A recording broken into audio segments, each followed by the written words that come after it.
Thank you for listening to this free audiobook created by Project Gutenberg and Microsoft AI. To learn more about the project or give feedback on the quality of a recording, please visit aka.ms/audiobook. Purple Springs by Nellie L. McClung. 1921. The day before 2. The day 3. The house of clay 4. Tangled threads v. Where Mrs. Crocs through the switch 6. Red roses 7. The innocent disturber 8. The power of ink 9. The doctor's decision X. The woman with a sore thought 11. Engaged 12. The machine 13. The storm 14. The seventh wave 15. The coming of spring 16. Prince of the house of clay 17. Peter's report 18. The woman of purple springs 19. The end of a lonely road XX. Annie Gray's story 21. The opening of the way 22. The play 23. Compensation 24. Home again 25. There is nothing too good to be true. Chapter 1. The day before. It was the last day of February, the extra day, dead still, and biting cold, with thick, lead-colored skies shading down to inky blue at the western horizon.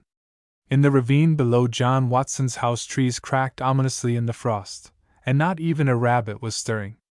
The hens had not come out, though an open door had extended an invitation, and the Tamworths had burrowed deeper into the stack of oat straw. The cattle had taken refuge in the big shed, and even old Nap, in spite of his thick coat, had whimpered at the door to be let in. Looking out of the western window, Pearl Watson, with a faint wrinkle between her eyebrows, admitted to herself that it was not a cheerful day. And Pearl had her own reasons for wanting fine weather, for tomorrow was the 1st of March, and the day to which she had been looking forward for 3 years to make a momentous decision. The thought of this day had gone with her in the 3 years that had passed, like a radiant gleam, a glorious presence that brightened and idealized every experience of life, a rainbow that glorified every black cloud, and there had been some clouds in her life black enough to bring out the rainbow's colors too, as when her mother's serious illness had called her back from the city, where she was attending school. But each day had brought her one day nearer the great day, which now she could call tomorrow. It had never occurred to Pearl to doubt the young doctor's sincerity, when 3 years before, he had said he would wait until she was 18 years old before he asked her something. "And it will depend on your answer," he had said. "What sort of a day it is. It may be a dark, cold, horrible day, with cruel, biting wind, or it may be a glorious day, all sunshine and blue sky. That will all depend on your answer." And she had told him, honestly and truthfully, not being skilled in the art of coquetry, that it generally was fine on the 1st of March. That the young doctor might have forgotten all about the incident never crossed her mind in the years that followed. She did not know that there was witchery in her brown eyes and her radiant young beauty that would stir any young man's heart and loosen his tongue, causing him to say what in his sober moments he would regard as foolishness. Pearl did not know this. She only knew that a great radiance had come to her that day, 3 years before, a radiance whose glory had not dimmed. Every thought and action of her life had been influenced by it, and she had developed like a fine young tree on which the spring sunshine had perpetually fallen, a fine young tree that had been sheltered from every cold blast, watered by the rains and bathed in perpetual sunshine, for Pearl's young heart was fed from the hidden springs of love and romance. For her the darkest night was lighted by stars, for her the birds sang of love and hope and happiness, for her the commonest flower was rich in beauty and perfume, and so the end of the 3 years found her a well-developed, tall, boyishly athletic girl, with a color in her cheeks like an Okanagan peach, hair of richest brown, with little gleams of gold, waving back naturally from a high forehead, a firm chin, with a dimple, and great brown eyes, full of lights, and with a dazzling brilliance that registered every thought of her brain and emotion of her heart. From the time when she was 12 years old, the young doctor, who had then just come to Milford, had been her hero, worshipped afar, and in great secrecy. Many a time when the family lived in the village, and Pearl was left to mind the swarm of boys while her mother was out working, she had raced to the window just to see him drive by, and, having seen him and perhaps caught a smile or nod, if he noticed her. She would go back to her strenuous task of keeping her young brothers clothed and happy, and out of the wealth of a quickened imagination she would tell them more and more wonderful tales of the glorious world into which their young feet had strayed. When the doctor had time and inclination to talk to her, Pearl's young heart swam in a crimson sea of delight, but if by any chance he hurried by, his mind filled with other things, she suffered for a brief season all the pangs of unrequited affection, and looked anxiously in the glass many times to see if her face showed signs of early decay. But the mood soon passed and optimism again reigned. During the times of depression many a sunflower had its yellow petals torn away, as she sought to wring from it definite information regarding the state of his affections. If the sunflower brought in an adverse decision, without a moment's hesitation Pearl began upon another, and continued until a real, honest, authentic flower declared in her favor. But that she did not really trust the oracles was shown by the great frequency with which she consulted them. As she grew older, Pearl would have liked to talk to someone about her dreams, but it was hard to begin. There was really nothing to tell. She might as well try to explain the sparkle of the sunshine, or the joyousness of the meadowlark's song in the spring, as to try to analyze the luminous wonder that had come into her own heart that day when the purple mist lay on the Tiger Hills, and the snowdrifts were beginning to sink and sag and break into little streams. It could not be done. But still she wondered what experiences other people had had, and wished that someone would talk to her about it. At the normal the girls had talked about crushes, and mashes, and people having a bad case, and she knew that the one qualification they demanded in matters of the heart was that the young man should have the means and inclination to show a girl a good time. She could not talk to them, there did not seem to be any point of contact. And when the subject of love and marriage was discussed around the family circle, her mother's dictum was always brief and concise. "You'll get who's for ye, and you'll have your number. There's lots of trouble for them that don't marry, and there's lots more for them that do. But there's no use in advisin' or warning, it's like the pigs in the hot swill, one will stick in his nose and run away squealin', the next one will do the same, and the next and the next. They never take warnin's, it's the way of the world." But nothing dimmed the glory of Pearl's rainbow dream or stilled the happy songs her heart sang day and night. She had often pictured the day the doctor would come and tell her that the 3 years were past. He would drive out with his team, for the snow would be too deep for his car, and she would first hear the sleigh bells, even before old Nap would begin to bark, and he would come in with his cheeks all red and glowing, with snow on his beaver coat, and he would tell her it was too fine to stay in, and wouldn't she come for a ride? So sure was she that he would come that she had laid out on her bed, in the little room under the rafters, her heavy coat, overshoes and scarf, and had spent some time deciding whether her red tam or the brown velvet hat was the most becoming, and finally favored the tam, because she had once heard the doctor say that red was the color for winter, and besides, the brown hat had a sharp rim that might give a person a nasty poke in the eye, in case. She made all her preparations on the day before, because, she told herself, a doctor's time was so uncertain that he might, remembering this, be afraid of being called away on the day, and so come a day sooner. Pearl thought of all this as she stood at the window and looked out on the bare farmyard, swept clean of beast or fowl by the bitter cold which had driven them all indoors. A bright fire burned in the Klondike heater, and from the kitchen came the cheerful song of a canary. The house was in a state of great tidiness, with its home-made lounge in front of the fire, piled high with gaily flowered cushions, and the brightly striped rag carpet which was the culmination of the united efforts of the family the winter before, and before the fire a tiger-striped cat with her paws stretched out to the heat. Pearl was alone in the room, for all the children were at school, her father and Teddy out, and her mother in the kitchen making the last of the mincemeat into pies, which sent out a real baking odor of cinnamon and cloves. A roast of pork that had been doing too fast was now sitting on the top of the high oven, its angry, sparking, sizzling trailing off into a throaty guttering. Some sound or smell of it seemed to have penetrated Nap's dreams, for he wakened suddenly and sat up, licking his lips and pounding the floor with his tail. Suddenly the telephone rang, the 3 short and 1 long, which indicated that it was the Watson family who were wanted. Pearl's heart thrilled with expectation. Of course he would phone before he came to make sure she was at home.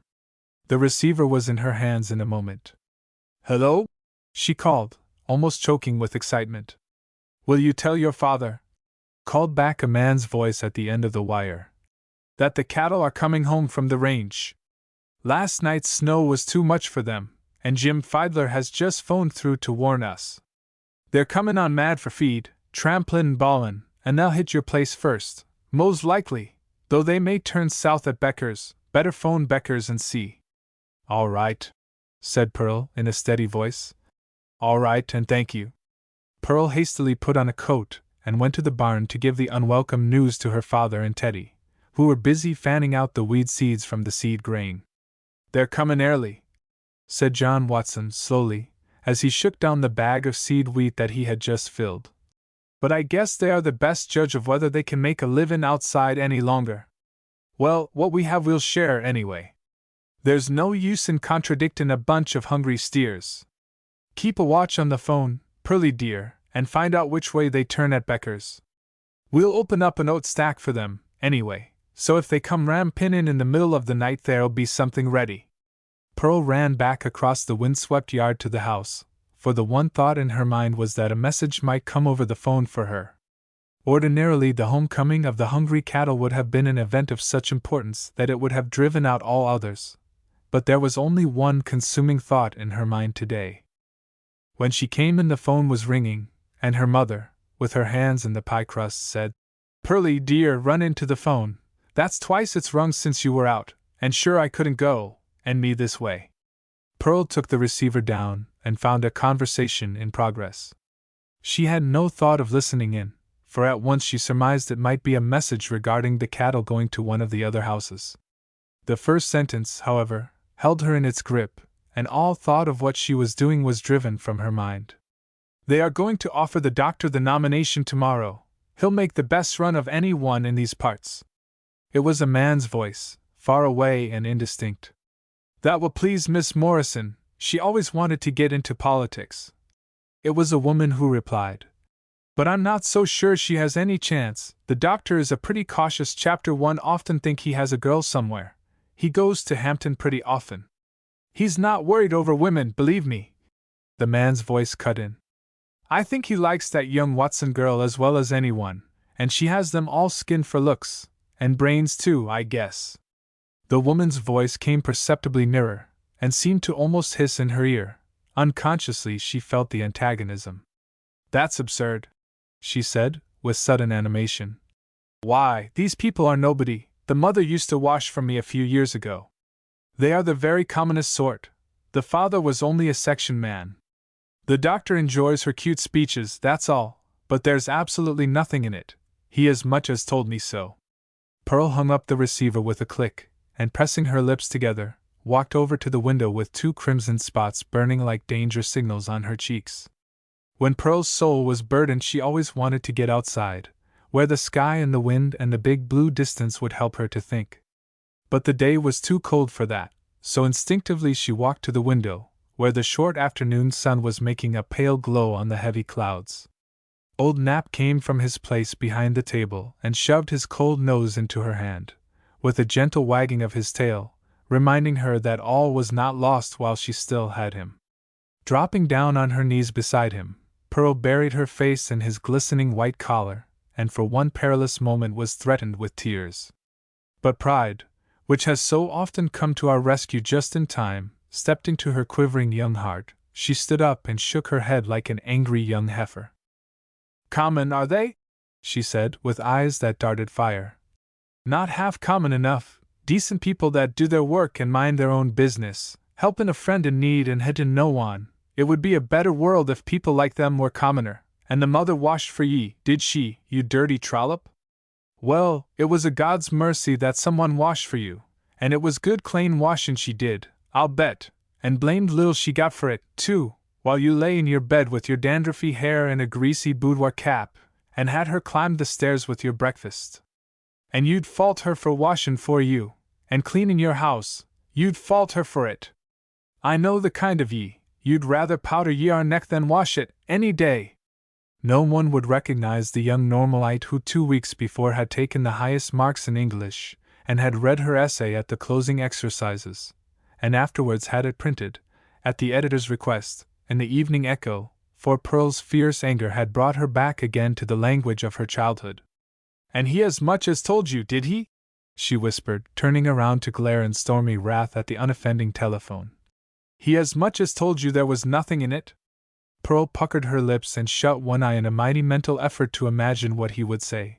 But in trying to hear his words she could only see his glowing face, the rumpled hair she loved so well, and then her voice came back like a perfect phonograph record, that strong, mellow, big voice which had always set her heart tingling and drove away every fear. She couldn't make him say anything else but the old sweet words that had lived with her for the last 3 years. The storm faded from her eyes in a moment, and in the rush of joy that broke over her, she threw herself down beside old Nap and kissed the shiny top of his smooth black head. Then going over to the telephone, she shook her fist at it. "Did my mother wash for you, ma'am?" "She did, and you never had better washing done." "Are we common people?" "We are, and we're not ashamed." "We're doing fine, thank you. All the children are at school but me, and I've gone through the public school and normal too. The crops are good.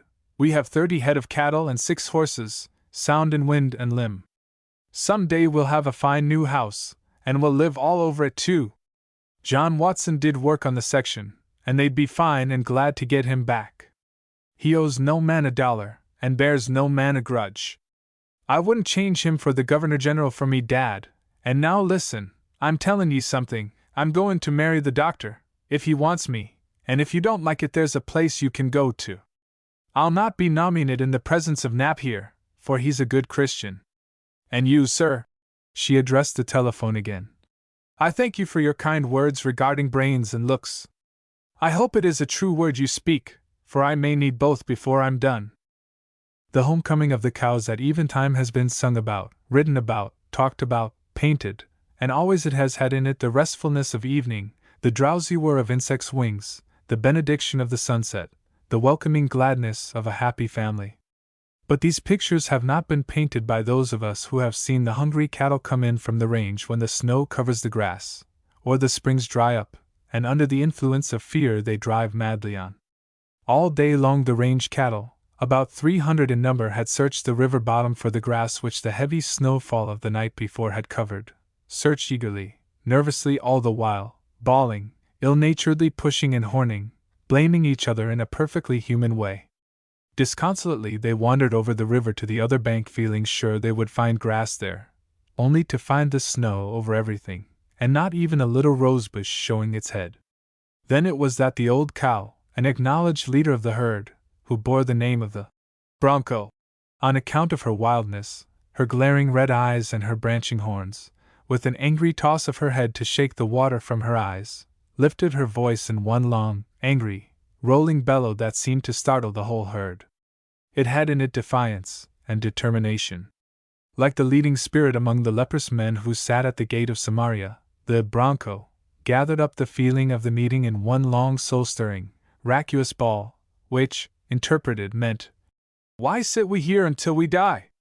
The primitive law of self-preservation was at work. Even a cow will not starve quietly. The grass had been scarce for days, and she had lain down hungry each night for a week, and now, when the grass had gone entirely, the old cow had taken her determination. She would go home and demand her right to live. This thought surging through her soul gave decision to her movements. Whether the other cattle came or not did not matter in the least. She knew what she was going to do. The strong northwest wind which began to whip the fresh snow into loose waves turned the cattle to face the southeast, in which direction the settlement lay. Miserable cattle, like miserable people, are easily led. It is only the well-fed and comfortable who are not willing to change their condition, and so when the others saw the Bronco forging up the hill, the whole herd, as if at a word of command, lurched forward up the bank. They surged onward, bawling, crowding, trampling, hooking without mercy. Companions they had been for months before, eating together, sleeping together, warming each other, playing together sometimes when the sun was bright. That was all forgotten now, for the hunger age was on them, and they were brutes, plain brutes, with every kind instinct dead in their shivering breasts. They knew but one law, the law of the strongest, as they drove onward, stumbling and crowding, with the cold wind stinging them like a lash. The night closed in, dark and cheerless, closed in early, under the dull gray, unrelenting skies, and although lights blinked out cheerfully from uncurtained windows, and willow plumes of smoke spread themselves on the cold night air above all the farmhouses, the hearts of the people were apprehensive. It was the last day of February, green grass was still far away, and the cattle, hungry, red-eyed and clamorous, were coming home. Chapter 2. The day. When time lets slip one little perfect day, oh take it, for it may not come again. When Pearl woke on the morning of March 1st, it was with a heart so light and happy it brought back the many Christmas mornings that lay scattered behind her like so many crimson roses, spilling their perfume on the shining road which led back to childhood. The sunshine that sifted through the white muslin curtains of the one small window was rich and warm, as if summer had already come, and Pearl suddenly remembered that the sky had been overcast and heavy the day before, and the air stinging cold. She went to the window, and looking out saw that the clouds had all gone, leaving no trace in the unscarred sky.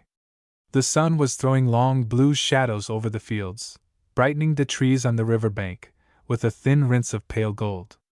Down in the ravine, the purple blue of the morning twilight was still hanging on the trees. The house was very quiet. There did not seem to be anyone stirring, either inside or out. Pearl dressed herself hastily, humming a tune in happy excitement. Her whole being was charged with happiness, for the great day had come. Coming downstairs on light feet, she threw a red sweater around her shoulders and went out the front door. In her great moments, Pearl craved the open sky and great blue distances, and on this day of all days, she wanted to breathe deep of its golden air. Somewhere she had read about air that tasted like old wine. And as she stood facing the early sun that had come up in a cloudless sky of deepest blue, she knew what was meant. From the dull tomb of yesterday, with its cavern-like coldness and gloom, had come the resurrection of a new day, bright, blue, sparkling, cloudless, for March had slipped in quietly in the night, with a gentle breeze of wonderful softness, a quiet breeze, but one that knew its business, and long before daylight it had licked the hard edges of the drifts into icy blisters, and had purred its way into all sorts of forgotten corners where the snow lay thickest. It went past Pearl's face now with velvety smoothness, patting her cheeks with a careless hand, like a loving friend who hurries by with no time for anything but this swift reassurance. But Pearl knew that the wind and the sun and the crisp white snow, on which the sunbeams danced and sparkled, were her friends, and were throbbing with joy this morning, because it was her great day. She went in at last, remembering that the children must be washed and fed for school, and found Danny's garter for him just in time to save him from the gulf of despair which threatened him. She made up the 2 tin pails of lunch with which her young brothers would beguile the noontide hour. She put a button on Mary's spat, in response to her request of, say Pearl, you do this, I can't eat, and so. The sudden change in the weather forced a change in the boys' footgear, and so there had to be a frenzied hunt for rubbers and boots to replace the frost-repelling but pervious moccasin. One by one, as the boys were ready, fed, clothed, and rubbered, they were started on their 2-mile journey over the sunny, snowy road, Danny being the first to so emerge, for with his short, fat legs, he could not make the distance in as short a time as the others. Mr. Donald wants you to come over on Friday, Pearl. I almost forgot to tell you. He wants you to talk to us about the city, and the schools you were in, and all that. I told him you would. This was from Jimmy, the biggest of the Watson boys now attending school. All right, said Pearl. Sure I will. There was more to the story, though, and Jimmy went on. And the Tuckers said they bet you thought yourself pretty smart since you'd been to the city. And then what happened? Asked Pearl when he paused. He went home. It wouldn't stop bleedin'. But Mr. Donald says a good nosebleed wouldn't hurt him, though of course it was wrong to fight. But it was no fight. You know what they're like, one good thump, and they're done. Good for you, Jimmy, said his sister approvingly. Never pick a quarrel or hit harder than you need, that's all. But if trouble comes, be facing the right way. You bet, said Jimmy, as he closed the door behind him, and the stillness which comes after the children have gone fell on the Watson home. "Sure, and ain't the house quiet when they're gone?" said Mrs. Watson, looking out of the window across the gleaming landscape, dotted in 6 places by her generous contribution to the Chicken Hill School. "And it won't be long until they're gone, for good."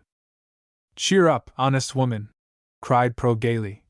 "You haven't even lost either Teddy or me, and we're the eldest.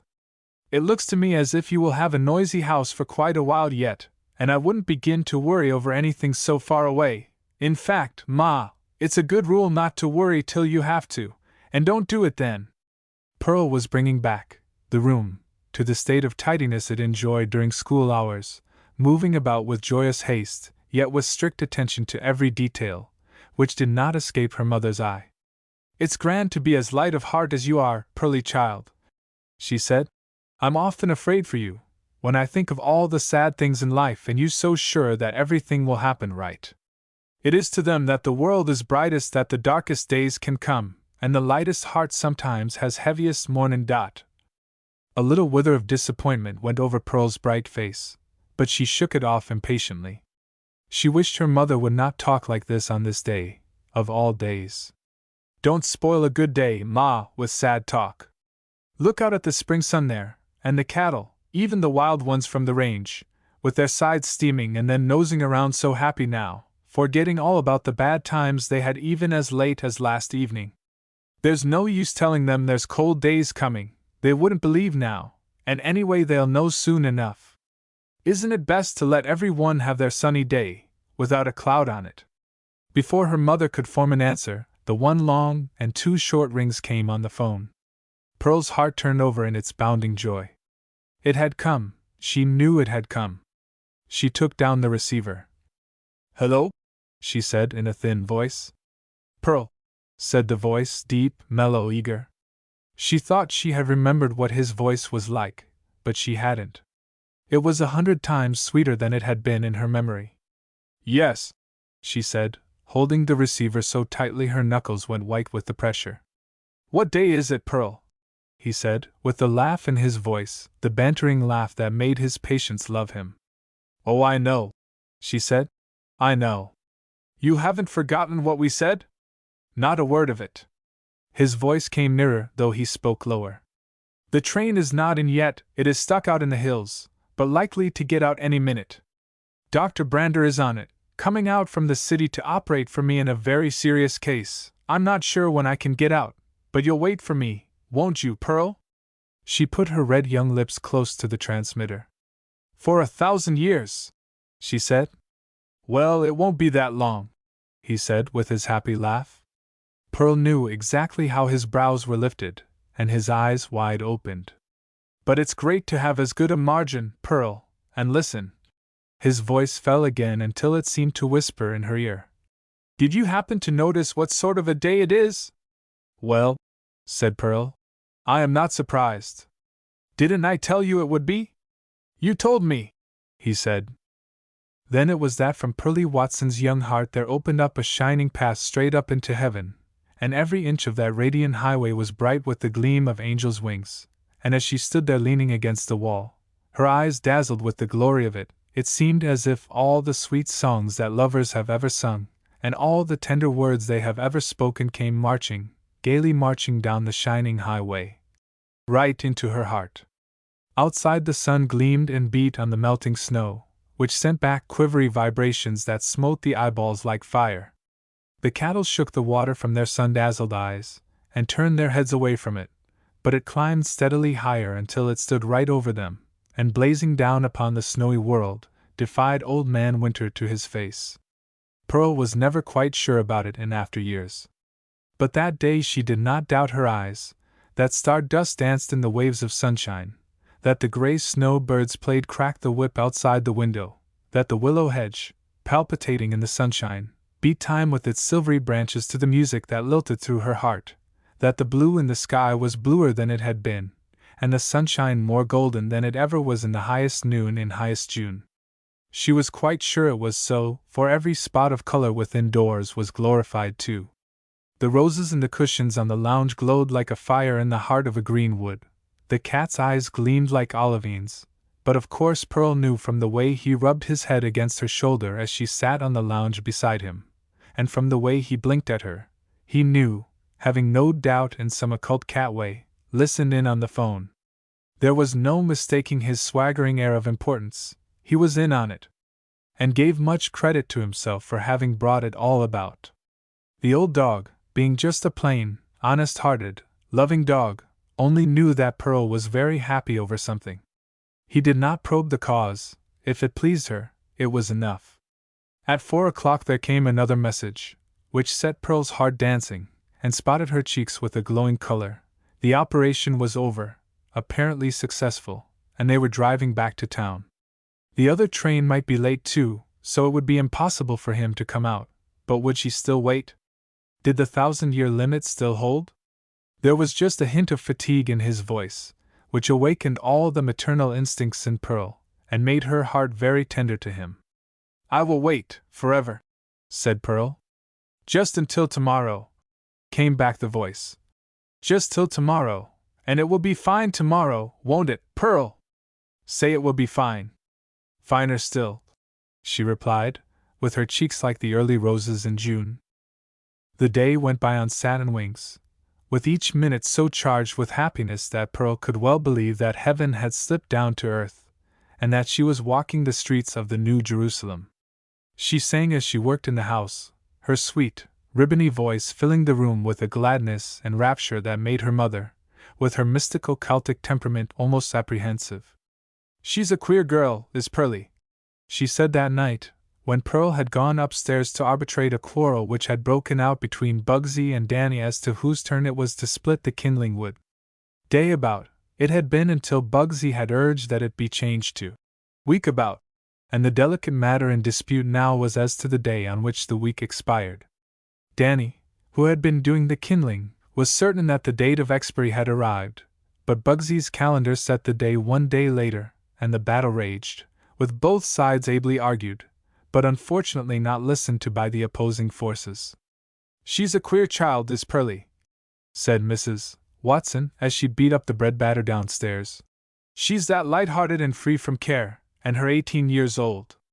She's like something that don't belong on earth, with her 2 big eyes shining like lamps, and the way she sings through the house, settin' the table or scourin' the milk pails or mendin' a coat for the boys, it don't seem natural. She's too happy, whatever it's about, and it makes me afraid for her. She's the kind that sees nothin' wrong, and won't see trouble comin' till it's too late. I often feel afraid she's too good and happy for this world. She's always been the same, liltin' and singin' and makin' everyone happy around her." Jimmy was washing his face in the enamel basin which stood on a box below the mirror, and looking around with a dripping wet face, felt with a wildly swinging motion of his arms for the towel. When he had secured it, and all danger of soapsuds getting into his eyes was removed, he joined the conversation. "Gosh, Ma," he said, "you don't know Pearl, she's not the saint you take her for. I'll bet the Tucker kids don't think she's too good to live. Not much. They know she can hold up her end of a row as well as anyone. When she found out they had killed the cat they got from us, and tanned the skin to make a rim on a cap, you should have seen Pearl. She just cut loose on the 2 of them, and chased them through the sloughs and up the road clear home, larruping them with a binder whip, as fast as she could swing it. The yowls out of them would have done your heart good." Mrs. Watson stopped her work, with her floury hands raised in consternation. "God's mercy!" she cried. "Did Pearl do that, and both of them bigger'n her? Ain't it a wonder they did not turn on her?" "Turn," Jimmy cried scornfully. "Turn, is it? They were too busy runnin'. Gosh, they would 'a' flew if they knew how. Serve them right, they knew blame well they deserved it, for Pearl would never have given them the cat if they hadn't worked it so smooth. They told her they wanted a strain of tiger in their cats, for all of theirs were black, and Pearl gave them our fine young Tom, and they promised all sorts to be good to him, and when Pearl saw his skin on their caps, and put it to them, they said they hadn't said it was a strain of tiger for their cats they wanted, but a strand of tiger for their caps. That's what made Pearl so mad. Mr. Donald said Pearl did quite right, and he told the Tuckers they were the making of great politicians. They We're so smart at getting out of things. But gosh, you should have seen Pearl. She finished the job off right too, you bet, and made them put up slab at the school and did the printin' on it in red ink. You can see it there, they have had to print it over once or twice. We all know the words off by heart. Young Tom, tiger cat, owned by P. Watson, given away in good faith April 1st, wickedly killed to make a cap, April 15th, avenged by former owner, May 1st. T. Tucker. S. Tucker. People all look at it when they come to the church, and I guess the Tuckers feel pretty small. Pearl says if they are really sorry, it is all right, and young Tom has not died in vain. Every cat has to die sometime, and if he had softened the Tuckers' hearts, it is all right. Pearl said she wasn't real sure about them, and I guess if they kill another cat, she'll kill them sure. She said that's the way to do with people like them. Make them repentant, or dead. God save us all, cried Mrs. Watson in real distress. Whatever will happen to her when she goes out into the world? That's awful talk for a girl especially. Whatever will become of her when she leaves home? She'll be in hot water all the time. No fear of Pearlie, said her father proudly, as he opened the end door of the stove and picked up a coal for his pipe, placing it without undue haste in the bowl, and carefully pressing it down with his thumb. Leaning back in the chintz-covered rocking chair, he spread his feet out to the heat which came from the oven door, and repeated, "No fear of Pearlie, there ain't a girl in the country better able to do for herself. Faith, and she's no fool, and never was. I ain't worrying about Pearlie wherever she goes, or whatever she meets, I ain't worrying." "You don't worry about anything, John," said Mrs. Watson in reproof, as she covered the bread with many wrappings and fixed 2 chairs to hold it behind the stove for the night.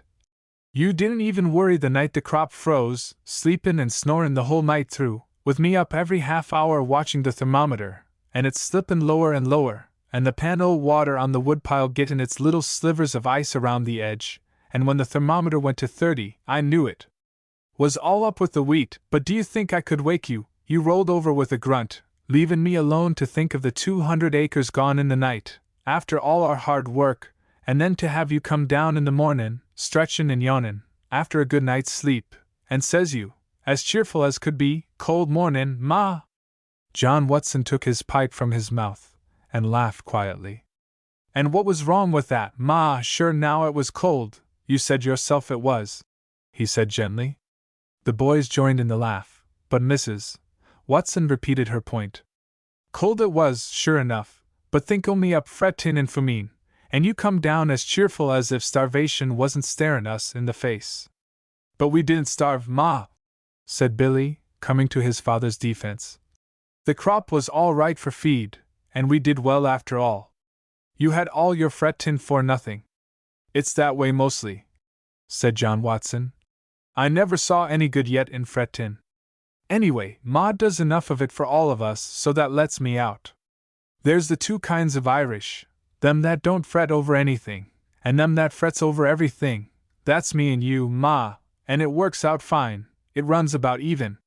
You've always been so sure that things were going wrong, I've just had to be a little sure that they weren't. And then of course I knew that night that you would watch the frost, if there was any watchin' to it." "John, it is well for you that you have someone to do your watchin'," said Mrs. Watson. "You're an easy-goin' man, John, but I'll say this for you, that a better-natured man never lived." When all the family had gone to bed, and the last sound had died out in the house, Pearl stood long at the window and looked out at the moonlit valley. The warm day had melted the frost from the window, and when she put out the lamp, the moonlight seemed almost as clear as day. Silvery mauve and blue it lay on the quiet, snowy fields, with a deeper color on the trees, as if they had wound yards and yards of the gauzy stuff around their bare shoulders, for the night was chilly. To Pearl it was even more beautiful than the sunshine of the day, for in its silvery stillness, she could think and dream without interruption. The night was too beautiful to sleep, and the riot of joy in her heart made her forget that anyone ever grew weary or tired. She was part of the moonlight, with its glistening witchery, part of the overarching sky, with its wealth of glittering stars, part of the velvety night wind that caressed the trees in its gentle passing. Her young soul was in tune with them all. For the greatest thing in life had come to her in those few commonplace words that had come to her over the telephone. He had not forgotten. He was coming tomorrow. The tired note in his voice had awakened an entirely new chord in the song her heart sang. He needed her. He needed someone to look after him, care for him, watch him, save him from the 100 little worrying things that were sapping his energy. People did not understand that he ever got tired. He was so strong, so buoyant, so ready to do things for them. Well, there will be someone now, thought Pearl, with a glow that surged through her veins and made her cheeks flame, to take care of him. Is the doctor in, Mrs. Clay? He is, but he's sleeping. Maybe I can tell you what you want to know. Step in here, so he won't hear us. He was out all night, and he must not be wakened.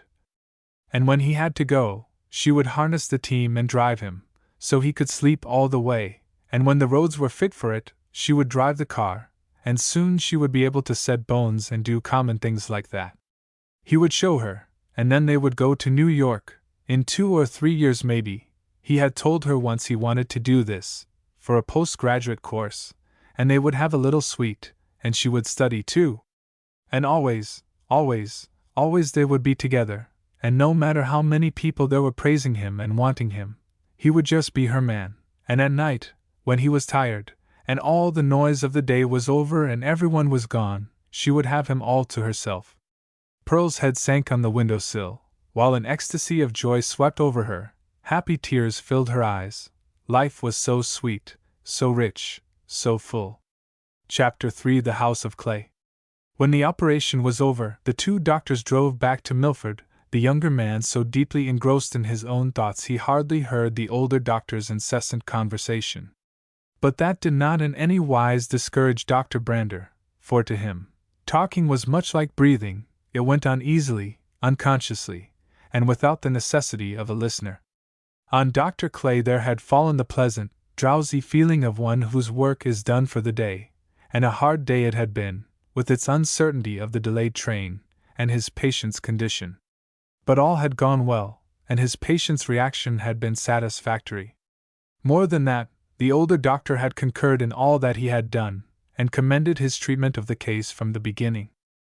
So, comfortably seated in the cutter, with a brown bear robe over their knees, and the maid of it over the seat, the 2 doctors drove home in the purple-blue twilight, seated side by side, but with minds far removed from each other. The doctors' horses knew every road that led home, and trotted on without any guidance or word from him. They were a fine team of glossy chestnuts of whom the young doctor was extremely proud. But tonight, a strange lassitude of spirit was upon him, and he only wanted to relax his weary brain and dream away the snowy miles to the rhythmic beat of the horses' hoofs.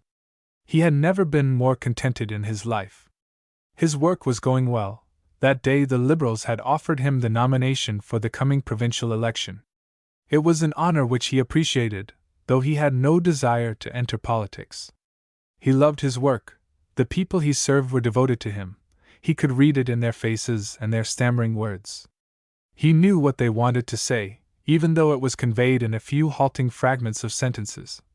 "You're all right, Doc, sure. Glad you got here. We knew you'd make it, somehow. You and them high steppers of yours can get through the snow, if any one can." Slowly, for a great weariness was on him, he began to think of Pearl, the red-cheeked shining-eyed Pearl, who had singled him out for her favor ever since he came to the village 6 years ago. Pearl, with her contagious optimism and quaint ways, who had the good gift of putting every one in good humor.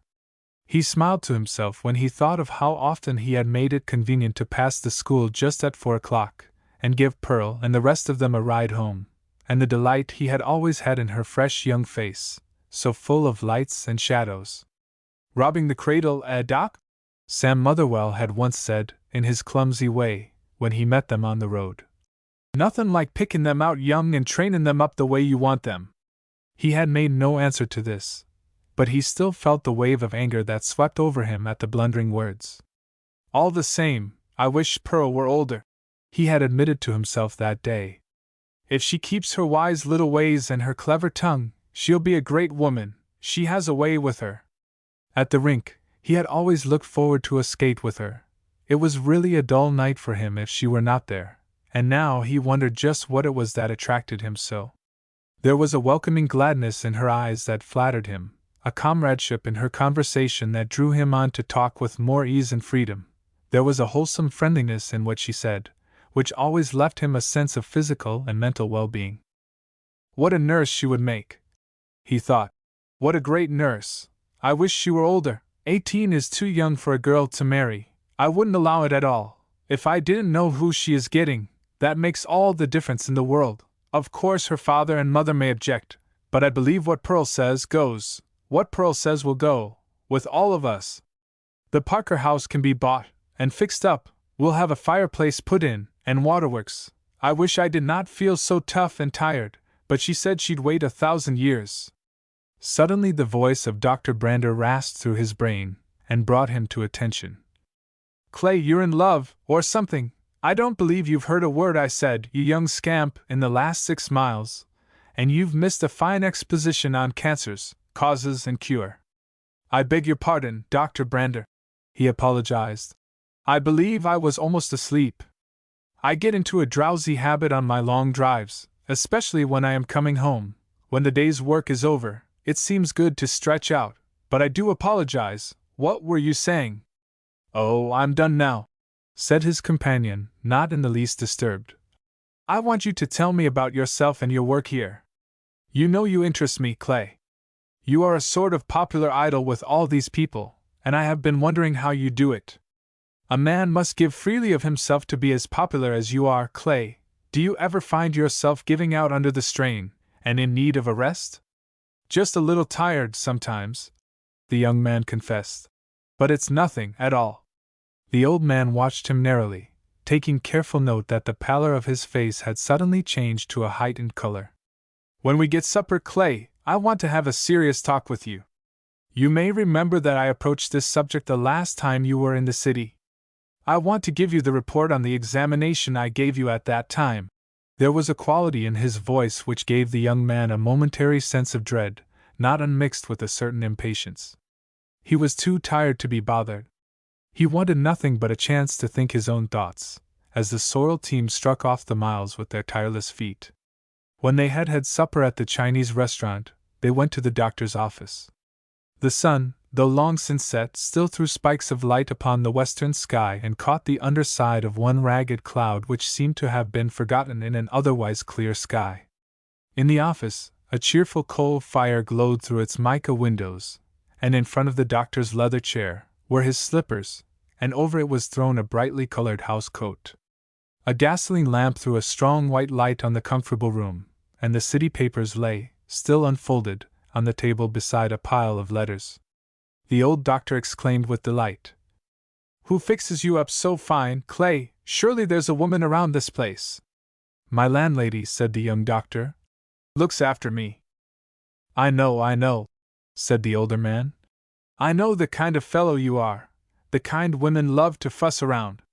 I'll bet you get dozens of bedroom slippers and ties and mufflers at Christmas. Women are like cats. They love to rub their heads against anyone that will stroke them and say, poor pussy. They're all the same. The old doctor seated himself in the big chair and warmed his hands before the glowing coals. And now, Clay, I want to talk to you. There are certain facts that must be told. I have been interested in your case ever since I met you. You are a distinct type, with your impulsive temperament, clear skin and tapering fingers. But what I have to say to you would have been said easier if I did not know you so well, and if I had not been here and seen you in your native setting, as it were. Being a medical man yourself, Clay, you know the difficulties of the situation. The young doctor sat down suddenly, and smiled wanly. There need be no difficulty, Dr. Brander, he said. I am ready to hear. He left the sentence unfinished. The old doctor went on. There is no immediate cause for alarm, he said, speaking slowly. People live for years with it, as you know. A cracked plate sometimes outlasts the good one, and as a matter of fact none of us are entirely free from it. The old doctor was swaying backwards as he spoke, and his voice rose and fell with emotion, as the tone of a phonograph when the door is opened or shut. You will have to be more careful though, Clay. You will have to call a halt on your activities. There must be no more of the all-night sessions of yours, And those 50-mile drives, it is just like this. You are carrying a mortgage on your business, a heavy mortgage, and yet one that the business can carry, with care, great care.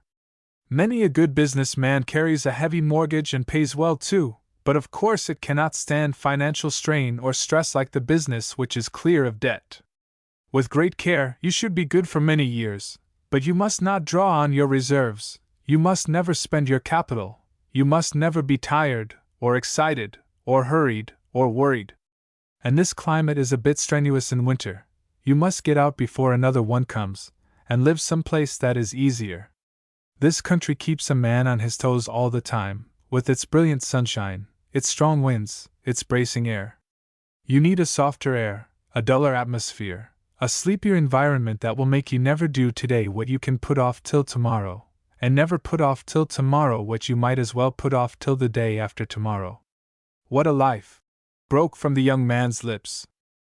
A very fascinating life, my dear sir, said the old doctor, intoning his words like a very young clergyman. A fascinating life, and one that I would enjoy. Here we hurry up in the morning and hurry to bed at night so we can hurry to get up again in the morning. We chase ourselves around like a cat in the ancient pursuit of its own tail, and with about the same results. The Western mind is in a panic all the time, losing time by the fear of losing time. The delights of mediation are not ours, we are pursued even as we pursue, we are the chasers and the chased, the hunter and the hunted, we are spending and the spent, we are borrowed and lent, and what is the good of it all? I have always wanted to be an Oriental, dreaming in the shade of a palm tree, letting the sun and the wind ripen my fruits in my brain, while I sat, with never a care, king of the earth and the air. Oh, take it from me, young fellow, there are wonderful delights in contemplation, delights of which we are as ignorant as the color-blind are of the changing hues of the autumn woods, or the deaf man is of music. We are deaf, blind, and dumb about the things of the soul. We think activity is the only form of growth. The young doctor, whose handsome face had grown pale, watched him with a sort of fascination. The words seemed to roll from his lips without the slightest effort, and apparently without causing his heart one emotion. If the young doctor had not known him so well, he would have thought him entirely unconcerned. We are cursed, you and I, and all of us, he resumed, with too much activity. We are obsessed with a passion for material achievement. We are hand worshippers, leg worshippers, speed worshippers. We mistake activity for progress. But it is progress, burst from the young man. Activity does bring achievement, development. The door of the office opened suddenly, and two young fellows rushed in. Are you coming to the lacrosse meeting, Doc? We are going to organize, and we want you for president again, of course. Then, seeing the city doctor, whom they recognized, excuse the interruption, but we can't get on without Dr. Clay, he's the whole works of the lacrosse team. I will not be able to go over tonight, boys, said the doctor, but you'll get on all right. You are getting to work pretty early. This is the first fine day. When the lacrosse boys had gone, Dr. Clay finished his argument. These fellows prove what I was saying. When I came here 6 years ago, there was not even a baseball team in the place. The young fellows gathered on street corners in summer, loafing and idling, reveling in crazy, foolish, degrading stories, absolute degenerations. Now see them, on the tail of a blizzard, they dig out their lacrosse sticks and start the game on the second fine day. From the time the hockey is over now, until hockey time again, these fellows talk and dream lacrosse, and a decenter, cleaner lot of lads you won't find anywhere. Activity has saved them. Activity is growth, it is life, it is everything. The old man shook his head slowly. They are not saved, my dear boy, none of us are, who depend on outward things for your happiness. Outward things change, vanish, as a man thinketh in his heart, so is he. That is the secret of triumphant living. As a man thinketh. These fellows of yours, for I know this lacrosse team has been one of the many ways you took of sapping your energy, do not think. They play, run, scrap, cheer, but there's no meditation, no turning inward of the thoughts, no mental progress. It would not be natural for growing boys, alive to their fingertips, to sit yapping like lazy collie dogs, just thinking, said the young doctor heatedly. They want avenues of self-expression, and in lacrosse and hockey they find it. Artificial aids to happiness, every one of them, crutches for lame souls, the kingdom of heaven is within you. The old doctor rambled on. But it is all a part of this great new country. This big West is new and crude and distinct. Only the primary colors are used in the picture, there are no halftones, no shadows, and above all, or perhaps I should say behind all, no background. A thing is good or bad, black or white, blue or red. We are mostly posters here in this great big, dazzling country. In the silence that fell on them, the young man's mind went limping back to the old doctor's first words, the dreadful, fateful, significant words. He had said it, said the thing that if it were true would exile him from the world he loved. On him the ban had fallen. I suppose, said he, standing behind his chair, whose back he held with nervous fingers. There is no chance that you might be mistaken. It is hard for me to believe this. I am so strong, so well, so much alive. Except my cough, I am as well as ever I was, and the cough is a simple thing. This seems impossible to me. The old doctor had gone to the window to watch the throng of boys and girls who raced past on their way to the hill for an evening's sleigh ride. It always seems impossible, he said, with the air of a man who is totally disassociated from human affairs, and is simply stating an interesting fact. That is part of the disease, and a very attractive part too. The people who have it never think they have, even to the last they are hopeful, and sure they will be better tomorrow. No, I am afraid I am not mistaken. You know yourself the theory, Clay, of the two sets of microbes, the builders and the destroyers. Just at the present moment, the destroyers have the best of it. They have put one over on the builders, but that does not say that the good microbes are not working, and may yet win. You are young, buoyant, happy, hopeful, temperate in your habits, all of which gives you a better chance. If you will throw the weight of your influence on the side of the builders, there is a good chance of winning. I should think with your Irish blood you would enjoy the fight, Clay. The young doctor turned around suddenly and threw back his head, with an impatient gesture. I love a fight, Dr. Brander, but it has to be of something worthwhile. I have fought for the life of a man, a woman, a child, and I have fought joyfully, for life is sweet, and I desired it for these people, believing it to be a good gift. But in the fight you outlined for me, I see nothing to fire man's heart. I won't fight for life if it means just breathing and scraping along at a poor, dying rate, cheating the undertaker of a nice little piece of legitimate business. I can't grow enthusiastic over the prospect of always thinking about myself, and my rest, and my sleep, or my clothes, always looking for a draft or fleeing from the night air or a thunderstorm, never able to do a man's job or a day's work. I can't do it, Dr. Brander, and you couldn't do it. It's a poor, miserable, dull existence, unhappy for me, and no service to anyone. 2 red spots burned in his cheeks, and the old doctor, noticing them, wished again that he had come to see him sooner. See here, Clay, he said, sitting down again, with his hands spread out on his knees. You exaggerate this thing. You do not think you are working unless you are slaving and oling around all hours of the night, setting bones and pulling teeth, or ushering into this wicked world sundry squalling babies who never asked to come, and do not like it now they are here. You have been as strong as an ox, and keen as a racehorse, now you have to slow up, you have to get out of this country before another winter, and when you come back in spring you can go on with your patients, always with care. The young doctor surveyed him with curling lip. Resume my practice, he said. How simple. Send word ahead, I suppose, by circular letter. Dear friends, I will be with you May 1st, to attend to your medical needs. Save your appendicitis and neuralgia and broken bones for me. Medical season opens for business May 1st, every one welcome. Something like that ought to be sufficient to hold my practice. It has always seemed to me very inconsiderate for people to get sick in the winter, and certainly it is no time for infants to begin their career. Now, see here, Dr. Brander, I appreciate all you say. I know why you are talking this way to me. It is out of the kindness of your heart, for you have a soft old heart behind all that professionalism. But it does not look reasonable to me that a man who has really lived can ever drag along like you say. Who wants to live, anyway, beyond the time of usefulness. I don't. I want to pass out like old Prince. You remember my good old roan pacer, do you? That red-eyed old anarchist of yours that no one could harness but you?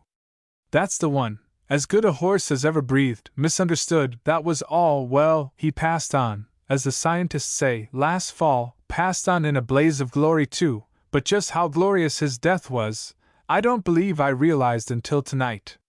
How did it happen? I had a 30-mile drive to see Mrs. Porter, at Pigeon Lake, and just as I was about to start, another message came that it was very urgent if her life was to be saved.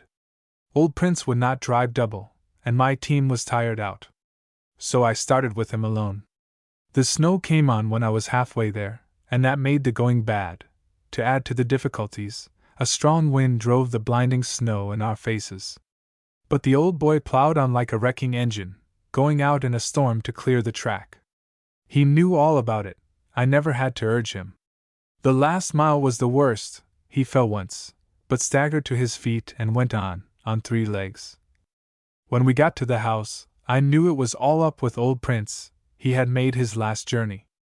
But he was still living when I came out to see him 4 hours later. The men had put him in a box stall, and had done all they could, but his eyes were rolling, and his heart missed every 4th beat. The 2 little girls came out and cried over him, and told him he had saved their mother's life, and tried to get him to eat sugar lumps, and right to the last there was the same proud look in his red eyes, and he gave me a sort of wink which let me know it was all right. He didn't blame me or anyone, and so I kissed him once, on the white star on his honest forehead. And I put my left arm around his head so he couldn't see what was coming, and sent a bullet through his brain. We buried him on the hillside overlooking the lake, and the little girls put a slab up over him, which says, "Prince of the House of Clay who saved our mother's life, lies here in peace, and lives in grateful memory in our hearts." There was a silence, in which each man's mind went back to the one overwhelming thought, that bound them so close together. Then the young doctor said slowly, "If what you say is true, I envy Prince, and would gladly change places with him." The old man recovered himself in a moment. "You take things too seriously, Clay," he said quickly. "Be glad you are not married. A wife and children clutter up a man's affairs at a time like this. You are quite free from family ties, I believe?"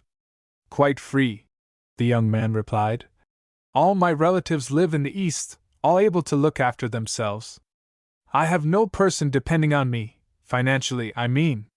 "Marriage," began the old doctor, in his most professional tone, as one who reads from a manuscript, "is 1/4 joy and 3/4 disappointment. There is no love strong enough to stand the grind of domestic life. Marriage would be highly successful were it not for the fearful bore of living together. 2 houses and a complete set of servants would make marriage practically free from disappointments. I think St. Paul was right when he advised men to remain single if they had serious work to do. Women, the best of them, grow tiresome and double-chinned in time." The young doctor laughed his own big, hearty laugh, the laugh which his devoted patients said did them more good than his medicine. "I like that," he said. "A man with a 42 waist measure, wearing an 18-inch collar, finding fault with a woman's double chin. You are not such a raving beauty yourself." The old man interrupted him. "I do not need to be. I am a doctor, a prescriber of pills, a mender of bones, a plumber of pipes. My work does not call for beauty. Beauty is an embarrassment to a doctor. You would be happier, young fellow, without that wavy brown hair and those big eyes of yours, with their long lashes. A man is built for work, like a truck. Gold and leather upholstering do not belong there. Women are different. It is their place in life to be beautiful, and when they fail in that, they fail entirely. They have no license to be fat, flabby, double-chinned, flat-footed. It is not seemly, and of course you cannot tell how any of them may turn out. They are all pretty at 16. That is what makes marriage such a lottery." "I don't agree with you at all," said his companion. "It is absurd to expect a woman of 50 to have the slim grace of a girl of 18. My mother was a big woman, and I always thought her very beautiful. I think you have a pagan way of looking at marriage. Marriage is a mutual agreement, for mutual benefit and comfort, for sympathy and companionship. Family life develops the better side of human nature and casts out selfishness. Many a man has found himself when he gets a wife, and in the caring for his children has thrown off the shackles of selfishness. People only live when they can forget themselves, for selfishness is death. You're a great doctor, Dr. Brander, but a poor philosopher. The older man smiled grimly. See here, Clay, he said. Did you ever think of how nature fools us poor dupes? Nature, old Dame Nature, has one object, and that is to people the earth, and to this end she shapes all her plans. She makes women beautiful, graceful, attractive, and gives them the instinct to dress in a way that will attract men. Makes them smaller and weaker than men, too, which also makes its appeal. Why, if I hadn't watched my step, I'd been married a dozen times.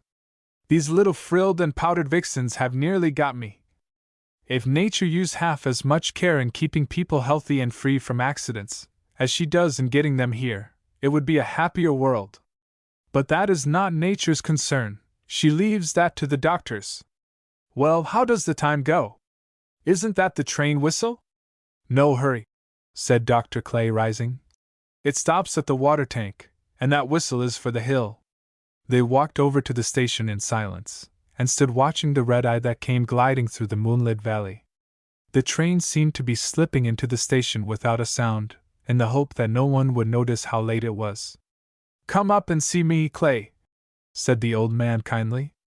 I want to give you a thorough examination, and I will expect you in a week. We'll talk things over, and see what is best.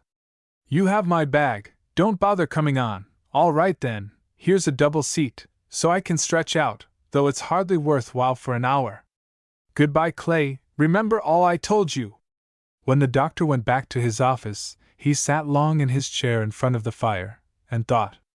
The place was the same, the cheerful fire, the rows of books, the Fathers of Confederation picture on the wall, and his college group. Everything was the same as it had been, only himself. Everything in the room was strong, durable, almost everlasting, able to resist time and wear. He was the only perishable thing, it seemed. He wondered how people act when confronted by the ruin of their hopes. Do they rave and curse and cry aloud? He could not think clearly. His mind seemed to avoid the real issue and refused to strike on the sore place, and he thought of all sorts of other things. The permanence, the dreadful permanence of everything in the room seemed to oppress him. Man is mortal, he said. His possessions outlive him. Every last one of these things is more durable than I am. The gray wall of the office, so strong and lasting, what chance had an army of microbes against it? The heavy front door, with its cherry panels and brass fittings, had no fear of drafts or cold. It had limitless resistance. The stocky stove, on its 4 squat legs, could hold its own and snap its fingers at time. They were all so arrogantly indestructible, so fearfully permanent. They had no sympathy, no common meeting ground with him. A knock sounded on the door, and when he opened it, the station agent was there, with a long box in his hand. It's marked Rush, so I thought I had better shoot it over to you, Doc, he said. Thanks, old man, the doctor said mechanically, and put the box down on the table.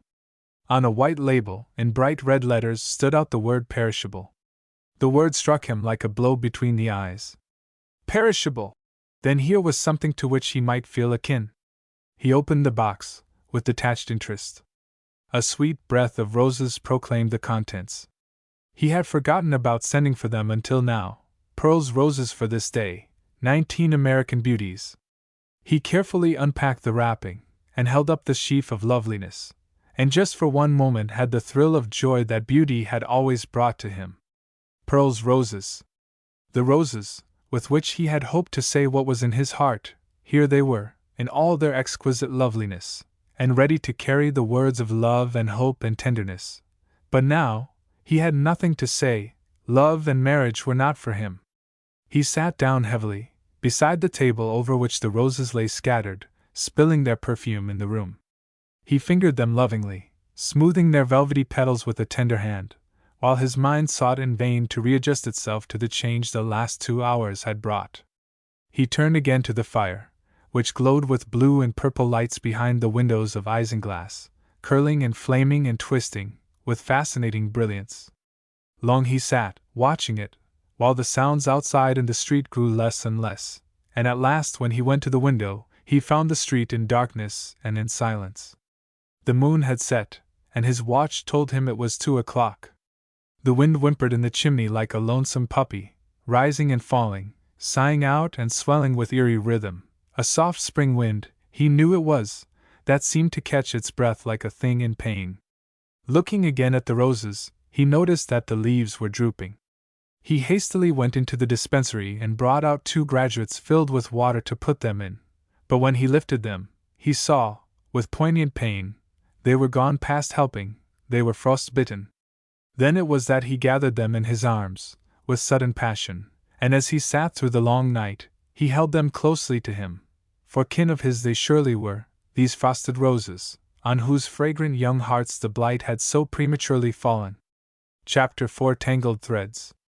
At daybreak, when the light from the eastern sky came in blue at the window blind, and the gasoline lamp grew sickly and pale, the doctor went to bed. He had thought it all out, and outlined his course of action. He did not doubt the old doctor's word.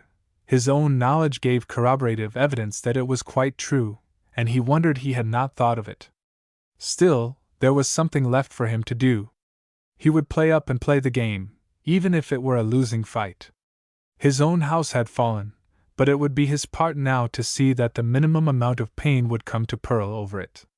She was young, and had all the world before her, she would forget.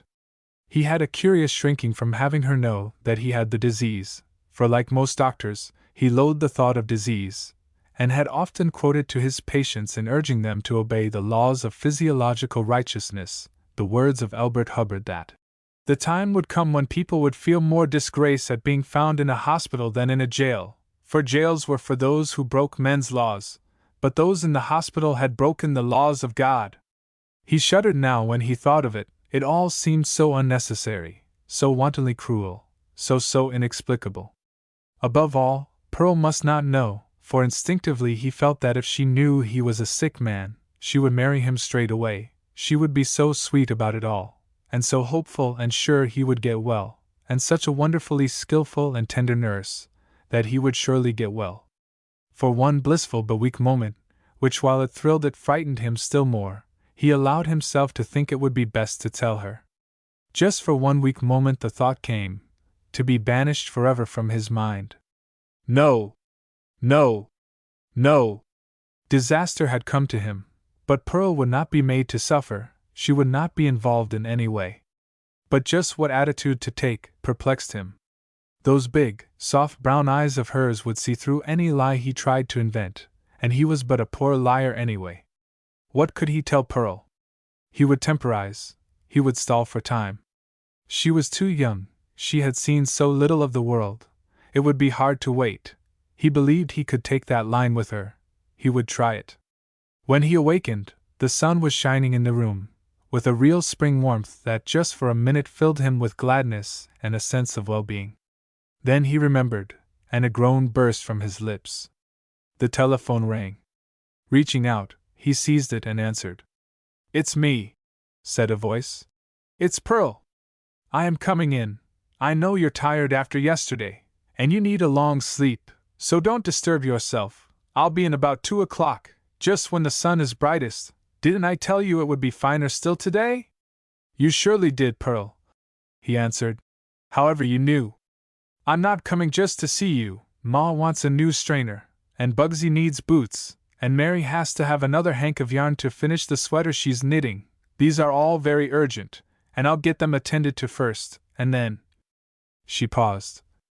"Then you'll come and see me, Pearl," he finished, "and we'll have the meeting which we adjourned 3 years ago, to meet yesterday." "That's it," she said, "and goodbye until then." He looked at his watch. It was just 10, there was yet time. Reaching for the telephone, he called long distance, Brandon. "Give me Orchard's greenhouses," he said. After a pause he got the wire. "Send me 12.5, no, 19, American Beauty roses on today's train, without fail. This is Dr. Clay of Milford talking." He put back the telephone, and lay back with a whimsical smile, twisting his mouth. "The frosted ones are mine," he said to himself. "There will be no blight or spot or blemish on Pearl's roses." It was quite like Pearl to walk into the doctor's office without embarrassment.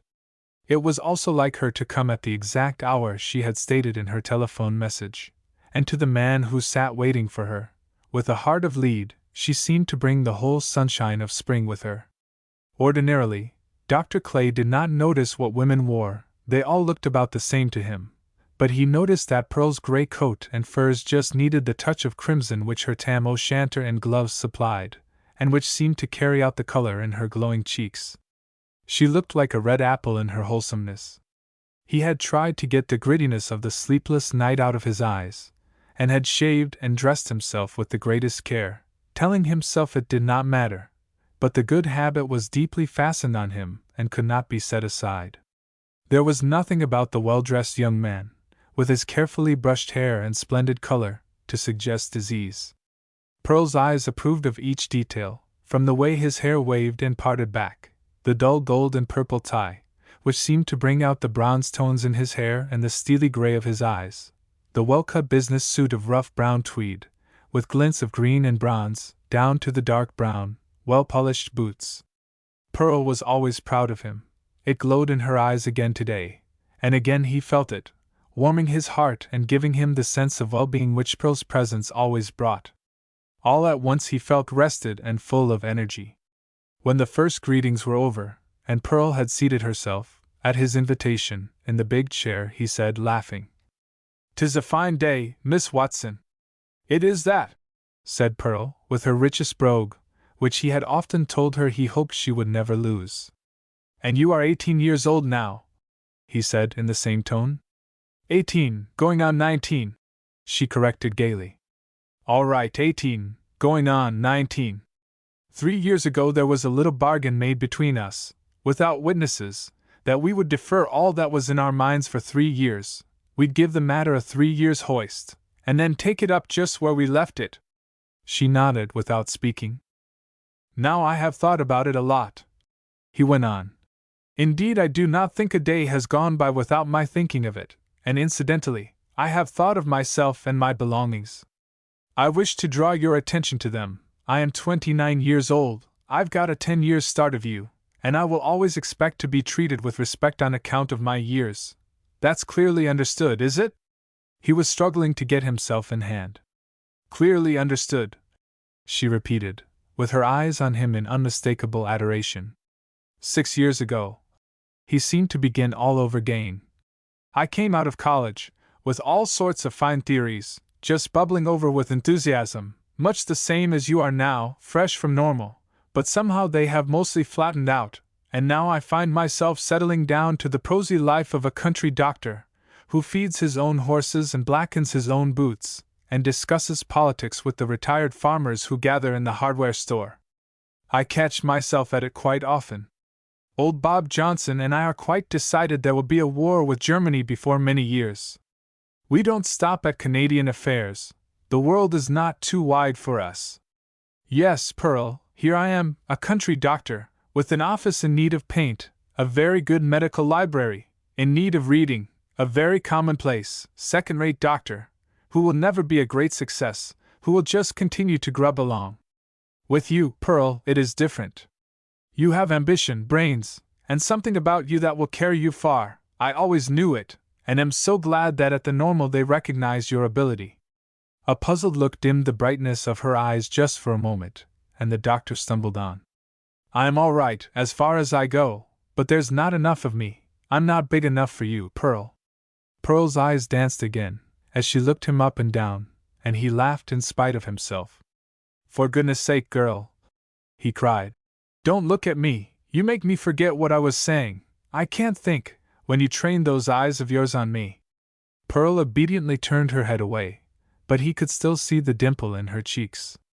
"I have had a long fight with myself, Pearl." And now that he was back to the truth, his voice had its old mellowness that swept her heart with tenderness. "A long fight, and it is not over yet. I'm selfish enough to want you, that is about 99.9% of me is selfish, The other infinitesimal part cries out for me to play the man, and do the square thing.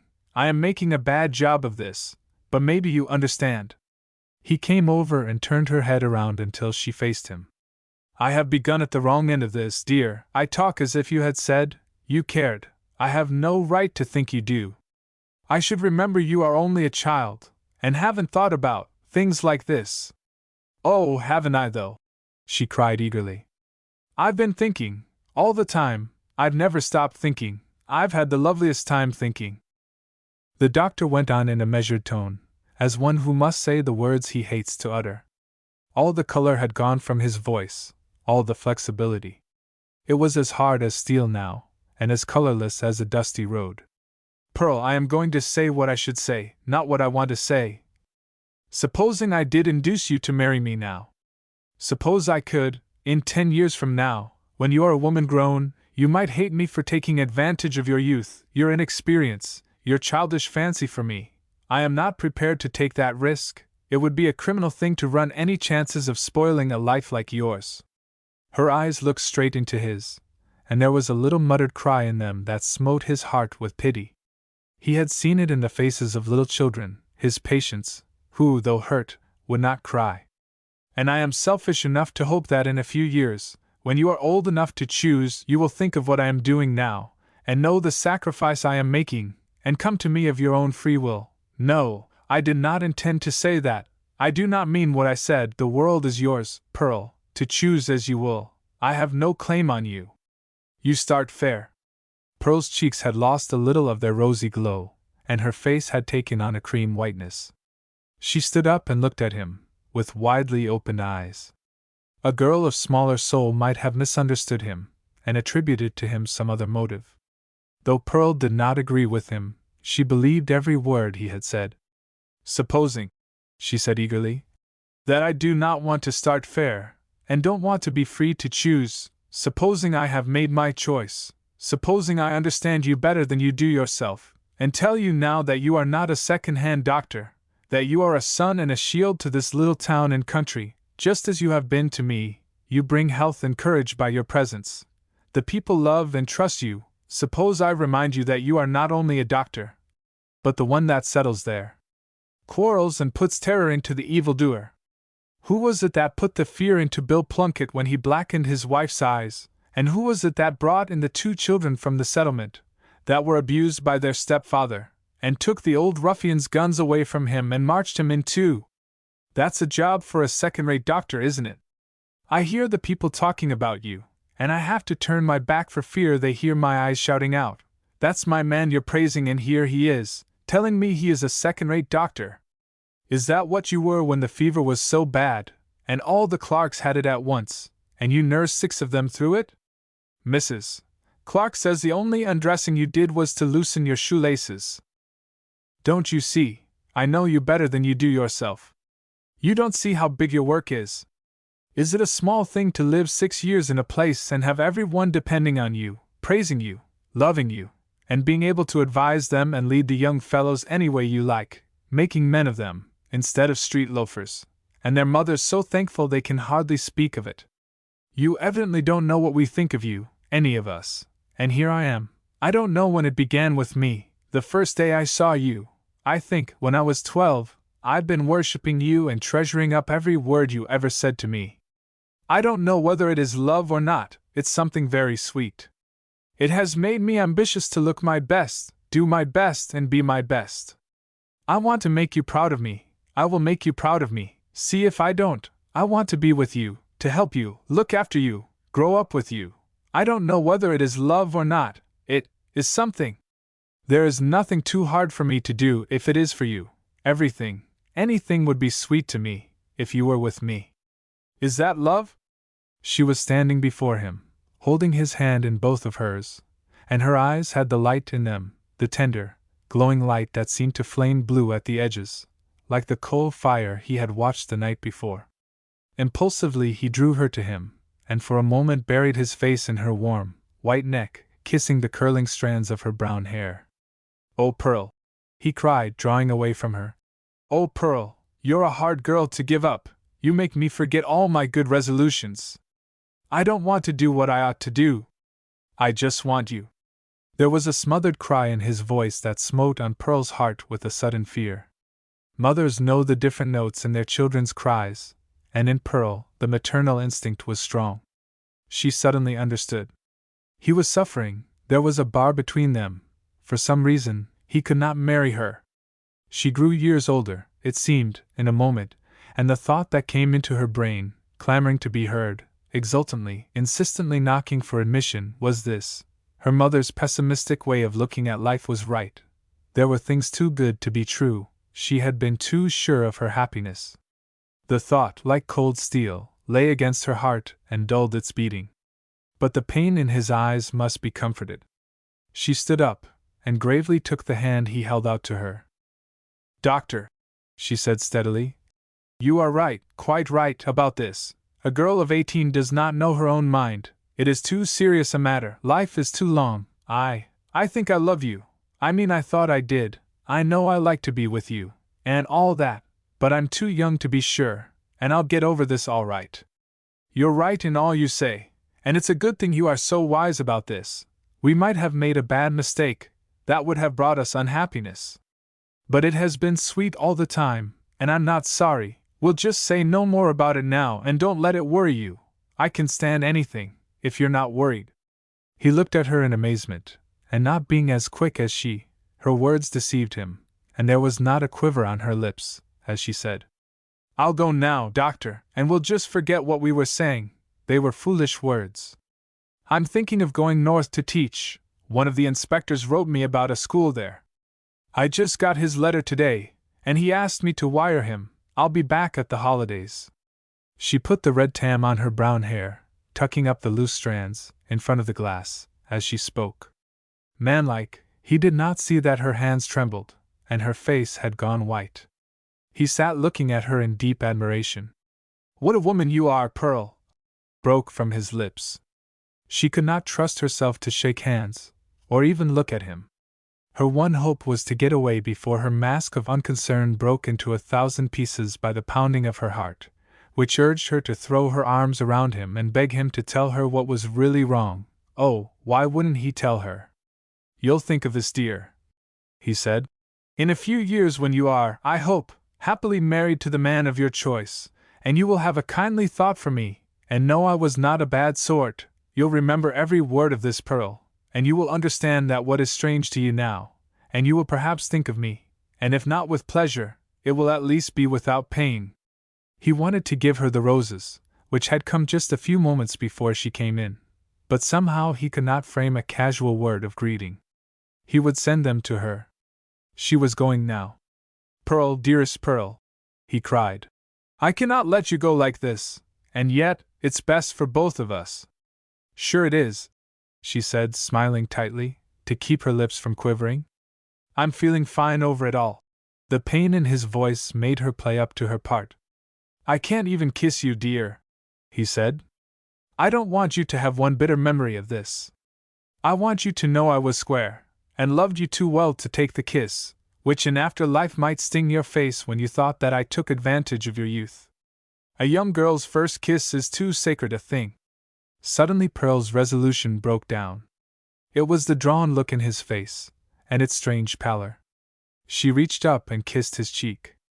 A little dab of a kiss like that won't leave a sting on anyone's face, she said. She was gone. Chapter 5, where Mrs. Crocs threw the switch. When Pearl came out of the doctor's office into the sunshine of the village street, she had but one thought, one overwhelming desire, expressed in the way she held her head, and the firm beat of her low-heeled shoes on the sidewalk. She must get away where she would not see him, or the people she knew. She realized that whatever it was that had come between them was painful to him, and that he really cared for her. To see her would be hard on him, embarrassing to them both, and she would do her share by going away, and she remembered, with a fresh pang, that when she had spoken of this, he had made no objection, thus confirming her decision that for her to go would be the best way. The 3 glorious years, so full of hopes and dreams, were over. Pearl's house of hopes had fallen. All was over. And it was not his fault. He was not to blame. Instinctively, Pearl defended him in her mind against a clamorous sense of injustice which told her that she had not had a square deal. The pity of it all was what choked her and threatened to storm her well-guarded magazine of self-control. It was all so sudden, so mysterious and queer, and yet, she instinctively felt, so inexorable. Pearl had always been scornful of the tears of love-lorn maidens, and when in one of her literature lessons at the Normal, the sad journey of the lily maid on her barge of black samite, floating down the river, so dead and beautiful, with the smile on her face and the lily in her hand, reduced Form A to a common denominator of tears, and made the whole room look like a Chautauqua salute. Pearl had stoutly declared that if Elaine had played basketball or hockey instead of sitting humped up on a pile of cushions in her eastern tower, broidering the sleeve of pearls so many hours a day, she wouldn't have died so easily nor have found so much pleasure in arranging her own funeral. But on this bright March day, the village street seemed strangely dull and dead to her, with an empty sound like a phone that has lost its connection. Something had gone from her little world, leaving it motionless, weary and old. A row of icicles hung from the roof of the corner store, irregular and stained from the shingles above, like an ugly set of ill-kept teeth, dripping disconsolately on the sidewalk below, and making there a bumpy blotch of unsightly ice. In front of the store stood the delivery sleigh, receiving its load of parcels, which were thrown in with an air of unconcern by a blocky young man with bare red hands.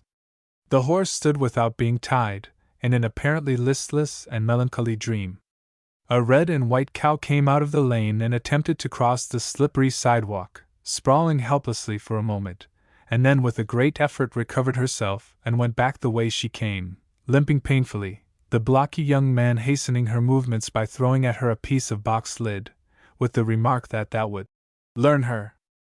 The sunshine, so brilliant and keen, had a cold and merciless tang in it, and a busybody look about it, as if it delighted in shining into forbidden corners and tearing away the covers that people put on their sorrows, calling all the world to come and see. Pearl shuddered with the sudden realization that the sun could shine and the wind could blow bright and gay as ever, though hearts were writhing in agony. She hoped she would not see any of the people she knew, for the pain that lay like a band of ice around her heart might be showing in her face, and Pearl knew that the one thing she could not stand was a word of sympathy. That would be fatal. So she hurried on. She would send a wire of acceptance to her inspector friend, and then go over to the stable for her horse, and be on her way home. But there is something whimsical about fate. It takes a hand in our affairs without apology, and throws a switch at the last moment. If Pearl had not met Mrs. Crocks at the corner, just before she took the street to the station, this would have been a different story. But who knows? We never get a chance to try the other way, and it is best and wisest and easiest of comprehension to believe that whatever is best. Mrs. Crocks was easily the best informed person regarding local happenings in the small town of Milford. She really knew. Every community has its unlicensed and unauthorized gossips, who think they know what their neighbors are thinking and doing, but who more often than not get their data wrong, and are always careless of detail. Mrs. Crocks was not one of these. When Bill Cavers got drunk, and spent in one grand, roaring spree all the money which he and his wife and Libyan had saved for their trip to Ontario, there were those who said that he went through $600 that one night, making a rough guess at the amount. Mrs. Crocks did not use any such amateur and unsatisfactory way of arriving at conclusions. She did not need to. There was a way of finding out. To the elevator she went, and looked at the books under cover of looking up a wheat ticket which her husband had cashed, and found that Bill Cavers had marketed $1,708 worth of wheat. From this he had paid his store bill, and the blacksmith's bill, which when deducted, left him $814. She did not bother with the cents. The deductions were easily verified. Both the storekeeper and the blacksmith were married men. This was the method she followed in all her research, careful, laborious, and accurate at all costs, with a fine contempt for her less scientific contemporaries. The really high spots in her life had been when she was able to cover her competitors with confusion by showing that their facts were all wrong, which process she referred to as showing up these idle gossips. James Crocks, her husband, had chosen for himself a gentler avocation than his wife's, and one which brought him greater peace of mind. Proprietor of the big red stable which spread itself over half a block, he had unconsciously defined himself, as well as his place of business, by having printed in huge white letters with black edging across the shingled roof the words: Horse Repository, Prop.J. Crocs. Here the tired horses could forget the long trail and the heavy loads, in the comfortable stalls, with their deep bedding of clean straw, and here also James Crocs himself was able to find the cheerful company, who ate their meals in quietude of heart, asking no questions, imputing no motives, knowing nothing of human intrigue, and above all, never insisting that he tell them what he thought about anything. Most of his waking hours were spent here, where he found the gentle sounds of feeding horses, the honest smell of prairie hay, and the blessed absence of human chatter very soothing and restful. As time went on, and James Crocs grew more and more averse to human speech, having seen it cause so much trouble one way and another, Mrs. Crocs found it was an economy of effort to board one of the stable boys, and that is how it came about that Mr. Bertie Peters found himself called from the haymow above the stable, to his proprietor's guest chamber, and all the comforts of a home, including nightly portions of raisin pie. And best of all, an interested and appreciative audience who liked to hear him talk. Mrs. Crocs, as usual, had made a good choice, for as Bertie talked all the time, he was sure to say something once in a while. A cynical teacher had once said of Bertie that he never had an unuttered thought. But even though the livery stable happenings as related by Bertie gave Mrs. Crocs many avenues of information, all of her prescience could not be explained through that or any other human agency. The young doctor declared she had the gift or divination, was a mind reader, and could see in the dark. Many a time when he had gone quietly to the stable and taken out his team without as much as causing a dog to bark, removing his sleigh bells to further cover his movements, and stealing out of town like an absconding bank teller, to make a call, returning the same way, still under cover of night, and flattering himself that he had fooled her this time, she would be waiting for him, and timed her call to the exact minute. Just as he got into his room after putting his team away, his phone would ring and Mrs. Crocs would ask him about the patient he had been to see. She did not always call him, of course, but he felt she knew where he had been. There was no explanation, it was a gift. Pearl had been rather a favorite with Mrs. Crocs when the Watsons family lived in Milford, but since they had gone to the farm and prosperity had come to them as evidenced by their better clothes, their enlarged house, their happier faces, and more particularly Pearl's success in her school work in the city, all of which had appeared in the local paper, for the editor was enthusiastic for his own town, Mrs. Croc's friendly attitude had suffered a change. She could put up with almost anything in her friends, but success. But when she met Pearl on the street that day, her manner was friendly. "Hello, stranger," she said. "I hear you have been doing big things down there in the city, winning debates and making speeches. Good for you, Pearl. I always said you were a smart girl, even when your people were as poor as get out. I could see it in you, but don't let it spoil you, Pearl, and don't ever forget you are just a country girl. But I am certainly glad you did so well, for your mother's sake. Many a time I was dead sorry for her having to work so hard. It's a comfort to her now to see you doin' so well. Where have been now? I saw you comin' out of the doctor's office just now. Anybody sick? You're not looking as pert as usual yourself. You haven't been powdering your face, I hope. No one sick, eh? Just a friendly call then, was it? See here, Pearl, when I was young, girls did not do the chasin', we let the men do that, and I'm here to tell you it's the best way. And look here, there's enough girls after Dr. Clay without you. There was a man from the city telling Bertie at the stable that he seen our doctor in a box at the opera with the senator's daughter 2 weeks ago, and that she is fair dippy about him, and now that he is thinking of going into politics, it would be a great chance for him. The other side are determined to make him run for them against old Stedman, and the old lady is that mad she won't let his name be mentioned in the House. She says the country owes it to Mr. Stedman to put him in by acclamation. And the doctor hasn't accepted it yet. The committee went to see him yesterday and he turned them down, but they won't take no for an answer, and they asked him to think it over. I suppose he told you all about it. For the first time, Mrs. Crox stopped for breath. Her beady eyes were glistening for excitement. Here was a scoop, if Pearl would only tell her. She would be able to anticipate the doctor's answer. What is he going to do, Pearl? I know he would tell you. I have always said that doctor thinks more of you than he does of any of the other girls. What did he say about it? Will he take it? Pearl was quite herself now, composed, on her guard, even smiling.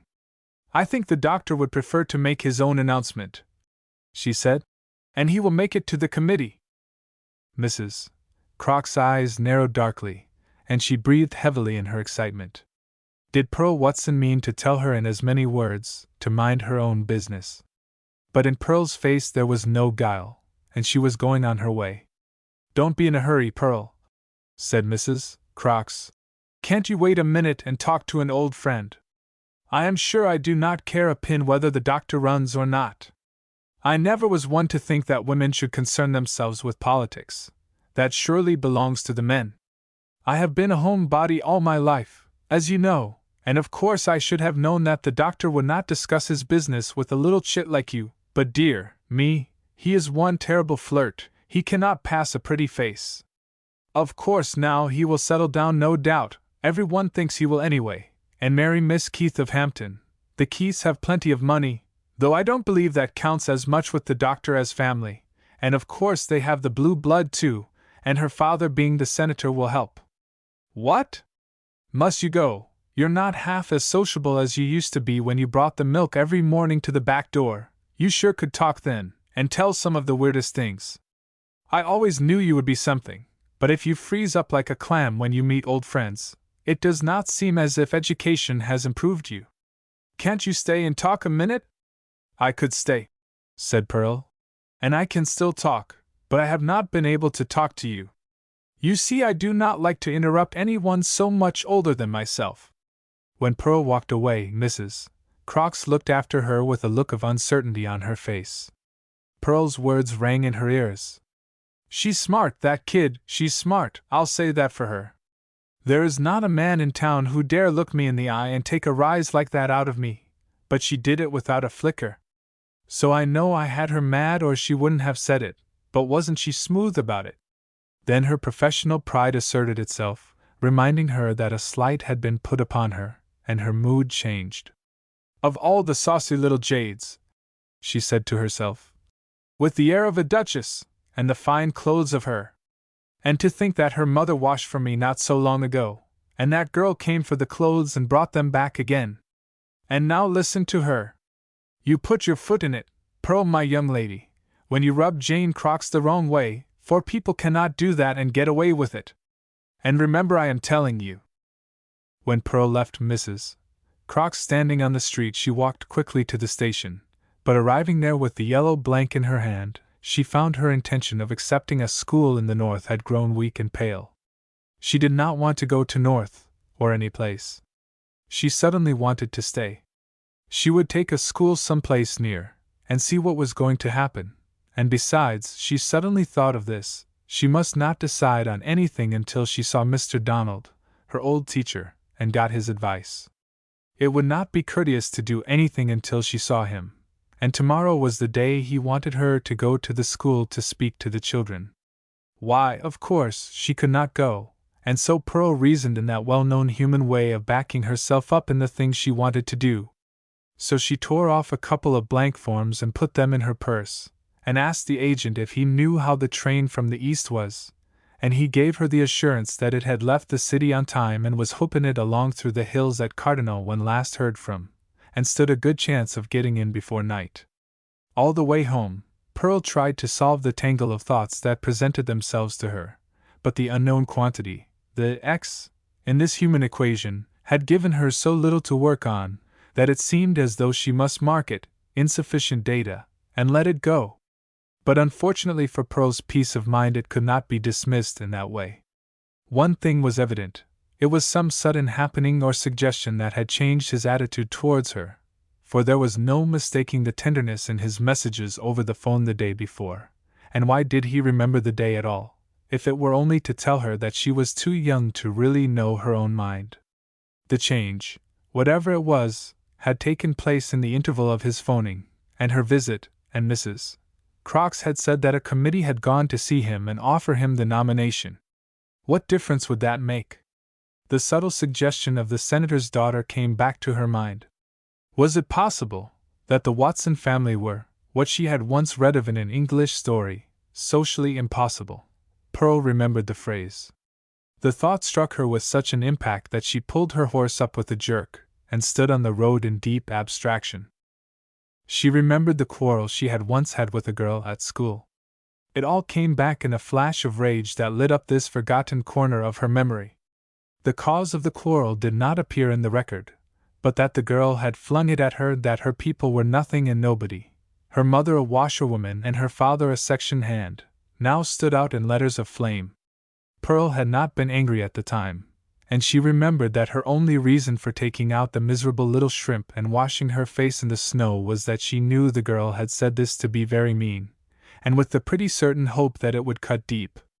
She was a sorrel-topped, anemic, scrawny little thing, who ate slate pencils and chewed paper, and she had gone crying to the teacher with the story of Pearl's violence against her. Mr. Donald had found out the cause, and had spoken so nicely to Pearl about it, that her heart was greatly lifted as a result, and the incident became a pleasant recollection, with only the delightful part remaining, until this moment. Mr. Donald had said that Pearl was surely a lucky girl, when the worst thing that could be said to her was that her two parents had been engaged in useful and honorable work, and he had made this the topic for a lesson that afternoon in showing how all work is necessary and all honorable. Out of the lesson had grown a game which they often played on Friday afternoons, when a familiar object was selected and all the pupils required to write down the names of all the workers who had been needed to bring it to perfection. And the next day, when lunchtime came, Mr. Donald told them he had been thinking about the incident, and how all that we enjoy in life comes to us from our fellow workers, and he was going to have a new grace, giving the thanks to where it belonged. He said God was not the kind of a creator who wanted all the glory of the whole world, for he knew that every man and woman or boy or girl that worked was entitled to praise, and he liked to see them thanked as they deserved. A new grace was written on the board, and each day it was repeated by all the pupils. Pearl remembered that to her it had seemed very grand and stately and majestic, with the dignity and thrill of a pipe organ. Give us to know, O God, that the blessings we are about to enjoy have come to us through the labors of others. Strengthen the ties of brotherhood and grant that each of us may do our share of the world's work. But the aesthetic emotions which it sent through her young soul the first time she said it, did not in any way interfere with the sweet satisfaction she had in leaning across the aisle and wrinkling up her nose at her former adversary. She began to wonder now if Mr. Donald had been right in his idealistic way of looking at life and labor. She had always thought so until this minute, and many a thrill of pride had she experienced in thinking of her parents and their days of struggling. They had been and were the real empire builders who subdued the soil and made it serve human needs, enduring hardships and hunger and cold and bitter discouragements, always with heroism and patience. The farm on which they now lived had been abandoned, deserted, given up for a bad job, and her people had redeemed it, and were making it one of the best in the country. Every farm in the community was made more valuable because of their efforts. It had seemed to Pearl a real source of proper pride that her people had begun with nothing, and were now making a comfortable living, educating their children and making improvements each year in their way of living and in the farm itself. It seemed that she ought to be proud of them, and she was.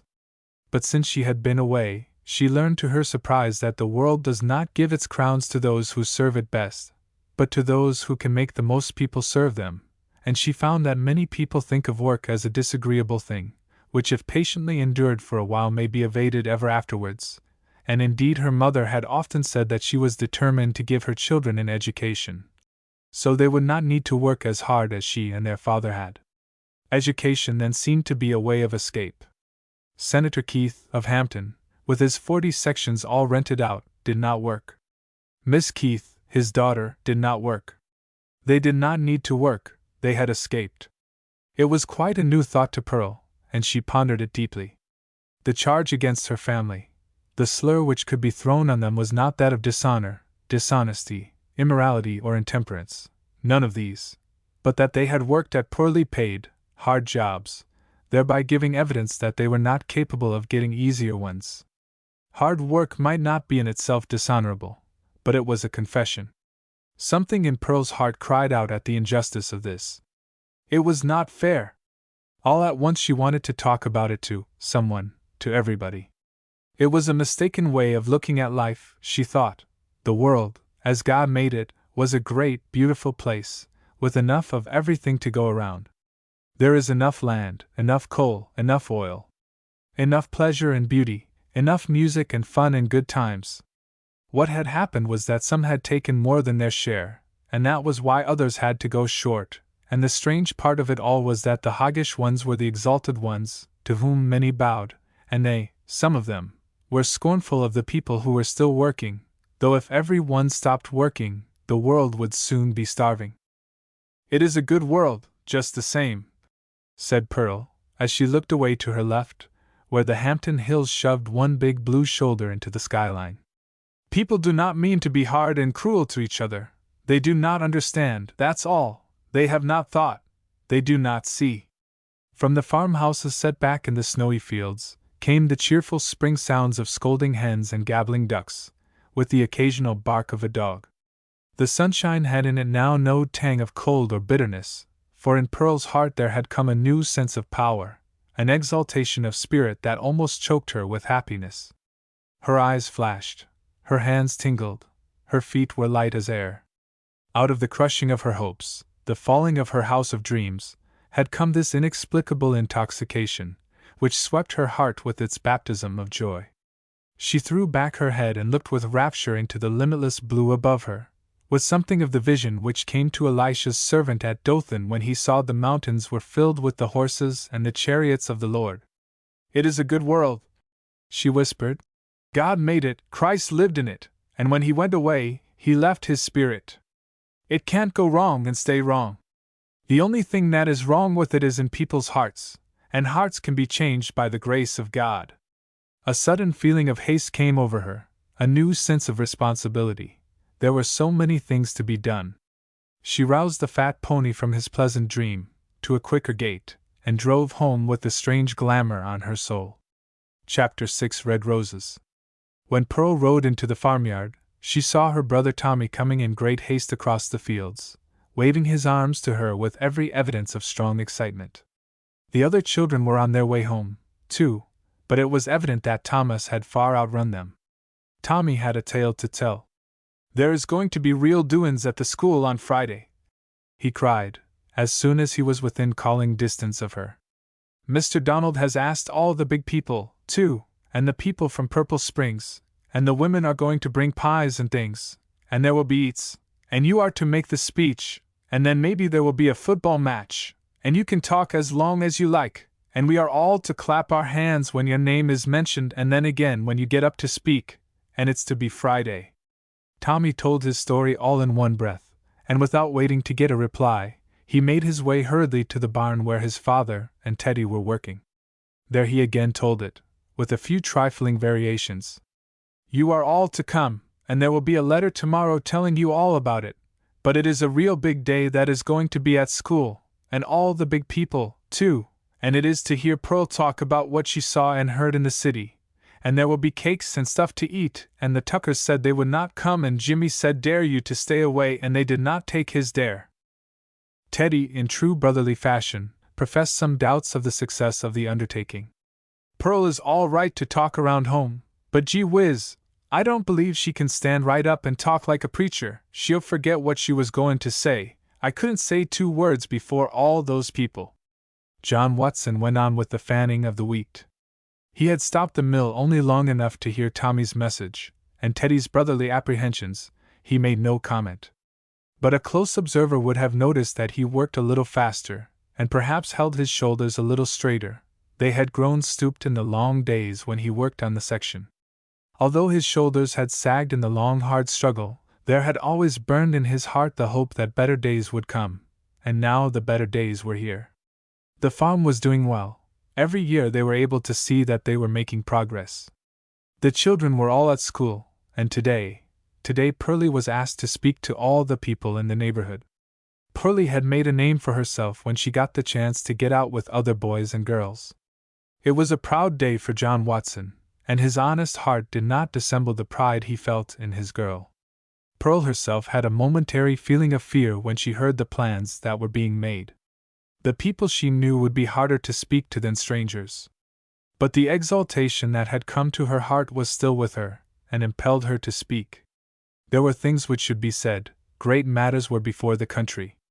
Pearl had attended many political meetings in the city, and also as many sessions of the legislature as she could, and so she knew the provincial political situation, and it was one of great interest. The government had been in power for many years and had built up a political machine which they believed to be invincible. They had the country by the throat, and ruled autocratically, scorning the feeble protests of the opposition, who were few in number and weak in debate. Many a time as Pearl sat in the ladies' gallery and listened to the flood of invective with which the cabinet ministers smothered any attempt at criticism which the opposition might make, she had longed for a chance to reply. They were so boastful, so overbearing, so childishly important, it seemed to her that it would be easy to make them look ridiculous, and she often found herself framing replies for the opposition. But of course there was a wide gulf between the pompous gentlemen who lolled and smoked their black cigars in the mahogany chairs on the red-carpeted floor of the house, and the bright-eyed little girl who sat on the edge of her seat in the gallery and looked down upon them. She had been in the gallery the day that a great temperance delegation had come and asked that the bar might be abolished, and she had listened to every word that had been said. The case against the bar had been so well argued that it seemed to Pearl that the lawmakers must be moved to put it away forever. She did not know, of course, that the liquor interests of the province were the strong supporters of the government, and the source of the major portion of their campaign funds, that the bars were the rallying places for the political activities of the party, and that to do away with the bars would be a blow to the government, and, as the Premier himself had once said, "No government is going to commit suicide." The chances for the success of the delegation were very remote. Pearl did not know this, and so she was not prepared for it when the Premier and one of his ministers stoutly defended the barroom as a social gathering place where men might meet and enjoy an innocent and profitable hour. "It is one of our social institutions that you are asking us to destroy," cried the Minister of Education. "And I tell you frankly that we will not do it. The social instincts distinguish man from the brute, and they must be cherished and encouraged. Your request is not in the best interests of our people, and as their faithful representatives who seek to safeguard their interests and their highest welfare, we must refuse." And the government desks were pounded in wild enthusiasm. And Pearl had come away with a rage in her heart, the wordless rage of the helpless. After that she attended every meeting of the Suffrage Society, and her deep interest and devotion to the cause won for her many friends among the suffrage women. The news of the proposed meeting in the school brought out many and varied comments, when it was received in the homes of the district. Mr. Donald sent to each home a letter in which he invited all the members of each family to be present to do honor to one who has brought honor to our school and district. Mrs. Eben Snyder, sister of Mrs. Crocks, a wizened little pot of a woman with a face like parchment, dismally prophesied that Pearl Watson would be clean spoiled with so much notice being taken of her. "Put a beggar on horseback," she cried, when she read the invitation, "and you know where he will ride to. The Watsons are doing too well. Everything John Watson touches turns to money since he went on that farm, and this last splurge for Pearl is just too much. I won't be a party to it. It is too much like making flesh of one and fowl of the other. Mr. Donald always did make too much of a pet of that girl, and then all those pieces in the paper, they will spoil her. No girl of her age can stand it. It is only puttin' notions in her head, and from what I can hear, there's too much of that now among women. I never had no time to be going round making speeches and winning debates, and neither has any other decent woman. It would suit Pearl better to stay at home and help her mother. They say she goes around town with her head dressed up like a queen, and Jane says she's as stiff as pork when a person speaks to her. I'll tell Mr. Donald what I think of it."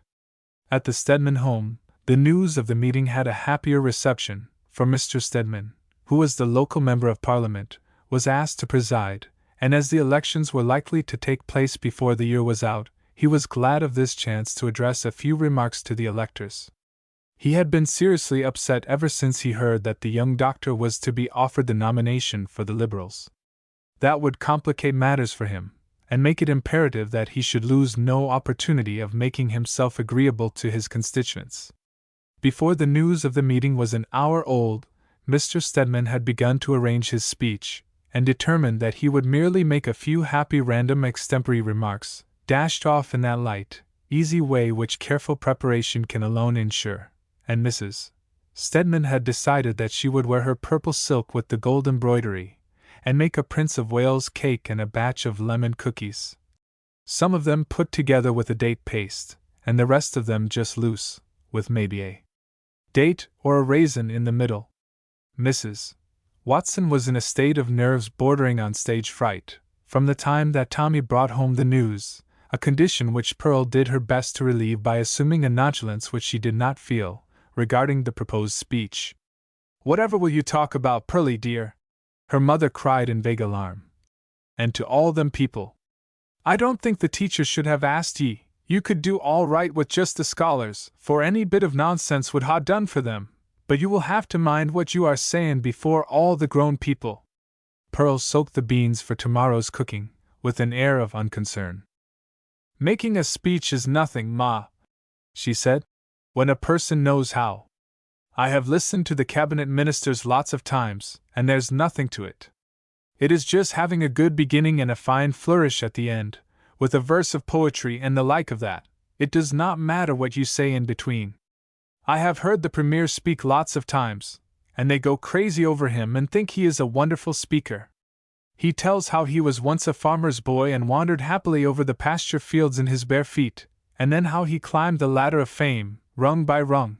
That is fine stuff, every one likes that, and whenever he got stuck he told about the flag of empire that waves proudly in the breeze and has never known defeat, and the destiny of this Canada of ours, and the strangers within our gates who have come here to carve out their destiny in this limitless land, and when he thought it best to make them sniffle a little he told about the sacred name of Mother, and how the teardrop starts at mention of that dear name, and that always went big, and when he began to run down a little, he just spoke all the louder, and waved his arms around, and the people did not notice there was nothing coming. We used to go over and listen to the speeches and then make them when the teachers were not in the room. It was lots of fun. I know lots of the Premier's speeches right off. There is nothing to it, Ma, so don't you be frightened." "Pearl, you take things too light," said her mother severely. "A person never knows when you are in earnest, and I am frightened about you. You should not feel so careless about making speeches. It is nothing to joke about. I wish you would be for writing out what you are going to say, and then we could hear you go over it, and someone could hold the paper for you and give you the word if you forget. It would be the safest way." "All right, Ma," said Pearl. "I'll be making it up now while I peel the potatoes." While they were talking there came a knock at the door, and when it was opened, there stood Bertie from the livery stable, with a long green-wrapped box in his hand, which he gave to Mrs. Watson, volunteering without delay all the information he had regarding it. Bertie never failed to reveal all the truth as he knew it, so, keeping nothing back, he gave the history of the box so far as he had been able to gather it. "It's for Pearl, and the doctor sent it out. I don't know why he didn't give it to her when she was in, for she was in his office. It's flowers, for it is marked on it, and they came from Hampton." Bertie would have stayed to see the flowers opened, for he knew that Mrs. Crocks would be much interested to know just what they were, and what Pearl said, and what her mother said, and if there was a note inside, and all the other good stuff he would be able to gather, but Pearl took them, with an air of unconcern, and thanking Bertie, said quite carelessly, "Don't wait for an answer, Bertie. I can phone if there is any need, and I know you are in a hurry. We must not keep you." And before Bertie knew what had happened, he found himself walking away from the door. When the roses had been put in water, and each of the children had been given a smell and a feel of the velvety petals, and Mrs. Watson had partially recovered from the shock that the sight of flowers in the winter always gave her, for they reminded her so of her father's funeral, and the broken pillar which the Oddfellows sent, Pearl read the card. "To Pearl, 18 going on 19, hoping that the years will bring her nothing but joy. It was written on one of the doctor's professional cards, and that was all.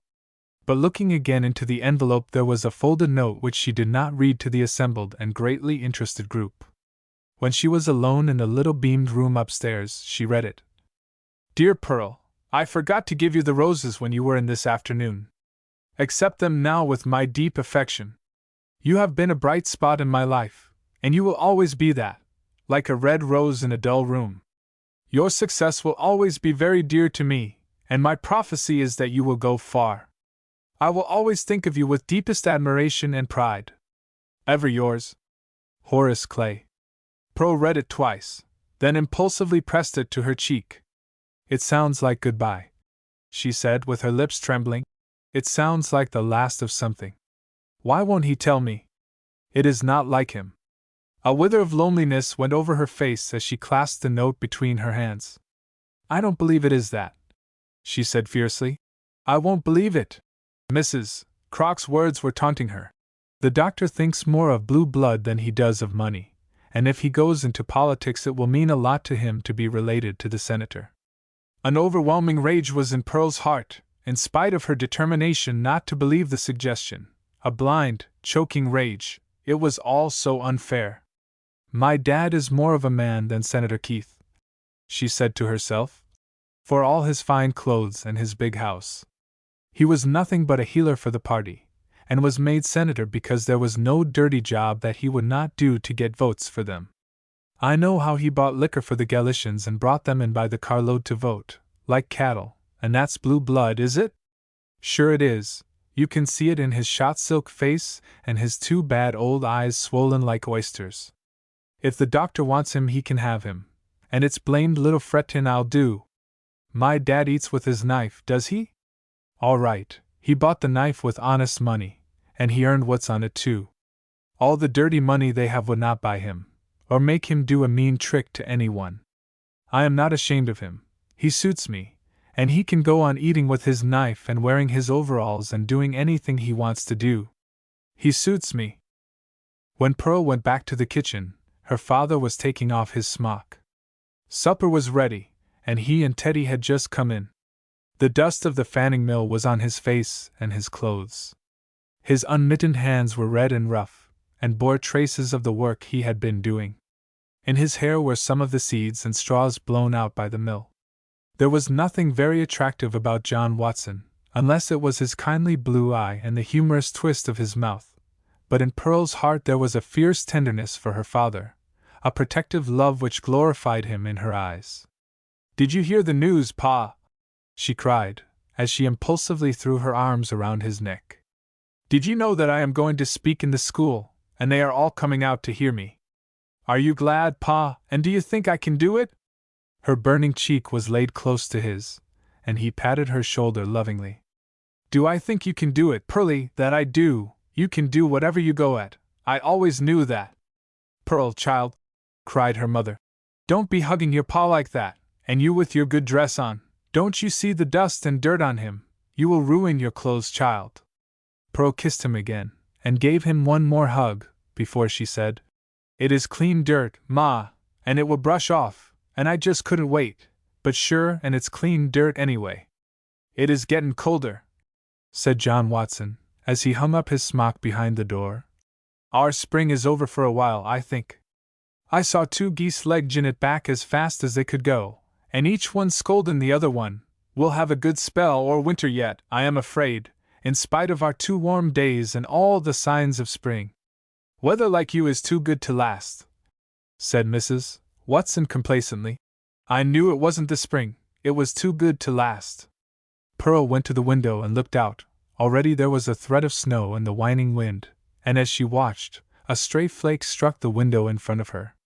It was too good to last, she said with a sigh which broke into a sob in the middle. It was too good to be true. Chapter 7: The Innocent Disturber.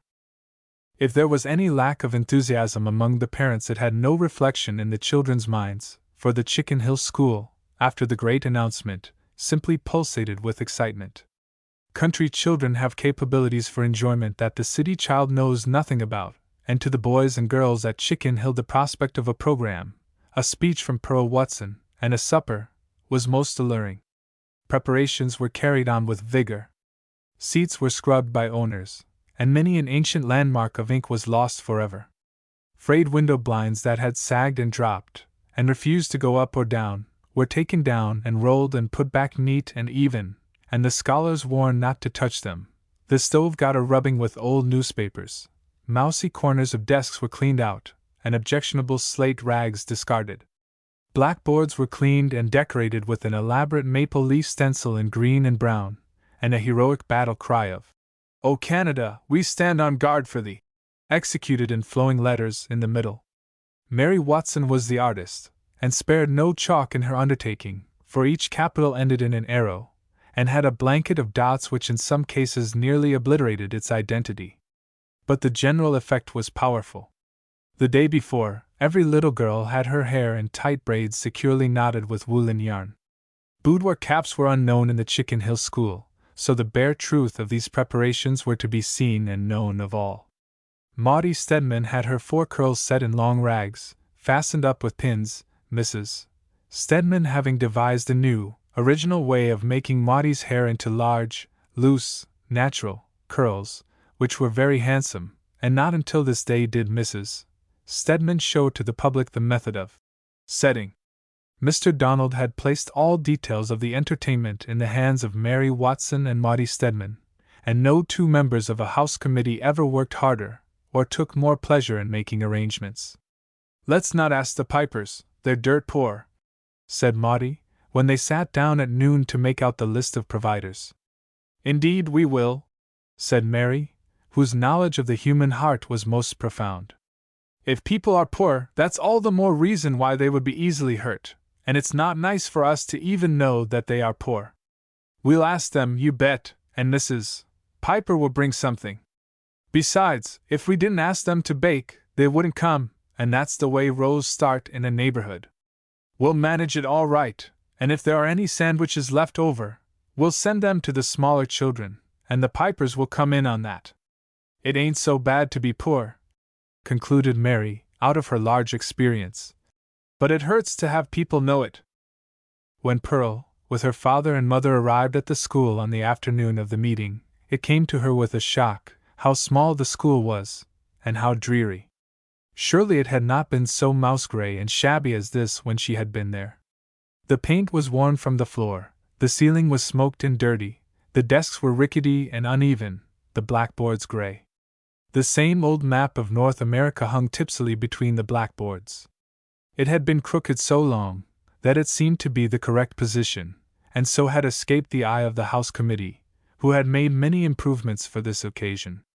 In the tiny porch, there were many mysterious baskets and boxes and tin pails of varying sizes, and within doors a long table at the back of the room had on it many cups and saucers, with a pile of tissue paper napkins. A delightful smell of coffee hung on the air.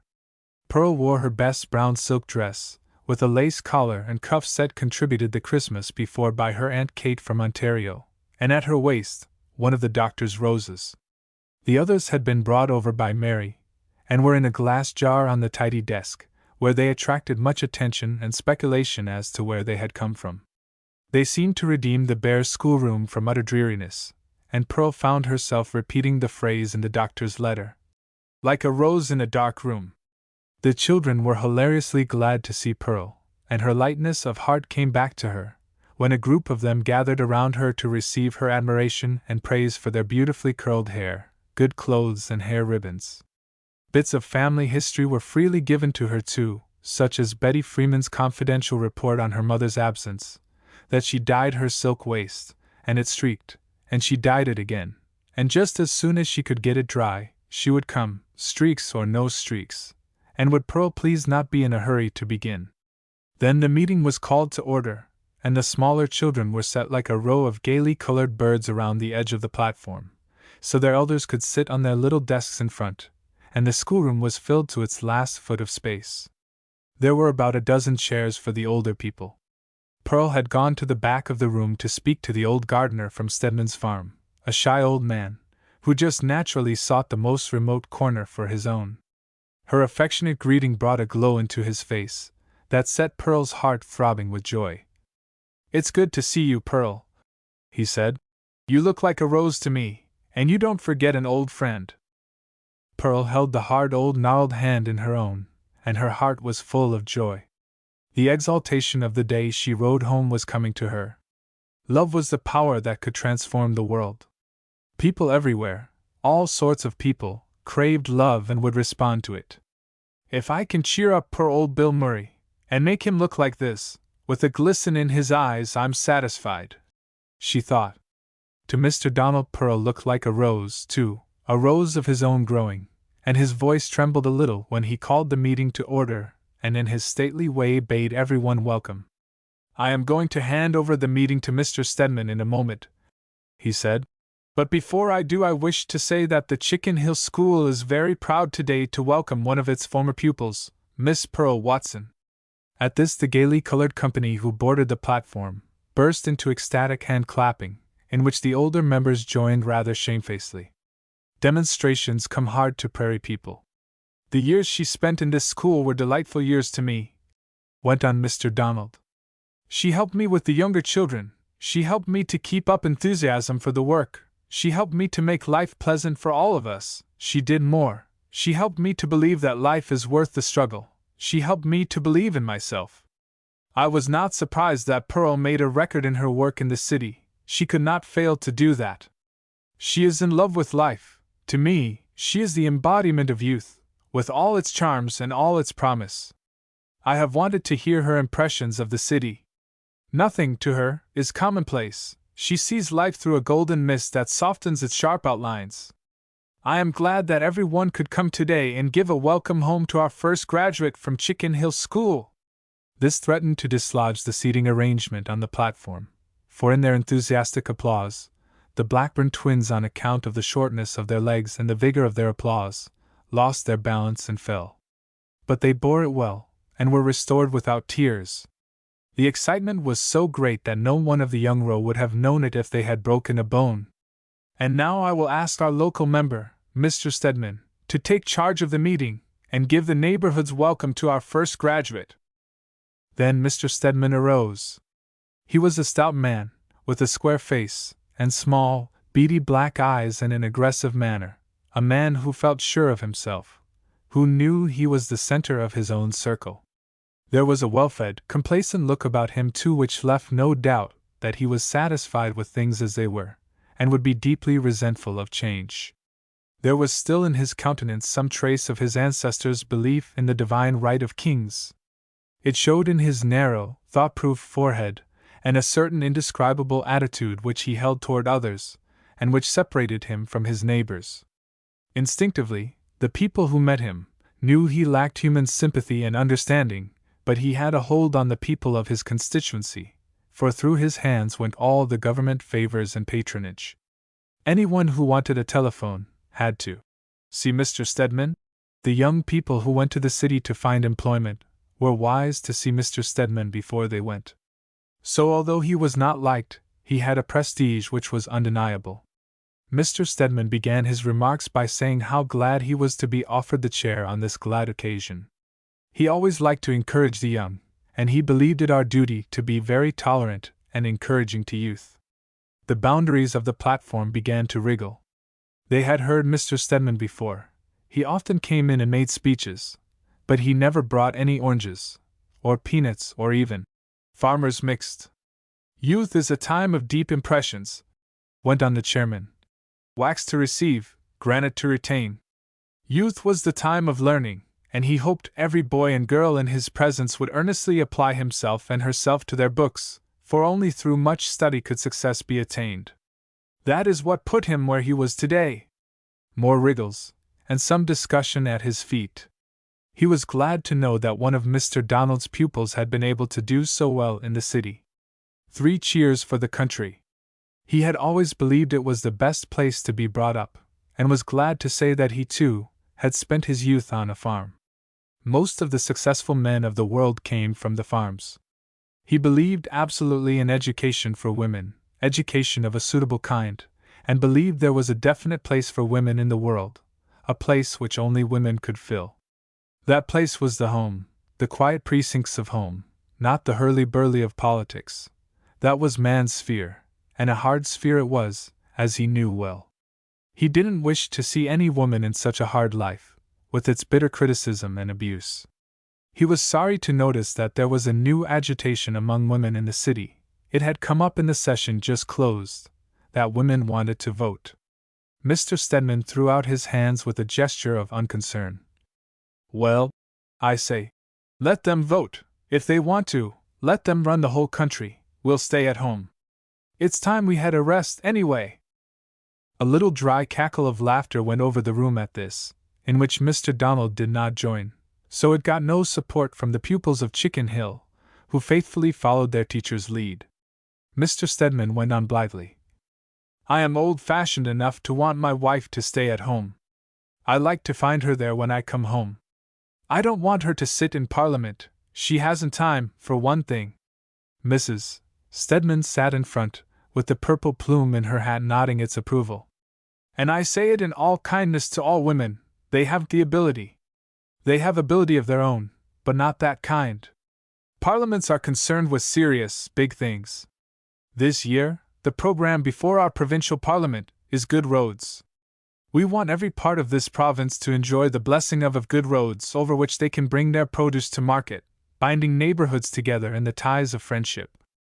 Good roads for everyone is our policy. Now, what do women know about making roads?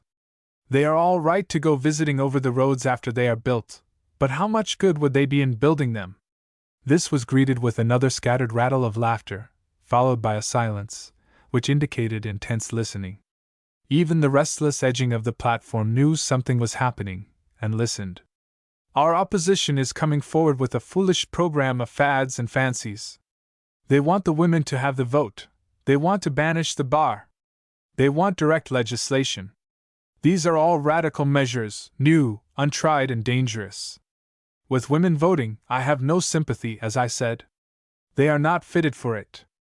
It is not that I do not love women, I do. I love them too well, most of them. He paused a moment here, but no one laughed. The audience did not believe him. There are some women in the city whom I would gladly send to jail. They are upsetting women's minds and hurting the homes. Don't let us take any chances on destroying the home, which is the bulwark of the nation. What sight is more beautiful than to see a mother, queen of the home, gathering her children around her? She can influence her husband's vote, her son's vote. She has a wider and stronger influence than if she had the vote to herself. Her very helplessness is her strength. And besides, I know that the best women, the very best women, do not want to sit in Parliament. My wife does not want to, either did my mother. No true woman wants to, only a few rattle-brained, mentally unbalanced freaks, who do not know what they want. Pearl smiled at this. She had heard this many times. Now, as to banishing the bar, you all know I am not a drinker. I can take it, or leave it, but I am broad-minded enough to let other people have the same privilege that I ask for myself. Men like to gather in a friendly way, chat over old times or discuss politics, and have a glass, for the sake of good fellowship, and there's no harm done. There are some, of course, who go too far, I am not denying that. But why do they do it? They did not get the right home training, that is why.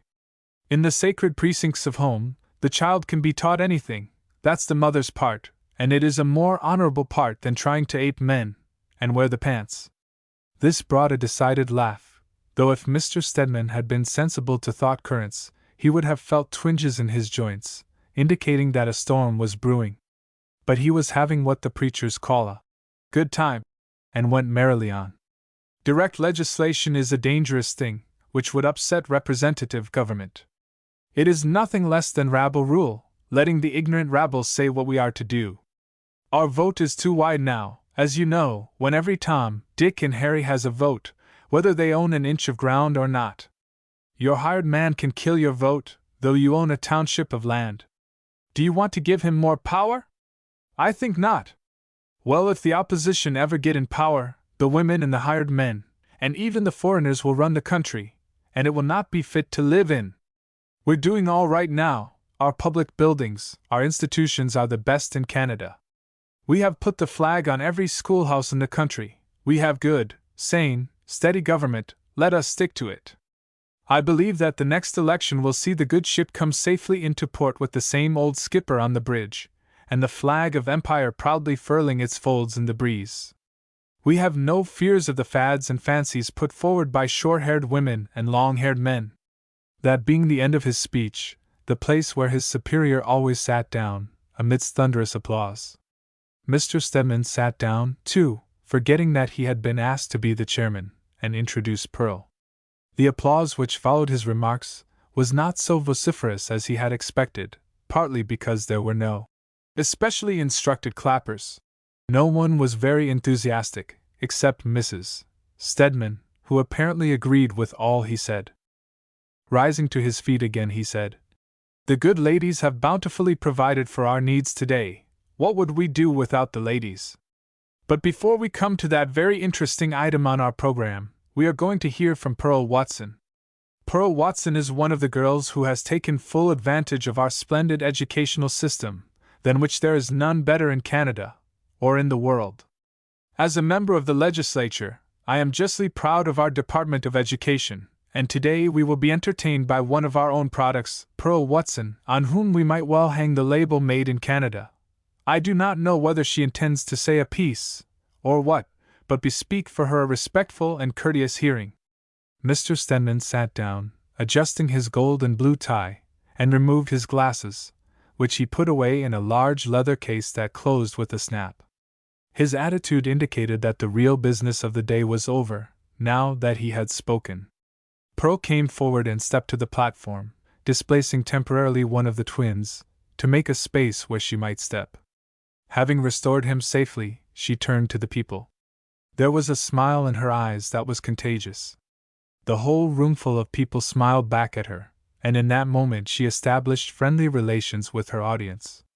"It has been a real surprise to me," she began, in a conversational tone, "to hear Mr. Stedman make a speech. I am sure his colleagues in the House would have been surprised to have heard him today. He is a very quiet man there, he never speaks. The first night I went to the House with a crowd of Normalites, I pointed out our member, to let those city girls see what we could raise in the country, but it seems the speeches are all made by half a dozen, the others just say aye when they're told. All on one side of the House say aye, the other side say no. I have heard Mr. Stedman say aye, lots of times, but nothing more. The Premier or one of the cabinet ministers tells them when to say it. It all looks very easy to me. I would have thought even a woman could do it. The girls used to tease me about how quiet my representative was. He sat so still that it just seemed as if he might be asleep, and one girl said she believed he was dead. But one day, a window was left open behind him, and he sneezed, and then he got right up and shut it. Do you remember that day, Mr. Stedman?" He shook his head impatiently, and the expression of his face was not pleasant. Still, no one would attribute anything but the friendliest motive to Pearl's innocent words. "My! I was glad that day," she said.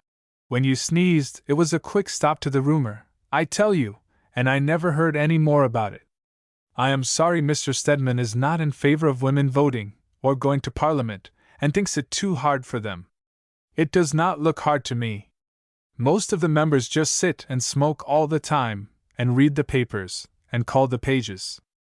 I have seen women do far harder work than this. But of course what Mr. Stedman says about building roads all over the country is a new one on me.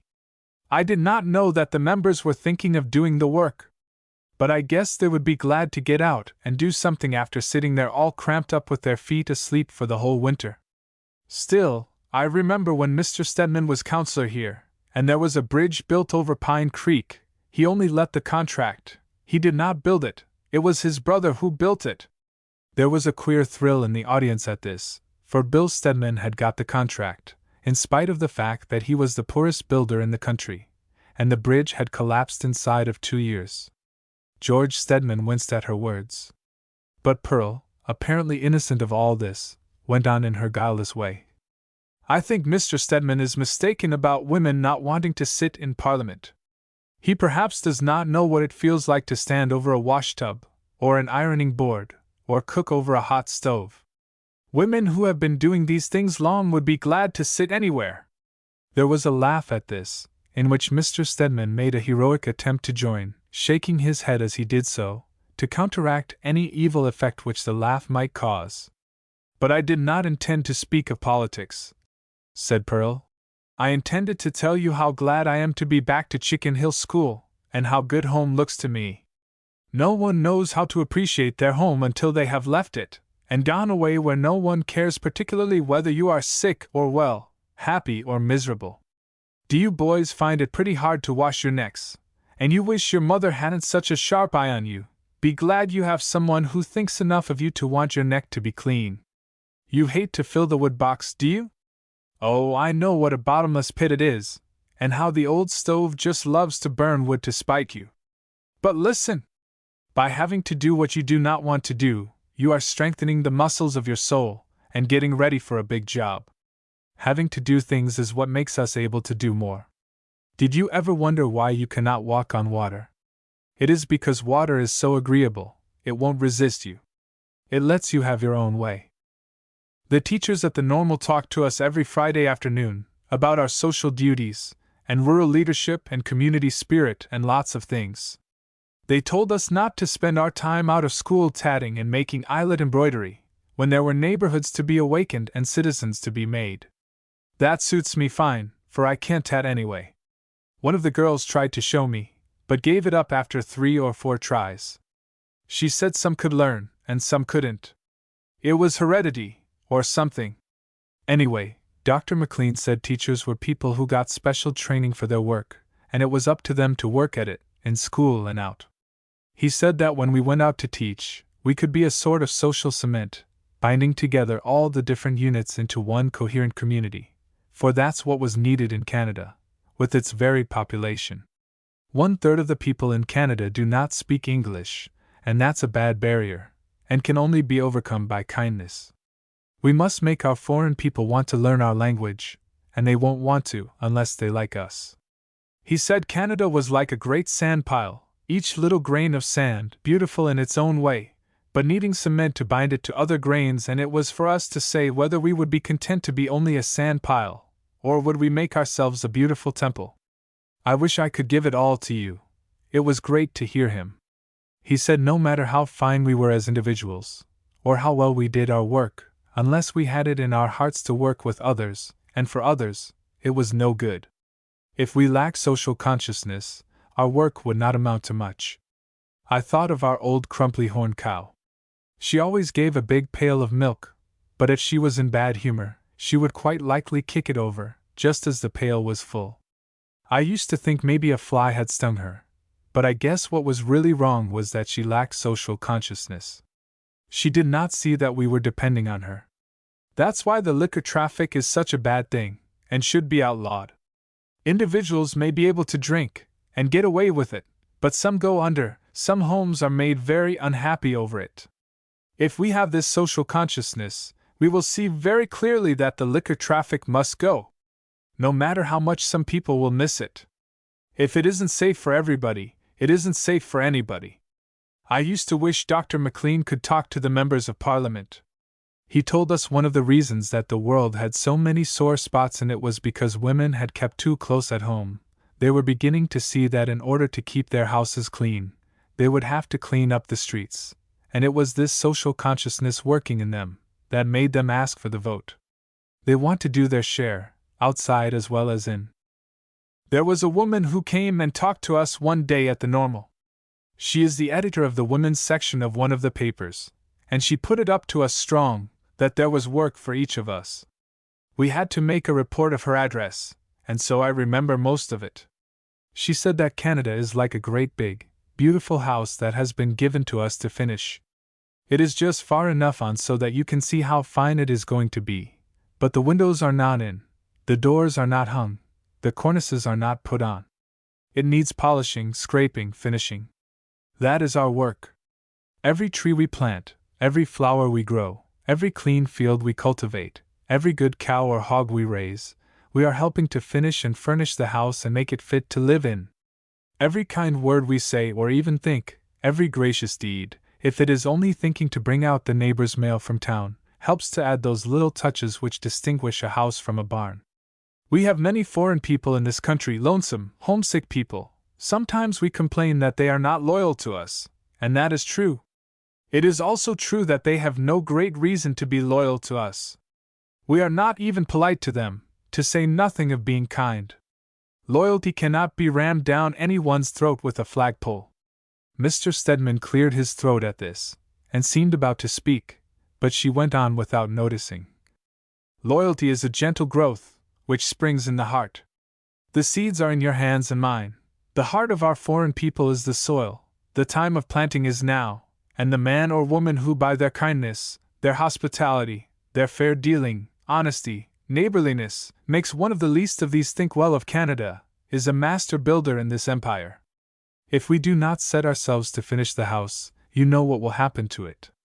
I remembered this part of her speech because it made me think about our schoolhouse the year before Mr. Donald came, when we could not get a teacher. Do you remember? Windows were broken mysteriously, the rain beat in and warped and drenched and spoiled the floors. The chimney fell. Destruction always comes to the empty house, she said. The unfinished house is a mark for the wantonly mischievous. To keep what we have, we must improve it from year to year. And to that end we must work together, fighting not with each other, but with conditions, discouragements, ignorance, prejudice, narrowness. We must be ready to serve, not thinking of what we can get from our country, but what we can give to it. In the silence that fell, the people sat motionless. They did not notice that Pearl was done speaking, for their thoughts went on. She had given them a new view of the service they might give. Mrs. Piper, on whose heart Pearl's words had fallen like a benediction, saw that in making her rag carpet, over which she had worked so hard, she was helping to furnish one little corner of her country, for it would make her front room a brighter place, and there her children, and the boys and girls of the neighborhood would have good times and pleasant memories. She had thought of it in a vague way before, but Pearl had put it into words for her, and her heart was filled with a new rapture. It was worthwhile to work and struggle and try her best to make a pleasant home. There was a purpose in it all, a plan, a pattern. Even Mrs. Thompson had a glimmering of a thought regarding her precious flowers, the slips of which she never gave away. With them she could gladden the hearts of some of her neighbors, and Noah Thompson, her husband, who made it his boast that he never borrowed or lent, became suddenly sorry he had refused a neck yoke to his Russian neighbor. George Stedman, too, found his soul adrift on a wide sea, torn away from the harbor that had seemed so safe and landlocked, so unassailable, and on that wider sea there came the glimpses of a sunrise, of a new day. It puzzled him, frightened him, angered him. In the newness of it all, he detected danger. It blew across his sheltered soul like a draught, an uncomfortable, cold-producing draught, and when he found himself applauding with the others, he knew that something dangerous, radical, subtle and evil had been let loose. The girl would have to be watched. She was a firebrand, an incendiary. She would put notions in people's heads. It was well he had heard her, and could sound the warning. But he must be politic. He would not show his hand. The children were singing, and every one had risen. Never before had he heard the Chicken Hill people sing like this. O Canada, our home, our native land, true patriot love, in all our sons' command, with glowing hearts we see thee rise, thou true land, strong and free, and stand on guard, O Canada, we stand on guard for thee. The children began the second verse, the people following lamely, for they did not know the words. But the children, proud of their superior knowledge, and with a glow in their impressionable little hearts, sang exultantly, this song of home and country. Chapter 8: The Power of Ink. The Chicken Hill correspondent of the Milford Mercury described the meeting in the school as follows. The Chicken Hill School was the scene of a happy gathering on Friday afternoon last, when the neighbors and friends gathered to welcome home Pearl Watson, who has just completed a successful first-class teacher's normal course in Winnipeg. Pearl is a great favorite, and certainly disappointed no one, for she gave an address on present-day questions which will not soon be forgotten. Pearl is an out-and-out believer in temperance and woman's suffrage, and before she was through, she had every one with her. As one man put it, he'd like to see the woman vote, if for nothing else than to get Pearl Watson into Parliament, for there would sure be hides on the barn door if she ever got there, and a rustling of dry bones. After Pearl's address, the ladies of the district served refreshments, and a good time was spent. Pearl's arm must have ached, shaking hands, and if she could be spoiled with praise, she would be spoiled for sure, but Pearl is not that kind. It is rumored that she will be offered the Purple Springs School, and if she accepts, we congratulate Purple Springs. When George Stedman read the Chicken Hills news, his face became a yellowish-gray color, much like the hue of badly laundried clothes. His skin prickled, as if with an electric current, for hot rage ate into his soul. His name was not even mentioned. He wasn't there at all, and he was the member for Milford. Of all the silly rot, well, he'd see about it. On Monday morning, with the offending sheet in his hand, Mr. Stedman made his way to the Mercury office, a dingy, little flat-roofed building, plastered with old circus posters outside, and filled with every sort of junk inside. At an unpainted desk piled high with papers sat the editor. His hair stood up like a freshly laundried, dustless mop, his shirt was dirty, his pipe hung listlessly in his mouth, upside down, and a 3 days' crop of black beard peppered his face. He looked like a man who in early youth had slept on newspapers and drank ink, and who now would put his feet on the table if there had been room. But there was scarcely room for them on the floor, for it was under the table that he kept his exchanges. There were shelves around the walls, but they were filled with rubber boots, guns, baskets of letters, a few books, miscellaneous articles of clothing, and some empty tobacco jars.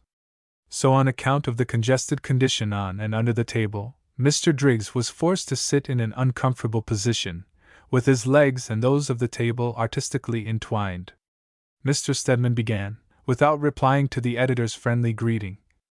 "Who writes this balderdash from our district?" he asked harshly. "Professional secret," replied Mr. Driggs, speaking through his shut teeth, for he did not wish to dislodge his pipe. The last time he let it out of his mouth he had had no end of a time finding it. "Never give away names of contributors, not etiquette." "I don't care a hang for your etiquette, I want to know." The member for Milford was not in a trifling mood. "Sorry," said Mr. Driggs, holding his pipe still closer. "See here, Driggs," said Mr. Stedman haughtily. "Do you know who you're talking to? I have it in my power to throw you a good deal of business one way and another. I've thrown you a good deal of business. There's an election coming on. There will be bills, cards, streamers, what not, good money in printing for the government. Do you savvy?" "I savvy," said Mr. Driggs cheerfully. Well then, George Stedman was sure now he was going to get the information. "Who writes this stuff from Chicken Hill?" "I don't know," said the editor calmly. "Honest, I don't. This was a new one, strange writing, and all that. I called up Pearl Watson to see if there had been a meeting, and she verified it, but didn't tell me anything." "She said you presided?" "Then I ran the item. I thought it was very good. What's wrong with it? It seemed like real good country correspondence to me, with that bucolic freshness which we expect to find in country contributors, perhaps not the literary polish found in Stoddart's lectures, but rattling good stuff just the same." "See here, Driggs," the other man interrupted. "Listen to me. There's an election coming on. You've always been with us. I don't know what you think, and it don't matter. This girl Watson is against us, and she's as smart as they make them, and has plenty of nerve. Now I don't want to see that girl's name in the paper again. A few more spreads like this, and every district in the country will want her. She don't know her place, she's got nerve enough to speak anywhere. She spits out things, hardly knowing what she means. She's dangerous, I tell you. If the other side got hold of her and primed her what to say, she could do us a lot of harm. Here, for mind you, she's got a way with her. We don't want any trouble. There's a little talk of running Doc Clay, but I believe he's got more sense than to try it. The last man that ran against me lost his deposit. But understand, Driggs, no mention of this girl, cut out her name." Then Mr. Driggs slowly took his pipe from his mouth, and laid it carefully on the lowest pile of papers. Its position did not entirely suit him, and he moved it to another resting place. But the effect was not pleasing even then, So he placed it in his pocket, taking a red handkerchief from his other pocket, and laying it carefully over the elusive pipe, to anchor it, if that were possible. "Mr. Stedman," he said in his gentlest manner, "sit down." Removing an armful of sale bills from the other chair, he shoved it over to his visitor, who ignored the invitation. "You must not attempt to muzzle the press, or take away our blood-bought liberties. Blood-bought liberties is good. It's a serious matter to come to a natural-born, heaven-inspired editor, and tell him to curb his news instinct. Pearl Watson is a particular friend of mine. Pearl's sayings and doings are of interest to me as a citizen, therefore, I reason they are of interest to all citizens. She is a young lady of great charm, who does honor to our little town. I stand absolutely for home boosting. Shop at home, shop early, sell your hammer and buy a horn, my motto. Pearl Watson, one of the best ads we have, I'm for her."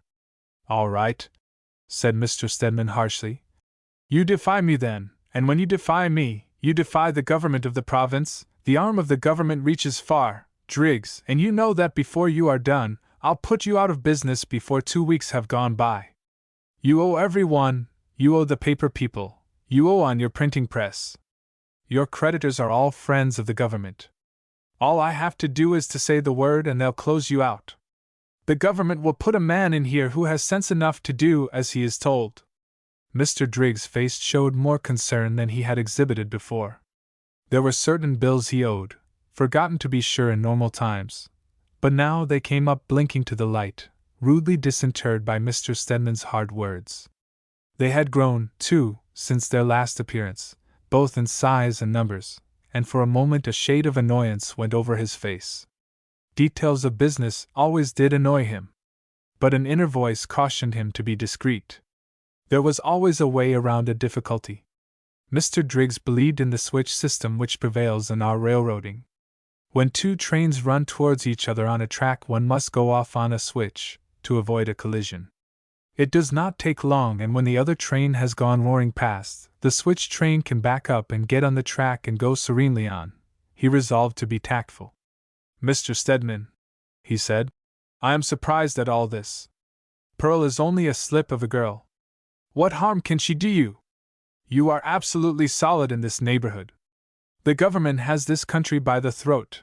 The old machine works perfectly. What are you afraid of?"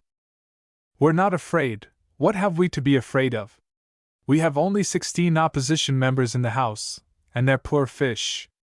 We're solid enough, only we don't want trouble. The women are getting all stirred up and full of big notions. We can hold them down all right, for they can't get the vote until we give it to them. That's the beauty of it. The old man certainly talked plain when they came there asking for the vote. He just laid them out. But I can see this girl has been at their meetings, and women are queer. My women even thought there was a lot of truth in what the Watson girl said. So there was, but we're not dealing with truth just now. Politics is not a matter of truth. We want to get this election over without trouble. We want no grief over this, mind you, everything quiet and sure. So you got your orders right now. Take them or leave them. But you know where your bread is buttered, I guess." Mr. Stedman went out of the office, shutting the door with a strong hand. The editor buried his face in his hands and gently massaged his temples with his long ink-stained fingers, and to all appearance, his soul was grieved within him. It seemed as though his proud spirit was chafing at the bonds which the iniquitous patronage system had laid on him. For a brief period he sat thus, but when he raised his head, which he did suddenly, there was a gleam in his eye and a smile on his face which spread and widened until it burst into a laugh which threatened to dislodge the contents of the table. He threw himself back in his swing chair and piled both feet on the table, even if there was no room for them. If ever there had come a time in his history when he was in the mood to put his feet on the table, that time was now. He addressed his remarks to his late guests. "You fragrant old he-goat, you will give orders to me, will you? You are sure some diplomat, you poor old moth-eaten gander, with your cow-like duplicity." Mr. Driggs could not find the figure of speech which just suited the case, but he was still trying. "You poor old wall-eyed ostrich, with your head in the sand, thinking no one can see you, You forget that there is a portion of your anatomy admirably placed. Indeed, in my mind's eye I can see the sign upon it. It reads kick me. It is an invitation I will not decline. He thinks he can wipe our good friend Pearlie off the map by having her name dropped from the Milford Mercury, forgetting that there are other ways of reaching the public eye. There are other publications, perhaps not in the class with the Milford Mercury, but worthy little sheets too. There is the Evening Echo, struggling along with a circulation of 250,000. It will answer our purpose admirably. I will write the lead today while the lamp of inspiration burns, and I will hear Pearl speak, and then, oh, beloved, I will roll up my sleeves and spit on my hands and do a sketch of the new woman. Pearlie, my child, this way lies fame. Chapter 9: The Doctor's Decision. When Pearl left him so abruptly, Dr. Clay found himself battling with many emotions. His first impulse was to call her back, tell her everything. Pearl was not a child, she would know what was best. It was not fair to deceive her, and that was just what he had done, with the best intentions. But something held him back. The very heart of him was sick and full of bitterness at the sudden slap which fate had given him. His soul was still stinging with the pain of it. Everything was distorted and queer, and in the confusion of sensations the outstanding one was the instinct to hide all knowledge of his condition. No one must know. He would go to see the old doctor and swear him to secrecy. After all, his life was his own. He was under obligation to no one to stretch it out miserably and uselessly. He would go on as long as he could, and live it out triumphantly. He would go out like old Prince. He thought of the hymn which gives thanks to God, who kindly lengthens out our days, and the thought of it was mingled with something like scorn. He did not want any lengthening out of his time if there could not be real power, real service in each day. He would live while he lived, and die when he had to, and with that resolution he tried to get back his calmness of spirit.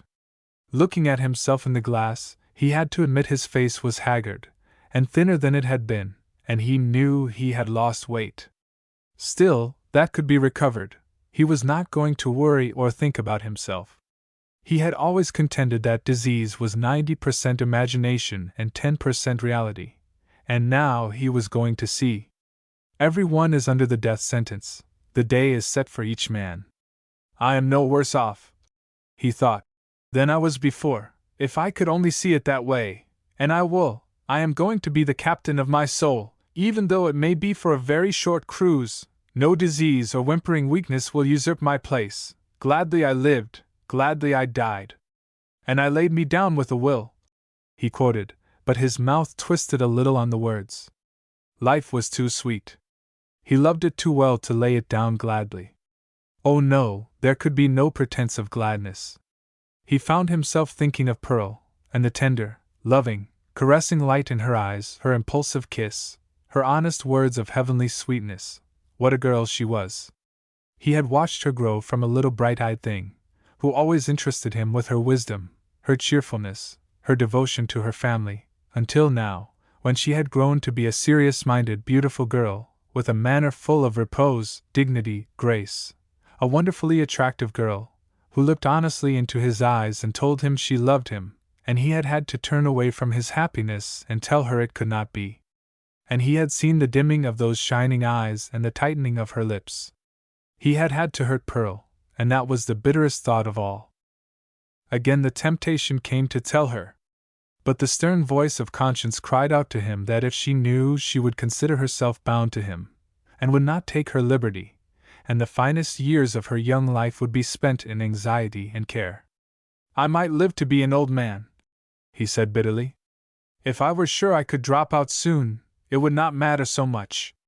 Pearl would still have her life ahead of her, and I would come to be but a memory, but as it is, there's but one straight and honorable course, and I will take it. Then he thought of the roses, and wrote a card and a note, and called Bertie at the livery stable to come to the office. When Bertie arrived, much out of breath, the doctor charged him to be quick in his errand of delivering them. Bertie was anxious to talk, and volunteered the information that Pearl Watson was an awful pretty girl, but Mrs. Crocks had just met her on the street and been talking to her a little while, and she thought Pearl was gettin' pretty stuck up. Bertie, dear, the doctor said, not unkindly, Did anyone ever tell you that you talk too easy? Sure they did, said Bertie honestly. But Mrs. Crox likes me to talk. Oh well, the doctor smiled. You and Mrs. Crox are not really dangerous. But Bertie, remember this, silence does not often get anyone into trouble, and if you are ever in doubt about whether to tell things or not, don't tell them. It's the best way. Now, will you try to remember? Yes, sir, said Bertie pleasantly. All of which Bertie carefully hid in his heart, but his object in so doing was not to attain the scriptural sequence. That he sinned not with his mouth. It was that he might rehearse it accurately to Mrs. Crox. The doctor had forgotten all about the committee who were going to wait on him that evening to receive his decision regarding the coming election. His mind had been too full of his own affairs. But promptly at 8 o'clock, his office bell rang, and the gentlemen came in. It seemed years to the doctor since he had seen them. Life had so changed for him in the interval. The committee had come back with greater enthusiasm than ever. Corroborative evidence had been pouring in. The doctor was the only man who could defeat the present member. Doctor, it is sure up to you, said the president, a stocky man, whose face had a patchy beard resembling a buffalo robe on which the moths had played their funny tricks. And I'll tell you why. The women are beginning to raise hell all over the country. They have societies now, and they're holding debates, and getting up plays, and all that. They have the government scared. My stars, I remember the time women didn't bother no more about politics than a yellow dog does about religion. But that good day is gone. They're up and comin' now, and comin' with a whoop. Now, that's why we want you, at least it's one reason. The women like you have a way with them, you listen to them, and feel sorry over their aches and pains, cure them, if you can, but the big thing is, you feel sorry. Now, if you will run, the women will try to make their men vote for you. I don't think any one of the women will go against you. The men here are mostly for the government, and this year they have the bridge at Purple Springs for a bait. It's going on for sure, work for everyone that votes right. The government has been in so long, you've just had to be on their side to hold your job, they have their fingers on everything. You know our candidate has lost his deposit for 3 elections, but there's a chance this year, if you'll run. Then the field organizer took up the argument. He was a young man sent out from the city office to rally the faithful and if possible see that the best candidates were selected. He was a shop-worn young man, without illusions. He knew life from every angle, and it was a dull affair in his eyes. Politics is a game of wits, he said. The smartest one wins, and gets in and divides the slush money. The other side howl, because they didn't get any. We're sore now because we haven't had a lookin' for 14 years, we're thirsty and dry, and we long for the Waterbrooks, which is government jobs. There's just one distinction between the parties, he said. One is in and one is out. That's all. Both parties have the same platform too, there is only one principle involved, that is the principle of re-election. But it really seems as if our time is coming. Young Mr. Somerset lighted a cigarette and blew billows of smoke at the ceiling. His whole bearing was that of a man who had drunk the cup of life to the very dregs and found even the dregs tasteless and pale. You are pessimistic, said the doctor. You surely take a materialistic view of the case. Is it really only a matter of getting into the public treasury? That hardly seems worth a man's effort. It looks more like a burglar's job. I mean, Clay, said the organizer, with slightly more animation. The political game is not a game of sentiment, or of high resolves. One man cannot do much to change the sentiment of a whole province. We must take things as we find them. People get as good government as they deserve, always. This year the advantage comes to us. It is time for a change is always a good rallying cry, and will help us more than anything. What is the opposition platform this year? Said the doctor. What would I have to believe? Haven't you decided on a program, some sort of course of action? Oh, sure, replied the other. We have a great platform, woman suffrage, banish the bar, direct legislation. We have a radical platform, just the very thing to catch the people. I tell you everything is in our favor, and with your popularity here, it should be a cinch. The doctor looked at him, without enthusiasm. But the platform needn't worry you, he hastened to explain. It's not necessarily important, it's a darn good thing to get in on, but after that, it can be laid away, said the doctor, for another election. Well now, as I understand it, the case against the present government is just that.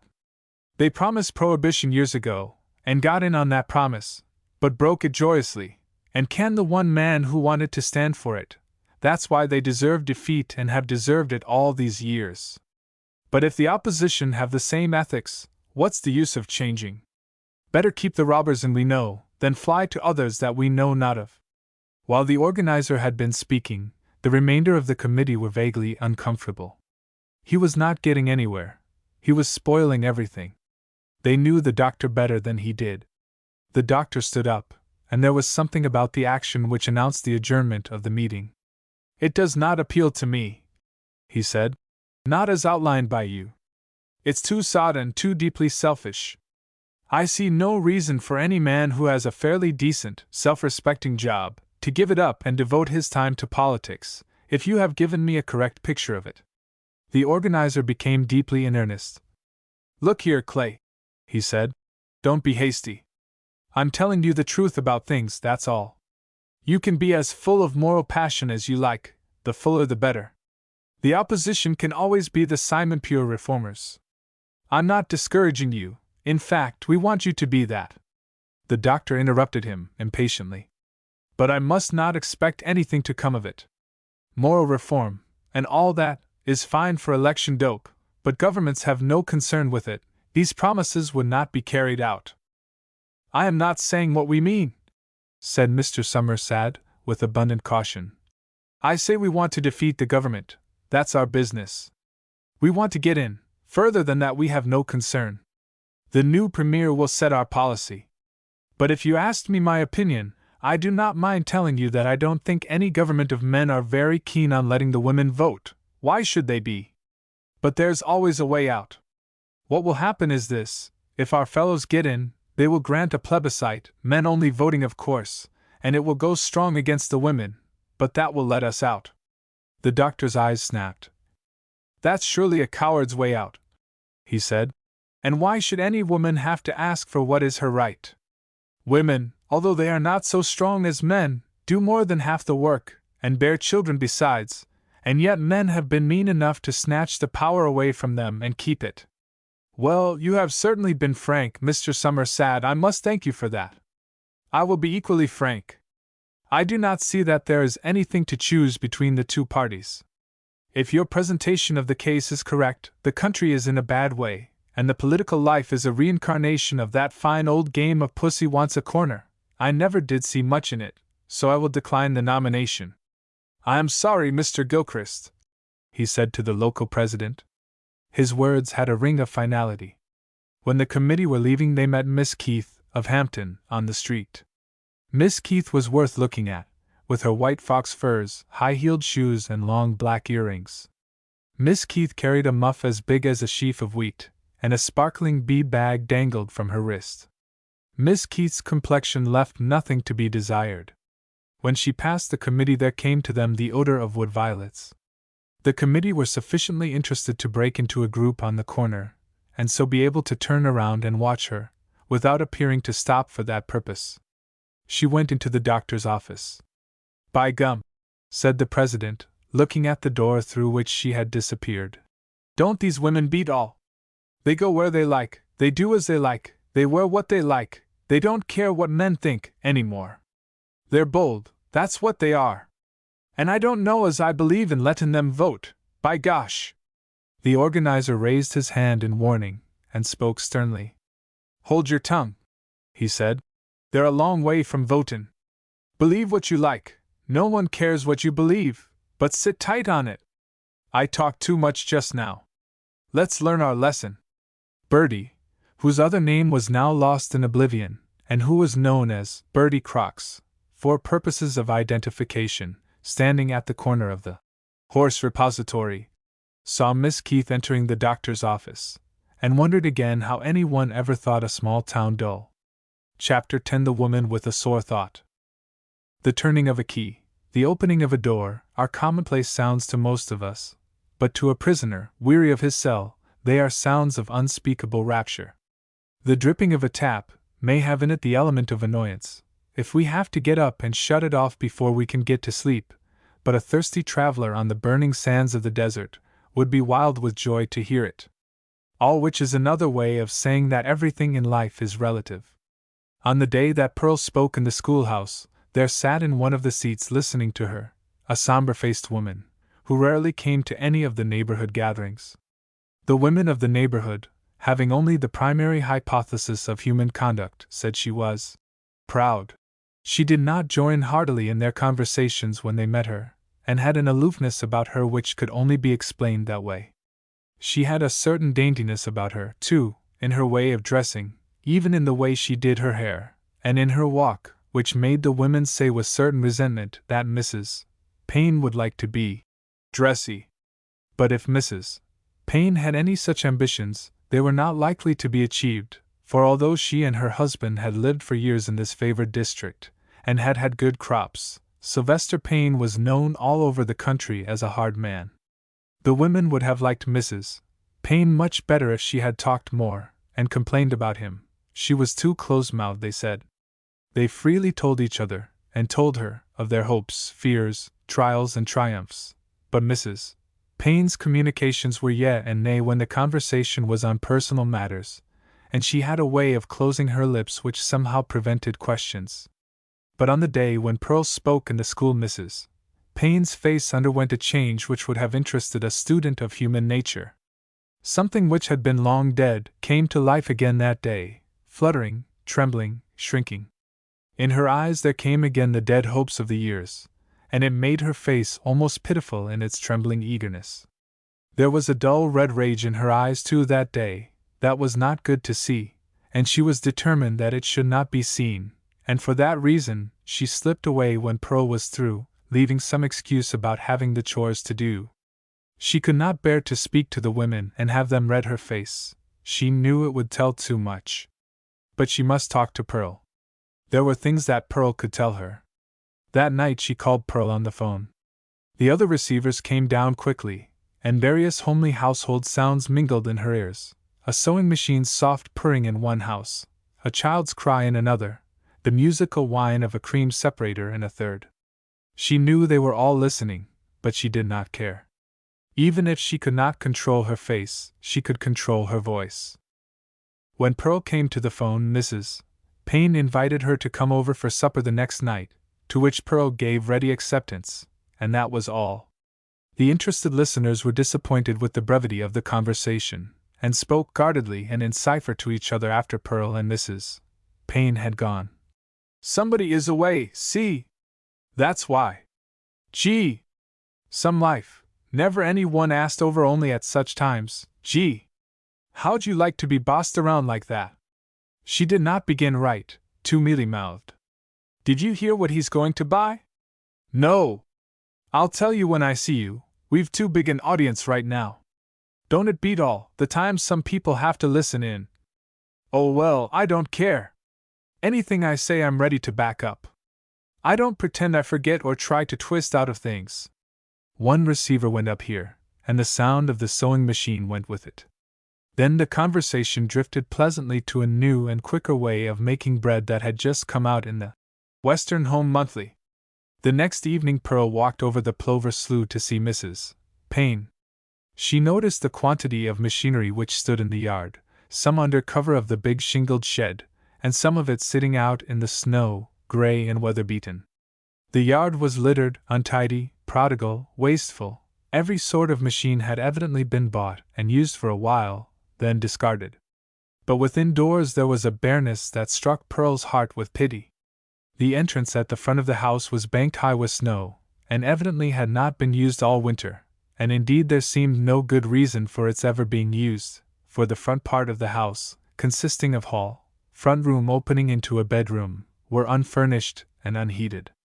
Mrs. Payne was genuinely, eagerly glad to see Pearl, and there was a tense look in her eyes, an underglow of excitement, a trembling of her hands, as she set the table, that did not escape Pearl. But nothing was said until the children had gone to bed, and then Mrs. Payne departed from her lifelong habit of silence, and revealed to Pearl the burdens that were crushing her. She was a thin woman, with a transparency about her that gave her the appearance of being brittle. Her auburn hair curled over her white forehead, and snakily twisted around her ivory white ears. Her eyes were amber brown, with queer yellow lights that rose and fell as she talked, and in some strange way reminded Pearl of a piece of bird's-eye maple. She was dressed in the style of 20 years before, with her linen collar inside the high collar of her dress, which was fastened with a bar pin, straight and plain like herself. In the center of the pin was a cairngorm, which reflected the slumbering yellow light in her eyes. The color of her face was creamy white, like fine stationery. "I thought all my hopes were dead, Pearl," she said with dry lips, "until you spoke, and then I saw myself years ago, when I came out of school. Life was as rosy and promising, and the future as bright to me then as it is to you now. But I got married young. We were brought up to think if we did not get married, we were rather disgraced, and in our little town in Ontario, men were scarce, they had all come west. So when I got a chance, I took it." Pearl could see what a beautiful young girl she must have been, when the fires of youth burned in her eye, with her brilliant coloring and her graceful ways. But now her face had something dead about it, something missing, like a beautifully tiled fireplace with its polished brass fittings, on whose grate lie only the embers of a fire long dead. Pearl thought of this as she watched her. Mrs. Payne, in her agitation, pleated her muslin apron into a fan. The tea kettle on the stove bubbled drowsily, and there was no sound in the house but the purring of the big cat that lay on Pearl's knee. "Life is a funny proposition, Pearl," continued Mrs. Payne. "I often think it is a conspiracy against women. We are weaker, smaller than men, we have all the weaknesses and diseases they have, and then some of our own. Marriage is a form of bondage, long-term slavery, for women." Pearl regarded her hostess with astonished eyes. She had always known that Mrs. Payne did not look happy, but such words as these came as a shock to her romantic young heart. "It isn't the hard work, or the pain, it isn't that, it's the uselessness of it all. Nature is so cruel and careless. See how many seeds die. Nature does not care, some will grow, the others do not matter." "Oh, you're wrong, Mrs. Payne," Pearl cried eagerly.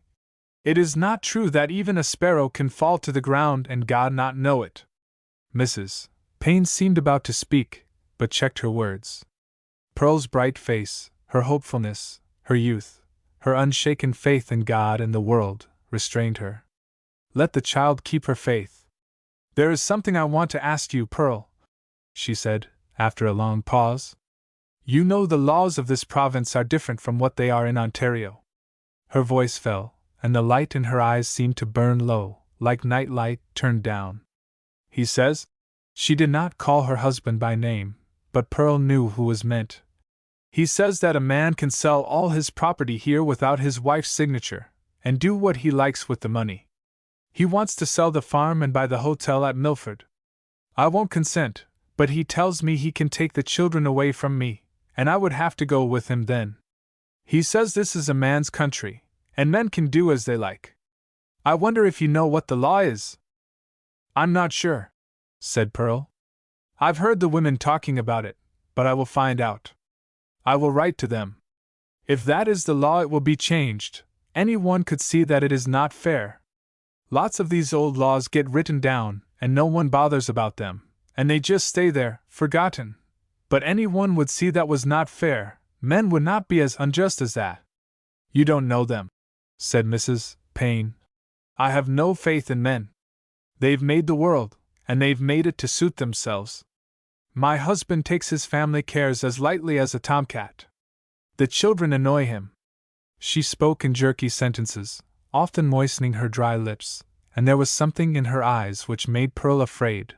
The very air of the room seemed charged with discords. Pearl struggled to free her heart from the depressing influence. "All men are not selfish," she said, "and I guess God has done the best He could to be fair to everyone. It's some job to make millions of people and satisfy them all. Well, the Creator should take some responsibility." Mrs. Payne interrupted. None of us asked to be born. I'm not God, but I take responsibility for my children. I did not want them, but now they are here, I'll stand by them. That's why I've stayed as long as this. But God does not stand by me." Her voice was colorless and limp like a washed ribbon.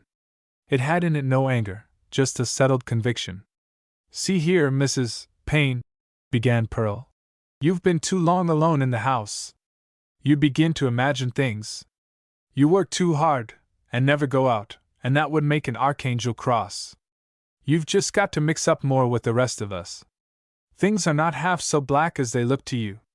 I could stand it all, until he said he could take away my home." The words seemed to come painfully. "I worked for this," she said. "And though it's small and mean, it's home. Every bit of furniture in this house I bought with my butter money. The only trees we have I planted. I sowed the flowers and dug the place to put them. While he is away buying cattle and shipping them, and making plenty of money, all for himself, I stay here and run the farm. I milk, and churn, and cook for hired men, and manage the whole place, and I've made it pay too, but he has everything in his own name. Now he says he can sell it and take the money. Even a cat will fight and scratch for its hayloft." "Oh well," said Pearl. "I hope you won't have to fight. Fighting is bad work.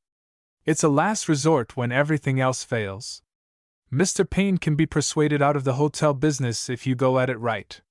He does not understand, that's all. That's what causes all the misery and trouble in life. It is lack of understanding."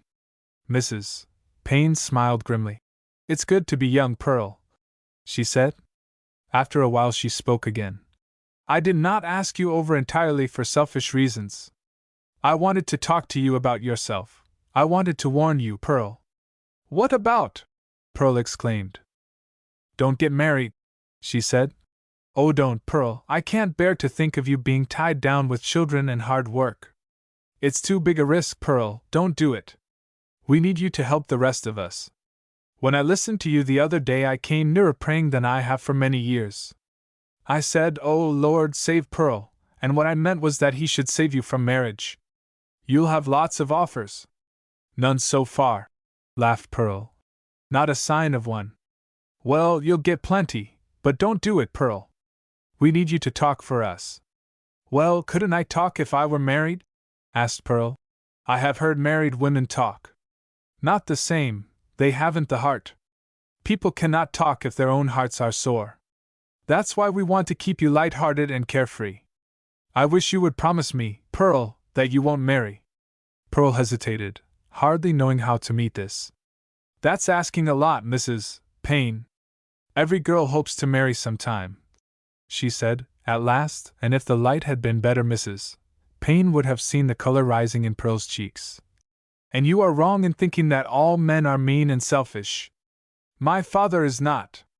We've been poor and all that, but we're happy. My father has never shirked his share of the work, and he has only one thought now, and that is to do well for us. There are plenty of happy marriages. I can't promise not to, but there's no danger yet. I have no notion of it." "All right, Pearl," said Mrs. Payne. "Keep away from it. Some way I can't bear to think of you tied down with a bunch of kids, and all your bright ways dulled with hard work and worry. Well, anyway, you'll talk about it, about the vote I mean." "All the time," Pearl laughingly responded. "Wherever 2 or 3 gather, Pearl Watson will rise and make a few remarks unless someone forcibly restrains her. I will promise that, that's easy." When Pearl walked home that night the moon was trying to shine through a gray rag of a cloud that was wrapped around its face. The snow on the road caught the muffled rays of light, and she could see her way quite well after her eyes grew accustomed to the darkness. There was a close, protecting feeling about the gray darkness that suited her mood. It was a comfortable, companionable night, with a soft air full of pleasant sounds of dogs barking, and sleigh bells, and with the lights in the neighbors' houses for company. Pearl was not conscious of fear. All her life she had gone about in the night as fearlessly as by day. Mrs. Payne's words troubled her. Was it possible life could be as dull and drab a thing as it seemed to her? Perhaps, though, she had never been in love. She had married because she did not want to be an old maid. Only love can redeem life from its commonplace monotony. Maybe that was why things had gone wrong. She thought about Mrs. Payne's words about being tied down with children and hard work, and how she had pleaded with her to be warned. Pearl tried to make the warning real and effective, tried to harden her heart and fill it with ambitions, in which love and marriage had no place. She tried to tell herself it was her duty to never marry, she would be free to work for other women. She tried to think of a future apart from marriage, apart from the hopes and dreams that had been so dear and sweet. Could it be that she was being called of God to be a leader in a new crusade against injustice? Was it her part to speak for other women? Since the day she spoke in the school, there had been a glowing wonder in her heart, which told her she could move people to higher thinking and nobler action. She had seen it in their eyes that day. She had seen the high resolve in their faces, seen it, and been glad and fearful too. Was it possible that God was calling her to declare a message to the people, and could it be that it was for this reason her sweet dreams had been so suddenly broken? Pearl stopped in the road in her agitation of spirit, as the possibility of this surged over her. Every sound seemed to have died away. Not a dog barked or a tree creaked in the gray darkness which shrouded the world. Even the lights in the houses seemed to hold a steady gleam, without as much as winking an eye, waiting for her answer. The whole world seemed to be holding its breath expectantly, in a waiting, quivering silence. It was as if her name had been called, the curtain had rolled up, and a great audience waited. A sudden, helpless feeling set her heart beating painfully into her throat, a smothering sense of fear, quite new to her, who had never known fear. "I can't do it!" broke from her in a cry. "Don't ask me, Lord, I can't! I can't do it alone, but give me the desire of my heart, O Lord, and I will never tremble or turn back or be afraid. I will declare the truth before kings." Chapter 11 Engaged. The trustees of Purple Springs School had reached the climax of their professional duties. They were about to appoint a teacher, and being conscientious men, anxious to drive a good bargain for the people, they were proceeding with deep caution to look around. Looking at the modest equipment of Purple Springs School, the observer would wonder why such stress was laid on the teacher's qualifications. The schoolhouse was a bleak little structure of wood, from whose walls the winds and rain had taken the paint. It was set in an arid field that knew no tree or flower. Its 3 uncurtained windows threw a merciless light on the gray floor and smoked walls. Former teachers had tried to stir the community to beautify the grounds and make the inside more homelike, but their efforts had been fitful and without result. Trees died, seeds remained in the ground, and gray monotony reigned at Purple Springs. Still, the 3 trustees believed it was an enviable position they had in their hands to bestow, and were determined that it should not be given lightly. Just at the time that they were hard engaged in looking round, the secretary's wife came back from a visit to Chicken Hill, and told about Pearl Watson, who had been to the city and come back.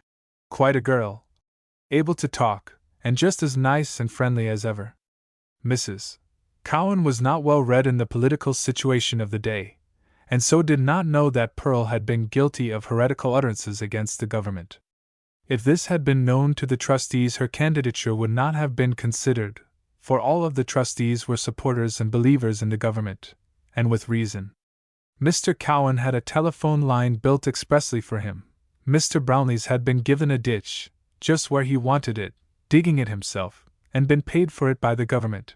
The 3rd trustee had been made game warden, at a monthly salary and no duties, so naturally they would like not to hear their friends criticized. Mrs. Cowan only read newspapers to see the bargains, crochet patterns, and murders, and after that she believed their only use was to be put on pantry shelves. So her account of Pearl's address was entirely without political bias. "She's a fine-looking girl," said Mrs. Cowan, "and it's nice to hear her talk, even if she isn't saying anything. She's brown-eyed, tall, and speaks out plain so everyone can hear, and what she says is not too deep, and you'd never know she was educated, to hear her talk." The 3 trustees resolved to look into the case. Being masters of duplicity, they decided to call on Miss Watson at her home, and to go in the early morning hours, believing that the misty light of 8 a.m. will reveal many things which the glare of high noon might hide. They would see first would she be up.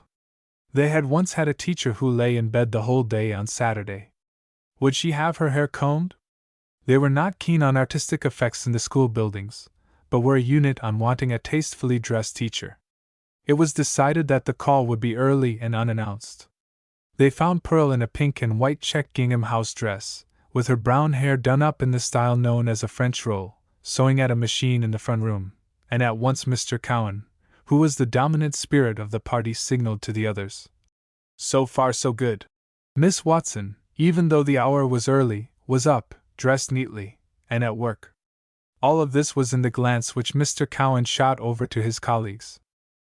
Investigating still further, for Mr. Cowan knew the value of detail in estimating human character, the general arrangement of the room won his approval. It was comfortable, settled, serene. It looked like home. It invited the visitor to come in and be at rest. A fire burned in the heater, a bird sang in the kitchen, a cat lay on the lounge and did not move when he sat down beside it, showing that its right of way had not been disputed. Mr. Cowan saw it all. After the introductions were over, Mr. Cowan put forth some questions about her qualifications, and at each answer, his colleagues were given to understand by a faint twitter of his eyes that Miss Watson was still doing well. "You're young, of course," said Mr. Cowan, with the air of a man who faces facts, but his natural generosity of spirit prompted him to add, "But you'll get over that, and anyway a girl is older in her ways than a boy. We measure time by heartbeats," said Pearl, as she handed him a flowered cushion to put behind his head. "Not by figures on a dial." She tossed it off easily, as if poetry were the language of everyday life to her. Mr. Cowan shut one eye for the briefest space of time, and across the room his two friends knew Miss Watson's chances were growing brighter every minute. "My wife happened to be down at Chicken Hill the day you spoke, and she said you sure did speak well, for a girl, and she was hoping you'd speak at our school some night, and we could get a phonograph to liven things up a bit. I guess we're broad-minded enough to listen to a woman." Mr. Cowan's confidence in his companions was amply justified. They nodded their heads approvingly, like men who are willing to try anything once. "Well, you see," Mr. Cowan went on, "we have a nice district, Miss Watson. We're farmer people, of course, with the exception of the few who live at the station. We're farmers, but we're decent people, and we're pretty well-to-do farmers. We have only one woman in the district, that we sort of wish wasn't there." "Why?" asked Pearl quickly. "Well, you see, she got in first, so to speak. She bought the farm beside the river, and it was her that called the place Purple Springs. It's an outlandish name, but it seems to kinda stick. There's no springs at all, and they are certainly not purple. But she made the words out of peeled poplar poles, with her axe, and put them up at the front of her house, fastened the track, and the blamed words stick. Mind you, she must have spent months twistin' and tinnin' them poles to suit her and get the letters right, and she made a rustic fence to put them on. They're so foolish you can't forget them. She's queer, that's all, and she won't tell who she is, nor where she came from, and she seems to have money." Pearl looked at him inquiringly. There must be more than that to the story, she thought. "The women will tell you more about her, that's sure. They gabble a lot among themselves about her. I don't know, we think it best to leave her alone. No woman has any right to live alone the way she does, it don't look well." "Well, anyway," Mr. Cowan spoke hurriedly, as one who has been betrayed into trifling feminine matters, and is anxious to get back to man's domain. "We'll take you, at $75 a month, and I guess you can get board at Mrs.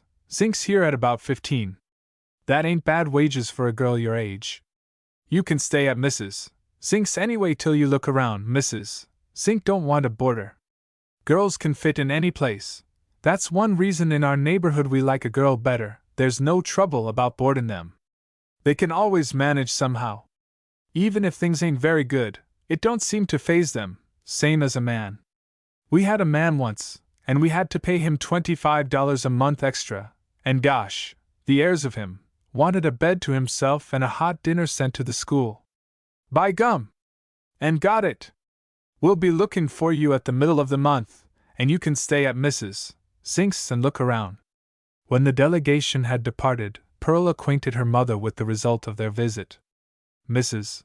Watson had retired to the kitchen, all of a flutter, as soon as the visitors came.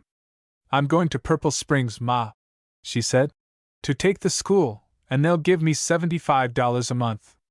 Mrs. Watson sat down, dramatically, and applied her print apron to her eyes. An occasion had come, and Mrs. Watson, true to tradition, would make the most of it. Her mother had cried when she left home. It was a girl's birthright to be well cried over. Pearlie Watson would not go forth unwept. "Cheer up, Ma," said Pearl kindly. "I'm not going to jail, and I'm not taking the veil or going across the sea. I can call you up for 15 cents, and I'll be bringing you home my washing every 2 weeks, so I will not be lost entirely." Mrs. Watson rocked herself disconsolately back and forth in her chair, and the sound of her sobs filled the kitchen. Mrs. Watson was having a good time, although appearances would not bear out the statement. "It's the first break, Pearlie, that's what I'm thinkin', and every night when I lock the door, I'll be locking you out, not knowin' where ye are. When a family once breaks, you never can tell if they'll ever all be together again. That's what frightens me. It was bad enough when you went to the city, and I never slept a wink for 2 nights after you'd gone. But this is worse, for now you're doin' for yourself and away from us that way." "Gosh, Ma," spoke up Mary, "you sure cry easy, and for queer things. I think it's grand that Pearl can get out and earn money, and then when I get my entrance, I'll go to the city and be a teacher too. You're going to get back what you've spent on us, Ma, and you ought to be in great humor. I'm just as proud of Pearl as I can hold, and I'll be telling the kids at school about my sister who is principal of the Purple Springs School." "Principal, assistant, and janitor," laughed Pearl. "That gives a person some scope, to be sure." Mrs. Watson hurriedly put up the ironing board and set to work. She would get Pearl ready, though she did it with a heavy heart. Pearl finished her sewing and then went upstairs to make her small wardrobe ready for her departure, and although she stepped quickly and in a determined fashion, there was a pain, a lonely ache in her heart which would not cease, a crying out for the love which she had hoped would be hers. "I wonder if I will ever get to be like Ma," she thought, as she lined the bottom of her little trunk with brown paper, and stuffed tissue paper into the sleeves of her good dress. "I wonder. Well, I hope I will be like her in some ways, but not in this mournful stuff. I won't either. I'll sing when I feel it coming on me. I will not go mourning all my days, not for anyone." She began to sing. "Forgotten you? Yes, if forgetting is thinking all the day how the long days pass without you. Days seem years with you away." Pearl's voice had a reedy mellowness, and an appeal which sent the words straight into Mary's practical heart. Mary, washing dishes below, stopped, with a saucer in her hand, and listened open-mouthed. "If the warm wish to see you and hear you, and hold you in my arms again, if that be forgetting, you're right, dear, and I have forgotten you then." Her voice trailed away on the last line into a sob, and Mary, listening below, dropped a tear into the dishwater. Then racing up the stairs, she burst into Pearl's room and said admiringly, "Pearl, you're a wonder. It's an actress you ought to be. You got me blubbering, mind you. It's so sad about you and your beau that's had a row, and both of you actin' so pale and proud, you made me see it all. Sing it again. Well, for the love of Pete, if you ain't ready to blubber too. That's good actin', Pearl, let me tell you, how can you do it?" Pearl brushed away the tears and laughed. "I just hit on the wrong song. That one always makes me cry. I can see them, too, going their own ways and feeling so bad, and moping around instead of cutting out the whole thing the way they should." "People are foolish to mope," Pearl spoke sternly. "I think you sing just lovely," said Mary. "Now go on, and I'll get back to the dishes. Sing Casey Jones, that's the best one to wash dishes to. It's sad, too, but it's funny." Mrs. Watson held the iron to her cheek to test its heat, and listened, too, as Pearl sang. "Casey Jones mounted to the cabin, Casey Jones, with the orders in his hand, Casey Jones mounted to the cabin and took his farewell trip to the promised land. It's well for them that can be so light-hearted," she said, "and leave all belonging to them, as easy as Pearl. Children do not know, and never will know what it means, until one of their own UPS and leaves them. It's the way of the world. One day they're babies, and the next thing you know they're gone. It's the way of the world, but it's hard on the mother. Pearl came down the stairs, stepping in time with Casey Jones's spectacular home leaving. The caller called Casey at 4:30. He kissed his wife at the station door. "How goes the ironing, honest woman?" she said, as she lovingly patted her mother's shoulder. "It's a proud old bird. You ought to be getting one of your young robins pushed out of the nest, instead of standing here with a sadness on your face." The mother tried to smile through her tears. "Pearlie, my dear, you're a queer girl. You never seem to think of what might happen. It may be 6 weeks before you can get home, with the roads breaking up, and a lot can happen in that time. Sure, I might not be here myself," she said, with a fresh burst of tears. "Ma, you're funny," laughed Pearl. "I wish you could see how funny you are. Every Christmas ever since I can remember, that's what you said, you might never live to see another, and it used to nearly break my heart when I was little, and until I made up my mind that you were a poor guesser. You said it last Christmas just the same, and here you are with your ears back and your neck bowed, heading up well for another year. You're quite right in saying you may not be here, but if you are not, you'll be in a better place. Sure, things may happen, but it's better to have things happen than to be scared all the time that they may happen. The young lads may take the measles and then the mumps, and the whooping cough to finish up on, and the rosy-posy is going around too. But even if they do, it's most likely they will get over it. They always have. Up to the present, the past has taken care of the future. Maybe it always will. Oh yes, I know there's always a chance things will go wrong. I know it, Ma." Pearl's eyes dimmed a little, and she held her lips tighter. "There's always a chance. The cows may all choke to death seeing which of them can swallow the biggest turnip, the cats may all have fits, the chickens may break into the hen house and steal a bag of salt, eat it and die. But I don't believe they will. You just have to trust them, and you'll have to trust me the same way. Just look, Ma." She took a $5 bill from her purse and spread it on the ironing board before her mother. 15 o' them every month. See the pictures that's on it, of the 2 grand old men. See the fine chin whiskers on his nibs here. Ain't it a pity he can't write his name, Ma, and him president of the bank, and just has to make a bluff at it like this? Sure, and isn't that enough to drive any girl out to teach school, to see to it that bank presidents get a chance to learn to write? Bank presidents always come from the country. I'll be having a row of them at Purple Springs, I'm sure.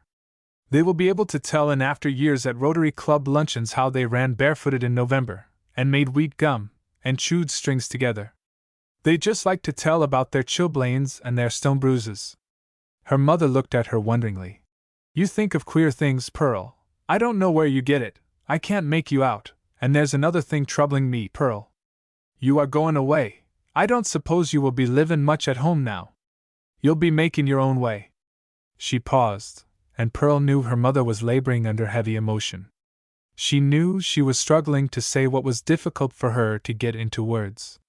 "When you've been away for a while and then come back to us, maybe you'll find our ways strange to you, for you're quick in the pick-up, Pearl, and we're only plain workin' people, and never had a chance at learnin'. There may come a time when you're far above us, Pearl, and our ways will seem strange to you. I get worried about it, Pearl, for I know if that time ever comes, it will worry you too, for you're not the kind that can hurt your own and not feel it." Pearl looked at her mother almost with alarm in her face, and the fears that had been assailing her that her family were beyond the social pale came back for a moment. But with the fear came a fierce tenderness for all of them. She saw in a flash of her quick imagination the tragedy of it from her mother's side, and in her heart there was just one big, burning, resolute desire that pain from this source might never smite her mother's loving heart. The hard hands, the sunburnt face, the thin hair that she had not taken time to care for, the hard-working shoulders, slightly stooped, the scrawny neck, with its telltale lines of age, were eloquent in their appeal. Pearl saw the contrast of her mother's life and what her own promised to be, and her tender heart responded, and when she spoke, it was in an altered tone. All the fun had gone from it now, and it was not a child's voice, nor a girl's voice, but a woman's, with all a woman's gentleness and understanding that spoke. "Mother," she said, "I know what is in your heart, and I will tell you how I feel about it. You're afraid your ways may seem strange to me. Some of them are strange to me now. I often wonder how anyone can be as unselfish as you are and keep it up day in and day out, working for other people.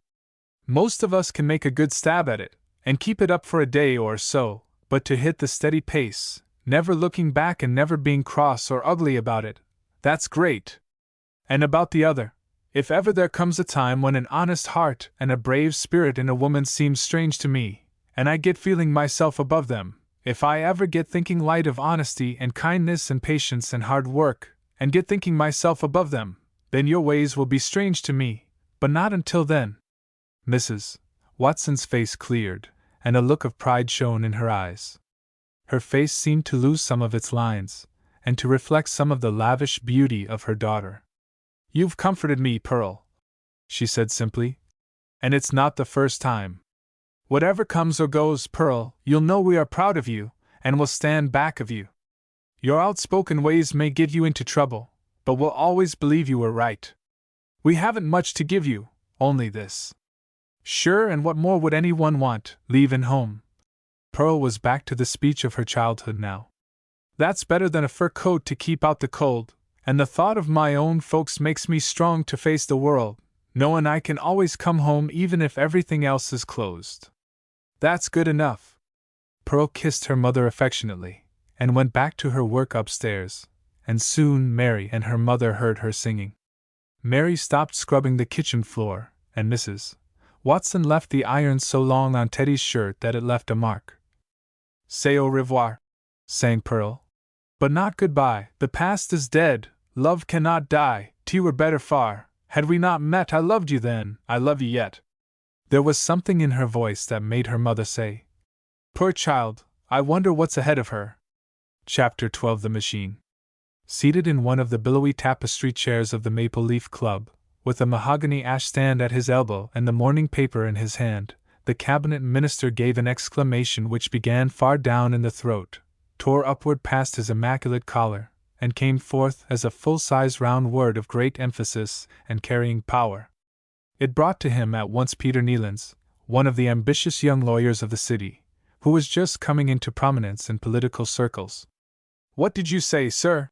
Peter asked politely.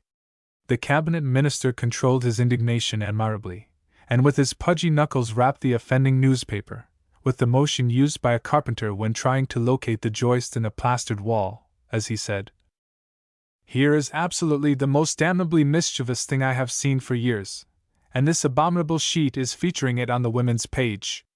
They will all read it, and be infected. Women are such utterly unreasonable creatures. This is criminal." "What is it, sir?" Peter asked deferentially. The older man handed him the paper, and sat back in his chair, with his fat hands clasped over his rotund person, and an expression of deep disgust in his heavy gray eyes. "Anything, he cried, "to gain a political advantage. They will even play up this poor little uneducated, and no doubt mentally unfit country girl, and put in her picture and quotations from her hysterical speeches. They never think, or care, for the effect this will have on her, filling her head with all sorts of notions. This paper is absolutely without a soul, and seems determined to corrupt the country. And on the women's page, too, where they will all read it. By Jove! That was good!" exclaimed the young man, as he read. "What was good? Are you reading what I gave you to read?" came from the older man. "Yes, about this girl at Milford, it says, in the discussion that followed, the local member heatedly opposed the Speaker's arguments favoring the sending of women to Parliament, and said when women sat in Parliament, he would retire, to which the Speaker replied that this was just another proof of the purifying effect women would have on politics. This retort naturally brought down the House, and the local member was not heard from again. Terribly cheeky, of course, but rather neat, sir, don't you think?" The cabinet minister took a thick cigar from his vest pocket, without replying. "Who is the member from Milford?" he demanded. "George Stedman, sir, a big, heavy-set chap, very faithful in his attendance, sir, absolutely reliable, never talks, but votes right. I don't recall him, said the great man, after a pause, but your description shows he's the sort we must retain. He lit his cigar, and when it was drawing nicely, removed it from his mouth, and looked carefully at it, as if he expected to find authentic information in it regarding private members. Failing this, he put it back in his mouth, and between puffs went on. Let me see, they are wanting a bridge near there, aren't they? On the Souris? Yes, sir, at Purple Springs. All right, we ought to be able to hold the fort there with the bridge, but the trouble is, this thing will spread, and when the campaign warms up, this girl will be in demand.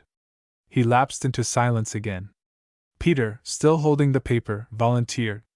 She seems to be one of those infant prodigies who could sing The Dying Nun, and recite Curfew Shall Not Ring Tonight, before she could talk plainly. The cabinet minister gave no sign that he was listening. Mental agitation was written on his face. But we must head her off some way, I'll admit. I don't mind saying it, though of course it must not be repeated. These damnable women are making me nervous. I know how to fight men. I've been fighting them all my life, with some success. With wonderful success, sir! Burst in Peter. The older man threw out his hands in a way that registered modesty. It had in it the whole scriptural injunction of, let another praise thee, and not thine own mouth. With some success, he repeated sternly. But I cannot fight women. You cannot tell what they will do. They are absolutely unreliable. They are ungrateful, too. Many of these women who form the Cursed Women's Club are women I have been on friendly terms with, so has the chief. We have granted them interviews. We have listened to their suggestions, always with courtesy, always with patience. We have asked them to come back. In certain matters we have acceded to their requests, in some unimportant matters, he added quickly. But what is the result?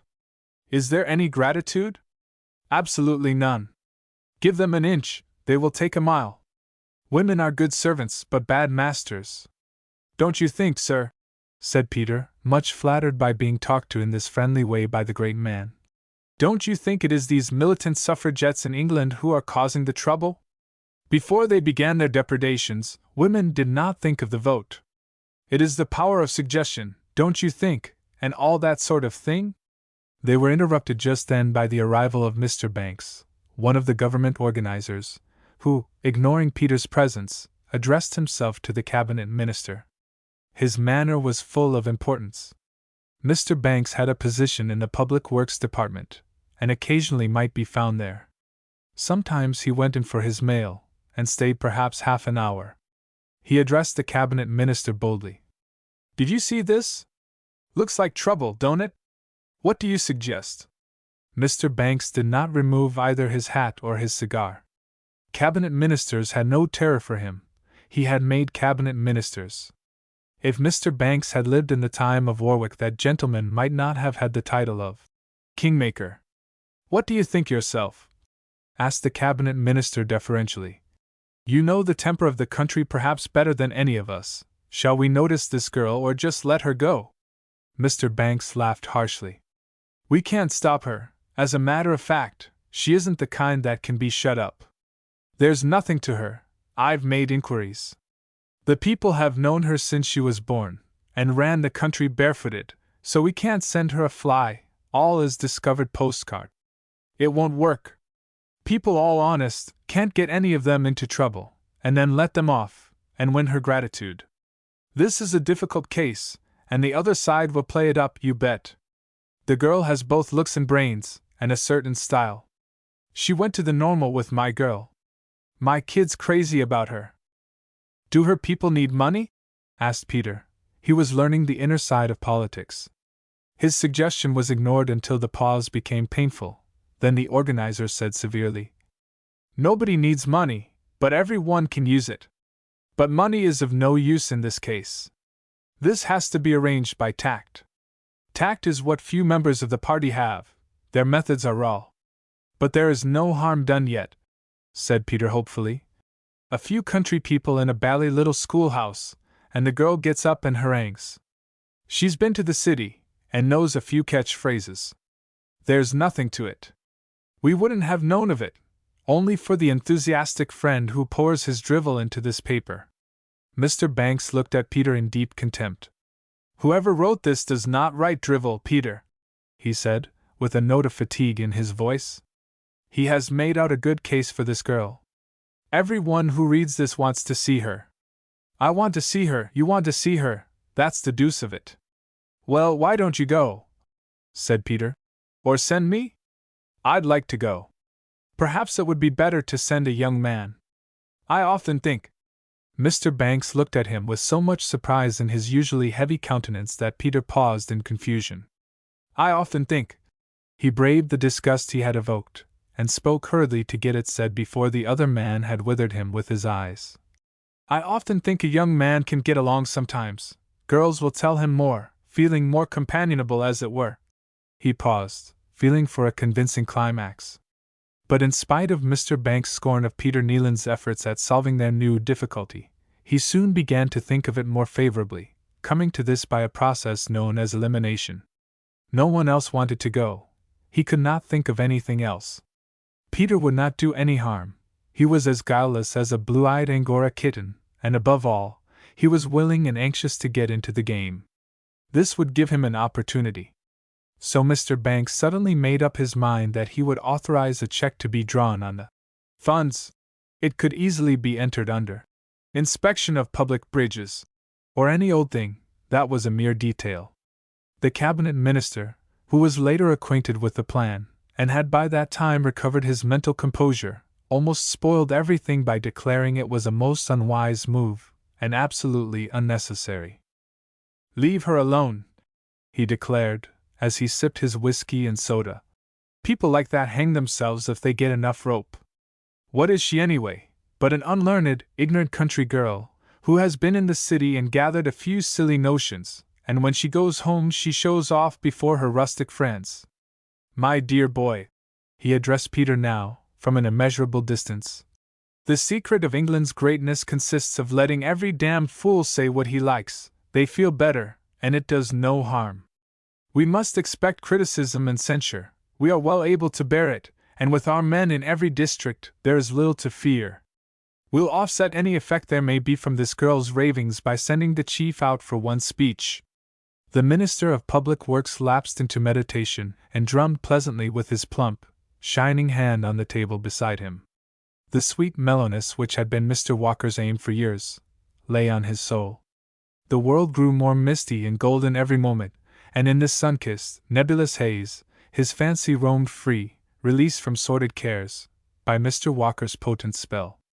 It was a good world of true friends, no enemies, no contradiction of sinners or other disagreeable people, nothing but ease, praise, power, success, glorious old world, without any hereafter or any day of accounting. Tears of enthusiasm made dewy his eyes. He loved everybody. The old chief has a hold on the people that cannot be equaled. I thought it was wonderful last night at the banquet, the tribute be paid to his mother. It reveals such a tender side of him. Even though he has received the highest honor the people can give him, yet the remembers so tenderly the old home and its associations.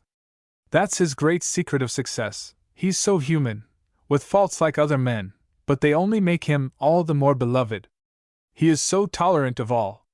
When that poor simpleton stuffed the ballot box, out somewhere in the Blue Mountains, a really clever piece of work too, wonderfully well done, with the false bottom, I don't see how they ever discovered it.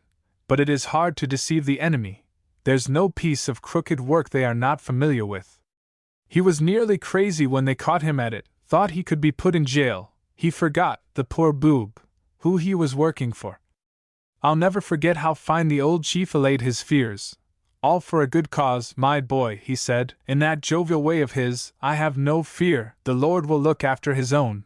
No wonder he can get people to work for him. It is that hearty good nature of his. And he never preaches to anyone, or scolds. He was just as kindly to the poor fellow as if he had succeeded.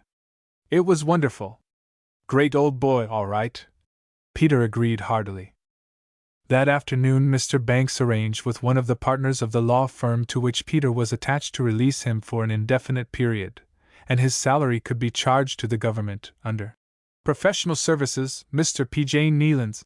And being a fair-minded man, and persuaded that a laborer was worthy of his hire, he suggested a substantial increase in salary for Mr. Nealance, considering the delicate nature of the task he was undertaking, and who was paying for it.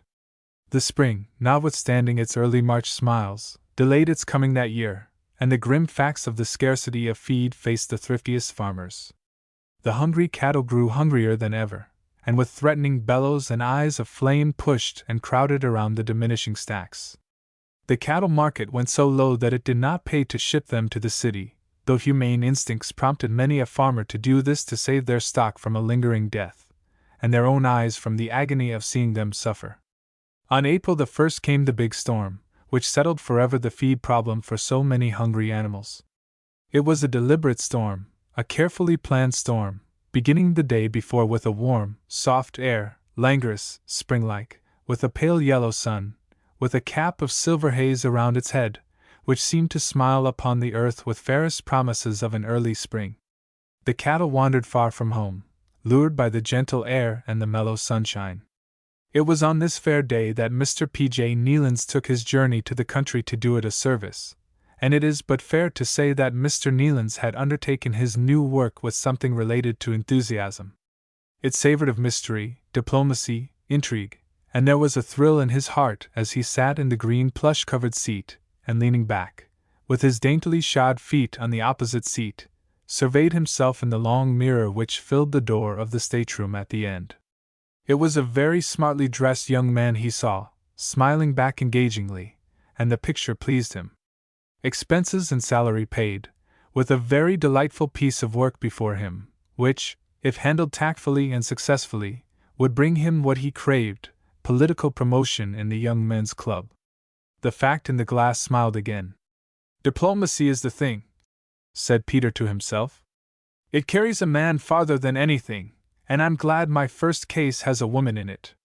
He buffed his nails on the palm of his other hand, and looking at them critically, decided to go over them again.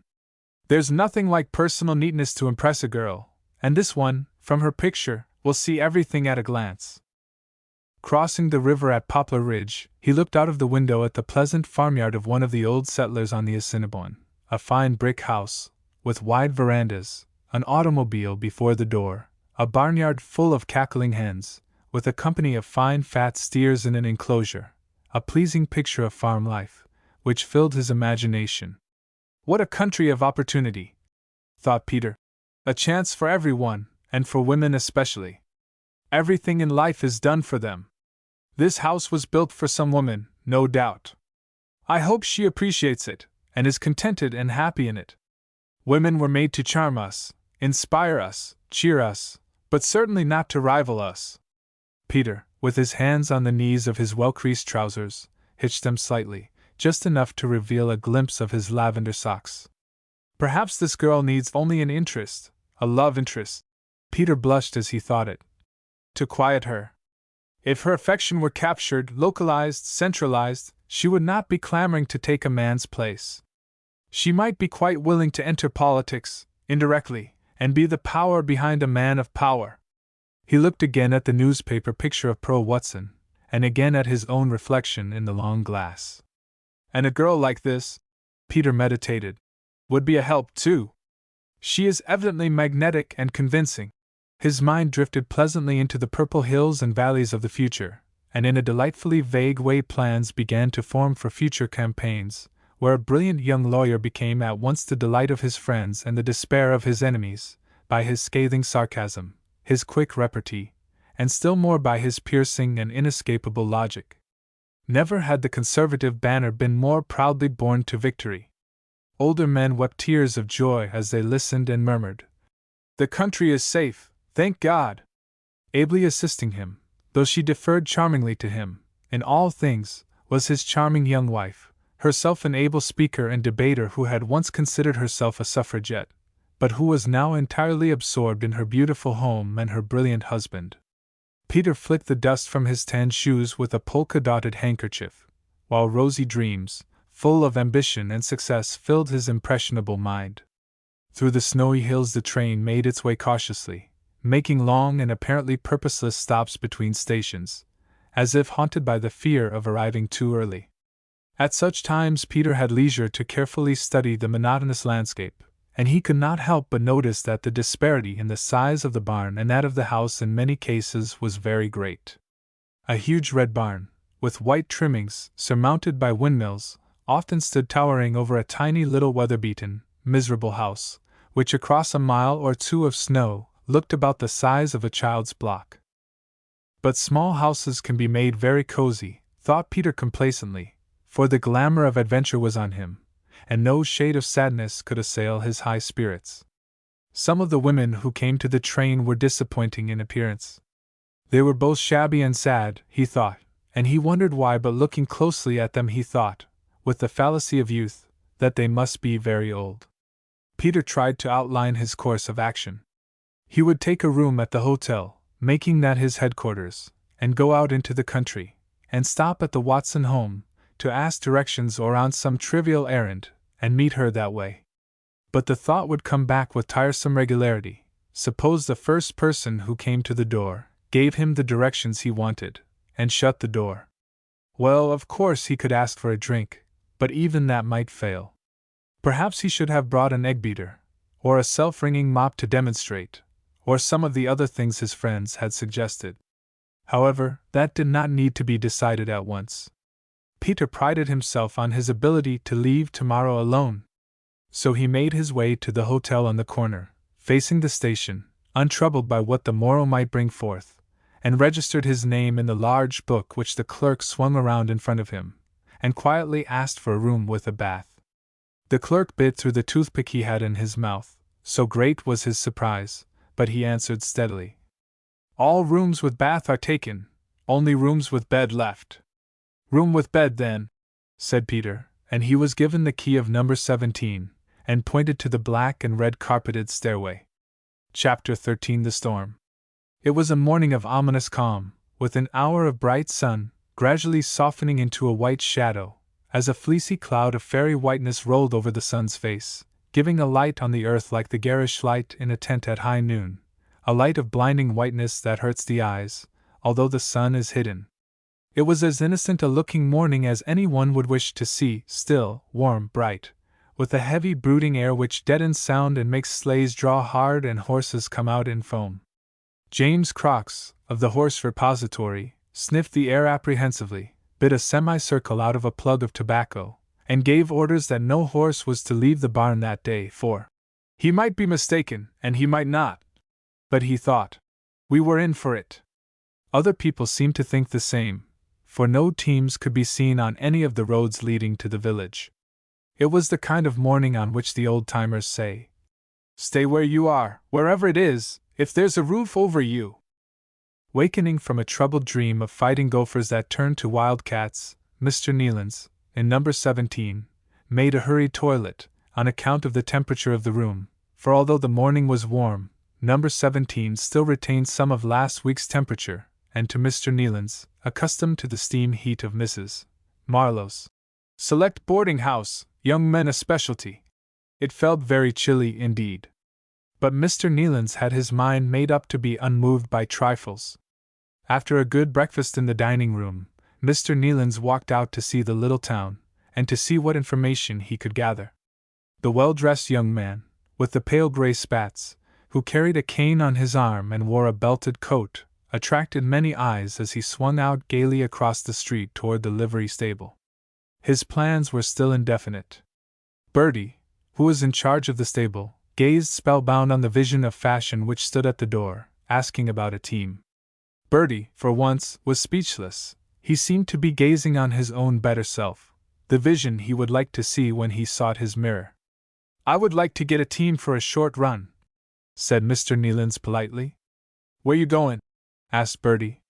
Mr. Neilands hesitated, and became tactful.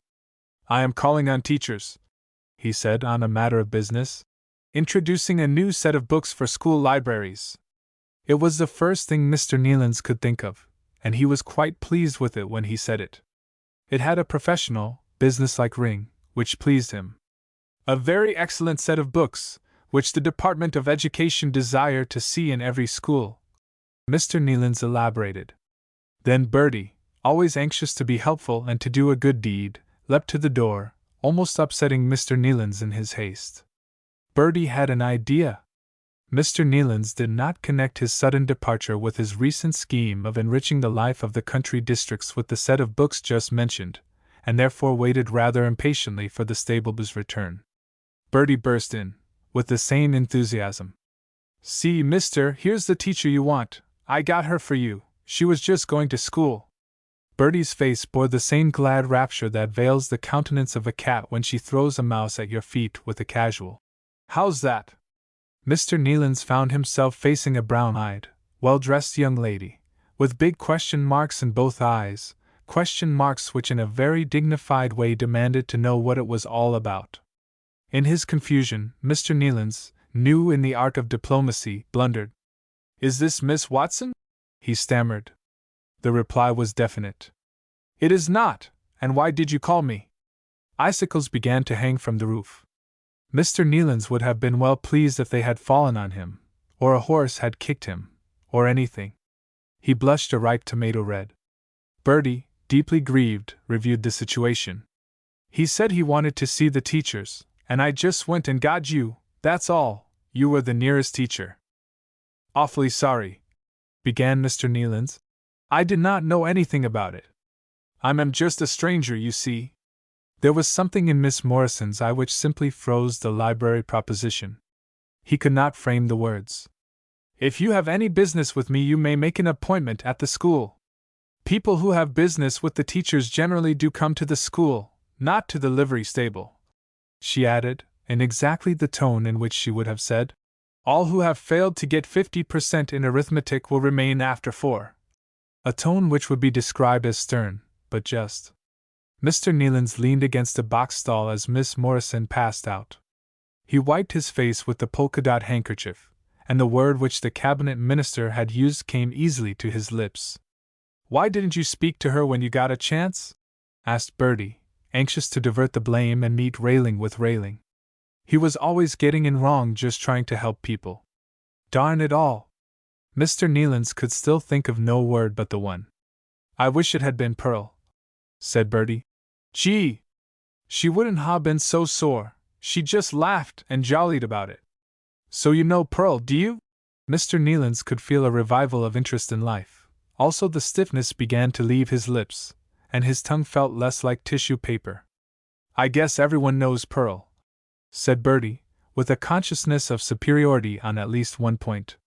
Whereupon he again fulfilled the promises of youth, the leadings of his birth star and the promptings of his spirit guides, and told all he knew about the whole Watson family, not forgetting the roses he had taken to her, and Mrs. Crock's diagnosis of it all. He had an interested listener to it all, and under the inspiration which a sympathetic hearing gives he grew eloquent, and touched with his fine fancy the romantic part of it. "Mrs. Crock says she believes Pearl is pretty sweet on the doctor. Pearl is one swell girl, and all that, but Mrs. Crock says the doctor will likely marry the senator's daughter. Gee! I wouldn't if I was him. She hasn't got the style that Pearl has, she rides a lot and has nerve, and all that, but she's bow-legged." His tone was indescribably scornful. Mr. Nealons gasped. "Yep," went on Bertie complacently. "We see a lot here at the stable and get to know a lot, one way and another, we can't help it. They come and go, you know. The doctor won't run for Parliament, he turned it down. Mrs. Crox thinks the senator maybe persuaded him not to. The senator is for the government, of course, and it is the other side wanted the doctor. Anyway, that suits old Stedman. He'll likely go in again on account of the bridge at Purple Springs. Everyone wants to get work on it with the spring engine back the way it is. How about a horse? I want to take a drive into the country," said Mr. Nealons. "No horse can go out of here today," answered Bertie. "Mr. Crox says there'll be storm, and he won't take no chances on his horses. He says people can judge for themselves and run risks if they want to. He'll decide for the horses, and they can't go." "Oh, all right," said Mr. Nealons. "How far is it to the Watson farm? Are you going out?" asked Bertie. "Better phone and see if she's at home." "Here's the phone, I'll get her." Mr. Nealons laid a restraining hand on Bertie's arm. "Easy there, my friend," he said, his tone resembling Miss Morrison's in its commanding chilliness. How far is it to the Watson farm? 5 miles in summer, 4 in winter, Bertie answered a little sulkily. You would call this winter, I suppose? Said the traveler, looking out at the darkening street. I'd call it. Oh, well, never mind what I'd call it. I'm always talking too much. Call it anything you like. Bertie grew dignified and reserved. Call it the 1st of July if you like. I don't care. That is how it came that Mr. Neilands took the out trail when all the signs were against traveling, but to his unaccustomed eye there was nothing to fear in the woolly grayness of the sky, nor in the occasional snowflake that came riding on the wind. The roads were hard-packed and swept clean by the wind, and the sensation of space and freedom most enjoyable. Mr. Neilands, as he walked, filed away tidily in his mind the information received. There were valuable clues contained in the stable boy's chatter, which he would tabulate, regarding the lady of his quest. She was popular, approachable, gifted with a sense of humor, and perhaps disappointed in love. No clue was too small to be overlooked, and so, feeling himself one of the most deadly of sleuths, Mr. Neilands walked joyously on, while behind him there gathered one of the worst blizzards that the Souris Valley has known.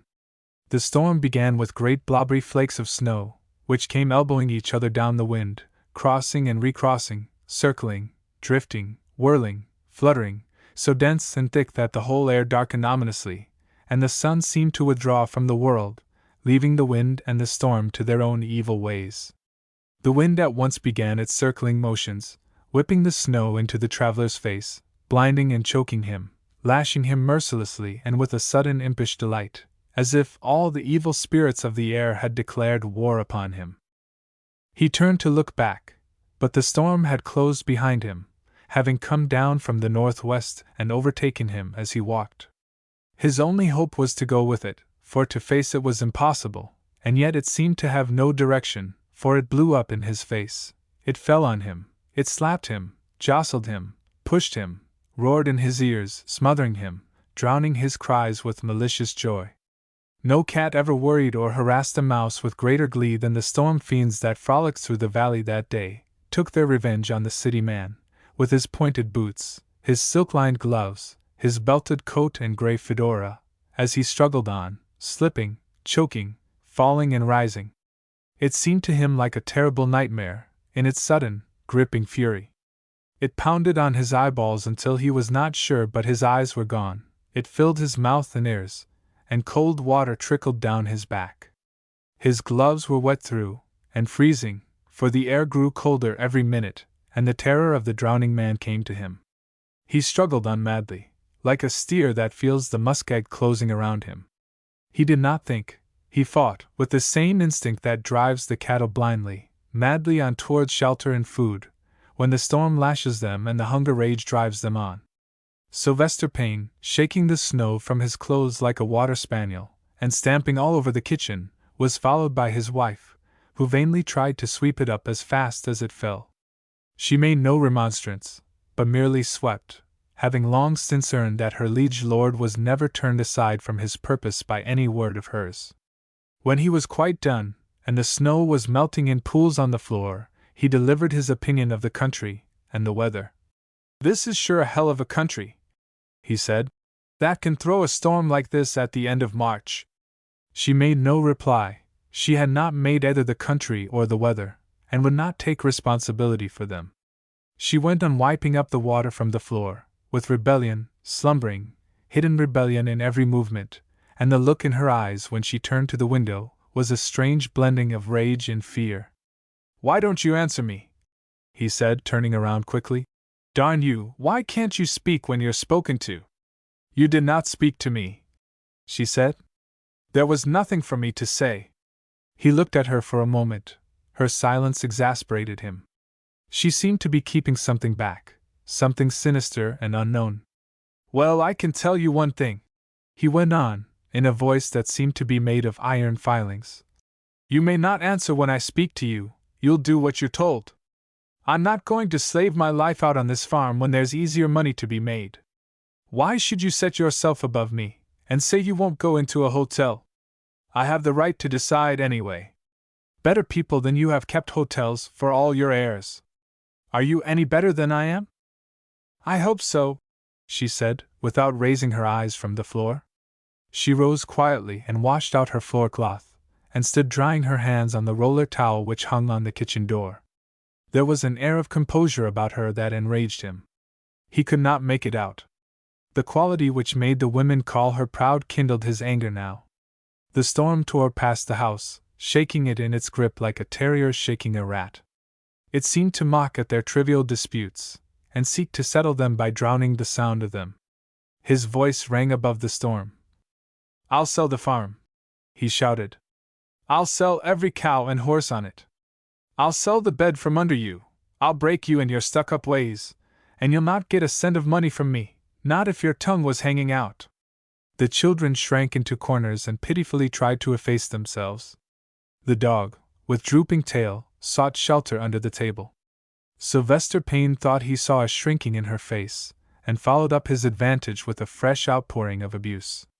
There's no one to help you, or be sorry for you. You haven't a friend in this neighborhood, with your stuck-up way.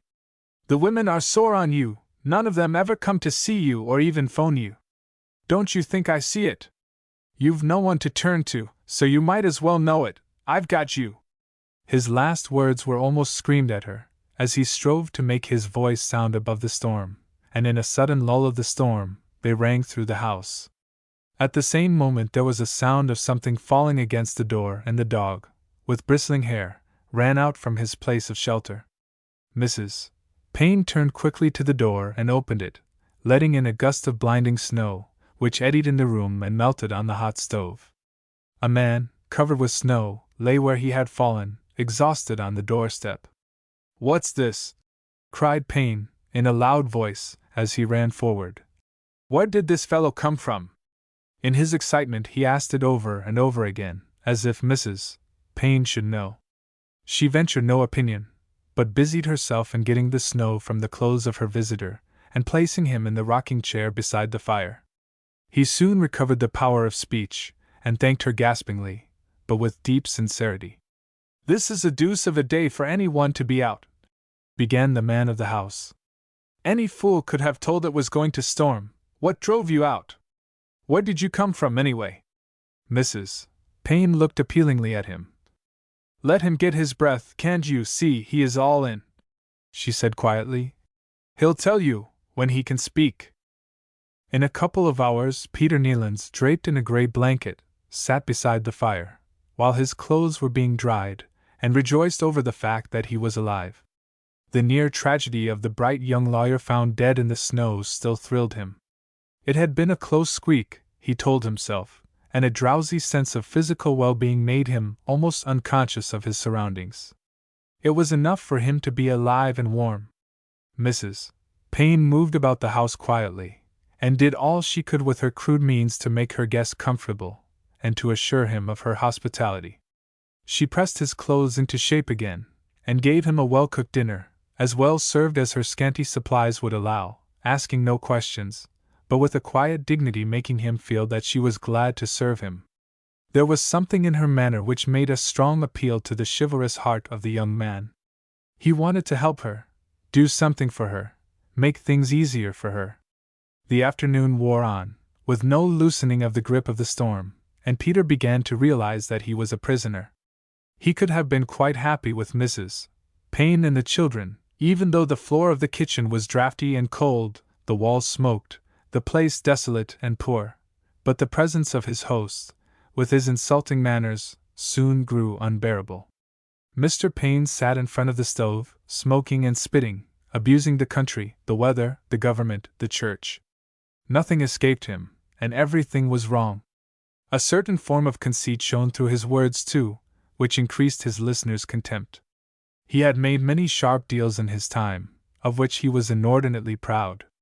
Now he gloated over them. $15,000 of horse notes were safely discounted in the bank, so he did not care, he said, whether spring came or not. He had his money. The bank could collect the notes. Peter looked at him to see if he were joking. Surely no man with so much money would live so poorly and have his wife and children so shabbily dressed. Something of this must have shown in his face. I've made money, cried Sylvester Payne, spitting at the leg of the stove. And I've kept it, or spent it, just as I saw fit, and I did not waste as on a fancy house. What's a house, anyway, but a place to eat and sleep? I ain't going to put notions into my woman's head, with any big house. She knows better than to ask it now. If she don't like the house, the door is open, let her get out, I say. She can't take the kids, and she won't go far without them. He laughed unpleasantly. That's the way to have them, and by gosh! There's one place I admired the old premier, in the way he roasted those freaks of women who came askin for the vote. I don't think much of the government, but I'm with them on that, in keepin' the women where they belong. But why? Interrupted Peter, with a very uneasy mind. Why shouldn't women have something to say? Are you married? Demanded his host. No, not yet, said Peter, blushing. Well, when you're married, will you let your wife decide where you will live? How you earn your living, and all that? No, sir, I'll bet you won't. You'll be boss, won't you? I guess so. Well, every man has that right, absolutely. Here am I'm going to sell out here and buy a hotel. There's good money in it, easy livin'. There was an unutterable scorn in his voice. Says she won't go, says it ain't right to sell liquor.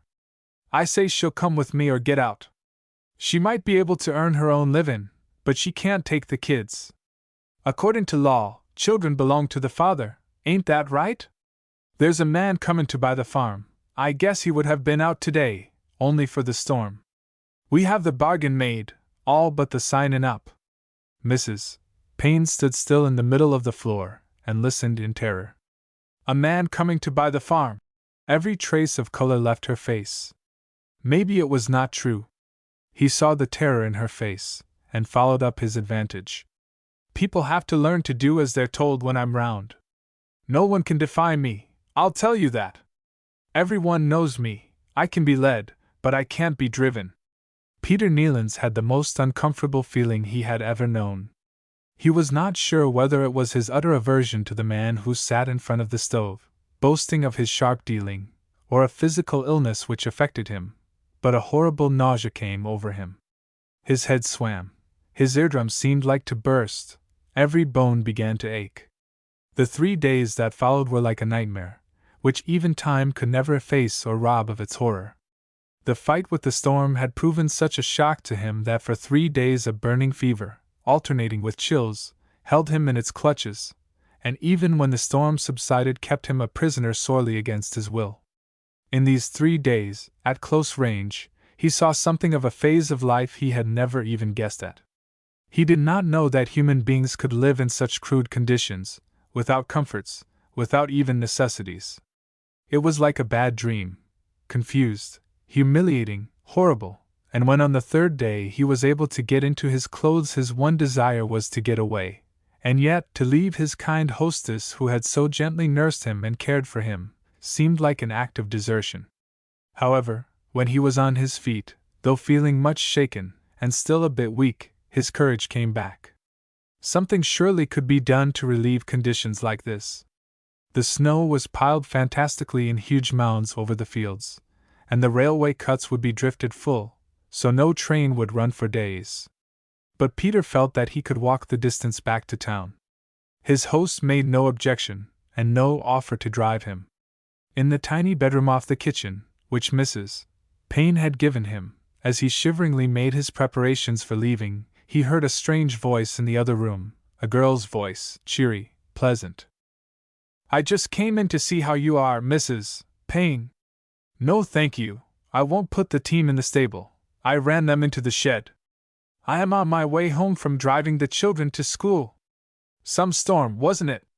The snow is ribbed like a washboard, but it is hard enough to carry the horses. Peter came out, with his coat and his hat in his hand, and was introduced. His first thought was one of extreme mortification. 3 days' beard was on his face. His toilet activities had been limited in number.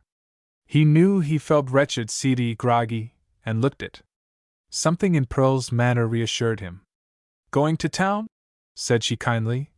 Rather too far for you to walk when you are feeling tough. Come home with me if you are not in a hurry, and I will drive you in this afternoon." Peter accepted gladly. He hardly looked at her, holding to some faint hope that if he did not look at her she would not be able to see him either, and at this moment Peter's one desire was not to be seen, at least by this girl. In a man's coonskin coat she stood at the door, with her face rosy with the cold. She brought an element of hope and youth, a new spirit of adventure into the drab room, with its sodden, commonplace dreariness. Peter's spirits began to rise. Outside the dogs began to bark, and a cutter went quickly past the window. Mrs. Payne, looking out, gave a cry of alarm. "Wait, Pearl! Oh, don't go!" she cried. "Stay with me. It's the man who is going to buy the farm. He said he was coming, but I didn't believe him." Her hands were locking and unlocking. Without a word, Pearl slipped off her coat and waited. She seemed to know the whole situation, and instinctively Peter began to feel easier. There was something about this handsome girl, with the firmly set and dimpled chin, which gave him confidence. In a few moments Sylvester Payne and his caller came in from the barn. Pearl stood beside Mrs. Payne, protectingly. Her face had grown serious. She knew the fight was on. Sylvester Payne nodded to her curtly, and introduced his guest to everyone at once. "This is Mr. Gilchrist," he said. "And now we'll get to business. Get the deeds," he said to his wife shortly. Mrs. Payne went upstairs. "Who did you say the young lady is?" asked Mr. Gilchrist, who thought he recognized Pearl, but not expecting to see her here, wished to be sure. Mr. Gilchrist, as president of the political association, had heard about Pearl, and hoped she might be an able ally in the coming election.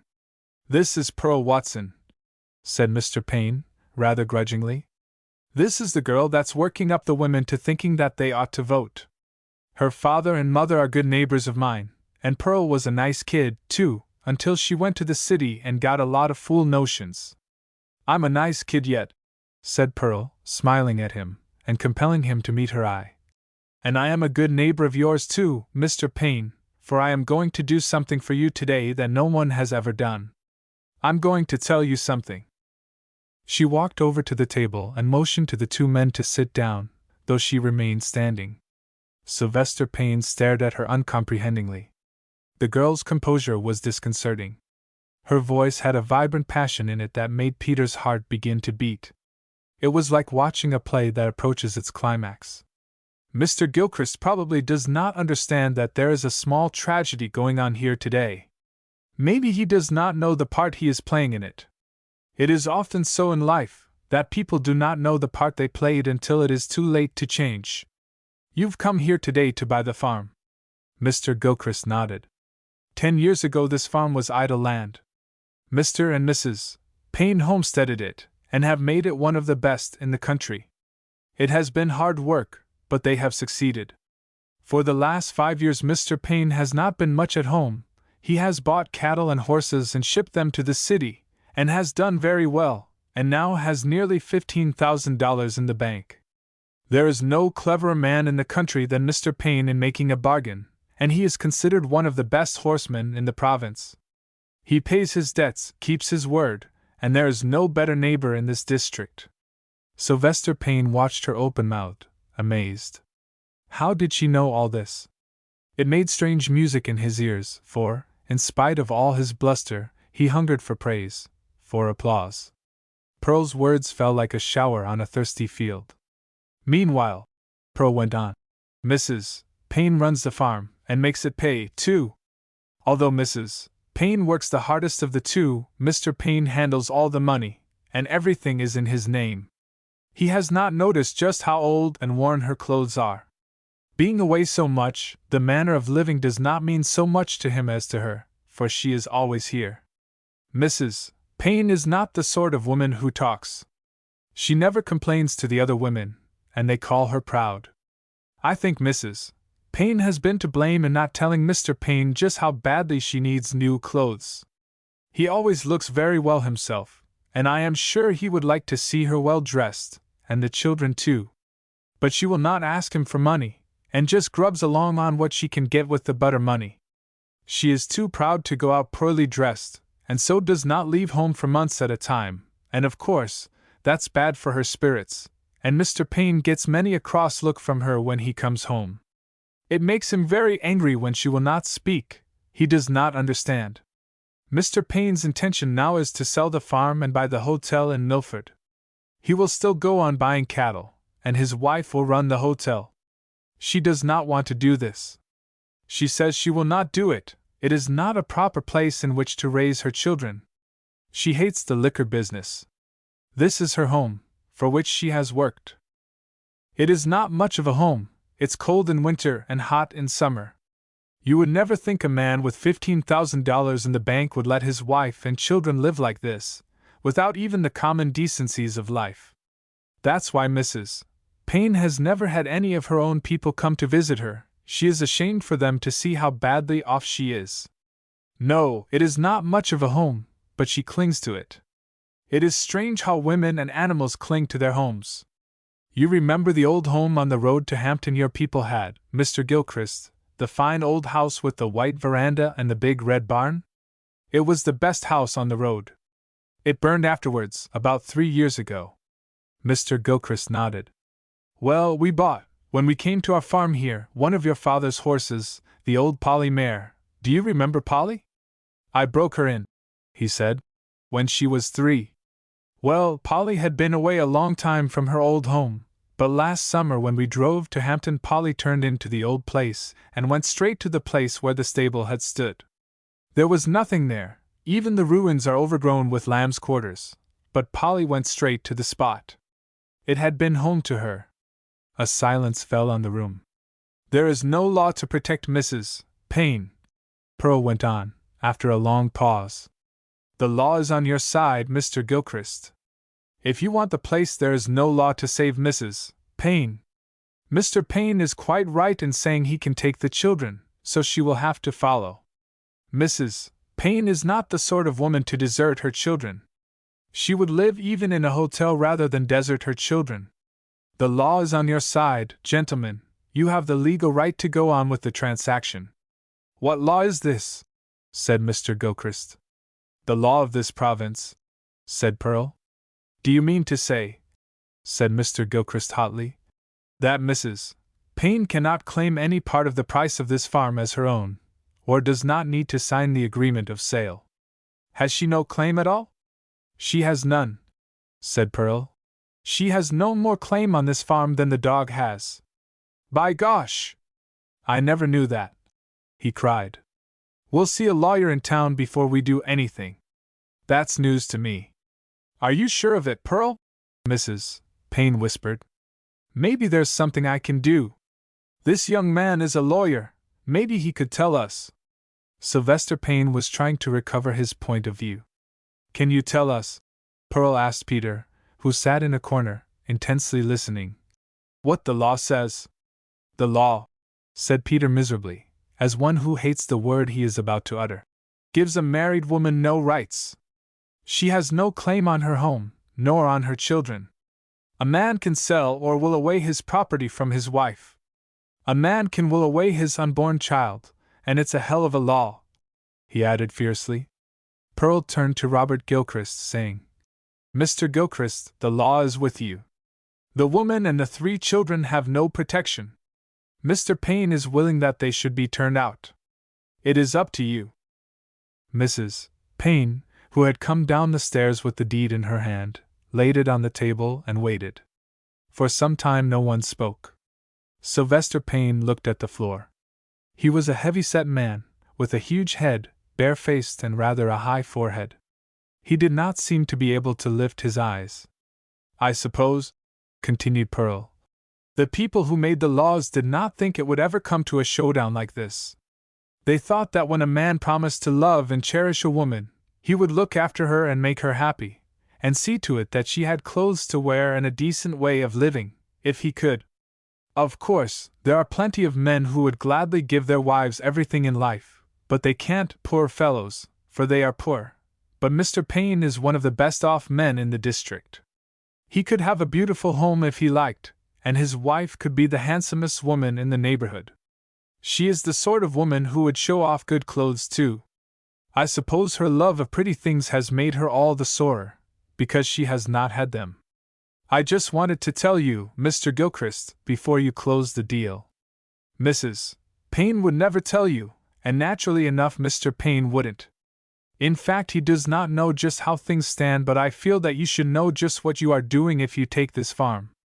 Of course, it is hardly fair to expect you to protect this woman's home and her children, and save her from being turned out. If her husband won't, you are under no obligation to protect her. She made her choice years ago, with her eyes open, when she married Sylvester Payne. It seems she guessed wrong, and now she must pay. Mrs. Payne sank into a chair with a sob that seemed to tear her heart out. The auburn hair fell across her face, her lovely curly hair, from which in her excitement she had pulled the pins. It lay on the table in ringlets of gold, which seemed to writhe, as if they too were suffering. Her breath came sobbing, like a dog's dream. Sylvester Payne was the first to speak. Pearl, you're wrong in one place, he said. Just one, you had everything else straight. But you were wrong in one place. He went around the table and laid his hand on his wife's head. Millie, he said gently. She looked up at him tearfully. Millie! He stood awkwardly beside her, struggling to control himself. All the swagger had gone from him, all the bluster. When he spoke, his voice was husky. Pearl has got it all straight, except in one place, he said. She's wrong in one place. She says you guessed wrong when you married me, Millie. His voice was thick, and the words came with difficulty. Pearl has done fine, and sized the case up well, but she's wrong there. It looks bad just now, Millie, but you didn't make such a rotten guess, after all. I'm not just saying what I'll do, but… The deal is off, Bob, he said to Mr. Gilchrist, until Mrs. Payne and I talk things over. And then Pearl quietly slipped into her coat and, motioning to Peter, who gladly followed her, went out. Chapter 14 The Seventh Wave. The big storm had demoralized the long-distance telephone service, so that it was by night lettergram that George Stedman was commissioned by the official organizer of the government to find P.J. Neilands, who had not been heard of since the morning of the storm. Mr. Stedman was somewhat at a loss to know how to proceed. He was very sorry about Mr. Neilands and his reported disappearance. Mr. Neilands was one of the friendliest and most approachable of the young political set, and Mr. Stedman had often listened to his speeches, and always with appreciation. He wondered why Mr. Neilands had come to Milford now without telling him. At the hotel, nothing was known of the young man, only that he had taken a room, registered, slept one night, and gone, leaving all his things. Mr. Stedman was conducted to number 17, and shown the meager details of the young man's brief stay. His toilet articles, of sterling silver with his monogram, lay on the Turkish towel, which at once concealed and protected the elm top of the bureau. His 2 bags, open and partly unpacked, took up most of the floor space in the room. His dressing gown was hung on one of the 2 hooks on the back of the door, suspended by one shoulder, which gave it a weary, drunken look. There was something melancholy and tragic about it all. In the midst of life we are in death, said George Stedman to himself piously, and shuddered. It looks bad. Poor young fellow, cut off in his prime, he did not even have a fur coat, and went out never thinking. He examined the telegram again. On business for the government, it said, of a private nature. See Evening Echo, March 21st, page 23. What could that mean? George Stedman did not take the Evening Echo.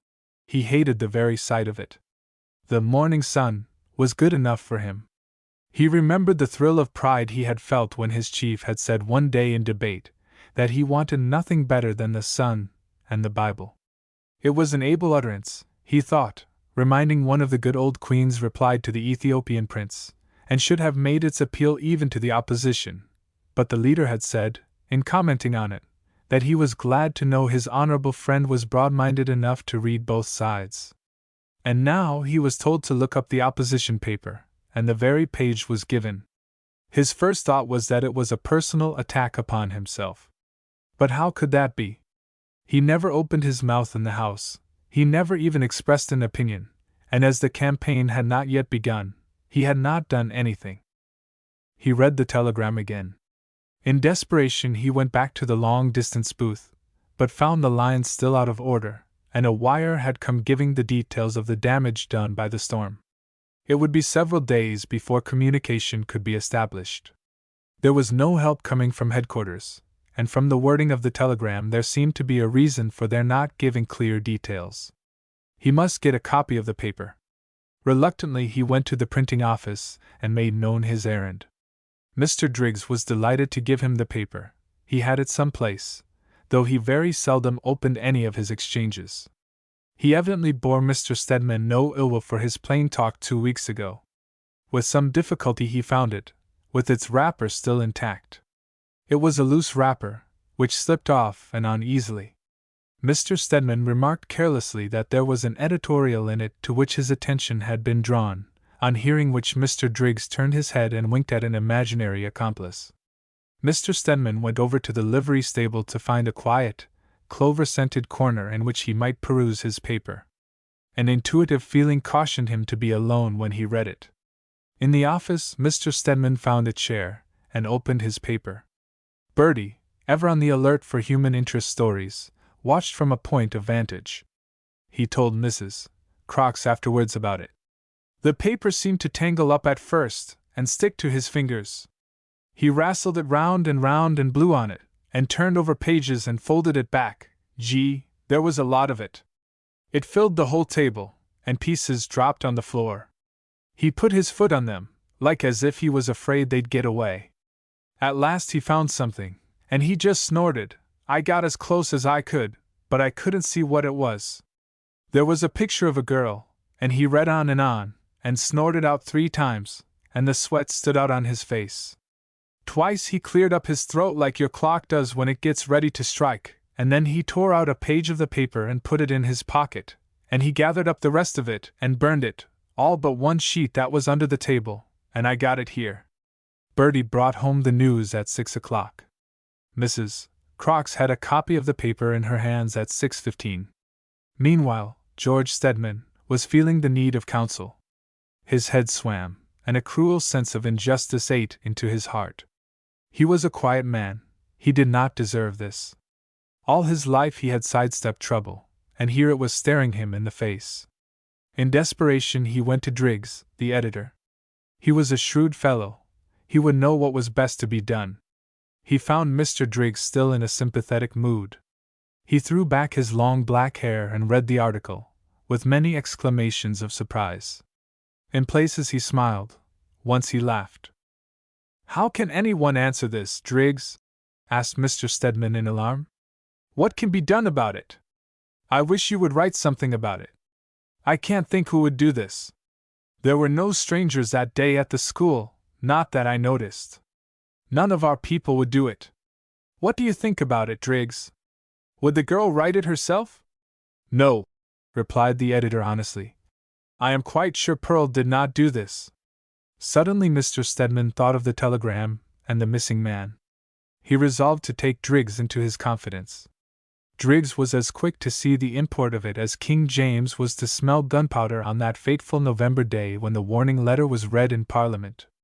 The government have sent him out to investigate this in your behalf, he said. But where is he? Asked Mr. Stedman.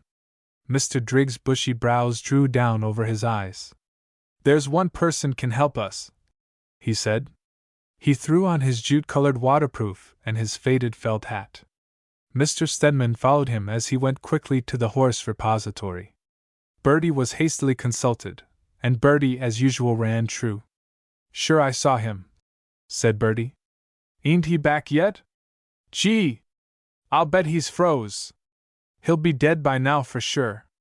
He had on awful nice clothes, but thin toes on his boots, sharp as needles, and gray socks with dots on them, and a waist on his coat like as if he wore corsets, and gray gloves, and a cane, swell.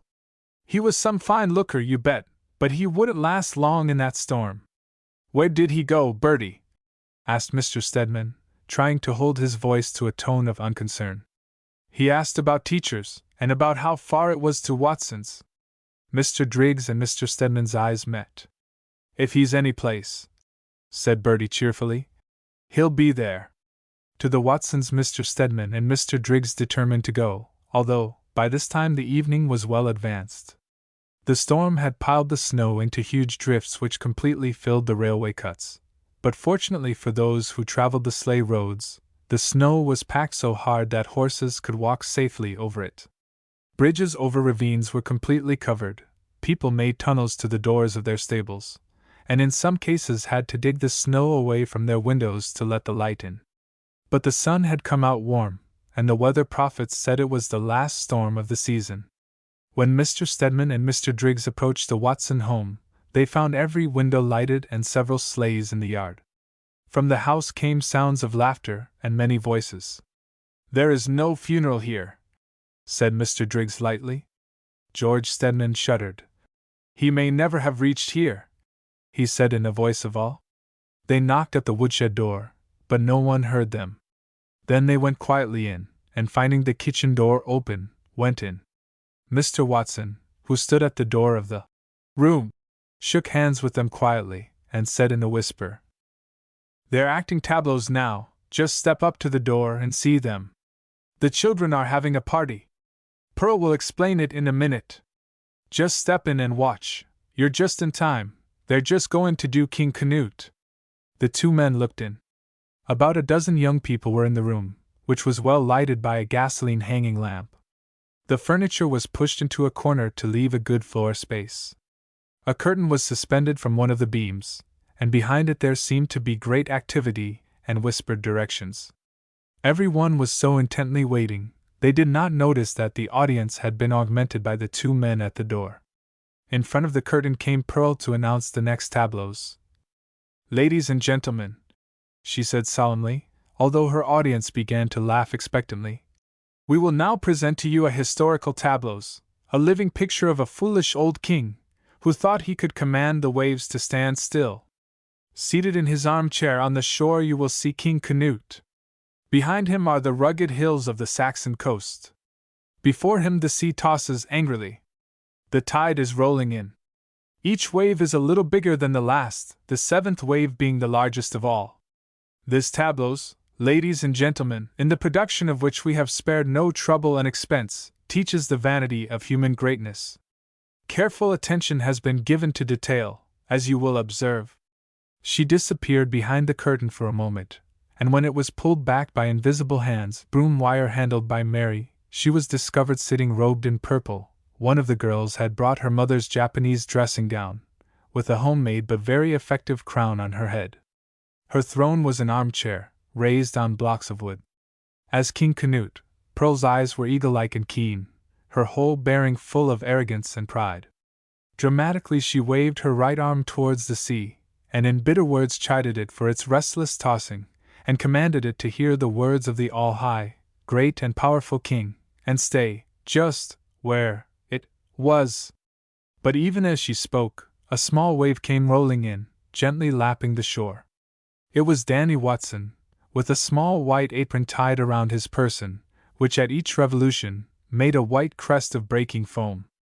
The king redoubled his imprecations and commands, tearing his hair and threatening to rend his garments, but wave after wave came rhythmically to shore, growing in size and speed, until the seventh wave, crested with foam, a pillowcase torn across and fastened with safety pins, came crashing to her feet, amid thunderous applause. When the company, with the king at one end and the first and smallest wave at the other, stood up to take their applause, and respond to curtain calls, next to Pearl stood the seventh wave, crested with foam, disheveled of hair, a 4 days' growth of whiskers on his face, but a happy-looking wave, nevertheless. Mr. Stedman grabbed hold of his friend hysterically. He could not speak. "Well, thank God, he's not dead anyway," he gasped at last. "But I fancy," murmured Mr. Driggs, "that he is dead, to the cause." "Make a speech, Pearl," cried one of the company.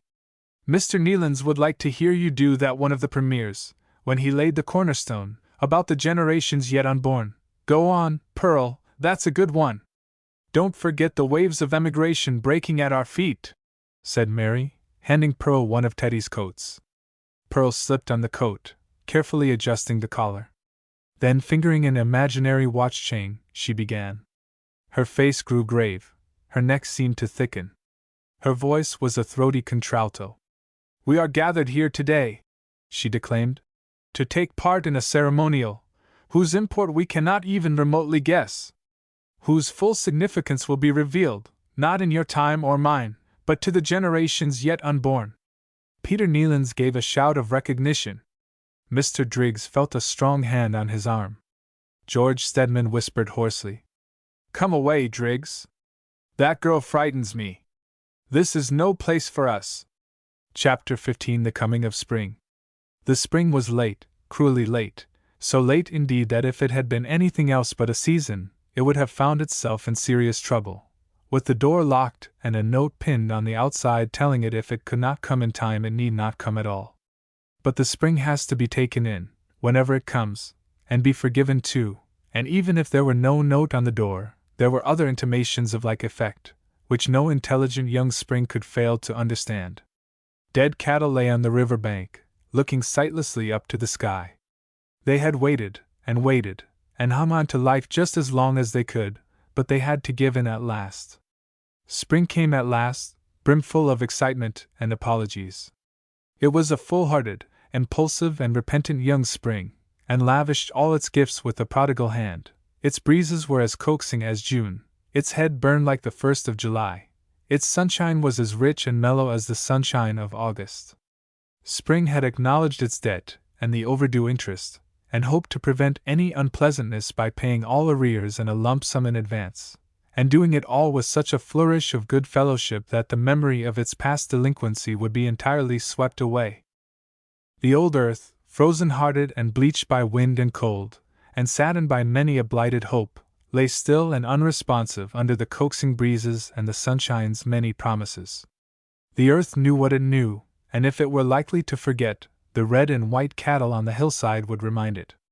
The earth knew that these same warm breezes had coaxed it into life many times before, and it had burst into bud and flowers and fruit, forgetting and forgiving the past with its cold and darkness.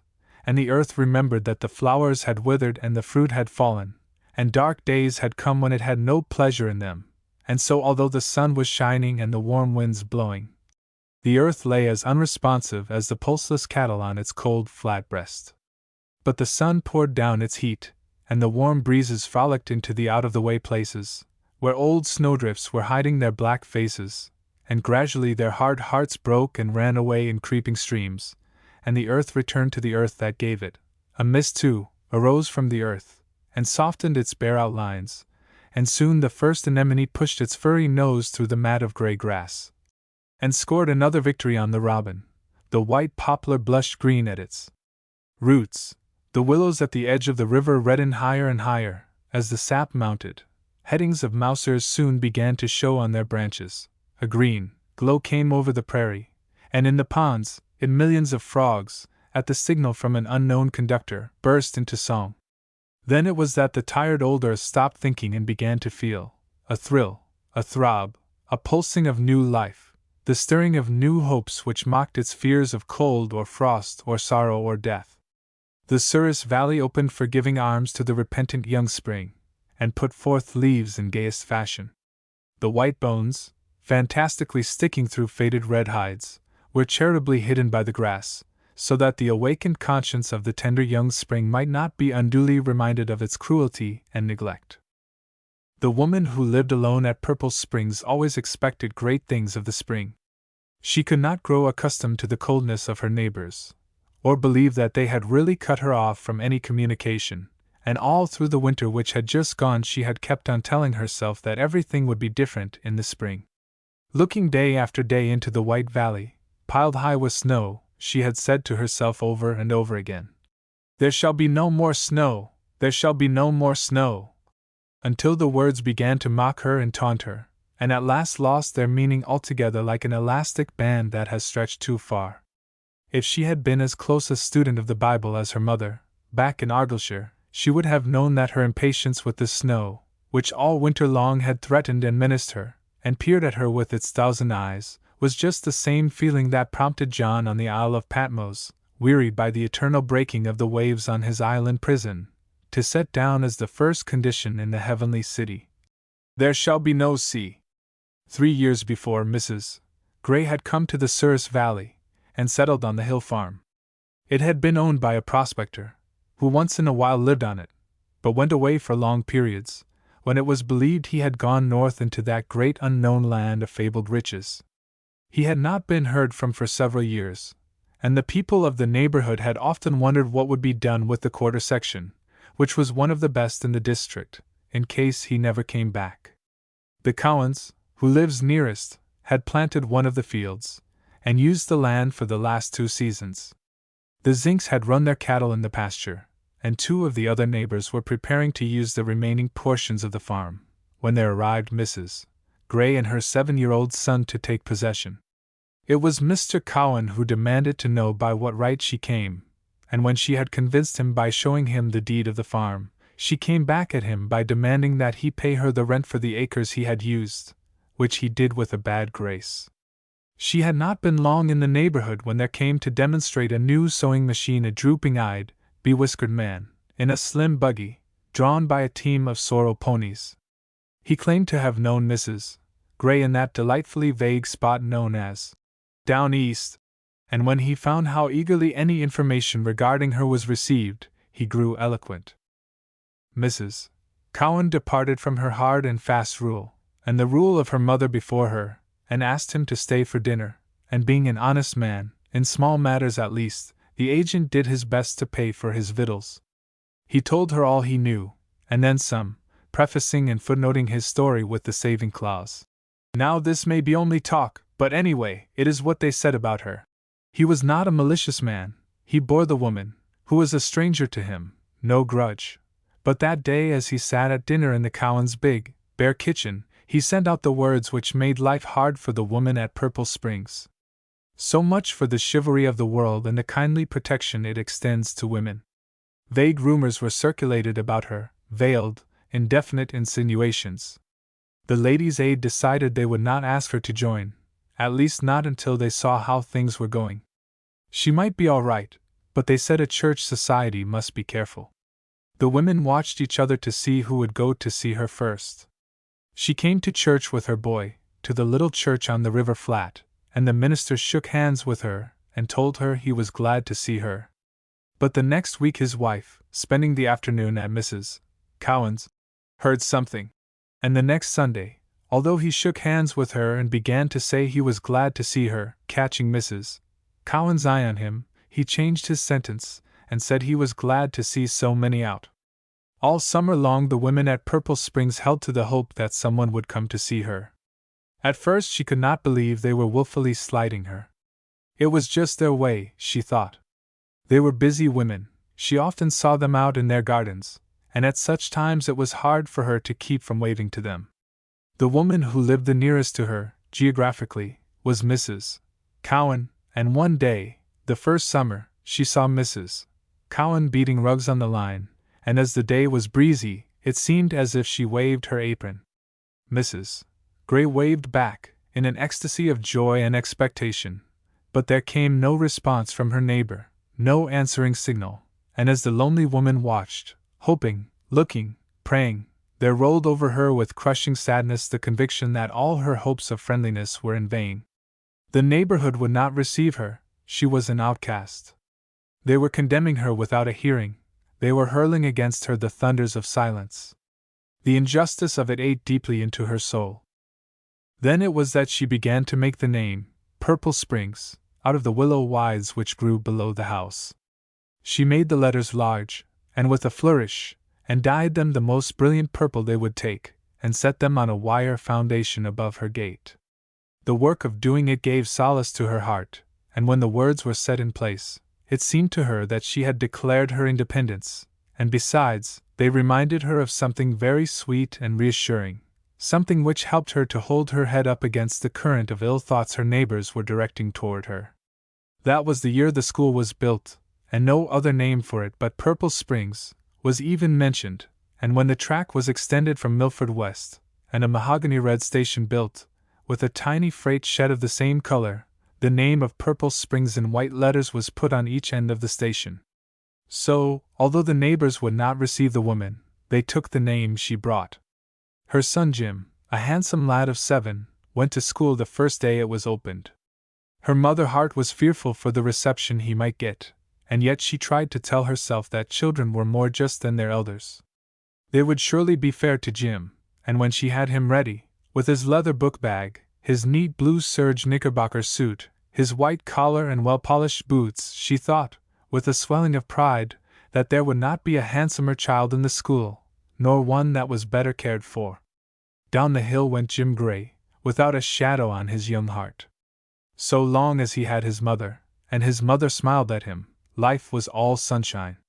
He gave his name to the teacher, and answered all her questions readily, and was duly enrolled as a pupil in grade I, along with Benny Cowan, Edgar Zink and Bessie Brownlees, and set at work to make figures. He wondered what the teacher wanted with so many figures, but decided he would humor her, and made page after page of them for her.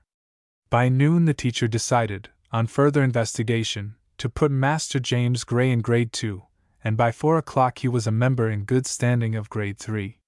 That night there was much talk of James Gray, his good clothes, and his general proficiency, around the firesides of the Purple Springs district. The next day Benny Cowan, who was left behind in grade I, although a year older than Jim Gray, made the startling announcement. "Jim Gray has no father." He sang the words, gently intoning, as if he took no responsibility of them any more than if they were the words of a song, for Benny was a cautious child, and while he did not see that the absence of a father was anything to worry over, still, from the general context of the conversation he had heard, he believed it was something of a handicap. The person concerned in his announcement, being busy with a game of marbles, did not notice. So quite emboldened, Benny sang again. "Jim Gray has no father, and never had one." The marble game came to an end. "Do you mean me?" asked Jim, with a puzzled look. The others stopped playing too. It was a fearsome moment. Jim Gray was the most unconcerned of the group. "That's all you know about it," he said carelessly, as he shut one eye and took steady aim at the dib in the ring. "I've had two." "Nobody can have two fathers, on earth," said Bessie Brownlees piously. "We have one father on earth and one in heaven." "Mine ain't on earth," said Jimmy. "Mine are both in heaven." That was a poser. "I'll bet they're not," said Benny, feeling emboldened by Jim's admission of a slight irregularity in his paternal arrangements. "How do you know?" asked Jim, still puzzled. It did not occur to him that there was anything unfriendly in the conversation. "You never saw them." "Well," said Benny, crowded now to play his highest card. "Anyway, your mother is a bad woman." Jim looked at him in blank astonishment. His mother a bad woman, his dear mother. The whole world turned suddenly red to Jim Gray. He did not need anyone to tell him that the time had come to fight. The cries of Benny Cowan brought the teacher flying. Benny, with bleeding lip and blackened eyes, was rescued, and a tribunal sat forthwith on the case. James Gray refused to tell what Benny Cowan had said. His tongue could not form the words of blasphemy. The other children, all of whom had heard his history unfavorably discussed at home, did not help him, and the case went against the boy who had no friends. Exaggerated tales were told of his violence. By the end of the week he had struck Benny Cowan with a knife. A few days later it was told that he had kicked the teacher. Nervous mothers were afraid to have their children exposed to the danger of playing with such a vicious child. One day a note was given to him to take home. It was from the trustees asking Mrs. Gray if she would kindly keep her son James at home, for his ungovernable temper made it unsafe for other children to play with him. That was 3 years ago. Annie Gray and her son were as much a mystery as ever. She looked well, dressed well, rode astride, wore bloomers, and used a rifle, and seemed able to live without either the consent or goodwill of the neighborhood. In harvest time she still further outraged public opinion by keeping a hired man, who, being a virtuous man, who had respect for public opinion, even if she hadn't, claimed $15 a month extra for a sort of moral insurance against loss of reputation. She paid the money so cheerfully that the virtuous man was sorry he had not made it 20. It was to this district, with its undercurrent of human passions, mystery and misunderstanding, that Pearl Watson came. The miracle of spring was going on, bare trees budding, dead flowers springing, the river which had been a prisoner all winter, running brimming full, its ice all gone, and only little white cakes of foam riding on its current. Over all was the pervading spring smell of fresh earth, and the distant smolder of prairie fires. Chapter 16 Prince of the House of Clay. When the train came in from the west, Dr. Clay stepped off and walked quickly to his office. He called at the drug store before going to his private office, and inquired of the clerk. "Anyone wanting me, Tommy?" "Sure, 2 or 3, but nothing serious. Bill Snedden wanted you to come out and see his horse." "See his horse?" exclaimed the doctor in surprise. "Yes, Democracy hasn't been feeling well. Just sort of moping around the stall. Not sick, just out of sorts, you know, downhearted like." "Well, why doesn't he get Dr. Moody? Horses are not my line." "Oh, but he says this is different. Democracy is more like a human being than a horse, and Dr. Moody don't know much about a horse's higher nature. He says he's scared to have Dr. Moody come out anyway. Every time he comes, a horse dies, and he's gettin' superstitious about it. 'Tain't that he has anything against Dr. Moody. He spoke well of him and said he was nice to have around in time of trouble, he's so sympathetic and all that, but he don't want to take any chances with Democracy. He would have liked awful well to see you, Doctor. I told him you'd be home tonight, and he'll give you a ring." "No, there was nothing serious. There was a young fellow here from the city came out to see Pearl Watson, they said, about some set of books or something. He got lost in the storm, and frozen pretty badly. He's out at Watson's yet, I think. But they didn't phone or anything, at least I didn't get it. I just heard about it." "All right, Tommy," said the doctor, and went on. In his own apartment he found everything in order. Telephone messages were laid beside his mail. His slippers and housecoat were laid out. The coal fire gleamed its welcome. The doctor's heart was lighter than it had been. His interview with the old doctor had been very encouraging. "You are looking better, Clay," the old man had said. "Have you gained in weight?" "I thought so." "You are going a little easier, and sleeping out, that's right. And you see you can save yourself in lots of ways, don't you? Good. I'm pleased with you. I hear they are after you to run against the government. You won't touch it, of course. No good for a man in your condition. Anyway, a doctor has his own work, and if you keep your head down, and get away every winter, you'll live to be an old man yet." The doctor sat down to read his mail. There were the usual letters from old patients, prospective patients, people who had wonderful remedies and had been cruelly snubbed by the medical profession. He glanced through them casually, but with an absent-mindedness which did not escape his housekeeper when she came in. Mrs. Burns was determined to tell him something, so determined that as soon as she entered, he felt it coming. He knew that was why she came. The bluff of asking him if he got his telephone messages was too simple. Mrs. Burns was a sad-looking woman, with a tired voice. It was not that Mrs.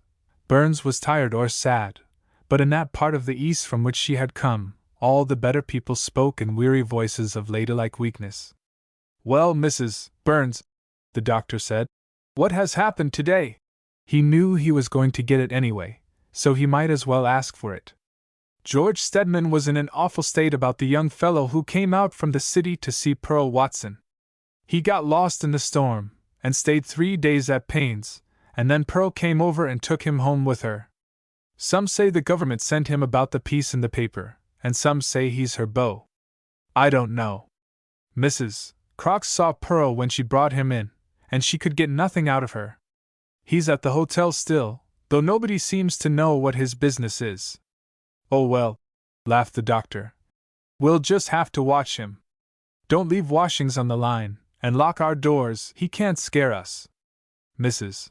Burns afterwards told Mrs. Crox that Dr. Clay can be very light at times, and it seems hardly the thing, considering his profession. Mrs.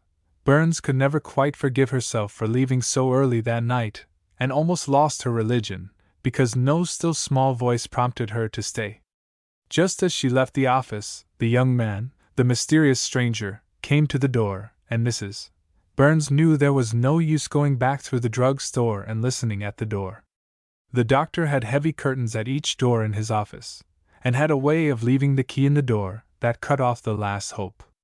So she went home in great heaviness of spirit. P.J. Neilands presented his card, and was given a leather chair beside the fire. He asked the doctor if he might smoke, and was given permission. "I am going to talk to you in confidence, Dr. Clay," he said nervously. "I guess you're used to that." The doctor nodded encouragingly. "That's what doctors are for. Go right on, Mr. Neilands." "The fact of the matter is, I'm in love," said Peter, taking the head plunge first. "Oh, that's nothing," said the doctor. "I mean, that's nothing to worry about. But she does not care a hang for me. In fact, she laughs at me." Peter's face was clouded in perplexity. "But I'll begin at the beginning. I belong to the Young Men's Political Club in the city, and I was sent out here. At least, I mean I asked to come on a delicate mission. I'm speaking to you confidentially, of course." "Of course," said the doctor. "Have no fears. Well, perhaps you saw this." He produced the article that had caused the fluttering in the governmental nest. The doctor suddenly came to attention. "Do you know who wrote it?" "No." "Well, anyway, I came out to see about it, to investigate, look over the ground. But, doctor, I got the surprise of my life. This girl is a wonder." "Well?" The doctor's sympathetic manner had gone. He was sitting up very straight in his chair now, and his eyes were snapping with suppressed excitement. "What did you think you could do about it? Did you think you could stop her, hush her up, or scare her, or bribe her, or what?" "I did not know," said Peter honestly. "But I want to tell you what happened. I was 3 days at Payne's, caught by the storm. Do you know them? Well, it's a good place to go to see what women are up against. I was mad enough to throw old Payne out of his own house, and I found out he was going to sell the farm over her head, and by Jove! I see why the women want to vote, don't you?" "I've always seen why," replied the doctor. "I thought every one with any intelligence could see the justice of it." The doctor's manner was losing its friendliness, but Peter, intent on his own problems, did not resent it. "Well, just when this man Gilchrist came to sign the papers, the morning I left, she came in, Pearl Watson, I mean, and doctor, I never heard anything like it. Talk about pleading a case. She did not plead, she just reviewed the case, she put it up to Gilchrist. It was marvelous. If she had asked me to shoot the two of them, I would have done it. She had me, she has me yet, she's the most charming, sweet-souled and wonderful girl I ever saw." The doctor endeavored to speak calmly. "Well, what about it?" he said. "I agree with you, she is all of that. I am going back to resign from the party. I am going to throw my weight on the other side." Peter spoke with all the seriousness of youth. "The girl has shown me what a beastly, selfish lot the politicians are, and I am going back to denounce them, if they won't change. But I want to ask you something, doctor. You won't think I am cheeky, will you? She gave me absolutely no hope, but girls sometimes change their minds. I would wait for years for her. I simply can't live without her. I thought from the way she spoke there was someone else. If there is, I will just crawl away and die. I can't live without her." "Oh, shut up," said the doctor impatiently. "Better men than you have to live without, the women they love, that's foolish talk." "Well, tell me, doctor," cried Peter desperately. "I just have to know. Is there any reason why I can't hope to win her? Do you know of any reason? You know Pearl well. Is there any reason that you know of? Has anyone any right to stop me from trying?" The doctor considered. Here was just the situation he had told Pearl he hoped would arise. This young fellow was clean, honest, and there was no doubt of his deep sincerity. He had told Pearl she must forget him. He had tried to mean it, and here was the very situation he said he hoped for. He would play up. He could make himself do what was right, no matter how he felt. He heard himself say mechanically, "There is no reason, Mr. Neilands. Pearl is free to decide. No one has the smallest claim on her." Peter sprang up and caught his hand, wondering why it should be so cold. He also wondered at the flush which burned on the doctor's cheeks. "Thanks, old man," he cried impulsively. "I cannot tell you how I thank you. You have rolled the house off me, and now tell me you wish me well. I want your good word." The doctor took his outstretched hand, with an effort. "I wish you well," he said slowly, in a voice that was like a shadow of his own. When Peter had gone, the doctor rose and paced the floor. "I'm a liar and a hypocrite," he said bitterly. "I don't wish him well. I said what was not so when I said I hoped to see her married to someone else. I don't. I want her myself. I can't give her up. I won't give her up." The next morning, before the doctor started to make his calls, Robert Gilchrist, president of the political club, came to see him again. "I am not satisfied with that interview we had with you, doctor," he said. "The day the organizer was here. That fellow made a mess of everything, and I don't blame you for turning it down. But I tell you, there's more in it than this fellow thinks. There is a real moral issue to be decided, and I am here to admit I've had a new look at things in the last few days. I am going into the city to see our leader, and I want to see how he feels. But doctor, some of our laws are simply disgraceful. They've got to be changed." He went on to tell the doctor of the day he went to buy Sylvester Payne's farm. "I never felt any meaner than when Pearl told me what it meant, and what I was doing. Doctor, if you had seen the look in Mrs. Payne's face when Pearl was putting it up to me, Lord, it was tragic. It was as if her hope of heaven was in dispute, and didn't Pearl put it to me? Say, doctor, that girl can swing an election. No one can resist her arguments. She's so fair about everything, no one can get away from her arguments. The reason these laws have been left the way they are is that no one knows about them. Did you know that a man can sell everything, and do what he likes with the money, no matter what his wife says? And did you know a man can take his children away from the mother? Did you know about these?" "I did," said the doctor, in a vague way. "Fortunately, they do not often come up. Men are better than the laws, and they would need to be. Well, doctor, I'll tell you what I want to say. I believe it is your duty to run. The women need a few members there to stick up for them. Pearl thinks our party is all right too. She says they'll grant the vote, if they get in, and she was at the big meeting where the women asked them to make it a plank in their platform. She says some of the old hidebound politicians gagged a little, but they swallowed it, they had to. I wish you could hear Pearl talk, doctor. She seemed disappointed when I told her you weren't going to run." "You haven't thought of anyone else, Bob?" the doctor asked, after a pause. "You wouldn't consider it yourself?" "Anyone else, but you will surely lose his deposit. The bridge at Purple Springs will hold them over there, and they have taken off a slice on the east of the riding and put it in Victoria, where it is sure to go against the government anyway.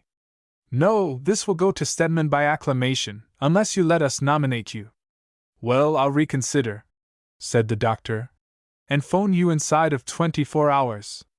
When Mr. Gilchrist had gone, the doctor sat with his hands behind his head. His eyes were very bright, and a flush mantled his cheek. His heart thumped so hard, he could hear it. "Keep away from excitement, Clay," he could hear the old doctor saying. "Excitement eats up your energy, and does not give the builders a chance. With care and patience you may win, but if you will not save yourself, and nurse yourself, and go slow, you are a dead man." He pressed his hands tightly to his head. Pearl had been disappointed, Bob had said. It would be a disgrace to let this riding go by default. There was the liquor question which had hung fire for 14 years, while the government had simply played with it and laughed at the temperance people. If women had the vote, what a power Pearl would be. Still, one vote in Parliament was nothing, one man could do but little, and besides, the old doctor had found him improved. He might be able to beat out the disease yet, by being careful. A campaign would mean late hours, long drives, meeting people, making speeches, which he hated, the worst kind of excitement. To move a vote of thanks tired him more than a week's work. Still, Pearl would be pleased. He hadn't done much for Pearl. He had won her love, and then had to turn it away, and had seen those eyes of hers cloud in disappointment. It had been a raw deal. Looking through the window, he saw Bertie, with his team, waiting outside the door. He was letting Bertie take full care of his horses now, and saving himself in that way. The sorrel horse on the side next him tossed his head, and chewed the bit, with a defiant air that set waves of memory in motion.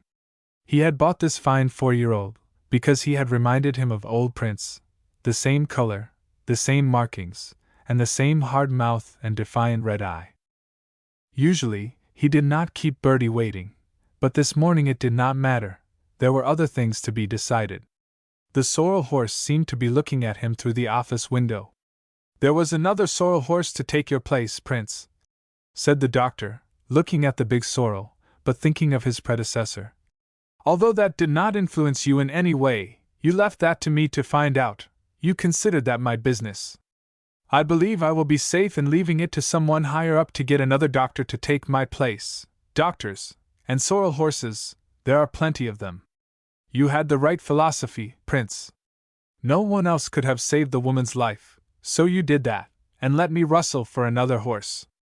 I'll do the same. After all, it is not individuals who count, it is the race. We do our bit, and pass on.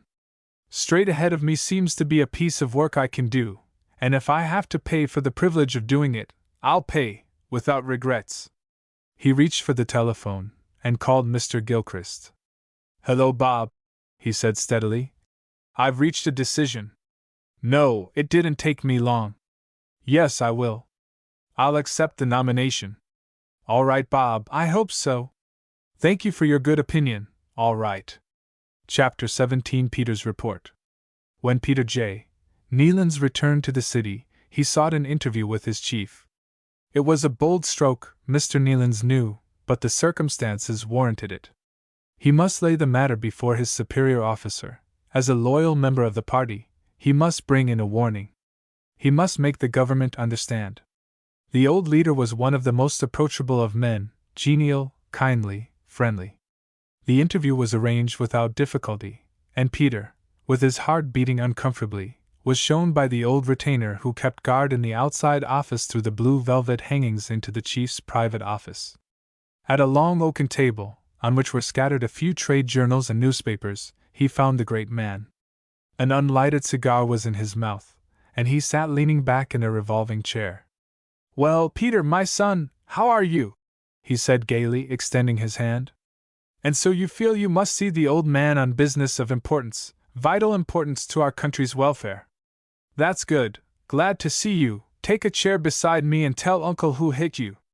The chief was a man of perhaps 60 years of age, of florid countenance, red mustache, turning gray, splendidly developed forehead, dark gray eyes with wire-like wrinkles radiating from them, which seemed to have been caused more by laughter than worry, a big, friendly voice of great carrying power, and a certain bluff, good fellowship about him which marked him as a man who was born to rule his fellowmen, but to do it very pleasantly. Peter was complimented to be received so cordially. He was sure he could make this genial, courteous, kindly old gentleman see certain questions from a new viewpoint. He must see it. "Perhaps you have heard of a girl at Milford who is making somewhat of a stir along the lines of the woman's suffrage question," Peter began. The great man nodded, and having begun to nod, absent-mindedly continued, much to Peter's discomfiture. Peter hastily reviewed the case, though he could see his listener was bored exceedingly. "Now what I want you to do, sir," he said earnestly, "is this. Let this girl come and address the members of the government and the legislature. I mean our members, privately, of course. Let her show you the woman's side of the question. I know, sir, you turned them down when the delegation came, but a man can always change his mind. The thing is inevitable, the vote is coming. If this government does not give it, the government will go down to defeat." The chief stopped nodding, and the amiability of his face began to cloud over. He sat up very suddenly, and spread his plump hands on the table. "The opposition have endorsed woman suffrage, sir," said Peter earnestly. "They are making it a plank in their platform." "Sure they have," cried the Premier, with a laugh. "Sure they have. They are big enough fools to endorse anything. What do we care what they endorse? But I want to get this over to you, Mr. Graham, that we are losing our opportunity to do a big thing, something that will live in history, if we fail to give women the vote. Women are human, they have a right to a voice in their own government, and if you would just let this girl come out and talk to you, and the members. Look here, Peter, said the great man tolerantly. I like enthusiasm, the world is built on it. But I'm an old man now, and have been a long time dealing with the public and with politics. Politics is a dirty mess. It's no place for women, and I certainly do not need to be instructed by any 18-year-old girl, pleasant as the process might be. I believe all you say about her, and her charm. You had better go and marry her, if you want to. Peter's face colored. I would be very happy to do so, but she turned me down, sir. Don't be discouraged, lad, a woman's no generally means yes, said his chief. Now, even if she could talk like the angel Gabriel, I won't let her at the members of this government. I'll tell you why. I have these fellows trotting easy. They're good boys, they do as they're told. Now what's the use of getting them excited and confused? Peter, you know how it is with the Indians, in their wild state, eating rabbits and digging roots. They're happy, aren't they? Sure they are. If you bring them into town, show them streetcars and shop windows and take them to theaters, you excite them and upset them, that's all. Oh no, Peter, I'll take no chances on spoiling my simple-hearted country members by turning loose this orb-eyed young charmer who has thrown you clean off your trolley. But sir, consider the case yourself. Won't you admit, sir, that the laws are fearfully unjust to women? Peter began to explain, but the Premier interrupted. Peter, the world is very old. Certain things are established by usage, and the very fact that this is so argues that it should be so. Women are weaker than men. I did not make them so, God made them so. He intended them to be subject to men. Don't get excited over it. It sounds well to talk about equality, but there's no such thing. It did not exist in God's mind, so why should we try to bring it about? No, no, Peter, women are subject to men, and always will be. It would not do to make them independent in the eyes of the law, independent economically. If they were, they would not marry. Look at the women in the States, where in some places they vote. Look at the type that develops. What does it bring? Race, suicide, divorce, free love. I'm an old-fashioned man, Peter. I believe in the home. So do I, said Peter. With all my heart. The great man began to show signs of impatience. Before I go, said Peter earnestly, let me make one more appeal to you. This is a live issue. It cannot be dismissed by a wave of the hand. Will you listen to a debate on it? Will you let it be discussed in your hearing? The old man considered a moment, then he said, This will wear off you, Peter. I, too, have been young. I understand. Forget it, boy, and get back to normal. No, I will not hear it discussed. I know all about it, all I want to know. I don't know why I am wasting so much time on you and your particular type of foolishness, Peter.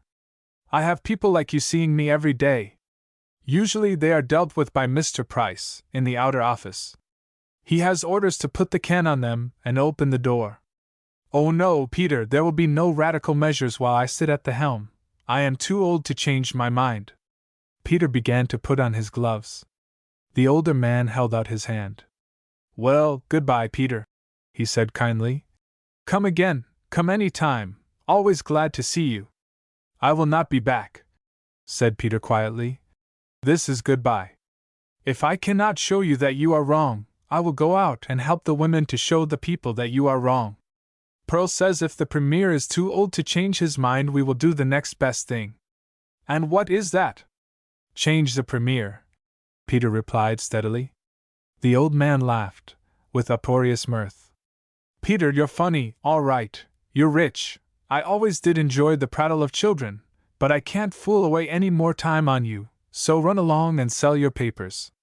Peter went through the blue velvet hangings, past the worthy henchman, who sat dozing in his chair, and made his way to the front door. The mural decorations in the corridor caught his eye, the covered wagon, drawn by oxen plodding patiently into the sunset, the incoming settlers of the pioneer days.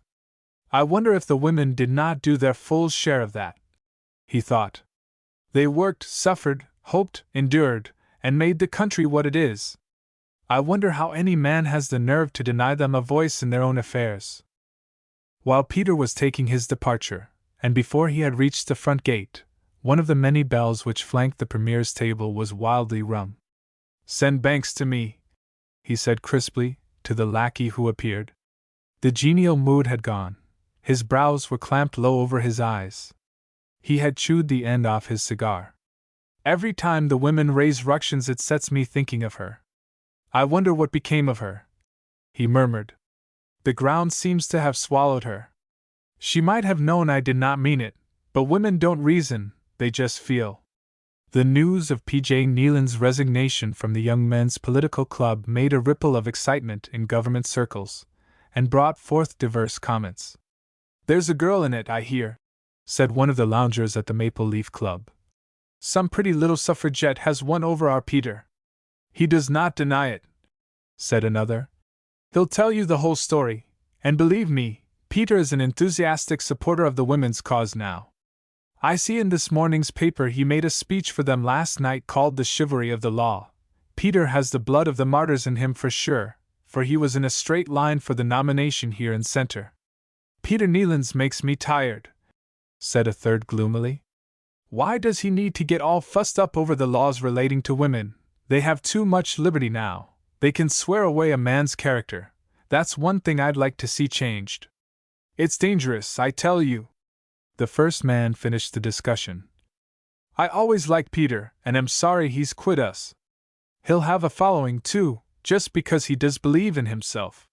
Though the loungers at the Maple Leaf Club took the news of Peter Nealon's secession with composure, mingled with amusement, the chief organizer, Mr. Banks, viewed it with alarm, and voiced his fears to the head of his department, who sat in his accustomed chair, with a bottle of the best beside him. The honorable member listened, but refused to be alarmed. It was past the third hour of the afternoon, and the rainbow haze was over everything. "I tell you," said Mr. Banks, "something is going to break if we can't get this thing stopped. The women are gaining every day. Their meetings are getting bigger, and now look at Peter Nealon's. This Watson girl has got to be canned, got rid of, if we have to send her to do immigration work in London, England." The honorable member did his best to hold his head steady. "Do what you like, Banks," he said thickly. "Only save the country. My country if she's right, my country if she's wrong, but always my country. Lives there a man with soul so dead, Banks? That's the dope, what? Damn the women, but save the home, we gotta save the home." Oliver Banks looked at him in deep contempt, and shook his head. "These birds make things hard for us," he murmured. "He looks like a minister of the crown now, doesn't he? Lord! Wouldn't he make a sight for the women? I'd like to hear their description of him just as he sits now." The minister sat with his pudgy hands spread out on the arms of his chair. His head rolled uncertainly, like a wilting sunflower on a broken stalk. His under lip was too full to fit his face. If he had been a teething infant, one would have been justified in saying he was drooling. The organizer called a waiter and instructed him to phone to the gentleman's house and speak to his chauffeur. "Tell him to take the old man home," he said briefly. "He seems to be overtaken." "Very good, sir," said the waiter, without a flicker of an eyelash. Then the organizer went to a telephone booth and called George Stedman, of Milford, requesting him to come at once to the city on important business. Chapter 18: The Woman of Purple Springs. None of us has lived long without discovering that everything he has he pays for, that every gain has a corresponding loss, that a development even of one of our own faculties is at the expense of the others. The wild wheat is small and dwarfed in size in its native state, but very hardy. Under persistent cultivation it grows bigger and more productive, but, unfortunately, susceptible to the frost. The wild rabbit when domesticated grows bigger and more beautiful, but loses his speed and cleverness. So it is all through life, it all comes in the bill, we cannot escape the day of reckoning. If Pearl Watson had not had a taste for political speeches and debates, if she had read the crochet patterns in the paper instead of the editorials, and had spent her leisure moments making butterfly medallions for her camisoles, or in some other ladylike pursuit, instead of leaning over the well-worn railing around the gallery of the Legislative Assembly, in between classes at the Normal, she would have missed much. But she would have gained something too. For one thing, she would have had an easier time getting a boarding house in the Purple Springs district, and would not be standing looking disconsolately out at the spring sunshine, one day at the end of April, wondering, with a very sore heart, why nobody wanted to give her board and shelter. It was a new and painful sensation for Pearl, and it cut deeply. Mrs. Zink could not keep her beyond May the 1st, for relatives were coming from the east. Mrs. Cowan could not take her, for she had too much to do as it was, and could not get help that wasn't more trouble than it was worth. They would waste more than their wages, and what they did not waste they would steal. Mrs. Cowan's tongue was unloosed by the memory of her wrongs, and it was half an hour before Pearl could get away. Mrs. Cowan had surely suffered many things at the hands of help of all nationalities. She had got them from employment bureaus, government and private, from the Salvation Army and from private friends in the old country. Her help had come from everywhere except from the Lord. No, indeed, she couldn't take any one to board. A careful canvass of the neighborhood had resulted in disappointment. Not one home was available. Embarrassment had sat on the faces of many of the women when they talked with her about it, and Pearl was quick to see that there was something back of it all, and the antagonism of the unknown lay heavily on her heart. The yellow spring sun, like liquid honey, fell in benediction on the leafless trees, big with buds, and on the tawny mat of grass through which the blue noses of anemones were sticking. Cattle eagerly cropped the dead grass and found it good, and men were at work in the fields. They all had homes and beds, Pearl thought, with a fresh burst of homelessness. She had prepared her blackboards for the next day, and made her desk tidy, and was just about to leave for the day and walk the mile to Mrs. Hauser's to see if she could make it her abiding place, when Bessie Cowan came running with a letter. "Please, teacher," said Bessie, out of breath from running. "Ma thought this might be an important letter, and you should have it right away. It came in our mail." Pearl took it, wonderingly. It bore the official seal of the Department of Education. Only once had she received such a letter, and that was when she received permission to attend the normal. When she opened it, she read, "Dear Madam, you have been recommended to us by the principal of the normal school for special work required by this department, and we will be pleased to have you come to our office inside of the next week for instructions. We will pay you a salary of $100 a month, and traveling expenses, and we believe you will find the work congenial. Kindly reply as soon as possible." Pearl's heart was throbbing with excitement. Here was a way of escape from surroundings which, for some unknown reason, were uncomfortable and unfriendly. Bessie Cowan watched her closely, but said not a word. Bessie was a fair-skinned little girl, with eyes far apart, and a development of forehead which made her profile resemble a rabbit's. "Thank you, Bessie," said Pearl. "I am glad to have this." She sat at her desk and began to write. Bessie ran home eagerly to tell her mother how the letter had been received. Pearl decided to write an acceptance, and to phone home to her mother before sending it.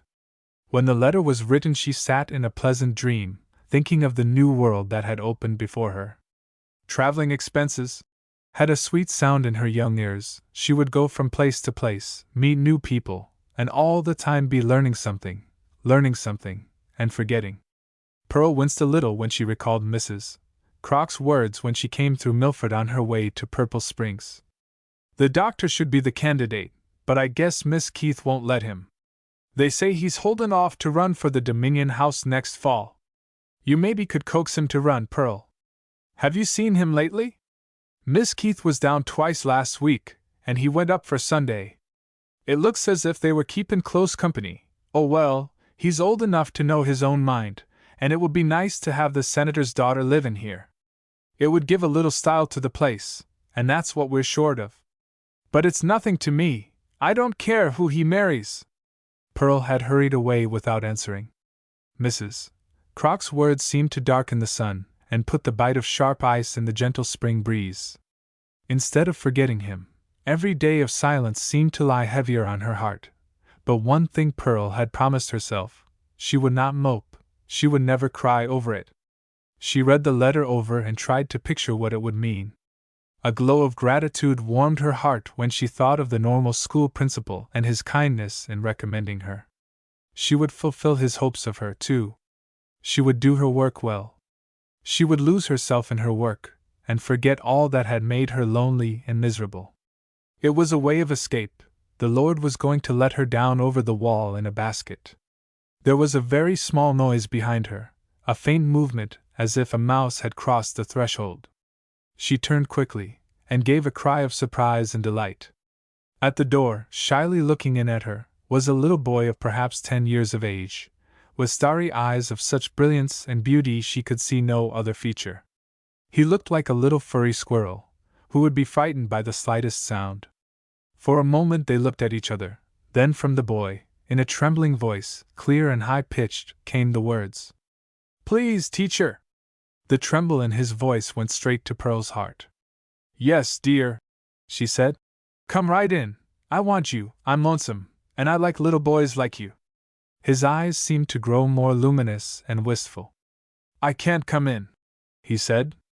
"I can't come into the school at all, not the least little bit. I have an ungovernable temper." "I'm not afraid," said Pearl gravely. "I am very brave that way, and don't mind at all." "Who says you have?"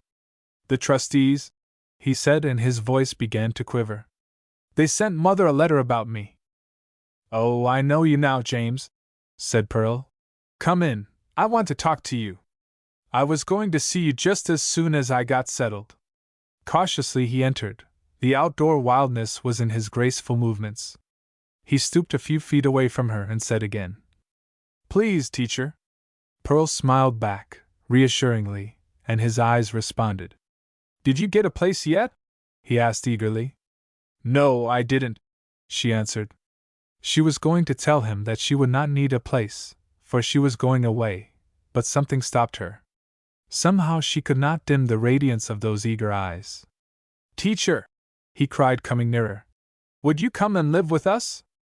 My mother is just sweet, and she would like to have you. She is away today, to Milford, and won't be home till 8 o'clock. I stayed at home because I wanted to see you. My mother watched you going to the houses. We can see all of them from our house, and every time you came away from them, she was glad. We have a spyglass, and we could see. That's how we knew how nice you were, teacher." He was almost near enough to touch her now. "You can have my bed if you will come." Pearl wanted to draw him to her and kiss the fear forever from his face, but she was still afraid he might vanish if she touched him.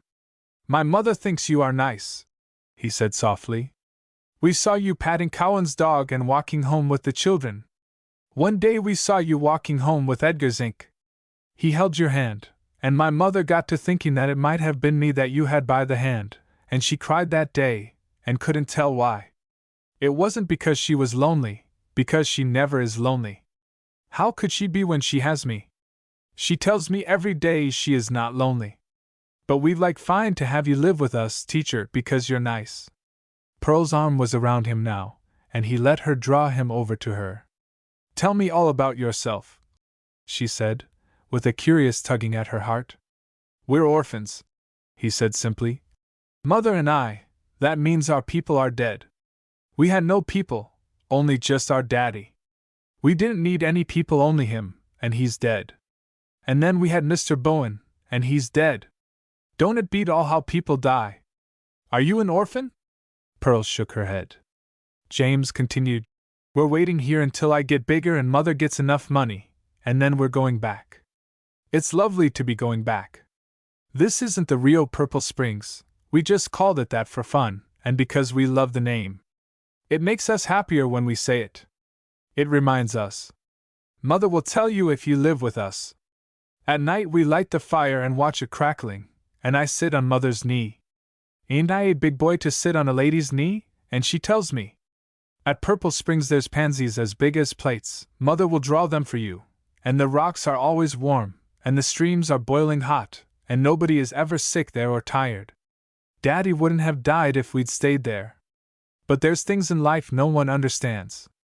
We'll never leave when we go back."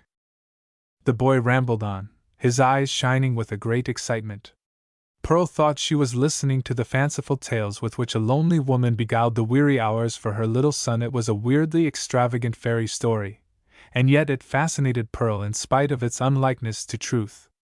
It had all the fantasy of a Midsummer Night's Dream. The boy seemed to answer her thoughts. Ain't it great to have something lovely to dream over, teacher? I bet you've got sweet dreams, too. Mother says that what kills people's souls is when they have no purple springs in their lives. She says she's sorry for lots of people they live and walk around, but their souls are dead, because their springs have dried up. Pearl drew him closer to her. He was so young, and yet so old, so happy, and yet so lonely. She wanted to give him back a careless, happy, irresponsible childhood, full of frolicking fun and mischief, without care or serious thought. She longed to see him grubby-fisted, barefooted, tousle-haired, shouting and wrestling with her young tykes of brothers. It was not natural or happy to see a child so elfin, so remote, so conscious of the world's sorrows. "Will you come with me now, teacher?" he asked eagerly. Pearl could not resist the appeal. The sun hung low in an amber haze as they left the school and took the unfrequented road to the brown house on the hill, the house of mystery. The air was full of the drowsy sounds of evening, cattle returning after their day's freedom in the fields, cowbells tinkling contentedly. Somewhere in the distance a dog barked, and on the gentle breeze came the song of a hermit thrush, with an undertone of cooing pigeons. The acrid smell of burning leaves was in the air. The river valley ran into the sunset with its bold scrub-covered banks, on the high shoulder of which the railway cut made a deep welt, purple now with evening.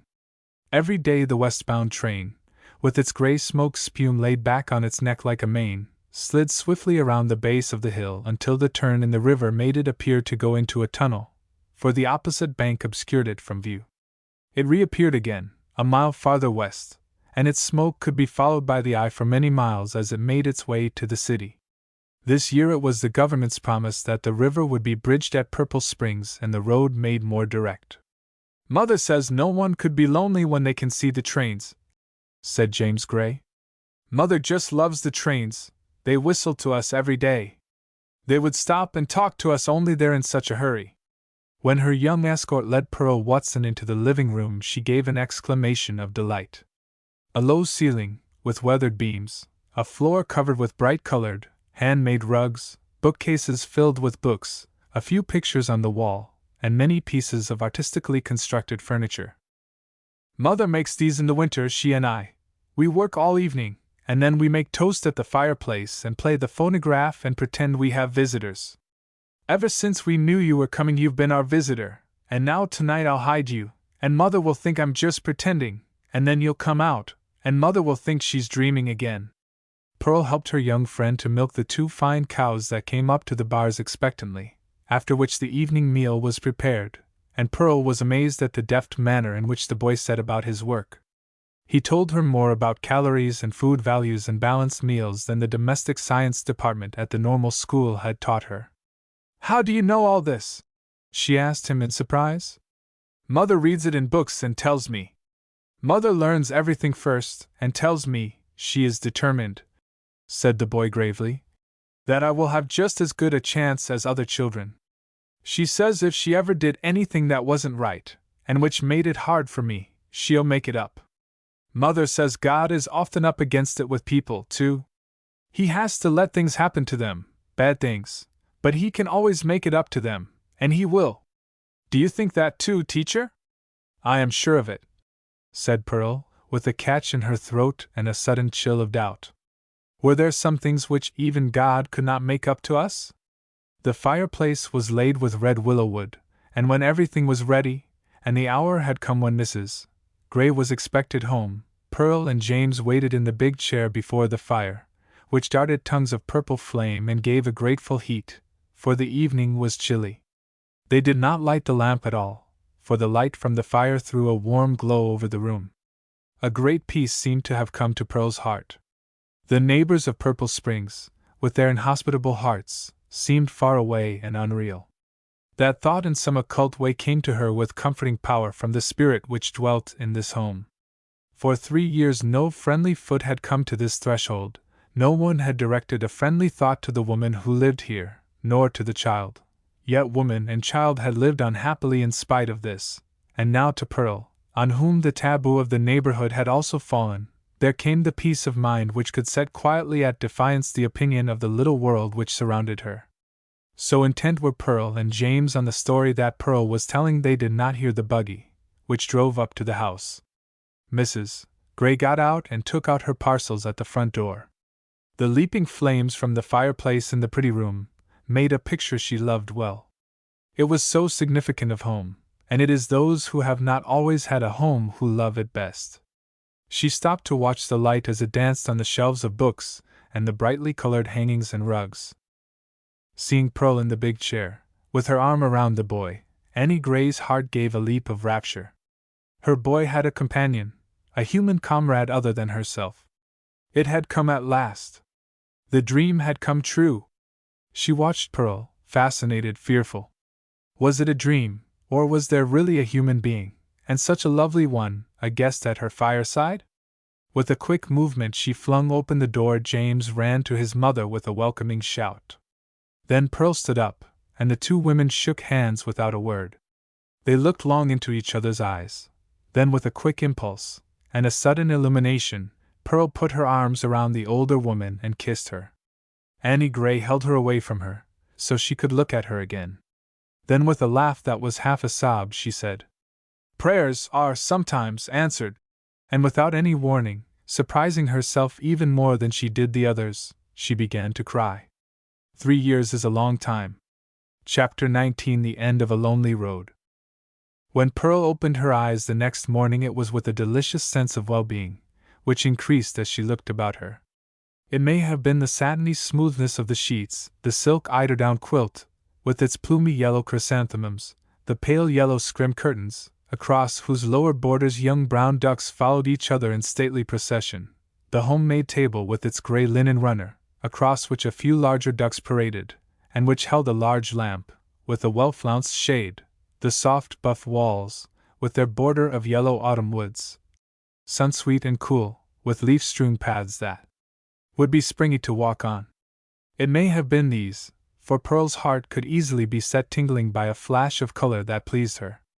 But there is no doubt the room had a presence, a strong, buoyant, cheerful presence. It had been furnished to defy loneliness.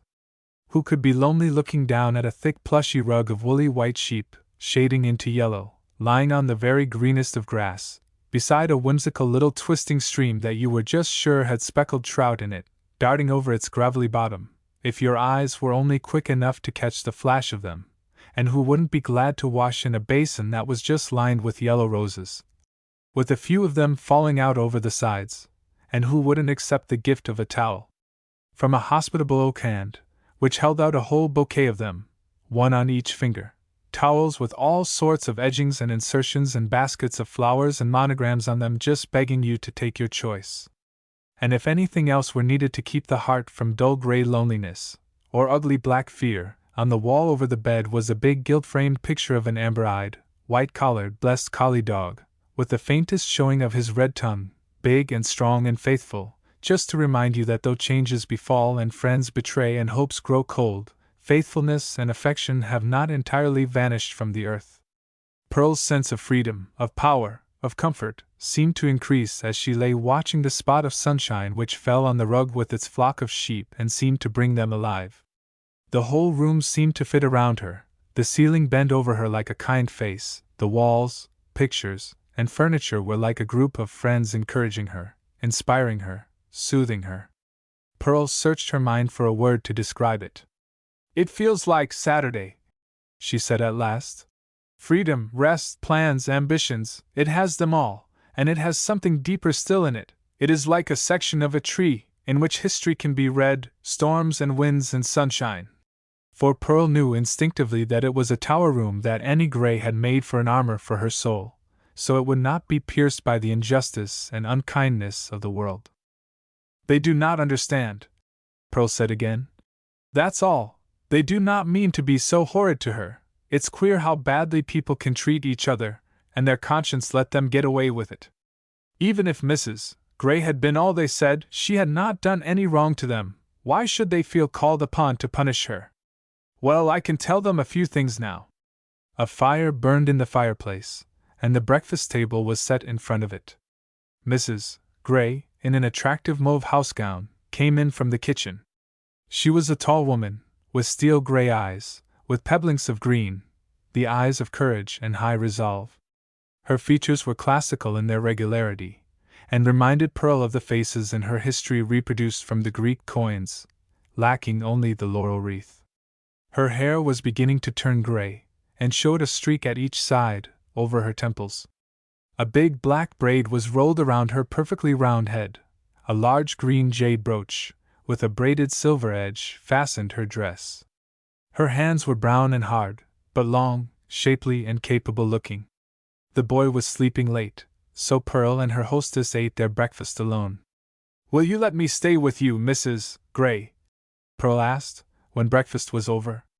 "I will make my own bed, keep my things tidy, try not to spill my tea. I will wipe my feet, close the screen door, and get up for breakfast." Mrs. Gray looked across the table, with her dear eyes fastened on her guest. Suddenly they began to grow dim with tears. "Pearl," she said, laughing, "I don't know what there is about you that makes me want to cry. I've gone through some rough places in life without a tear, but you seem to have a way all your own to start me off." "But I don't hurt you, do I?" Pearl asked, in distress. "Surely I don't. I wouldn't do that for the world."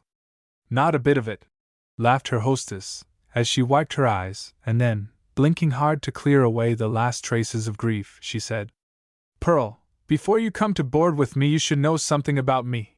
You have no doubt heard some strange things." Pearl did not deny it. "And you should know the whole story, and then judge for yourself whether you consider I am a fit person to live with." "But I do already," said Pearl.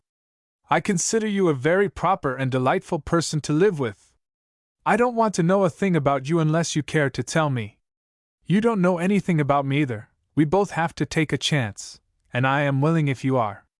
But there will be an insurrection in the neighborhood. They won't let you, Pearl. They can't forgive me for coming here without reference or character, and with a child, too." "Well, he's a pretty fine child," said Pearl. "And, I should say, a sort of certificate for his mother."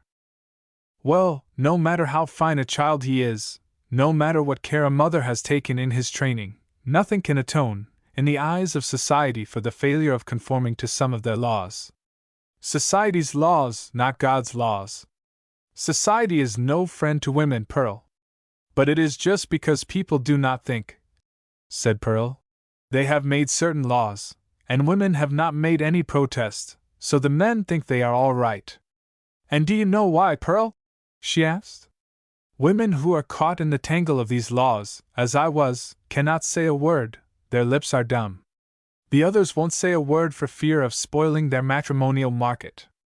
The worst thing that can be said of a woman is that she's queer and strong-minded, and defies custom. If you want to be happy, Pearl, be self-centered, virtuous, obey the law, and care nothing for others." "You don't mean that," said Pearl. "You've been hard hit some way I do not want to know until you want to tell me. But I am going to stay with you if you will keep me. I am determined to stay." Annie Gray's steely eyes clouded over again, like a sun-kissed lake when a cloud passes over it. They grew deeper, grayer, and of misty tenderness. "You are doing something for me, Pearl, that I thought could never be done. You are restoring my faith. Remember, I have not been as unhappy as you may think. I had my happiness, that's more than some women can say. I have had the rapture, the blessedness of love, I've had it all, the rapture of holding and the agony of loss. I'm only 31, but I've lived 1,000 years. But, Pearl, you've done something for me already. You have set my feet again on something solid, and I am a different woman from yesterday. Some day I'll tell you a strange story. Until then, you'll trust me?" "Until then, and far beyond it, forever," said Pearl. "I'll trust you.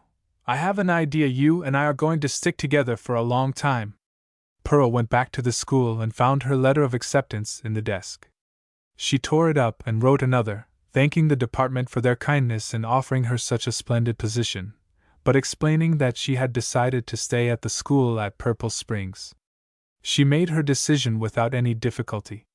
There was a deep conviction that the threads of destiny were weaving together her life and Annie Gray's, and she knew, from some hidden source in her soul, that she must stand by What she could do was vague and unformed in her mind, but she knew it would be revealed to her. Pearl, child of the prairie, never could think as clearly when her vision was bounded by walls. She had to have blue distance, the great, long look that swept away the little petty, trifling, hampering things, which so slavishly dominate our lives, if we will let them. So she took her way to a little lake behind the school, where with the school axe she had already made a seat for herself under 2 big poplar trees, and cut the lower branches of some of the smaller ones, giving them a neat and tidy appearance, like well-guarded children dressed for a picnic. There were a few white birches mixed with the poplars, so delicately formed and dainty in their slender branches and lacy leaves, they looked like nice little girls with flowing hair, coming down to bathe in the blue lake, timidly trying out the water with their white feet. The trees formed a semicircle around the east side of the lake, leaving one side open to view, and she could see the prairie falling away to the river, which made a wide detour at this point. Pearl settled herself in her rustic seat, putting the newspaper, which she had left for the purpose, behind her back as she leaned against the tree, to keep the powdery bark from marking her blue coat, and leaning back contentedly, she drank in the spring sounds. The sun, which stood almost at noon, seemed to draw the leaves out like a magnet. She could almost believe she saw them unfolding. Above her head there was a perfect riot of bird song, and a bluebird, like a burst of music, went flashing across the water. A gray squirrel chattered as he ran up a tree behind her, and a rabbit, padding over the dead leaves on his way to the lake, made a sound like a bear. Up through the tree tops there had climbed a few blue rags of smoke, for behind her a sleepy prairie fire was eating backward toward a plowed fire guard, and the delightful acrid smell brought back the memory of past prairie fires, pleasant enough to think of, as life's battles are, if they end victoriously. Not a breath stirred in the trees, and the prairie fire that smoldered so indolently was surely the gentlest of its race. Suddenly there came a gust of wind through the trees, which set them creaking and crackling with vague apprehension, for the wind is always the mischief maker, the tattler, the brawler who starts the trouble, and the peaceful, slumbering absent-minded prairie fire, nibbling away at a few dead roots and grass, had been too much for it. Here was a perfectly good chance to make trouble which no wind could resist. A big black cloud went over the sun, and all in a minute the placid waters of the lake were rasped into a pattern like the soles of new rubbers. The trees were bending, crows cawing excitedly, and the fire, spurred by the wind, went racing through the lake bottom and on its way up the bank toward the open country. The cattle, which had been feeding at the east side of the lake, sniffing danger, turned galloping home to furnish an alibi in case of trouble. But the excitement was short-lived owing to a circumstance which the wind had overlooked.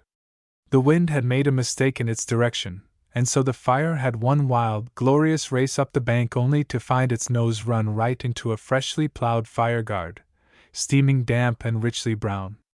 The fire sputtered, choked and died down, black and disappointed, leaving only a few smoking clumps of willows. Then the wind, seeing no further chance of trouble, went crackling away over the tree-tops, and the sun came back, brilliant and warm as ever, and there was nothing to show that there had been any excitement, save only the waves on the lake. The wind was gone, laughing and unrepentant, over the tree-tops. The sun had come back as genially as if it had never been away, but the lake could not forget, and it fretted and complained, in a perfectly human way, pounding the bank in a futile attempt to get back at someone. The bank had not been to blame, but it had to take the lake's repinings, while the real culprit went free and unreproached. Pearl could tell what the lake was saying, as it lashed itself foaming and pounding just below her feet. It called to the world to listen. "Look how I'm used," it sobbed, "and abused, and confused." Pearl put her hands in the silk-lined pockets of her coat, and thought about what she had just seen. "Life is like this," she said at last. "Human nature is full of mischief. It loves to start trouble and fan a fire into a destructive mood, and there's only one way to stop it: plow a fire guard. I wish there had been someone here to plow a fire guard when the fires of gossip began to run here 3 years ago. I'll go now and dress up, and break the news to the neighborhood that I am going to the house at Purple Springs to board. There will be a row, there will be a large row, unless I can make the people understand, And in a row there is nothing so sustaining as good clothes, next to the consciousness of being right, of course," she added after a pause. An hour later, Pearl Watson, in her best dress of brown silk, with her high brown boots well polished, and her small brown hat, made by herself, with a band of crushed burnt orange poppies around the crown, safely anchored and softened by a messaline drape, with her hair drawn over the tops of her ears, and a smart fawn summer coat, with buttons which showed a spot of red like a pigeon blood ruby. Pearl looked at herself critically in the glass. "These things should not count," she said, as she fastened a thin veil over her face and made it very neat at the back with a hairpin. "But they do." Chapter 20 Annie Gray's Story. The Purple Springs district was going through a period of intense excitement. Housework languished, dough ran over, dishwater cooled. The news which paralyzed household operations came shortly after 1 o'clock, when Mrs. Cowan phoned to Mrs. Brownless that the teacher had just been in, and said she was going to board with the woman who lived alone. The teacher had said it, according to Mrs. Cowan, in the most offhand manner, just as if she said she had found her jackknife or her other rubber, just as easy as that she said she had found a boarding house. Mrs. Hauser could not take her, but Mrs. Gray could, and she was moving over right away. Mrs. Cowan, according to her own testimony, nearly dropped. She did not really drop, but any one could easily have knocked her down. She could have been knocked down with a pin feather. She could not speak, she just stared. She went all through other, and felt queer. "Do you know that woman has a child?" she managed to say at last, and the teacher said, "Sure, one of the nicest I've ever seen, a perfect beauty." Mrs. Cowan admitted to Mrs. Brownlees, who sympathized with her, that she did not know what to say then. At last she said, "But she has no right to have a child." And the teacher said, "Why not if she wants to? She's good to him, dresses him well and trains him well. My mother had 9, and got away with it, and likes them all. Having a child is nothing against her." Now, wasn't that an awful way for her to talk? Mrs. Brownlee said it certainly was fierce. And the other listeners on the phone, for the audience had been augmented as the conversation proceeded, politely said nothing, but hung up their receivers with haste, and acquainted the members of their household with the disquieting news. Mrs. Switzer threw her apron over her head and ran out to the pump, where Bill was watering his 3-horse team. Bill received the news in that exasperating silence which is so hard to bear. When urged for an opinion, he said crustily, "Well, what's the girl going to do? None of you women would take her, she can't starve, and she can't sleep in the school woodpile. Mrs. Gray won't bite, she's a fine-looking woman, drives a binder like a man, pays her debts, minds her own business. I don't see why it wouldn't be a good board and place." In telling about it afterwards to Mrs. Hauser, Mrs. Switzer said, "You know what men are like. In some ways they are hardly human, they take things so easy." Pearl was surprised at the storm that burst, but soon realized the futility of further speech. They would not listen. They were so intent on proving the woman's guilt, they would hear no defense. From what they said, Pearl gathered that they knew nothing about Mrs. Gray except what the sewing machine agent had told them, and even he had not claimed that he had any definite knowledge. The worst count against her was that she would not tell anything about herself. That she would not tell anything about herself could only have one explanation. There must be nothing good to tell. On Sunday, at the little stone church in the valley of the river, Pearl took her place among the worshippers. The attendance was unusually large. A new bond of interest was binding the neighborhood together, and they spoke of it as they congregated in the churchyard before the service. Pearl sat inside and watched them as they talked together excitedly.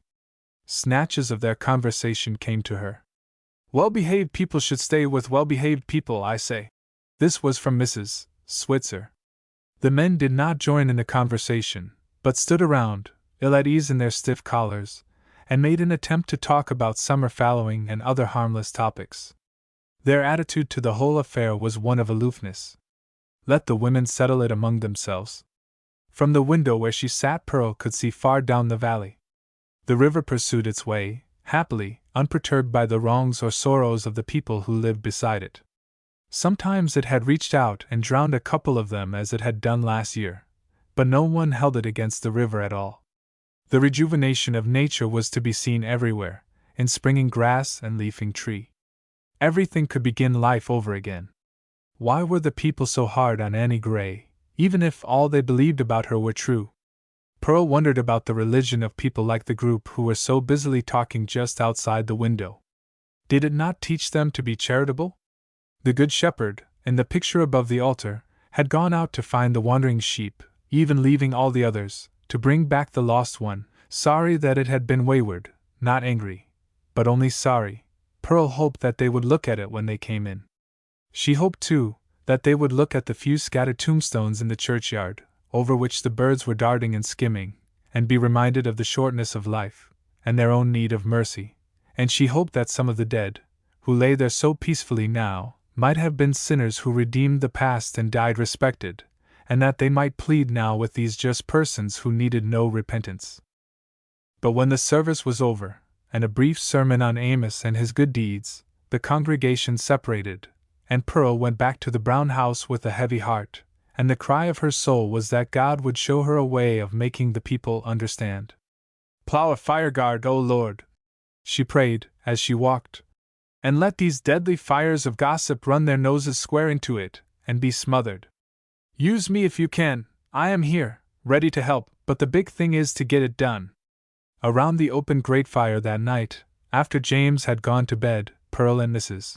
Gray sat long before the pleasant wood fire. For the first time Annie Gray felt she had found someone to whom she could talk and tell what was in her heart, and the story of the last 11 years was revealed, from the time that pretty Annie Simmons, fresh from Scotland, arrived at the Hudson's Bay post at Fort Resolution, coming by dog train the last 200 miles to her cousin, the factor's wife, the thin-lipped daughter of the Covenanters, who kept the pretty young cousin closely at work in the kitchen with her pots and pans when the traders came in, for Mrs. Macpherson had no intention of losing Annie and her capable help after bringing her all the way from the Isle of Skye. After a year of hard work, and some lonesome times, too, in the long dark winter, there came to the post a young trapper and prospector, Jim Gray. "When I saw him," said the woman, with the silver bands of gray encircling her shapely head, "I knew him for my own man.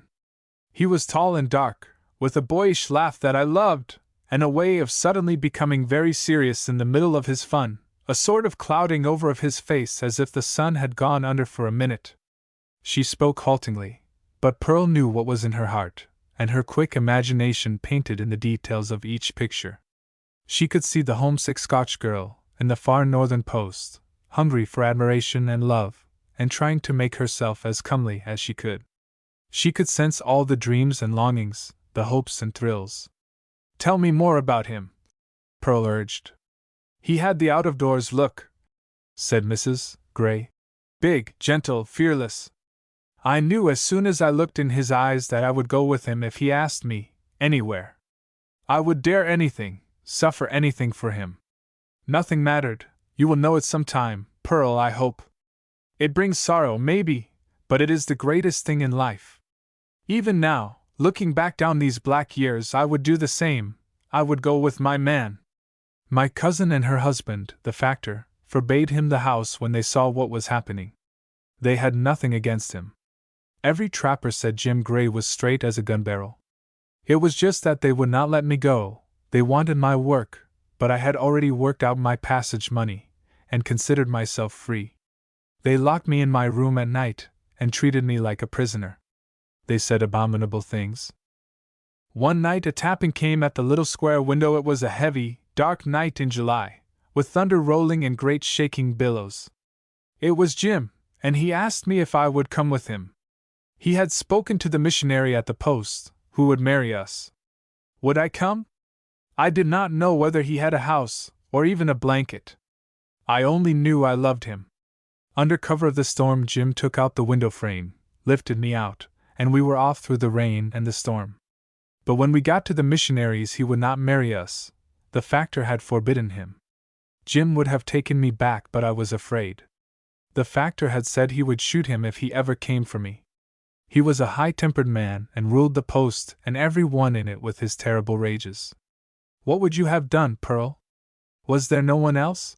said Pearl. "No magistrate, no other missionary or priest?" "There was a missionary at the next post, 60 miles away. We could reach him in 2 days." "What would you have done, Pearl?"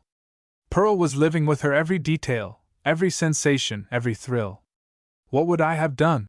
she said, trembling with the excitement of a great decision. "I would have gone." Annie Gray's hand tightened on hers. "I went," she said, "and I was never sorry. Jim was a man of the big woods, he loved me. The rain, which fell in torrents, did not seem to wet us, we were so happy. At the missionary's house at Hay River we were married, and the wife of the missionary gave me her clothes until mine dried. We stayed there 3 days and then we went on. Jim had a cabin in a wonderful hot springs valley, and it was there we were going. It would take us a month, but the weather was at its best, hazy blue days, continuous daylight, only a little dimming of the sun's light when it disappeared behind the mountains. We had pack dogs from the post, Jim had left them there, and lots of provisions. I dream of those campfires and the frying bacon, and the blue smoke lifting itself up to the treetops. She sat a long time silent, in a happy maze of memory. I had as much happiness as most women, but mine came all at once, and left me all at once. We reached the valley in September. I was wild with the beauty of it.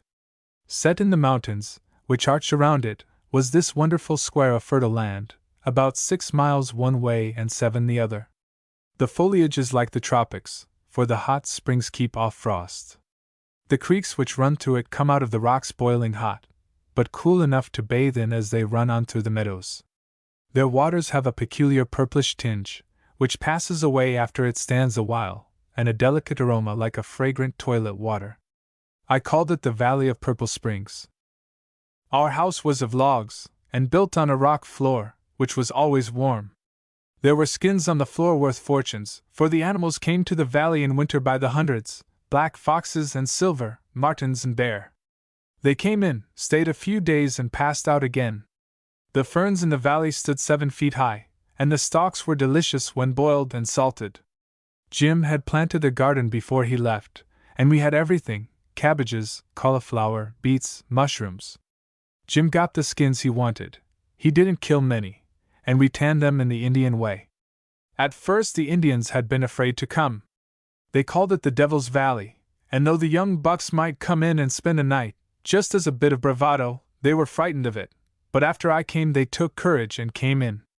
We found out that the water in the streams had healing power, and made one's skin feel soft as velvet, especially one stream which had the deepest color. One old squaw, whose eyes had been sore for years, was healed in 3 weeks and went back to her people with her wonderful tales of the valley. After that we had Indians with us all the time. They brought their sick children and their old people, and the results were marvelous. I never knew the stream to fail. Even the tubercular people soon began to grow rosy and well. The food seemed to have healing power, too, and some who came hollow-cheeked, feverish, choking with their cruel paroxysms of coughing, soon began to grow fat and healthy. At first the sick people just slept and slept on the warm rocks, and then came the desire to bathe in the stream, and after that they went searching for the herbs they needed. We lived there 3 years. At the end of the first year little Jim was born, my precious Jim, with his wonderful eyes, reflecting the beauty of the valley. The Indian women tanned the softest buckskin for his little things, and he had the most elaborately beaded garments. No little prince was ever more richly dressed. He grew lovelier every day. Pearl could refrain no longer. "Why did you ever leave?" she asked breathlessly. "Conscience," said Annie Gray, after a pause. "We couldn't keep it all to ourselves and be happy over it. We couldn't forget all the sick people to whom our purple springs would bring healing. Mind you, we tried to deaden our consciences, tried to make ourselves believe it was not our duty to give it to the world. We fought off these spells of conscience, we tried to forget that there was a world outside. But we couldn't, we owed a duty, which we had to pay. One day, with our winter catch of furs packed on the dogs, we came out. The Indians could not understand why we were leaving, and stood sorrowfully watching us as far as we could see them. There was a heaviness on our spirits that day, as if we knew what was coming. On the Judah Hill, at Peace River, came the accident. The train went over the bank. When I came to, I was in the Irene Hospital there, with little Jim beside me quite unhurt. But I knew. I saw in the nurse's face, my Jim had been killed.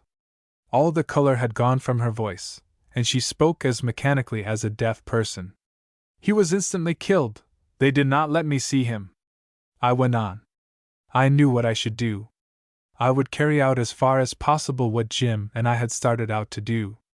We had filed on the land, and I had the papers. I have them still.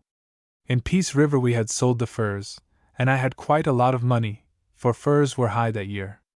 Jim had told me a lot about his father, a domineering but kindly old fellow, the local member of Parliament in a little eastern town, a man who had had his own way all his life. Jim had not got along well with him, and had left home at 18.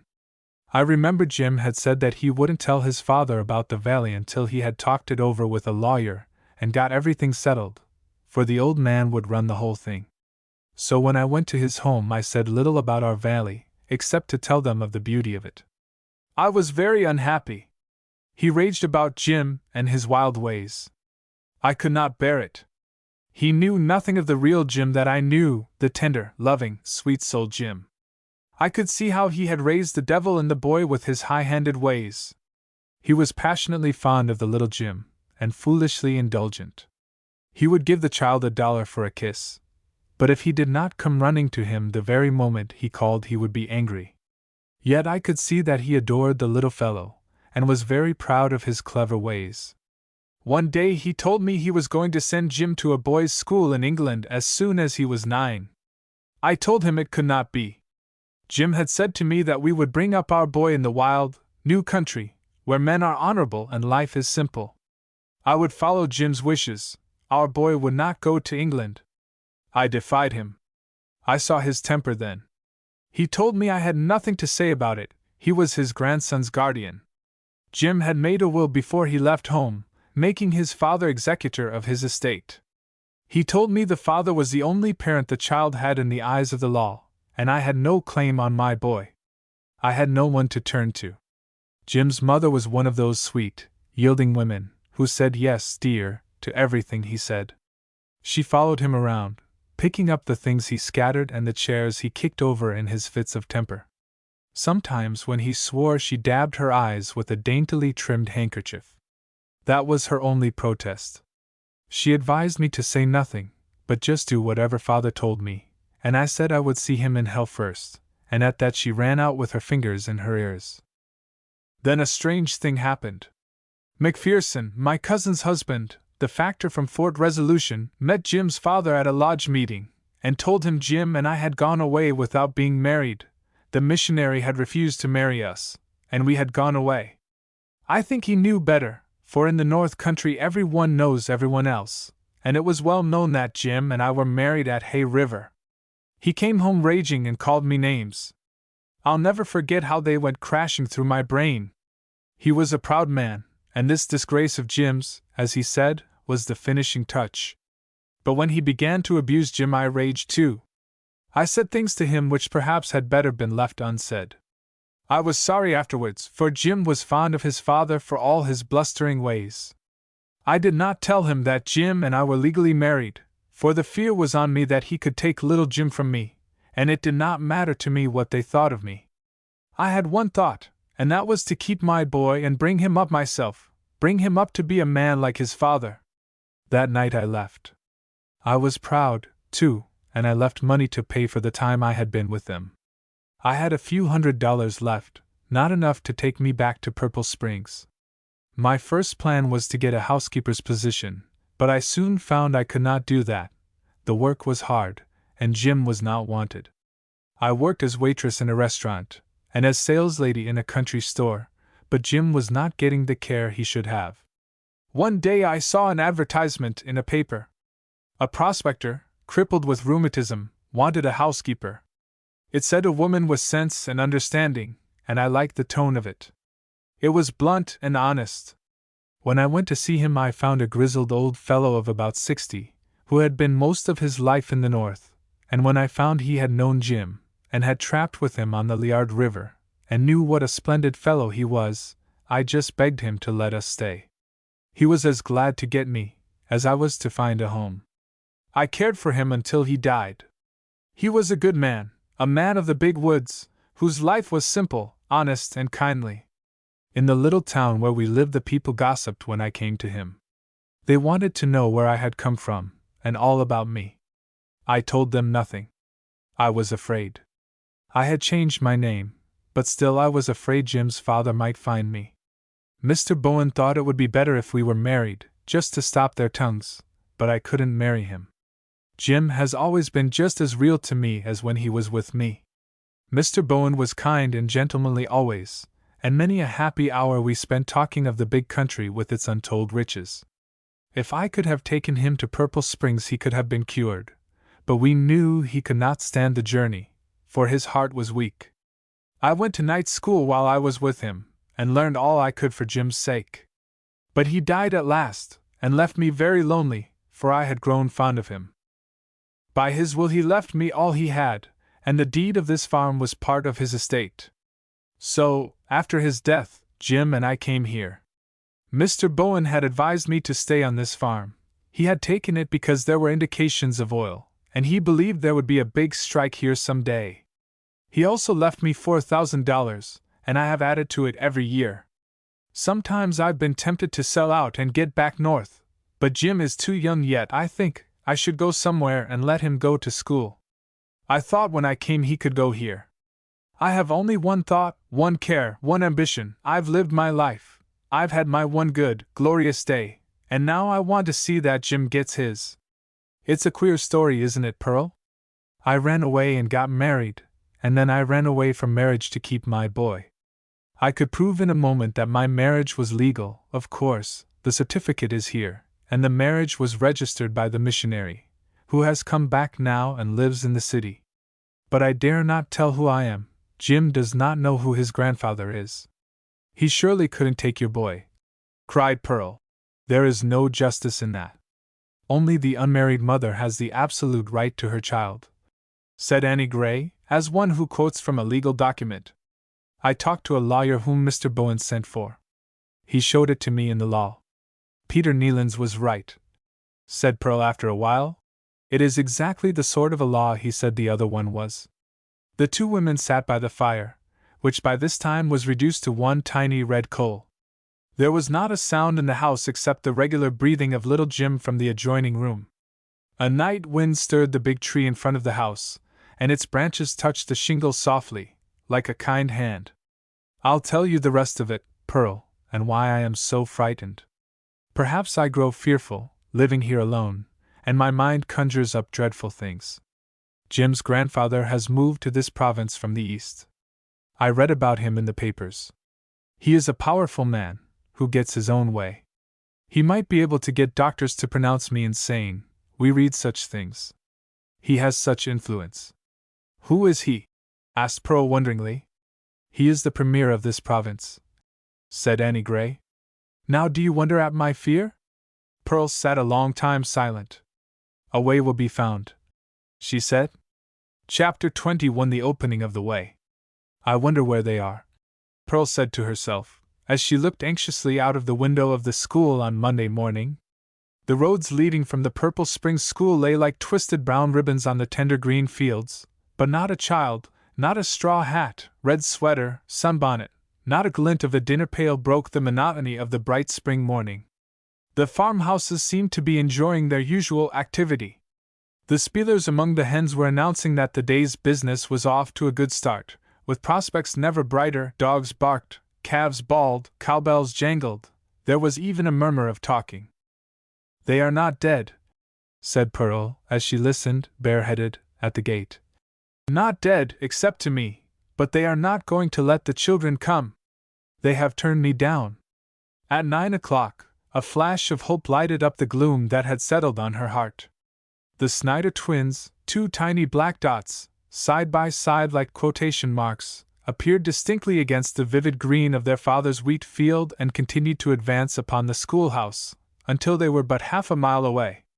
Then, noticing that no one else was abroad, they turned about and retraced their steps in haste, believing it must be Sunday, or a holiday, or something.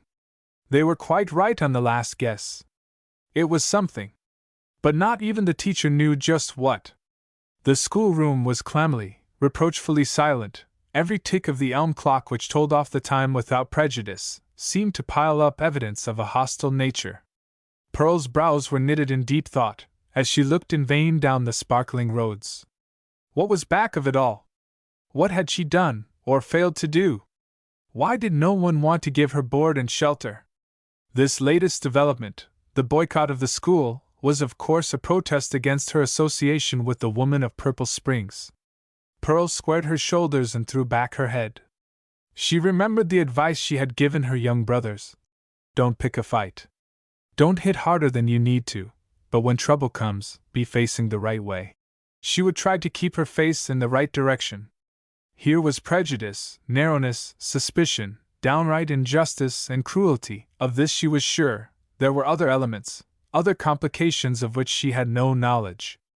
Peter Neylands had told her the government was watching her, but she had not taken it seriously. She began to wonder if the invitation to work in the educational department might not be a plan to get her safely out of the way until after the election. It seemed too absurd. Life was not so simple and easy as she had thought, or was it true that the element of trouble was in her own mind? Did she attract trouble by some quality of heart or brain? But what else could she have done? Hadn't she told the truth and done what seemed right all the way? But to be turned down in her school, left alone, boycotted. Pearl's depression, poignant and deep though it was, did not last long. There would be a way out. There was always a way out. She would be shown the way. They that are with us, said Pearl solemnly, struggling with a wave of self-pity, are greater than they that are against us. I wish I could get them all lined up and talk to them. There is no use in talking to them one by one. They won't listen. They're too busy trying to think of something to say back. But if I had them all together, I could make them see things. They would have to see it. They are positively cruel to Mrs. Gray, and the dear little Jim, and without cause, and they should be told. Nobody would be so mean. If they knew, even the old grandfather would feel sorry. When 10 o'clock came, and not one pupil had arrived, Pearl decided she would go over to the post office for her mail. There would be a letter from home, and never before had she so much needed the loving assurance that she had a home where a welcome awaited her, even if the world had gone wrong. The Watson family would stand by her, no matter what the verdict of Purple Springs. In addition to the home letter, with its reassuring news that 4 hens were set and the red cow had come in, and the boys had earned $3.15 on their gopher tails, and the 24th being a holiday. Jimmy would come over for her. In addition to this, there was a large square envelope from the city. The letter was from the Woman's Club, telling her that they were preparing a political play and wanted her to come at once to the city to take an important part. They had heard of her ability from Mr. Neylands. Would she please let them know at once? A smile scattered the gloom on Pearl's face. Here was a way out. Would she go? To play an important part in a play? Would she go? Pearl went down the road on light feet, to where Mr. Cowan, the secretary, was plowing stubble. Mr. Cowan was expecting a call, and dreading it, for in spite of careful rehearsing, he had been unable to make out a good case. He was an awkward conspirator, without enthusiasm, and his plain country conscience reminded him that it was a mean way to treat a teacher whom he, himself, had selected. But why hadn't she accepted the offer to go to the city, and get away from a neighborhood where she could not be comfortable? Naturally, he could not urge it, that would give away the whole game. But he could hardly keep from asking her. He resolved to say as little as possible, when he saw her coming. There was no trace of either gloom or resentment in her face when she greeted him. Mr. Cowan was equally friendly. I want to ask you something, Mr. Cowan, said Pearl. What is wrong with me? Why don't the people like me? What have I done? Mr. Cowan had stopped his team, and lifting the lines from behind his back, He wound them deliberately around the handles of the plow before speaking. His manner indicated that it was a long story. Well, you know what women are like. No one can reason with women, and they won't stand for you boarding with Mrs. Gray. They're sore on her, and don't think she's just what she should be, and… Pearl interrupted him. But Mr. Cowan, even before I went there was something wrong. Why wouldn't they give me a boarding place?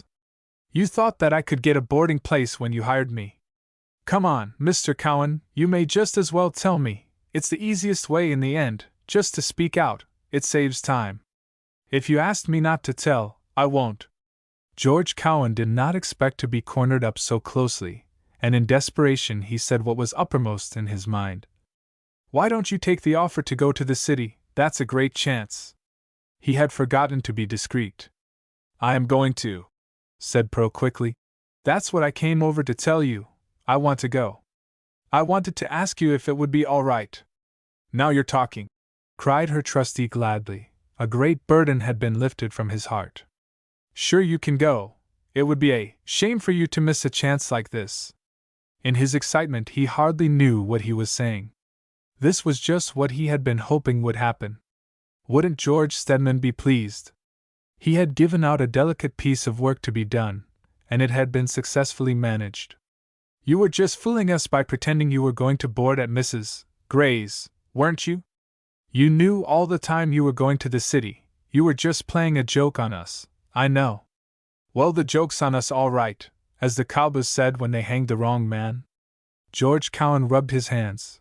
The whole world had grown brighter. The political machine was the thing, real team play, that's what it was. It's hard to beat the machine, and the best of it all was, there was no harm done, and nobody hurt. She would be as safe as a church when she was in the employ of the government, and in a good job too, away ahead of teaching. No government employee could mention politics. Some people thought women were hard to manage. But it just required a little brains, that was all. Diplomacy was the thing. You are sure you don't mind my going? Said Pearl. Without notice? Not a bit, and we'll be glad to have you back, say for the fall term. I'll fix the salary too and make out your check for the full month. It wouldn't be right for us to stand in your way. Of course you may not want to come back, but if you do, just drop me a line. I suppose you will want to go home before you go into the city. I can take you over this afternoon in the car. Thank you, Mr. Cowan, Pearl said. You are very kind. I'll be ready at 1 o'clock. But tell me, how did you know I had an invitation to the city? That was pretty clever of you. Mr. Cowan was untwisting the lines from the plow handles preparatory to making another round.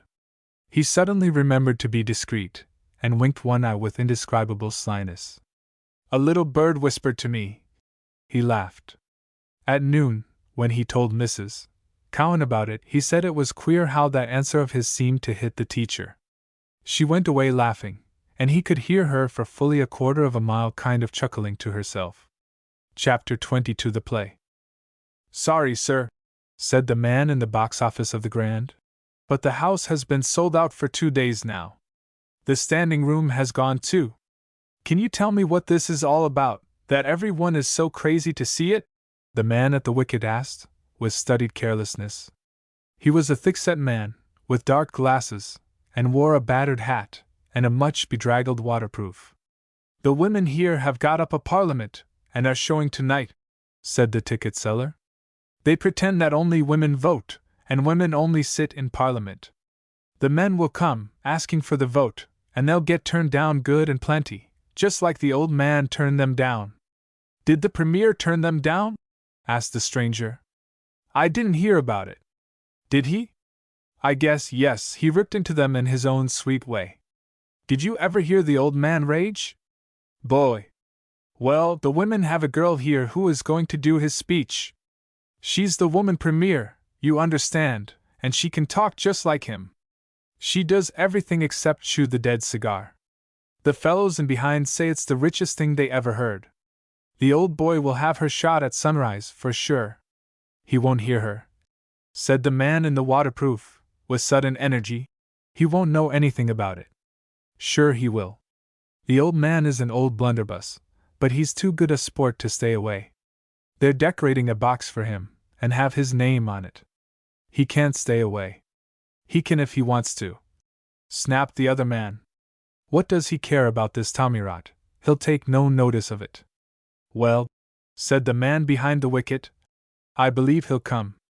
But say, he sure started something when he got these women after him. They're the sharpest tongued things you ever listened to, and they have their speeches all ready. The big show opens tonight, and every seat is sold. You may get a ticket though at the last minute, from someone who cannot come. There are always some who fail to show up at the last. I can save you a ticket if this happens." "What name?" "Jones," said the gentleman in the waterproof. No doubt the irritation in his voice was caused by having to confess to such a common name. "Robertson Jones. Be sure you have it right." And he passed along the rail to make room for two women who also asked for tickets. The directors of the Women's Parliament knew the advertising value of a mystery, being students of humanity, and its odd little ways. They knew that people are attracted by the unknown, so in their advance notices they gave the names of all the women taking part in the play, but one. The part of the premiere, the star part, would be taken by a woman whose identity they were not at liberty to reveal. Well-known press women were taking the other parts, and their pictures appeared on the posters, but no clue was given out as to the identity of the woman premiere. Long before sundown, the people gathered at the theater door, for the top gallery would open for rush seats at 7. Even the ticket holders had been warned that no seat would be held after 8 o'clock. Through the crowd came the burly and aggressive form of Robertson Jones, still wearing his dark glasses, and with a disfiguring strip of court plaster across his cheek. At the wicket he made inquiry for his ticket, and was told to stand back and wait. Tickets were held until 8 o'clock. In the lobby, flattening himself against the marble wall, he waited, with his hat well down over his face. Crowds of people, mostly women, surged past him, laughing, chattering, feeling in their ridiculous bags for their tickets, or the price of a box of chocolates at the counter, where two red-gold blondes presided.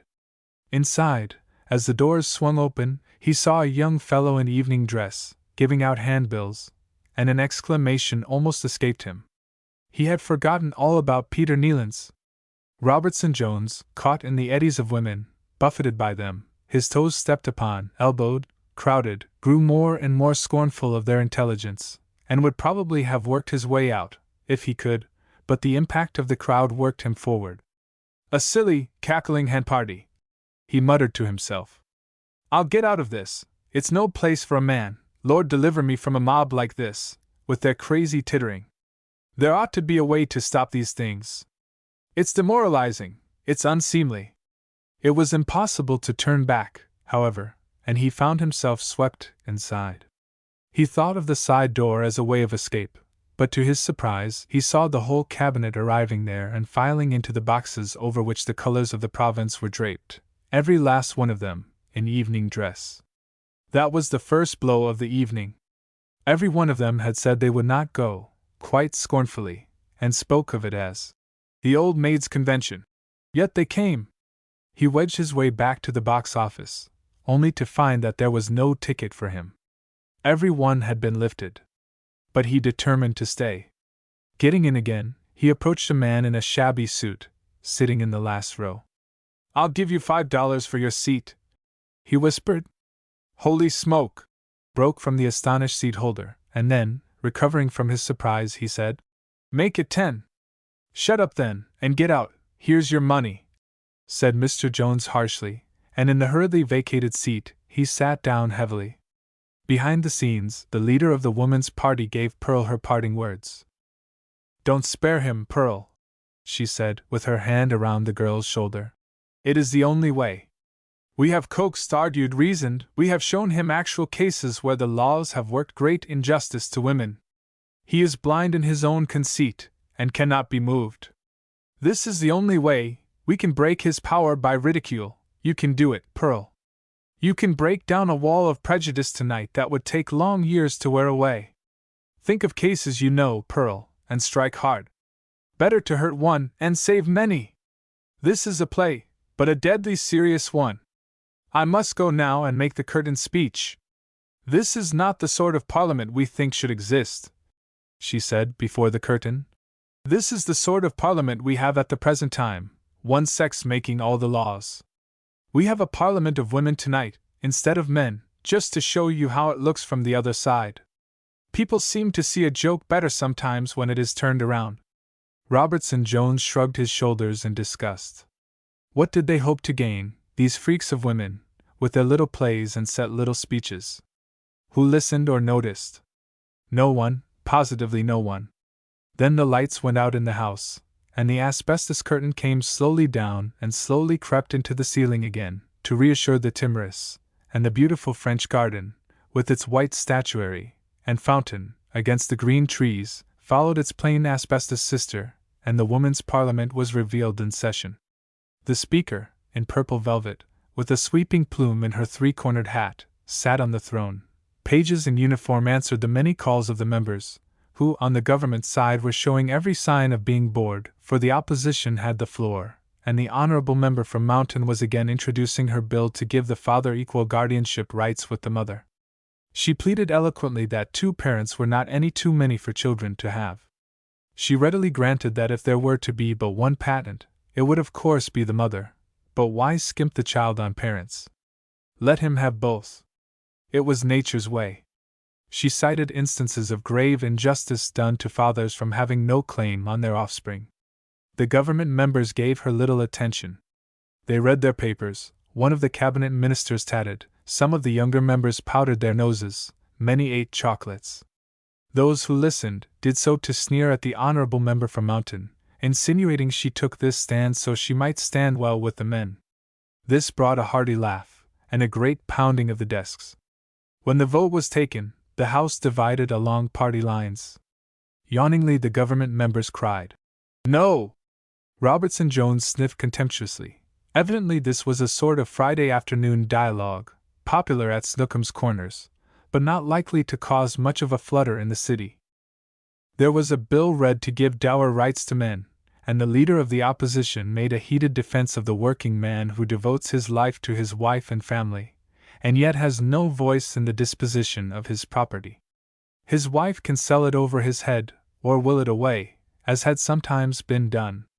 The Attorney General, in a deeply sarcastic vein, asked the honorable lady if she thought the wife and mother would not deal fairly, even generously, with her husband.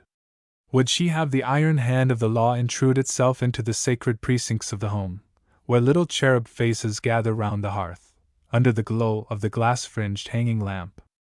Would she dare to insinuate that love had to be buttressed by the law? Did not a man at the altar, in the sight of God and witnesses, endow his wife with all his goods? Well then, were those sacred words to be blasphemed by an unholy law which compelled her to give back what he had so lovingly given? When a man marries, cried the Honorable Attorney General, he gives his wife his name, and his heart, and he gives them unconditionally. Are not these infinitely more than his property? The greater includes the less, the tail goes with the hide. The honorable leader of the opposition was guilty of a gross offense against good taste, in opening this question again. Last session, the session before, and now this session, she has harped on this disagreeable theme. It has become positively indecent. The honorable leader of the opposition begged leave to withdraw her motion, which was reluctantly granted, and the business of the House went on. A page brought in the word that a delegation of men were waiting to be heard. Even the opposition laughed. A delegation of men seemed to be an old and never-failing joke. Someone moved that the delegation be heard, and the House was resolved into a committee of the whole, with the First Minister in the chair. The First Minister rose to take the chair, and was greeted with a round of applause. Opera glasses came suddenly to many eyes, but the face they saw was not familiar. It was a young face, under iron gray hair, large dark eyes, and a genial and pleasant countenance. For the first time in the evening, Mr. Robertson Jones experienced a thrill of pleasure. At least the woman premier was reasonably good-looking.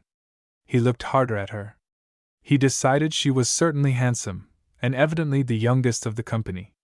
The delegation of men was introduced and received. The House settled down to be courteous and listen. Listening to delegations was part of the day's work, and had to be patiently borne. The delegation presented its case to the leader, who urged that men be given the right to vote and sit in Parliament. The members of the government smiled tolerantly. The First Minister shook her head slowly and absent-mindedly forgot to stop. But the leader of the delegation went on. The man who sat in the third seat from the back found the phrasing strangely familiar. He seemed to know what was coming. Sure enough, it was almost word for word the arguments the women had used when they came before the House. The audience was in a pleasant mood, and laughed at every point. It really did not seem to take much to amuse them. When the delegation leader had finished, and the applause was over, there was a moment of intense silence. Everyone leaned forward, edging over in their seats to get the best possible look. The woman premier had risen. So intent was the audience in their study of her face, they forgot to applaud. What they saw was a tall, slight girl whose naturally brilliant coloring needed no makeup. Brilliant dark eyes, set in a face whose coloring was vivid as a rose, a straight mouth with a whimsical smile. She gave the audience one friendly smile, and then turned to address the delegation. She put her hands in front of her, locking her fingers with the thumbs straight up, gently moving them up and down, before she spoke. The gesture was familiar. It was the Premier's own, and a howl of recognition came from the audience, beginning in the cabinet minister's box. She tenderly teetered on her heels, waiting for them to quiet down, but that was the occasion for another outburst. "Gentlemen of the delegation," she said, when she could be heard, "I am glad to see you." The voice, a throaty contralto, had in it a cordial paternalism that was as familiar as the Premier's face. "Glad to see you, come any time, and ask for anything you like. You are just as welcome this time as you were the last time. We like delegations, and I congratulate this delegation on their splendid, gentlemanly manners. If the men in England had come before their Parliament with the frank courtesy you have shown, they might still have been enjoying the privilege of meeting their representatives in this friendly way. But, gentlemen, you are your own answer to the question. You are the product of an age which has not seen fit to bestow the gift you ask, and who can say that you are not splendid specimens of mankind? No! No! Any system which can produce the virile, splendid type of men we have before us today is good enough for me, and," she added, drawing up her shoulders in perfect imitation of the Premier when he was about to be facetious, "if it is good enough for me, it is good enough for anybody." The people gasped with the audacity of it. The impersonation was so good, it was weird, it was uncanny. Yet there was no word of disrespect. The Premier's nearest friends could not resent it. Word for word, she proceeded with his speech, while the theater rocked with laughter. She was in the Premier's most playful, God bless you mood, and simply radiated favors and goodwill. The delegation was flattered, complimented, patted on the head, as she dilated on their manly beauty and charm. In the third seat from the back, Mr. Robertson Jones had removed his dark glasses, and was breathing like a man with double pneumonia. A dull, red rage burned in his heart, not so much at anything the girl was saying, as the perfectly idiotic way the people laughed. "I shouldn't laugh," a woman ahead of him said, as she wiped her eyes, "for my husband has a government job and he may lose it if the government members see me, but if I don't laugh, I'll choke. Better lose a job than choke." "But my dear young friends," the Premier was saying, "I am convinced you do not know what you are asking me to do." Her tone was didactic now. She was a patient Sunday school teacher, laboring with a class of erring boys, charitable to their many failings and frailties, hopeful of their ultimate destiny. "You do not know what you ask. You have not thought of it, of course, with the natural thoughtlessness of your sex. You ask for something which may disrupt the whole course of civilization. Man's place is to provide for his family, a hard enough task in these strenuous days. We hear of women leaving home, and we hear it with deepest sorrow. Do you know why women leave home? There is a reason. Home is not made sufficiently attractive. Would letting politics enter the home help matters? Ah, no! Politics would unsettle our men. Unsettled men mean unsettled bills. Unsettled bills mean broken homes, broken vows, and then divorce." Her voice was heavy with sorrow, and full of apology for having mentioned anything so unpleasant. Many of the audience had heard the Premier's speech, and almost all had read it, so not a point was lost. An exalted mood was on her now, a mood that they all knew well. It had carried elections. It was the Premier's highest card. His friends called it his magnetic appeal. Man has a higher destiny than politics, she cried, with the ring in her voice that they had heard so often. What is home without a bank account? The man who pays the grocer rules the world. Shall I call men away from the useful plow and harrow, to talk loud on street corners about things which do not concern them? Ah, no, I love the farm and the hallowed associations, the dear old farm, with the drowsy tinkle of cowbells at eventide. There I see my father's kindly smiles so full of blessing, hard-working, rough-handed man he was, maybe, but able to look the whole world in the face. You ask me to change all this. Her voice shook with emotion, and drawing a huge white linen handkerchief from the folds of her gown, she cracked it by the corner like a whip, and blew her nose like a trumpet. The last and most dignified member of the cabinet caved in at this, and the house shook with screams of laughter. They were in the mood now to laugh at anything she said. I wonder will she give us one of his rages, whispered the provincial secretary to the treasurer. I'm glad he's not here, said the Minister of Municipalities. I'm afraid he would burst a blood vessel. I'm not sure, but I will myself. I am the chosen representative of the people, elected to the highest office this fair land has to offer. I must guard well its interests. No upsetting influence must mar our peaceful firesides. Do you never read, gentlemen? She asked the delegation, with biting sarcasm. Do you not know of the disgraceful happenings in countries cursed by manhood suffrage? Do you not know the fearful odium into which the Poles have fallen? Is it possible you do not know the origin of that offensive word polecat? Do you not know that men are creatures of habit? Give them an inch, and they will steal the whole subdivision, and although it is quite true, as you say, the polls are only open once in 4 years, when men once get the habit, who knows where it will end? It is hard enough to keep them at home now. No, history is full of unhappy examples of men in public life. Nero, Herod, King John. You ask me to set these names before your young people. Politics has a blighting, demoralizing influence on men. It dominates them, hypnotizes them, pursues them even after their earthly career is over.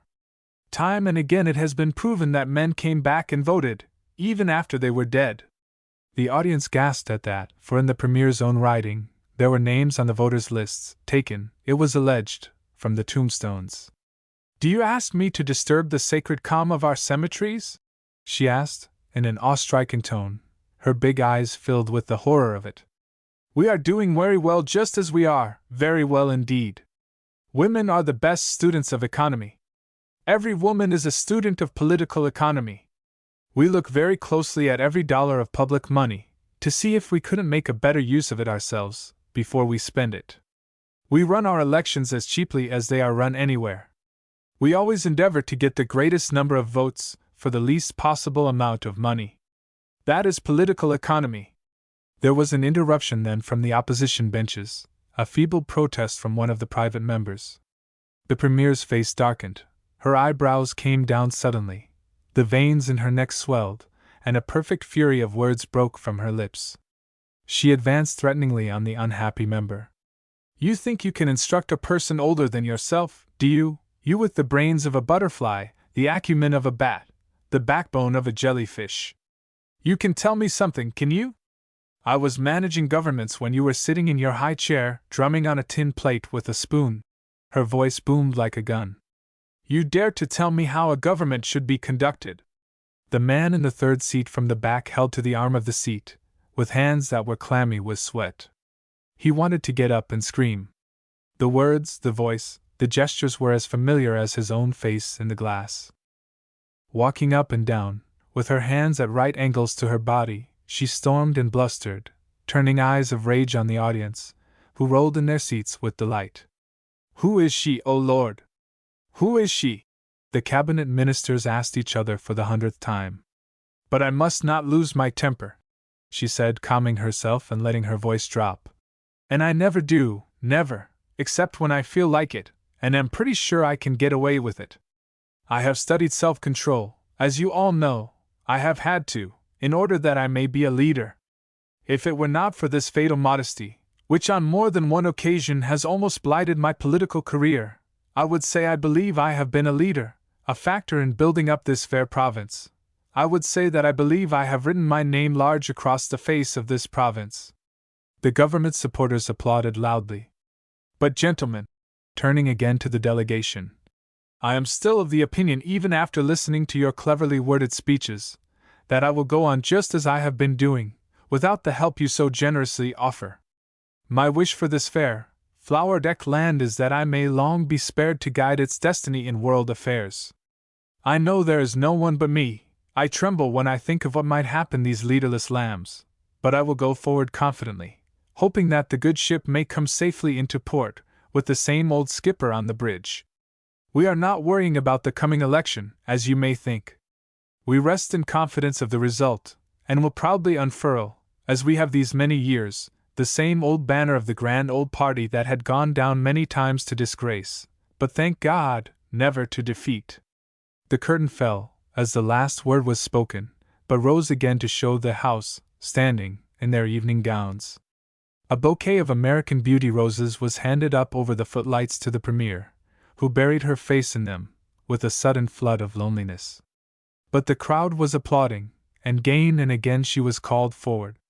The people came flocking in through the wings, pleading to be introduced to the Premier, but she was gone. In the crowd that ebbed slowly from the exits, no one noticed the stout gentleman with the dark glasses, who put his hat on before he reached the street, and seemed to be in great haste. The comments of the people around him jabbed him like poisoned arrows, and seared his heart like flame. I wonder, was the Premier there? One man asked, wiping the traces of merriment from his glasses. I've laughed till I'm sore, but I'm afraid he wouldn't see the same fun in it as I do. Well, if he's sport enough to laugh at this, I'll say he's some man, said another.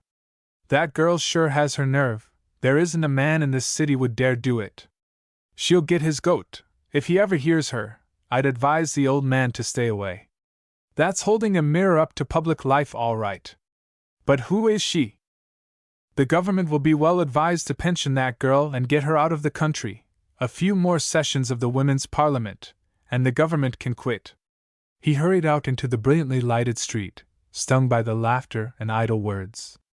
His heart was bursting with rage, blind, bitter choking. He had been laughed at, ridiculed, insulted, and the men, whom he had made, had sat by applauding. John Graham had, all his life, dominated his family circle, his friends, his party, and for the last 5 years had ruled the province. Success, applause, wealth, had come easily to him, and he had taken them as naturally as he accepted the breath of his nostrils. They were his. But on this bright night in May, as he went angrily down the back street, unconsciously striking the pavement with his cane, with angry blows, the echo of the people's laughter in his ears was bitter as the pains of death. Chapter 23 Compensation. The next day the Premier kept to his room, and refused to look at the papers. The cabinet ministers telephoned in vain. He was out, the maid said. He hated them, every one, for their insane laughter, their idiotic applause, this disloyal attendance at such a place. He could not speak to them or see them. When his wife spoke to him, he snapped back at her like an angry rattlesnake, and asked her why she had never tried to develop a mind of her own. Her patience, submissiveness, the abject way she deferred to him and tried to please him, the very qualities he had demanded of her, now infuriated him beyond words. He began to despise her for her spiritless submission. Fortunately for her, the days that followed took him away from home, and the household breathed easier each time he departed. This settles it, said Rosie, the housemaid, when he went out angrily slamming the front door. I will never marry a member of Parliament, no, not though he goes on his bended knee to ask me. I may not have wealth or fame, but I'll have peace. Don't be too sure, said the cook, who was Scotch, and a Presbyterian. You can't be sure of any of them, they are all queer. You never know what a man will do till he's dead. The Women's Parliament held sessions for 3 nights in the city before it began its tour of the country, with every night an audience that packed the theater to the roof. Each night the woman, Premier, took her curtain calls and received the bouquets which came showering in, but not a word could the public find out about her. The papers said her identity would remain a mystery until all the engagements were filled. On the last night, when Pearl went to her room, she was staying with the president of the Women's Club. A box of flowers was on her table. When she opened it, she found an armful of American Beauty roses, and a letter. Pearl's face went suddenly aflame like the roses, and a jagged flash of lightning tore her heart. He had not forgotten her. Hastily locking her door, for no one must interrupt her, Pearl read her letter. She had faced 3,000 people 2 hours before, but her hand trembled now as she read. I have been in your audience, Pearl, drinking in every word you say, rejoicing over you, loving you, but glad every minute that I played the game fair. You have won the election, of that I am sure, for you have set the whole province laughing at the old-style politician. It is easy going for the rest of us now. Our old friend George Stedman has had the ground torn from under his feet. They all think you left Purple Springs to take some gentle and safe job in the Department of Education, and are breathing curses on this mysterious stranger who has upset the foundations of the government. Driggs suspected as soon as he heard about the play, and he and I came into the city to see for ourselves. We held hands to keep from disgracing ourselves last night when you got up to speak. The leader of the opposition, who seems to be a solid sort of chap, would like to meet you when it is all over. He is well pleased with the women's activities, and especially your part, and wants to meet you personally. I do not need to tell you, dear, what I think. I believe you know. I am in a mellow and pleasant state of being able to say I told you so. I am not sending you roses because I think you are short of bouquets, but just because there are certain things a red rose can say that I cannot. H.C. And why can't you say it? Pearl whispered. And why don't you say it, and me hungry for it? Who is stopping you from saying it? I'm sure it's not me. She threw aside her pride, and going to the phone, called the hotel where she knew he stayed. Is Dr. Clay of Milford there? She asked, trembling with eagerness. Just a minute, said the clerk. Pearl's heart was pounding in her throat, her ears sang, her mouth was dry with excitement. She wanted to hear his voice, she wanted to see him. It seemed a long, long time, then the clerk's voice, mechanical and dull as the click of an adding machine. No, Dr. Clay checked out tonight. Pearl hung up the receiver listlessly. The ripple of laughter and waves of voices came from the drawing room below. A company of people had come over from the theater. Someone was calling to her outside her door, asking her if she would come down. Suddenly it had all become distasteful to her, hollow, useless, vain. What was there in it? A heavy sense of disappointment was on her. After all, was life going to disappoint her, cheat her, giving her so much, and yet withholding the greatest joy of all? She caught the roses in her arms, and kissed them fiercely. I love you, red roses, she said, but you are not enough. You do not say much either, but I wish you would tell me why he is so stingy with me. In a week, the election was over, and the government defeated. The newspapers, in red headlines, gave the women the credit, and declared it to be the most sensational campaign the country had ever seen.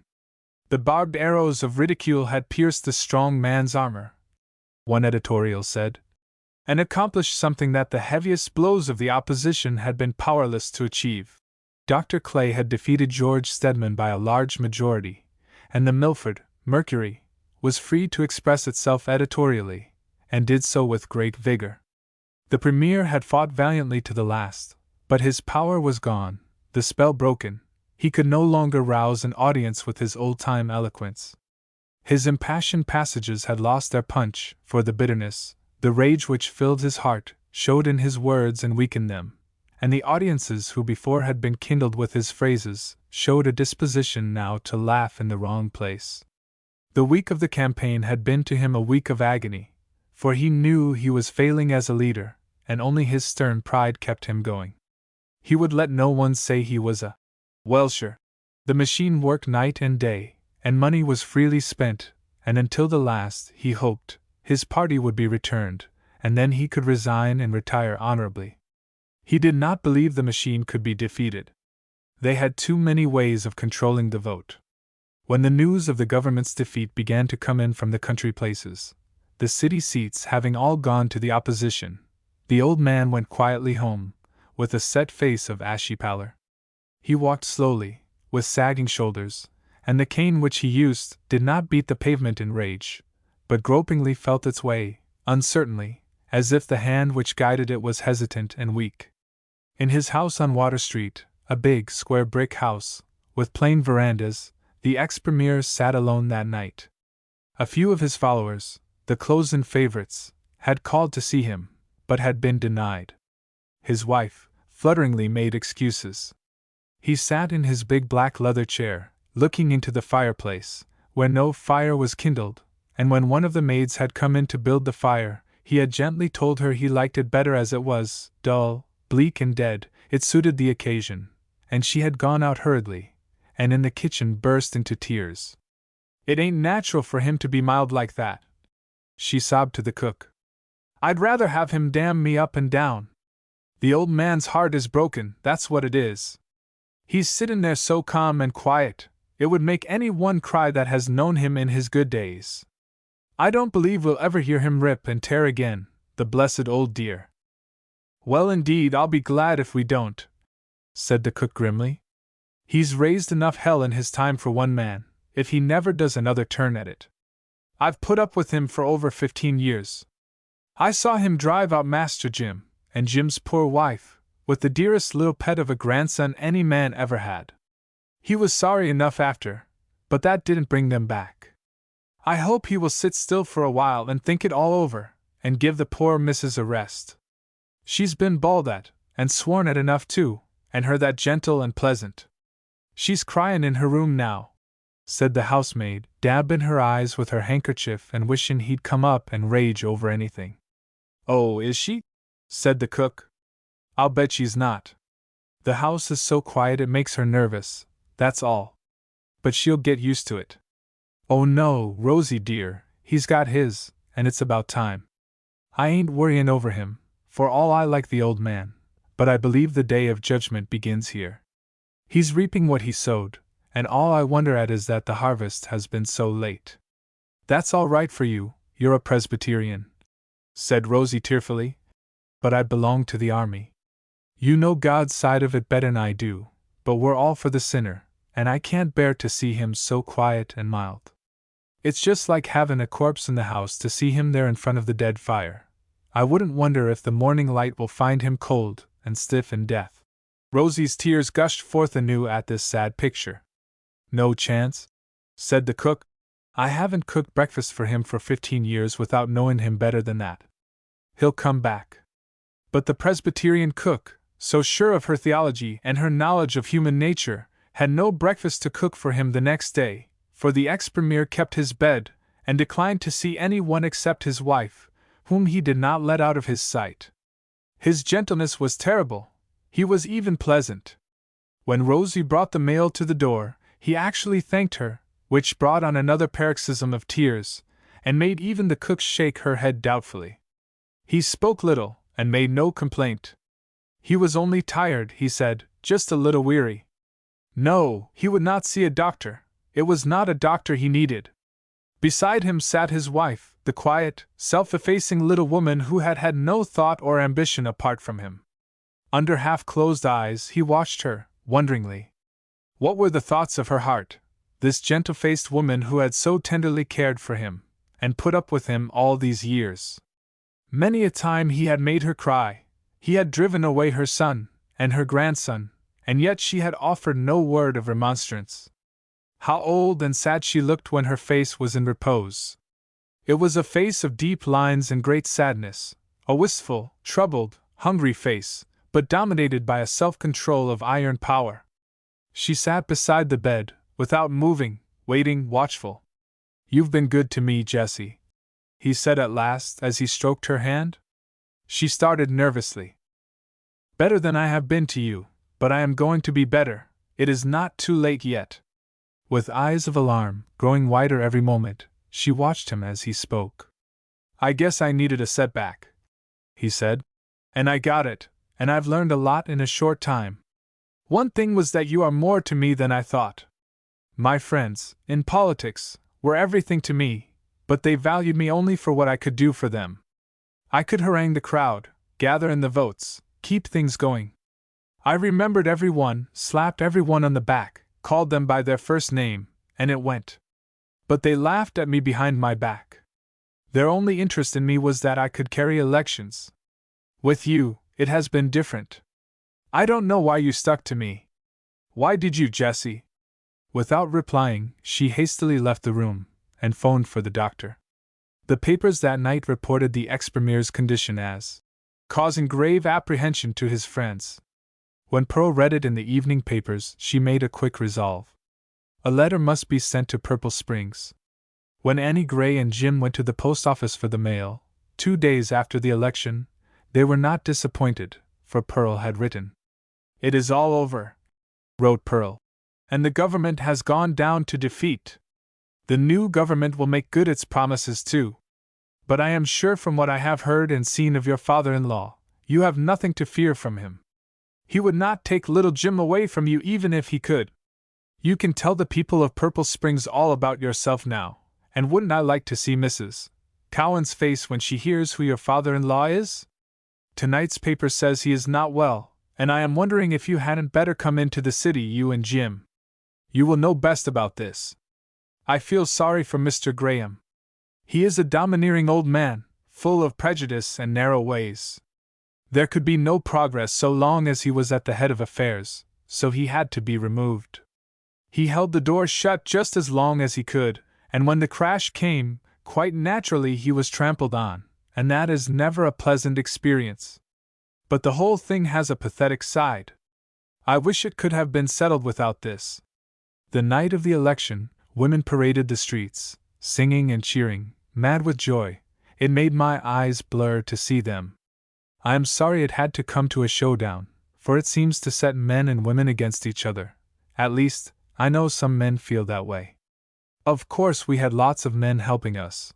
We could not have got far without them. Peter Nealons has been one of the best.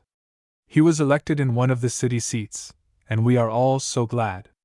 Here are some stamps and 2 balloons for Jim. I do hope you will come. Lovingly, Pearl. The winds of June, which whipped the dust of Water Street into miniature whirlwinds under the noses of the horses, were heavy with the unmistakable perfume of wild roses. The delivery man, sniffing the air, decided he would go that night to the beach, just to see the fields of roses. The streetcar conductor went suddenly homesick for a sight of the poplar trees, with the roses on the headlands, and the plushy touch of green grass under his feet, and the wizened little Scotch milliner across the road took what she called a scunner at the silk and muslin flowers, with their odious starchy, stuffy smell, and wondered where the farmer was, who 2 years ago had asked her to marry him. The wind, heavy with the perfume that stirred so many hearts with longing, eddied carelessly into the garden of the big brick house with the plain verandas, doubling round to the garden at the back, where, in an old-fashioned rocking-chair with chintz cushions, sat the ex-premier.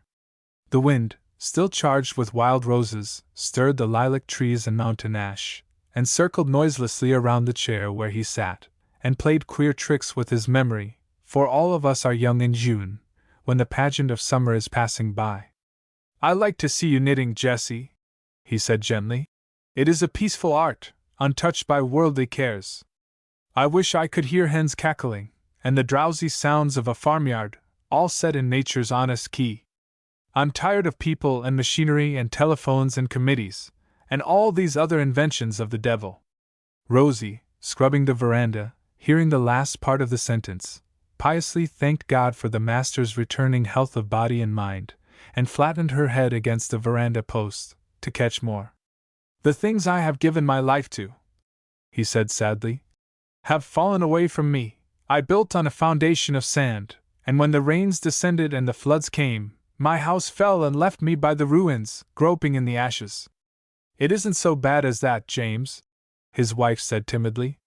"You are a respected man still, you know you are. You have plenty of friends, if you would only let them come. It's no disgrace for a public man to be defeated." "It's not that, Jessie," he said. "It doesn't matter to me now what the world thinks. It can't think any worse of me than I think of it. No, the bitterest part of all this to me is that I have none of my own. I want someone of my own. I was too harsh, too hasty. If Jim had lived," she began wistfully. The front veranda bell pealed loudly, and Rosie hastily wiped her hands on her petticoat, and went to answer it, sorry to miss any part of the conversation. "I won't see anyone," said the ex-premier again. "She knows I won't. Go and tell her I won't." When Rosie opened the door, a card was put in her hand, and the visitor, a young lady, asked her if she would be good enough to give it to the ex-premier. "He won't see you," said Rosie quickly. "He won't see anyone. I am turning them away by the dozens." The visitor took the card from Rosie's hand, and hastily wrote a few words on it. Rosie told the cook about it afterwards. She had eyes like a fairy princess, lips like cherries, and the nicest clothes, but you could tell she wasn't thinking about them. "I just wanted her to stay and talk to me. 'Will you give this to him?' she said to me. 'I'll wait here, and if he doesn't want to see me, it is all right. I will go away, but I think he will want to see me,' says she, with a smile at me that made me want him to see her too, and she sat down on one of the veranda chairs. When I gave him the card, he read it out loud. Ain't he the nicest ever? Lots of people wouldn't have read it out. 'Miss Pearl Watson,' says he, 'and what's this, teacher at Purple Springs?' And he nearly jumped out of his chair. 'My God,' he says, and he reached for his cane, like as if he was going somewhere. 'Bring her here,' he said, and his voice was more natural than it has been since. It made me all prickle," said Rosie. When Pearl was taken around to the back garden, Rosie retired to a point of vantage on the sleeping porch above, and got most of the conversation, by abandoning all scrubbing operations, and sitting very still. The ex-premier's wife arose as if to leave, but he motioned her to stay. "This concerns you too, Jessie," he said. For a moment a silence fell on them, as the wind gently stirred the lilacs in front of them and a humming bird on silken wings went flashing past, like a flower that had come alive.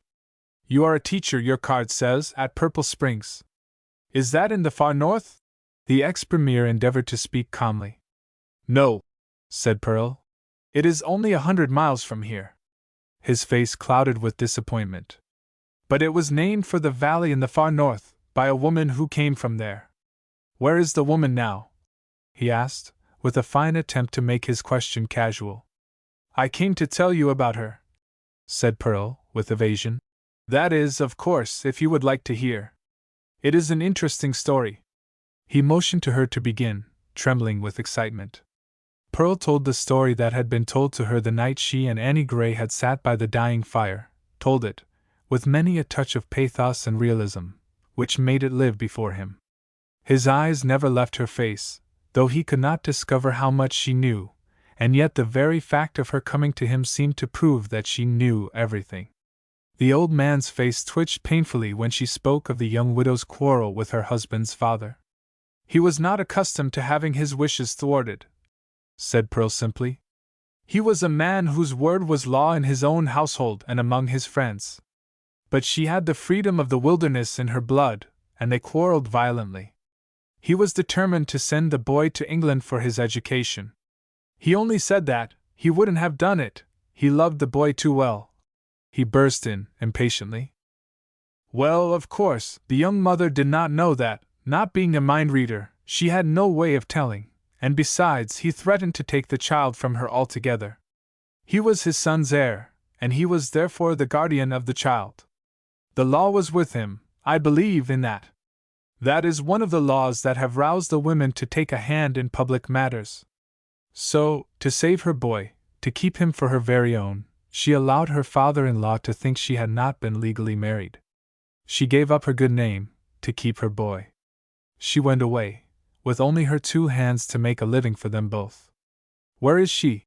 cried the old man, with something of his old imperiousness. Pearl did not at once reply. He should hear all of the story. She did not minimize the hard struggle that Annie Gray had had in her attempts at self-support, even when she saw the old man wince. He got it all. When she came to the farm on the Souris, she could not tell her story. The fear was on her night and day that she might be discovered, and the child taken from her.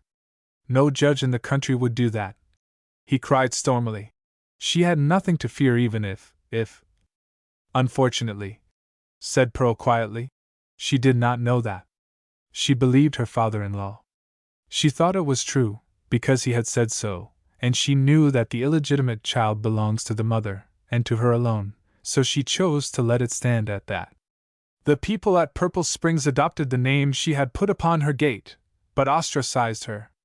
The fact that she did not tell them anything of her part was proof to them she was not a good woman, and a man from Ontario, who knew something about the case, fed the curiosity of her neighbors with gossip which confirmed their suspicions.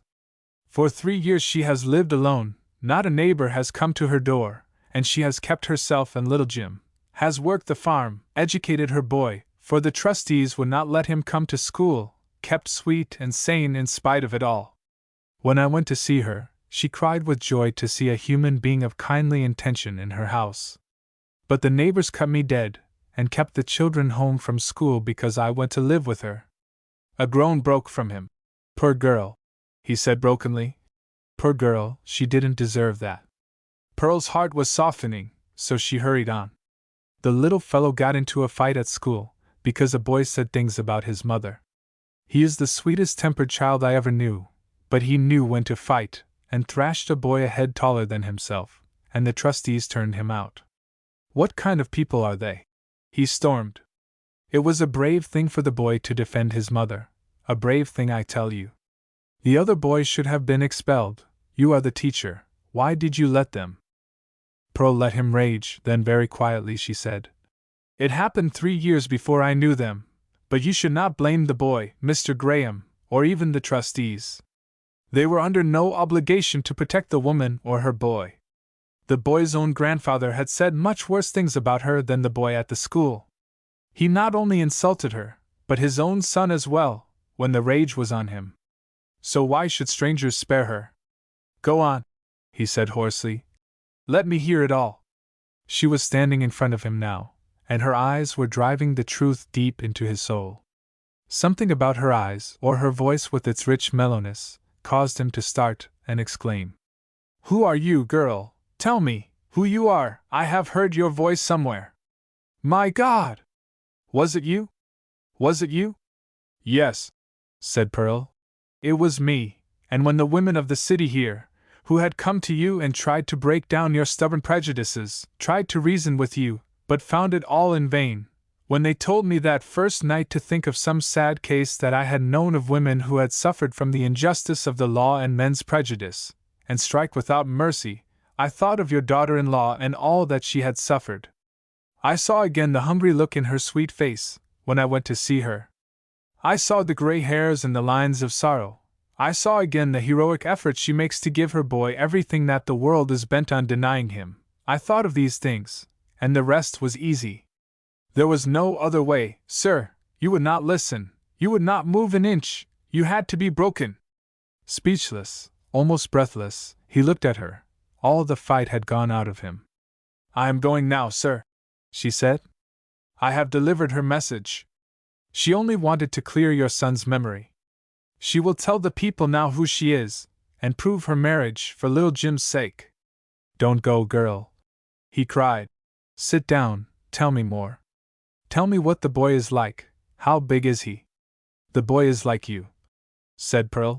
A tall lad for 10, clever far beyond his years. Does he know about me? Does he hate me? Has she told him? His voice was pitiful in its eagerness. Not a word. The boy has a heart of love, and as sunny a disposition as any child could have. She has made his life a dream of happiness, in spite of all. The old man's face began to quiver, and a sob tore its way upward from his heart. His face was hidden in his hands. Would she ever forgive me? He said, at last, lifting his head. Would she believe me if I said I was sorry? Would she have pity on a broken old man, who sees the evil he has done? Would the boy let me love him, and try to make it up to him and his mother? You know her, why don't you answer me, girl? Is there no hope that she might forgive me? Pearl stepped back without a word, as Annie Gray came quickly across the lawn. She had been standing in the shade of a maple tree, waiting for Pearl's signal. A cry broke from Mrs. Graham, Jim's mother, a welcoming cry of joy. The old man rose to his feet, uncertainly holding out both his hands. "My girl," he cried. "I don't deserve it, but can you forgive me?" And Annie Gray, who had suffered so bravely, so tearlessly, found her heart swept clean of resentment or bitter memory as she looked at him, for it was Jim's father, old, sad and broken, who called to her, and to Jim's father's arms she went with a glad cry. "Dad," she said. "Oh, Dad! Little Jim and I are very tired of being orphans."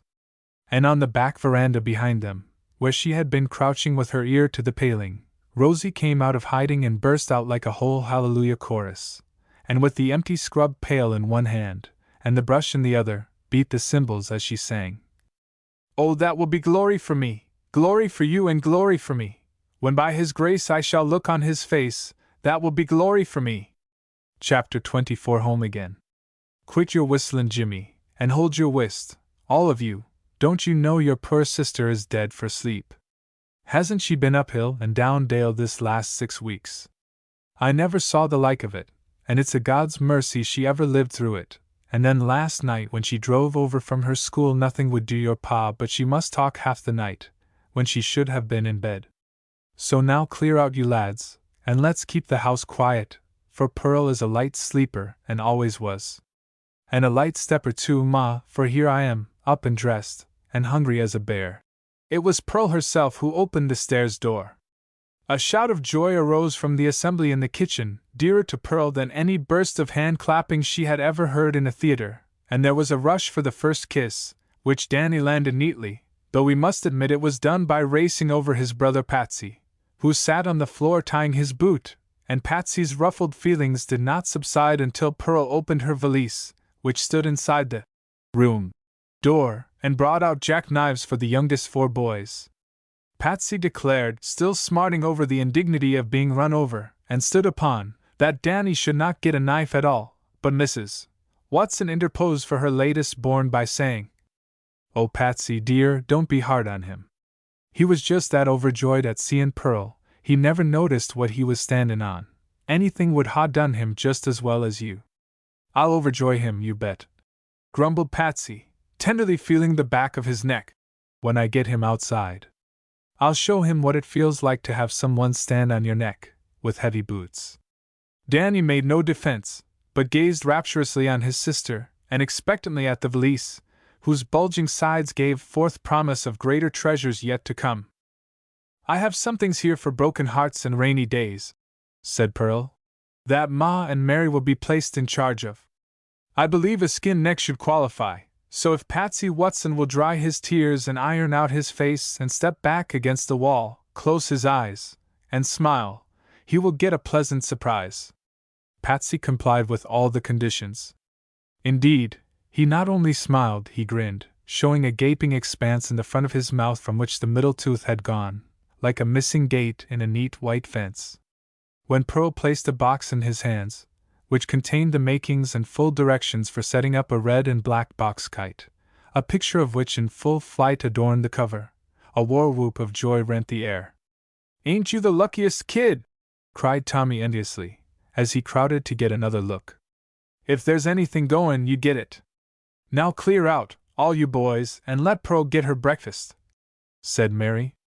"I haven't had a chance to speak to her yet, and I want to know how the girls are wearing their hair and how long a girl of 16 should wear her skirts, and lots of things." The boys departed to make whistles with the new knives, Pearl offering a prize for the shrillest and farthest reaching, to be tried at 12 o'clock noon, and silence settled once more on the kitchen. "It's sort of too bad you came home on Saturday, Pearl," said her mother anxiously, as she toasted a slice of bread over the glowing wood coals. "The boys will pester you to death today and tomorrow, though of course I know you have no other time." "I like to be pestered, Ma," said Pearl, as she began on a generous helping of bacon and eggs. "Home is the best place, Ma, and I never knew just how good it was to have home and folks of my own, as the day I went to school and found no children there. Isn't it queer, Ma, how hard people can be on each other?" It makes me afraid God must be disappointed lots of times, and feel like pulling down another flood and getting away to a fresh start again. But I am not going to talk about anything until I get back to feeling the way I did when I went away. I want to see the hens and the cows and the new pigs. I want to get out in the honest, freckly sunshine. Do the potatoes need hoeing, Ma? All right, Pa, and I will go at them. I like people, and all that, but I have to mix in lots of blue sky and plants, and a few good, honest horses, cows, dogs, and cats, who have no underlying motives and are never suspicious or jealous, and have no regrets over anything they've done. But don't you like the city, Pearl? Mary asked. Don't you wish we all lived there? I do, you bet. I am glad my people live right here, Mary, out in the open, where there's room to breathe and time to think. Oh, I like the city, with its street cars weaving the streets together like shuttles. I love their flashing blue and red and green lights, as they slide past the streets, clanging their bells, and with faces looking out of the windows, and every one of the people knowing where they are going. I like the crowds that surge along the streets at night, and the good times they are having. I like it for a visit. It's a great place to go to, if you have your own folks with you. I think I'd like it, on a wedding trip, or the like of that. But I want to see everything round home, said Pearl quickly. Is the garden all up, and what did you sow, and where are the hens set, and did the cabbage plants catch? You bet they did, said Mary proudly. I transplanted them, and I put them in close. Pa said I would need to take out every second one, but I said we'd try them this way for once. You know the way cabbages sprawl and straggle all over the place, all gone to leaves. Well, mine won't, you bet they'll hard up, because there's nothing else for them to do. Pa admits now it's the best way. They've got no room to grow spradly, and they're just a fine sight already. Cabbages are just like anyone else. It doesn't do to give them too much of their own way, and let them think they own the earth. When breakfast was over, Pearl, Mary, and Mrs. Watson went out into the hazy blue sunshine. The ravine below the house was musical with thrushes and meadowlarks. The blossoms had gone, and already the wild cherries and plums were forming their fruit. Cattle fed peacefully on the river banks, and some were cropping the volunteer growth of oats that had come on the summer fallow. The grain was just high enough to run ripples of light, as the gentlest of breezes lazily passed. Pearl remembered the hopes and visions that had come to her the first day she and her father had come to the farm, and through all its dilapidation and neglect, she had seen that it could be made into a home of comfort and prosperity, and now the dream had come true. The Watson family were thriving, their farm had not failed them, comforts, and even a few luxuries were theirs, and Pearl's heart grew very soft and tender with a sense of gratitude. It was not too good to be true, she thought, as she looked at the comfortable home, the new barn and the populous farmyard spread out under the quivering sunshine. It was not too good to be true, thought Pearl. I can't complain, even if some of my dreams have failed me, and maybe, who knows? It's got to come right. She thought it so hard, she looked up to see if Mary or her mother noticed. But they were busy with a hidden-away nest, just found in the willow windbreak. The news of the neighborhood was given to her by Mary. The Paynes are putting up a new house, Pearl, and Mrs. Payne has some real nice clothes, and they seem to be getting on far better. That's good, said Pearl, and then added, with such deep conviction, as if she were trying to convince someone, she said, there's nothing too good to be true. At noon, when all the family had been fed, and the horses were resting in the well-bedded stalls, John Watson gave himself and his horses a 2 hours' rest in the heat of the day. When every one was present, Pearl told them something of her adventures on the 6 weeks of her absence. Especially did she tell the young brothers of the lonesome little boy who had no playmates, but who loved his mother so much he would not let her know that he was lonely. Patsy had a solution of the difficulty. Take me back when you go, Pearl, and I'll play with him, and let him fly my kite and everything. Oh, he isn't lonely now, Pearl said. Thank you all the same, but I'm going to bring him over in the holidays, for he needs to play with boys of his own age. Danny better not run over him, and stand on his neck though, he ain't used to it, the way we are, Patsy said, but was promptly advised to forget it, and let Pearl go on with the story, by Danny himself, to whom the subject was growing painful. His grandfather and grandmother came out when we did, Pearl said, and they're staying at Purple Springs, and Jim and his grandfather are together all the time. Mrs. Gray, her real name is Mrs. Graham now, doesn't want her boy brought up in the city, and his grandfather is tired of the city too, so they're all living in the brown house, and every day's a picnic day. But oh! Say we did have one of the grandest picnics a week after we got home from the city. On Mrs. Graham's farm there's a little stream which runs down to the river, and we got it cleaned out, and a big, long table made, and seats and all. Jim and his grandfather did the work. He was brought up on a farm, and can do anything. And the two women cooked for days, and I went round and asked everyone to come to the picnic, and I told them who Mrs. Gray was, and all about it. Told each one in a secret, I suppose, and told them not to tell, said her father, smiling. I hope you rubbed it in, good and plenty, said Mary, about them being so mean and full of bad thoughts. I did my best, said Pearl, especially with some of them who had had so much to say, and they were keen to come, I tell you, to meet the premier. That's what he'll always be called, too, and he sure looked that day when he sat at the head of the table, with the sunshine dappling the long table, with its salads and jellies and plates of sliced ham, and all the people sitting around kind of humble and sheepish. He wore his Prince Albert coat and his silk hat. He didn't want to, he thought it wasn't the thing for a picnic, but I held him up to it, for I didn't want the people to see him in his hunting suit. I know how impressed they would be with the fine clothes, and I was determined they should have every thrill. So he put on all his good clothes, even to his gray spats. I had to argue a long time to get them on him.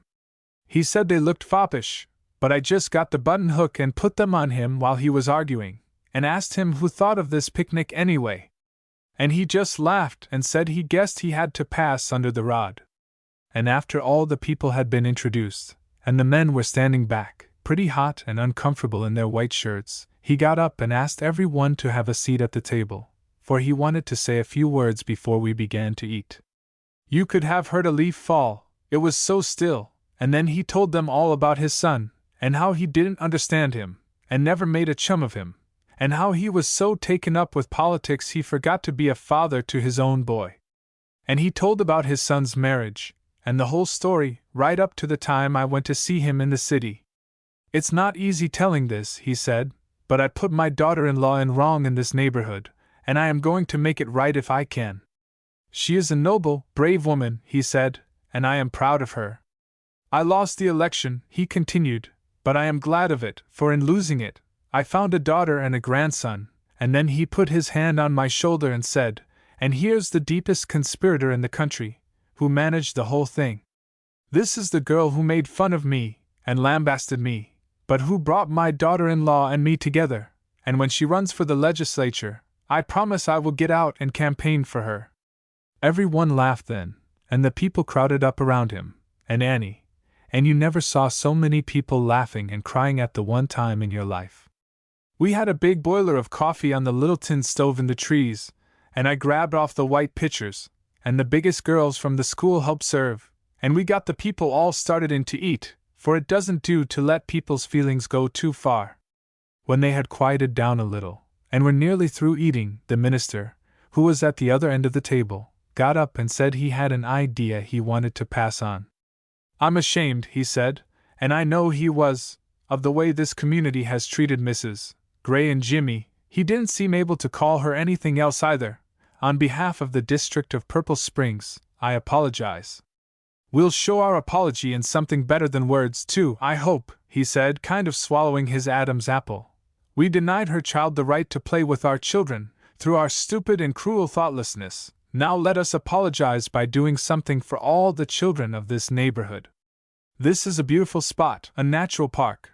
Let us make it the Jim Gray Playgrounds, with swings, and sandpile and acting bars and swimming pool, with a baseball ground up on the hill, where all our children, young people and old people too, can gather and be young and human and sociable together.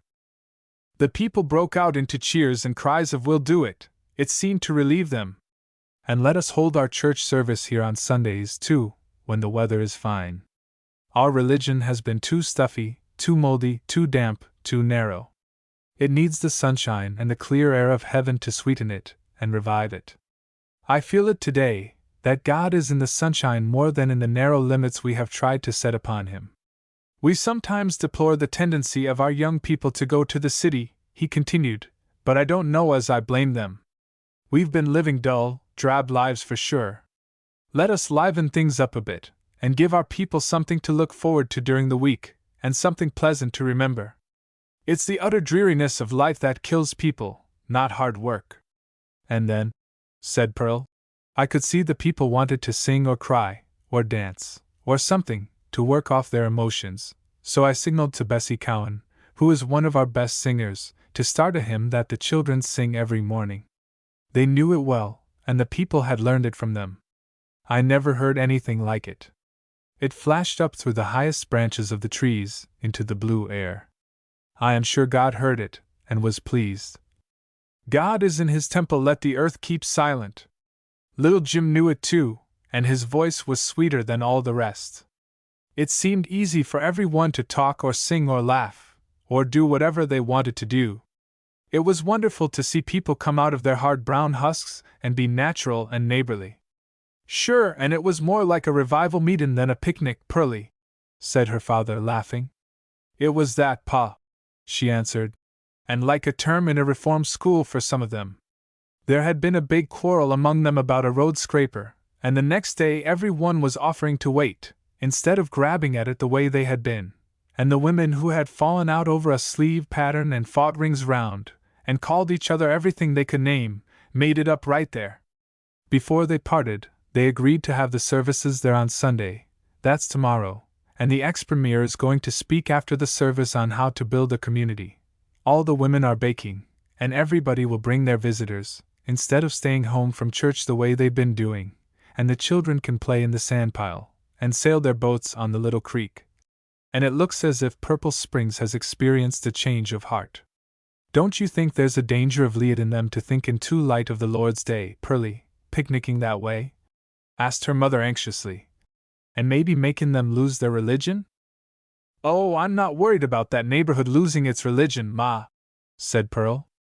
Any neighborhood that could treat a stranger the way they did.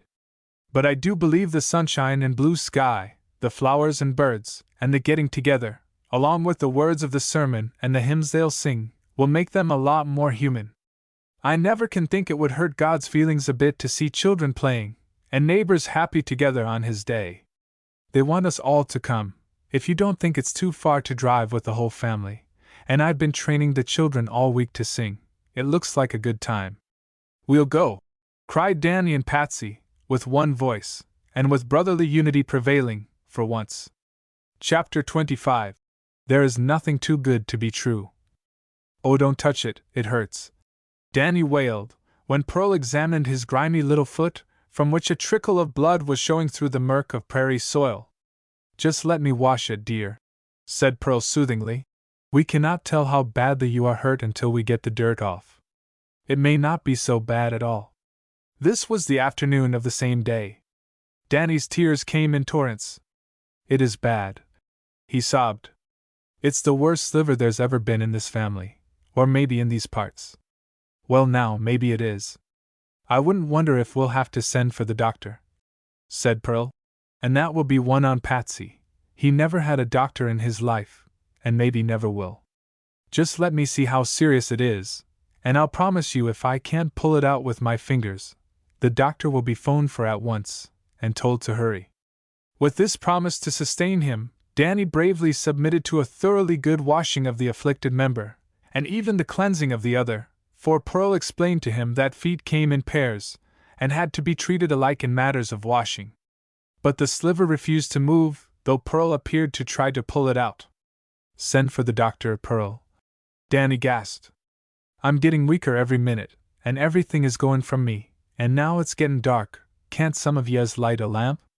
Danny had heard his mother tell so many times the story of his grandfather's last moments. It came easily to him now, and he reveled in the sensation he was making. Rouse yourself, Danny dear, his mother cried tearfully. Speak to us, darlin', and don't let yourself go to sleep. I'm 'ferd it's gone to his heart. It couldn't, Ma, said Pearl. It's only a sliver, it's not a telephone pole. A dash of cold water in the face will bring him back. Danny suddenly returned to the earth, that his young soul seemed about to spurn, and the look he gave his sister was at once an appeal and a reproach. Haven't you anything in your rainy day box that's good for slivers? He asked. Sure there is, said Pearl. I think in a case of this kind, an accident that calls for medical treatment entitles its owner to a very substantial donation from the emergency chest. Mary, will you please make a selection, while I go and phone, and remember, your youngest brother is grievously wounded, do your best for him. Pearl went to the phone, with a curiously lightened heart. At least she would hear him speak, she would see him. Not once had she seen him since the day she had been in his office. Not once, and that was 3 months ago. 3 months, which seemed like 3 years. Give me 21, please, Central, she said steadily. She knew the way he took off the receiver. Dr. Clay, this is Pearl speaking. She hurried on, without giving him time for reply. Danny has a sliver in his foot, and we want you to come out. Can you come? Right away, he answered. I'll be there in 20 minutes. Is it very bad, Pearl? No, not very. I nearly got it out myself. Well, I'm glad you didn't. His voice was eager. But he wanted you. Good for Danny. He was always a wise child. When the patient was made comfortable in a rocking chair, with a package of Japanese water, flowers, and a cup of water in which to expand them, as a means of keeping his mind from despair, Pearl made a hurried survey of herself in the mirror, and pulled her brown hair into curls over her ears. Ears are not good this year, Mary, she laughed. They must not be seen.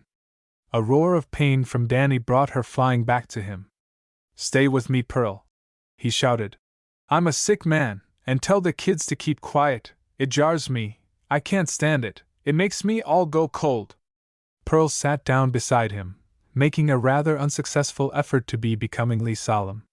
Mary hushed the shouts of the others, who were quite ready to be thrilled by their brother's precarious condition, and when the doctor came in, the Watson brothers assembled to hear the verdict. He will recover, said the doctor.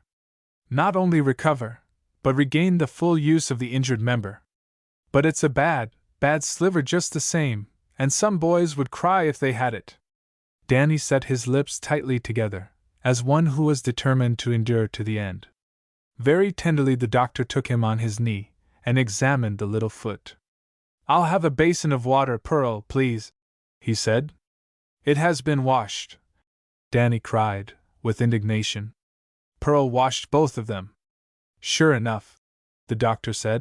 But you just watch and see what I am going to do. The doctor opened his black bag to get out a lance, the sight of which was too much for Danny's reserve of courage, and in spite of his brave efforts, the tears burst forth. The doctor laid the lance back in the bag, and said, Now, Danny, I am going to tell you a real true story, and we won't touch your foot at all, unless you asked me to. There's a bad, bold sliver about this long, that ran into Danny Watson's foot. No one asked the sliver to go in, no one wanted it, but it went. Danny's foot does not like it, and every nerve is crying pull it out, and the blood has gathered round to see what's wrong, just like a crowd of people on the street, growing bigger every minute, so Danny's foot is beginning to swell and get red and hot. Now, if we leave the sliver alone, the foot will get it out its own way, but it will take a long time. The foot will get redder, hotter, sorer. It will be very stiff, and Danny will not be able to walk on it. And even after the sliver works out, it will take quite a while to heal, and there may be an ugly mark here for a long time. Still, that's one way to get rid of slivers. There's another way. It is to let me cut the skin with this sharp knife, sharp like a razor blade, and then take these little tweezers, catch the end of the sliver, and give one quick jerk. Then we'll put your foot in the warm water and let all the blood that has been gathering to see what was wrong run away, and then we'll put on something nice and soft, and some absorbent cotton, and make a fine bandage, and about tomorrow it will be as good as the other one. Which way will we do it, Danny? Danny had followed every word of the story, his eyes meeting the doctor's calmly. "Which way, Danny?" the doctor repeated. Danny buried his head in the doctor's shoulder and said one word: "Jerk." In a few minutes it was all over, and Danny, looking a little pale, with his foot resting on a pillow, was taken for a ride in the new wheelbarrow, well padded with fresh hay by his thoroughly concerned and solicitous young brothers. Danny, knowing the transitory nature of his popularity, was not too overcome by his recent operation to accept promptly the presents his brothers offered, and did so with a sweetly wan and patient smile which kindled a noble rivalry in the matter of gifts. Patsy, now very repentant, brought his catapult, Bugsy his alleys, his loveliest, pure, and the recumbent lamb set in a bowl of clear glass. Tommy surrendered his pair of nobbies. Their mother, watching the procession leaving the gate, was moved almost to tears by these expressions of brotherly love. They fight and squabble and jander at each other, but when trouble comes, they cling together. That's what the psalmist means when he says a brother is born for adversity. It's the day of trouble that proves what your own mean to you. Mary and her mother were at the kitchen door, having come out to get the patient properly started for his ride. "I never knew it meant that, Ma," said Mary, "but that's a nice meaning anyway."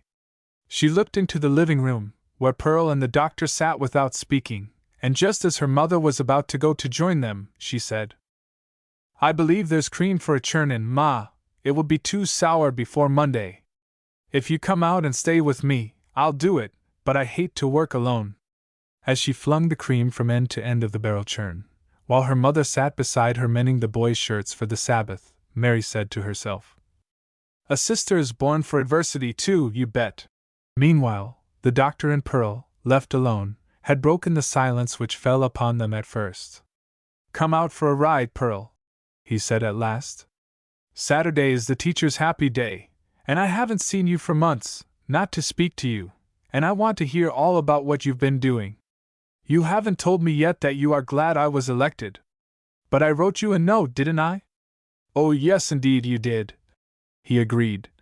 "But you know, even the best notes in the world lack color, or something." "Even roses," said Pearl, "lack something too, though it isn't color. You will come, won't you, Pearl?" he urged. Pearl sat on the flowered lounge, looking at him intently. "Just wait a minute, doctor," she said. "Your explanation of slivers and their treatment interests me very much. I think I had better consult you now as my physician. I have never had a physician, but it would no doubt be you if I should need one." "Thank you, Miss Watson," he said quite gravely. "I appreciate the compliment," and waited for her to speak. "I have a sliver too," she said at last. "No, not in my foot. It is in my heart, and I am afraid I have been trying the foolish way of letting it work out. You are quite right in saying it is slow and painful, and attracts attention to itself. It does. Now that day, the 2nd day of March, you and I had some serious conversation. I didn't understand why you said what you did. I don't yet. I am sure you said what you thought you should say. You may have been telling the truth, or if not, something you considered better than the truth, easier, more comfortable, less painful. Sometimes a very bitter thought comes to me, a sore thought. It is the sliver. I am not trying to be tactful now, just truthful. Tact and truth do not always combine naturally. This is one of the times. I am going to ask you something, but don't speak until I am all done." Here Pearl straightened her fine young shoulders, and her eyes grew very dark and luminous. "Was it really because you think I am too young to know my own mind, that you spoke as you did, or is there another reason?" She was looking into his eyes with such intensity, with such directness, that he knew he was going to tell her everything. It seemed as if she must read whatever was in his heart. "My people are common, working people," she went on, and her head was held very high now, and her voice, all silver as it was, had an inner foundation of steel, like the famous silverware. "My people have always worked for a living. They are honest, kindly, honorable people, but they are what the vulgar would call, and do call, people who have no class. My father eats with his knife. My mother does not know anything about having her subject and predicate agree in certain fine points in which subjects and predicates are supposed to agree. She knows how to work in harmony with her family and her neighbors, but her adjectives, verbs, and nouns do sometimes tangle. I don't mind. These are small matters to me. I love my own people, admire and honor them. Pearl's cheeks were flaming now. If you care greatly for these things, I know many do, and feel they are too serious, I want you to do something for me as my physician. You can do it with one word. It will hurt, but not for long. It will heal quickly. I will wash out the place with pride, and put on a bandage of the love I bear my own people. It will just be the first shock, there will be no after effects. Tell me the one word. Was it because my father eats with his knife? Danny buried his face in your shoulder so he could not see. I will use a pillow, it is more seemly. All right. Ready. Jerk. The pillow was thrown across the room, and Pearl found herself looking into his eyes, as he held her close. No, Pearl, he cried. It is not that. I love you more than all the world. I would marry you, if every relative you ever had been hanged on the highest hill. There are no two people I know, to whom I would rather be related, than your father and mother. But there is a gap between us. I did not tell you the truth that day, because I felt it was more honorable to hide it. But I will tell you everything now. When he was done, Pearl's eyes were soft and tender, and her arms tightened around him. Is that all? She said happily. Is that all? You don't understand, dear, how serious it is, he said. I couldn't ask you to marry a sick man. But you love me? She said. You want me, you have been miserable trying to give me up. It has been a bitter fight, he said. A miserable, lonesome fight. Pearl stood up suddenly, and he thought he had never seen her so beautiful, so queenly or so compelling. He knew he was going to do whatever she said. The weight of responsibility seemed to be lifted. Come out, she said quickly. We are too happy to stay inside. I must breathe the sunshine and look up at the sky. My heart is too full for a house. They drove to the river bank, a mile away, and sat on a fallen log at the head of a ravine, which fell sharply to the river below. Through the opening in the trees, they would see the slow-running Souris, on which the sunshine glinted, making its easy way to join its elder brother, the Assiniboine, on the long, long march to the sea. Across the river plumy willows, pale green and tremulous, grew paler still as a wind passed over them. The afternoon sun was sinking in a sea of wine-red mist, throwing streamers of light into the upper sky, like a giant's fan. I know now, said Pearl, why I was led to Purple Springs, and why I felt when I met Annie Gray that my life would be knit with hers. And then as they sat, hand in hand, with the glory of the sunset transfiguring the everyday world, she told him of the Wonder Valley of hot springs in the far north, whose streams have magical powers of healing. The Valley of Purple Springs, away beyond the sunset. We'll go over tomorrow, said Pearl, and Annie will tell you all about it, with its arch of mountains, its tropical flowers, the size of the vegetables and grains which grow there, and the delight of the Indians when they find their sick people growing well again. Annie has been longing to go, and I told her yesterday I would go with her, and we can still get there before the cold weather. The doctor made one last effort to hold to his original intention. Pearl, I cannot let you bind yourself to me until I am well again. I am holding my own, Dr. Brander says. He thought the election would pull me down, but it didn't. My case is a hopeful one. It's too much like taking advantage of your romantic way of looking at this. To marry a sick man is a serious affair, and I cannot ask a girl like you, so full of promise, so splendid in every way, to do it. You won't need to. She laughed, slipping her arm through his. It's all settled. I'll just marry you without being asked. The covenant between you and me was made before the foundations of the world. You're my man. I knew you the moment I saw you. So when I say I, Pearl, take you, Horace, it's not a new contract. It's just a ratification of the old. It's just the way we have of letting the world know.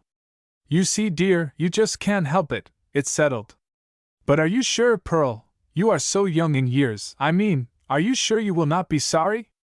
I love you, Pearl. I want you, but I desire still more to see you get the most out of life. I'm sure, she said steadily. If I can't have you, life has fooled me, cheated me, and I do not believe God ever intended that. Peter Nealon said I was in love with life, with romance, that because you were the nearest hero I had selected you and hung a halo around you, and that maybe I was mistaken. What does he know about it? Asked the doctor sharply. I told him, said Pearl. He was the only person I could talk to, and when there came not a word from you, and Mrs. Crocks told me you went quite often to the city to see Miss Keith, I began to wonder if I could be mistaken, so I tried to forget you. You did? Yes. I worked 2 weeks on it, when I was in the city. How did you go about it? He asked, after a pause. Peter said most girls were so romantic and ready to fall in love, they often loved a man who cared nothing for them, but who married them rather than break their hearts, and that's what causes so many unhappy homes. Of course, it works the other way too, and he said the way to tell if it were real, true, undying love was to try the expulsive power of a new love. That's a fine phrase, isn't it? Well, Peter was willing to be experimented on. He said if he had come to Milford about the same time you did, I might have selected him instead of you, and made a hero of him. He has his nerve, exclaimed the doctor. Oh, I don't know, she said. I mean, I didn't know. I was willing to see. So Peter stuck around all the time, and he drove me everywhere, and always saw me home. I like him, all right, but you see I couldn't make my heart beat when he came into the room, and there was no rainbow in the sky, or music in the air, when he came to see me, and every day I got more lonesome for you, until it just seemed as if I couldn't go on. The 3 years when I thought you loved me, I saved up a lot of happiness, sort of money in the bank, and I used it every day and told myself you would tell me everything someday, and it would all come right. I got that mixed in with my prayers every night. But when you didn't come, my balance in the bank grew less and less, and I got panicky, and afraid I had been mistaken. So just to be sure, I did try to like Peter, not because I wanted to, but just to see if it could be done, in the interest of scientific research, Peter said it was. But I couldn't get accustomed to having him with me, he tired me sometimes, he talked too much, and I never could let him pay for my lunch, when we had lunch together. I could not let him spend a cent on me, not even the price of a movie. I'm glad you didn't, Pearl, the doctor said quickly. You were quite right about that, but you won't feel that way about me, will you, dear? These new women can get to be so independent, they are uncomfortable to live with. Pearl rubbed her cheek against his shoulder, like a well-pleased kitten. No chance, she said. I'll let you pay every time, I'll just love spending your money, I won't ever know it from mine. Oh, won't you? Laughed the doctor. Well now, I am glad to be warned, and I am glad there are some laws to protect poor simple-minded men like me. I'll speak to Driggs about it as soon as I go back, and you may expect to see on the front page of the Mercury something like this. I, Horace Clay, physician of the village of Milford, hereby warn the public I will not be responsible for my wife's debts.